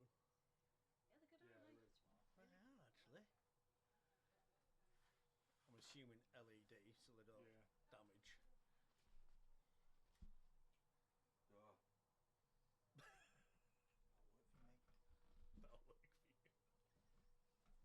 That'll work for you. Oh my God, I'm asleep. The problem is you've done 15 hours, which means next time you do it, you have to do more than 15 hours. You can never do the same again. You always have to be that little bit better. They do have another tier where you do a 24-hour. Can you imagine? Well, that's shifts, that isn't it? That's what? That's in Shifts. We'll have sold up. We've done about 8 shifts. We've not here. Honestly, I was when I first spoke to Beth on at Mind, she was like, "It's 40 years of Conwy Mind. Would it be really cheeky to ask?" But I was like, "No. No, we're not doing 40 hours. Absolutely not." Do you know? You should how have said long 40 acts. Yeah, yeah. We'll do 40 interviews or 40 acts. Yeah, 40 minutes. 40 minutes. Yeah, 40 seconds. Wow. Okay. We're on. Apparently we're on. I've just had a wave over there saying we can hear you. Really? No, they shouldn't be able to. What? Yeah.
And we're back in the pod. It's me again.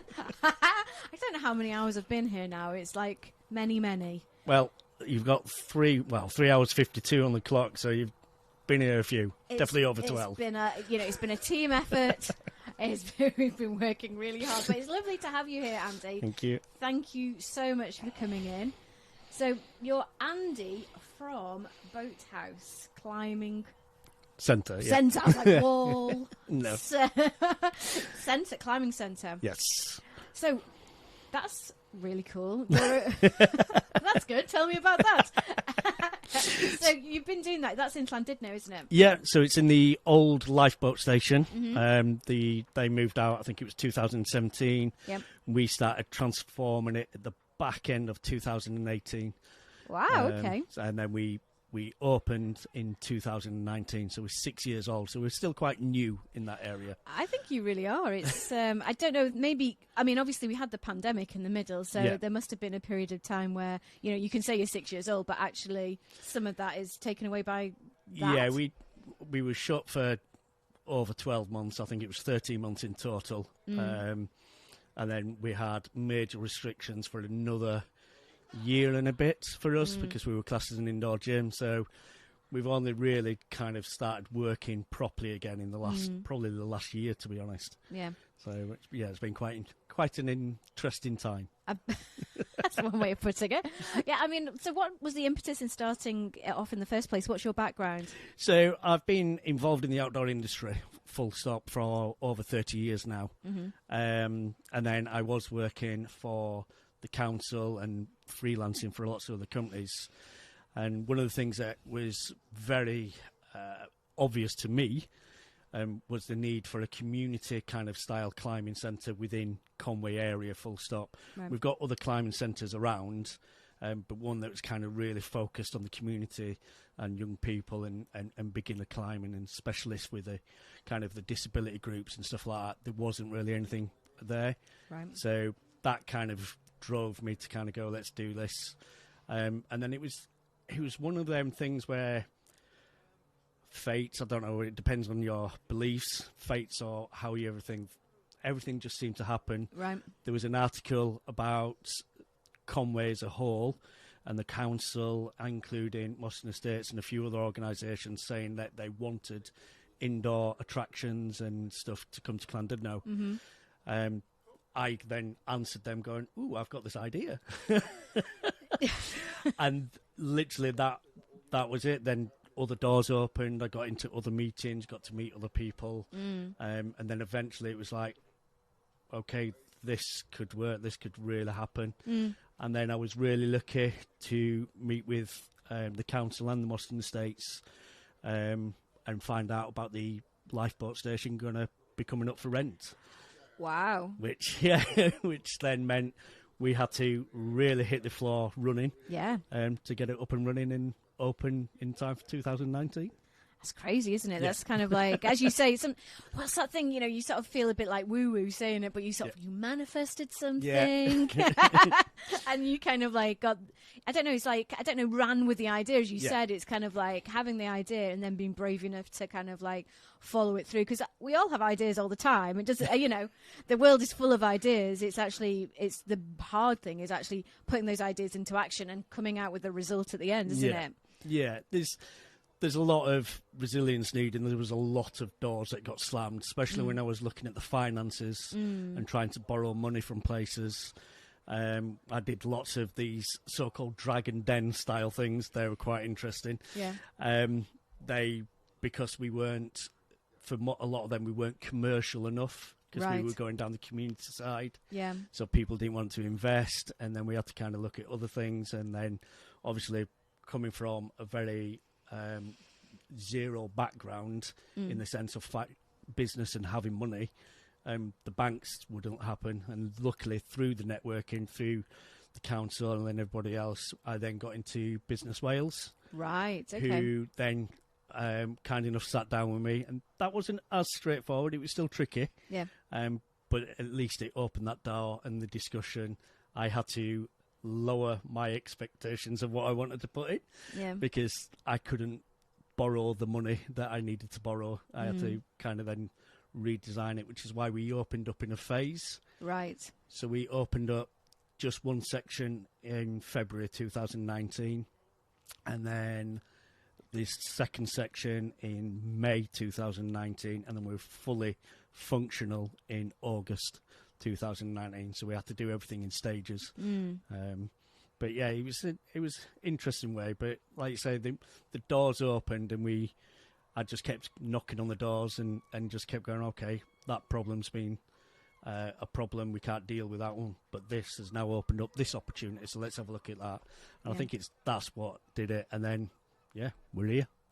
Well, exactly. I guess it's like a puzzle, isn't it? And you kind of, you had the sort of like the determination and resilience to keep twisting and twisting and twisting until it fitted into the right place for you to do everything, but you didn't give up. And that sometimes is hard, isn't it? Because there must have been a lot of pressures. You're trying to put out a business. You still need money to run a house and to actually live. It's a lot of pressure, isn't it? But it's amazing that you kept going. Yeah, there is a lot of pressure. And I think I was in a conference about 6 months after we'd opened, and a another gentleman who owns businesses in Conwy. He said if it was easy, everybody would be doing it. Yeah. And I didn't quite realise what it meant at that time, and because I just thought, I'm just trying to do something. Yeah. But I didn't quite realise how strong you have to be to run your own business, and then manage it with family life, manage it with everything else. And I'll be the first to admit I didn't get that balance right. Right. I worked way too hard at the beginning, and kind of COVID really knocked my mental health completely, which is why I'm a massive advocate for mental health things now. I generally thought I was going to lose the house, the family, the business, along with probably thousands and thousands of other business owners out there. And that had a real knock-on effect to my mental health, and put me in probably quite a dark place, to be honest. And then it was just, getting back into it. And then what I did is I threw myself too much, and I ended up burning out because I was doing over 72 hours in the centre alone, plus then going home and working. And if I couldn't sleep, instead of just watching telly or doing something, I just, I might as well just crack the laptop out and do some work. Yeah. So now I have got a much better work-life balance, and I think that's also hard. Yeah, I mean, like, what was that sort of like turning point where you kind of chose to do something different? I think some of it was just that realisation that I wasn't me, and people saying that I wasn't me, right? Which I didn't totally understand at the time, and I kind of started thinking, well, what do they mean by that? And I just kind of had a really hard look at myself. I had a real horrible experience. I don't drink now, but I had quite a bad period of time, just like 3 weeks of a period of time where I drank a little bit too much, shall we say. And that really put me in a bad place as well. And that's why I kind of, I need to stop drinking, and that was kind of a definite kind of low point in my life, and that was like, I can't keep doing this. There's got to be change. Yeah. But it didn't all happen overnight. But that was kind of the key kicker of just, I can't do this. I can't do 72 hours. I can't just keep going like this. Well, and it's brave to sort of like identify that and kind of seek to do something different, because running your own business, it never ends, does it? There's always a job. There's always something to do next. And in a way, it's like quite hard to kind of say, actually, no, that's enough for today, and come back to it. And especially when you've got a forward-facing, you see people, you want them to have a good time in your centre. It's you see the reaction, so you're constantly trying to help people, work with people, give them a great experience, and all that takes time, and you are just one person. And I know that it's a family thing, isn't it? The whole of your family are involved in it. Yeah, we've got the whole family. Emma Jane, my wife, is involved. Obviously, she's one of the directors with me. My eldest son now, he actually works with us now, which is quite cool, when he does work. And then we've got quite a good bunch of young people with us, also that are all sit. And then we've managed to get a good strong team. We've got Martin, Mark, who have just come up. Mark's just come on board recently, and I think that's the difference. I think anyone who's trying to get themselves, doesn't matter if it's get themselves out of a work situation or mental health situation, it's having them good people around you and having that trust in them. Yeah. And I think that makes a massive difference. And I guess, I mean, I would imagine that having a climbing wall and having people come to it, that people gain a lot of really good, mental health support from coming climbing. Yeah, so it's I've mentioned it quite a few times in different forums. Climbing is a natural mindfulness, and I think climbers have been doing it for many years. It just didn't have that kind of title, so to speak. You have to be thinking about yourself, and I do it when I'm talking to other people and when I'm teaching. I explain that climbing is about for you, and it's your individual journey. And if you, as yourself, don't use your muscles, or your ligaments and joints and your head, then you will fall. That's not on anyone else. And I think that's what's beauty about climbing, is that you can actually go climbing with people who are super, super cool climbers and climbing really hard, and you can have really beginner climbers, and you can still be climbing. The feeling that you get when you've done your route or your climb or achieved what you want to do is just the exact same buzz as the person who's been climbing 30, 40, 50 years. Yeah. And to the person who's just climbed it the first time. And that nervousness, that scaredness, that kind of, oh, I don't know if I can do this quite moment, and you then push yourself, yet again, is the exact same for the beginner climber who's doing something very, in simple terms, for climbing purposes, is the exact same as someone who's climbing something really, really hard. They still have to stop, compose themselves, and then get themselves out. And that's just the indoor stuff. When we start talking and including the outdoor environment, the adventure of the outdoors, obviously we all know that how much great the outdoors is good for your health. So combining that with walking, mountaineering, and in climbing, or even canoeing or kayaking, as long as it's done safely, it's really good to clear the brain out. I guess as well with climbing, like you say, because you're having to really think about what your body's doing, what your muscles are doing, it doesn't allow you to think of anything else. So you're really like in the moment, just concentrating on what the next bit is. Very much like when they say to you, sort of like, slow down, take each day, step by step. Yeah. That is exactly the embodiment of like climbing, isn't it? It's like that next move, that next stretch up, where you're going to place each part of your body to reach the next section. That is that exactly, isn't it? Yeah, you've got to be in that moment. You can't be. If you're distracted, you're probably gonna come off the wall. Yeah. If you're looking around, then something's probably going to go wrong. And you are focused on that stuff. And the other great thing about climbing is when you're looking around, you are focused within a small bubble because you can only look where your hands or your feet can actually go. Yes, when you're climbing to more advanced levels, you do need to be thinking maybe the 2-3 moves in advance. Yeah. But the majority of the time, it's that moment. Where am I moving my hands? Where can I move? What am I looking at? Yeah. And just being in that moment and just controlling your breathing. Yeah, I mean, that is just like perfect, isn't it? For metaphor for, working on your mental health. Yeah. So you've been there a long time at the wall, but you got all these classes on. Yeah. How can people sort of like, what's your, like, if you're a beginner, you're thinking, well, I've never done climbing before, but it sounds like something I'd like to do, or I'd like to take my children to. What classes have you got on at the moment? So we've got multiple classes, and we can cater from toddler age, and the oldest person we've had on our wall was 97 years old. Oh, wow. Came with blind veterans whilst they were still in the area. So we've got lots of classes. We've got toddler sessions. We've got clubs for young people. We've got a ladies' women's intake course that runs on a Wednesday evening, which is run by Emma Jane. We've got various taster sessions that you can do. We've got a Dangling Dads group which meet on a Tuesday night. Yes, sounds interesting.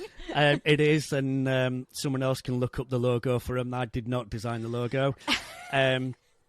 But we have a Dangling Dads group. That's really good. We're actually on I think it's the 10th of June when it's Men's Week for Mind. Mind have secured a few free placements, so hopefully we can get a few more people involved in that. But that's had a ripple effect, and they're all working together, climb together. They climb outdoors now. They've got their own group chat. Brilliant. So that's a nice way in for gentlemen. That's most Tuesday nights.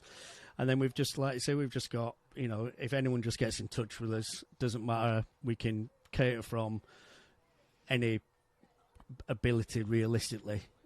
We can more or less cover. Yeah. Fantastic. And where is your website? How do people book on? His website is boathouseclimbingcentre.co.uk. We're also on social media.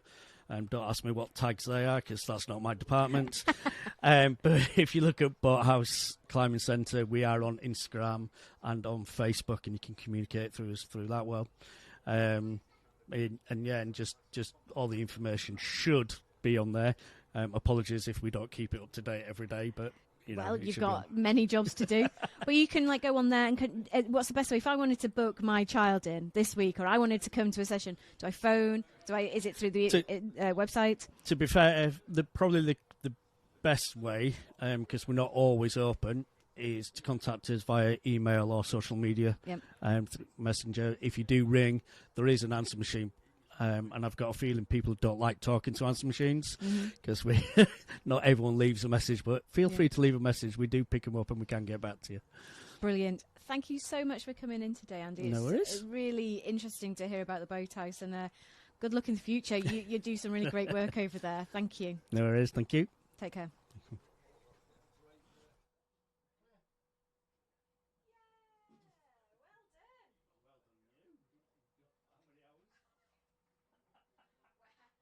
We're done now, and that was about 25 minutes then. Was it? Yeah. I talk forever if people ask me questions. Yeah, great. Yes, if you do 24 hours, just give me a bit of notice. Yeah. Jennifer, and I'll have you in for 20. That was great. Thank you so much. And you can go and get your chips now. That's your Well, my little kids treat. have gone, so I'm assuming they've gone to find the sunshine somewhere. Oh my god. Been abandoned. I know. They've gone. Right. They've gone completely gone. No, seriously. Where have they gone? Oh, they're over there. There we go. Good. Well, thank you. Thank you very much. Right, we're just on to we're on to So the you done completely ponds now. Well, sort of, yeah. I got a clip. I am on the way out.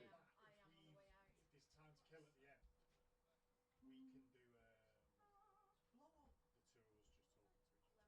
you and me. All right, okay. It's magnetic as well, so you can attach it to. Because we can't mix it, because there's no one to mix it. It would just be the two of us in screaming like that. So we can just talk to each other. About the day. Yeah. Yeah, cool. If we get to 8:30, Yeah. we're done and everyone's gone. Yeah, that'll be it. Because we ideally we want to be sat at this table. You didn't know you were on. No. We can. I can't not. mix And it. then I went, oh, Can you? Yeah, I can. I can figure out a way that I can mix it. Off a wide, on the wide. No, the full, no, Literally the what full you back. think, yeah.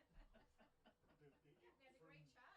That there goes to 10 seconds on a black screen, 10, 9, 8. Oh, yeah. So I'll have it where I can hit the space bar, I can cut to that for the 10 seconds, I don't and I hear can the cut back to questions, us. and then I just babble and my brain Fine. just You don't need to worry about it. I'm on my body, Numbers. and then just floating around. Yeah, my brain goes. Words, What to say, good. but I'm out Numbers, carry on no. talking, and I don't actually answer the I think this questions. gentleman needs to get his stuff up on the stage. So Right then, your man. Do you want to give him a hike or do you want me? Well done, mate. We're going to all do it. go on then, quickly. Draw a picture. Under the big. Honestly, might as well get their big town in, haven't you? Yeah, okay. Thank you. Take care. Anytime. Cheers. Bye bye. Well, thank you. I'm going home now. Well, sort of.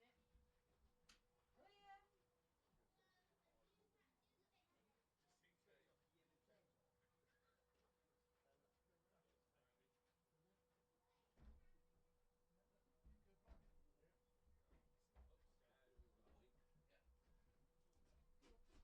Nice. Well done.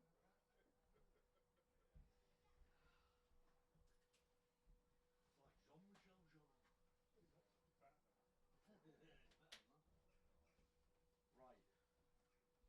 It's better than that. It's better than that. Right. Do you want it on your angle? Yeah. Can you? Exactly. Can we go on the other angle? Oh. We can do. Why? What's up? He said he likes to play like that. It's fine. We can do the other angle. If you want, yeah. Yeah. It's just that I've got a shot from this camera coming. Oh, yes. Oh no! Stop! That's fine. Yeah. Ignore me. That's perfect. Yeah, you can see that then, can't you? Yeah. As opposed to just the video of your back. Yeah. Cool. You don't need mic. It's good on a jaunty angle. I'm going to get some great shots of this. Do you want any light on it? No, there's plenty. Right. I'm not on about you. I'm on about film. Sorry, mate. We're done with you now. You're up. No, there's plenty. It's fine. Right. Mains. Mains here. Just a single. Here. Yeah. Everything's that side, mate. Sorry. Hellfire.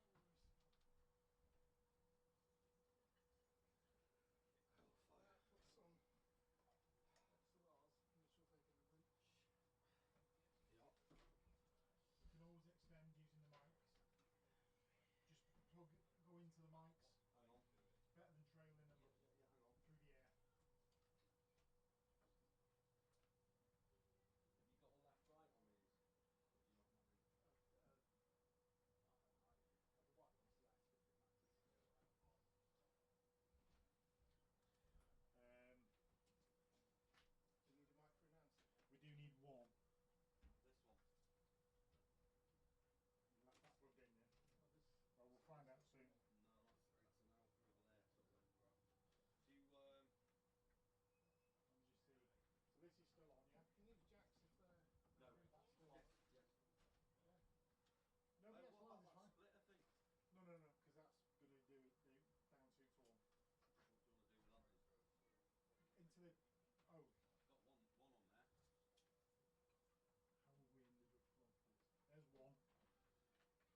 everything started with the greatest of intentions. Then.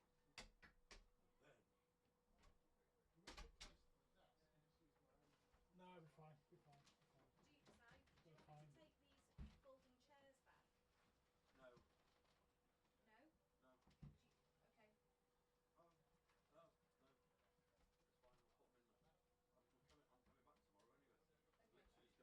We'll put them in there. I'm coming back tomorrow anyway. Okay. Literally just going boom, boom, lock, back off. Okay. Do you want to, can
jackdaws of Conwy. And everything. MIDI sound.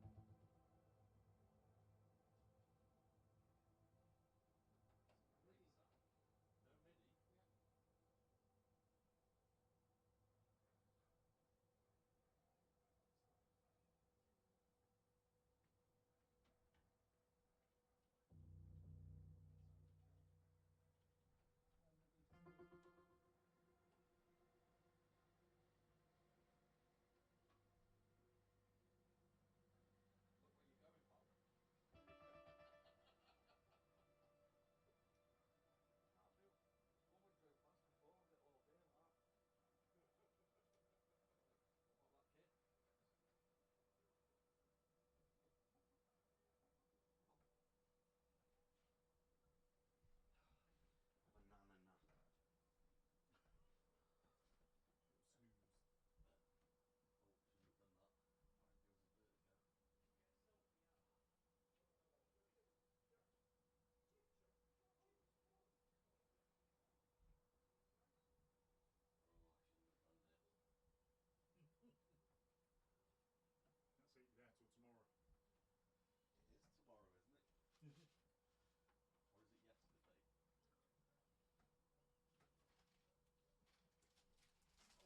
absolutely happy, yeah? You're 100%? Yeah. 3, 2, 1, you're locked. And here we are. A mere 3 hours 17 minutes to go till our 15 hours are up. We have the phenomenal, the one and only, James Glue.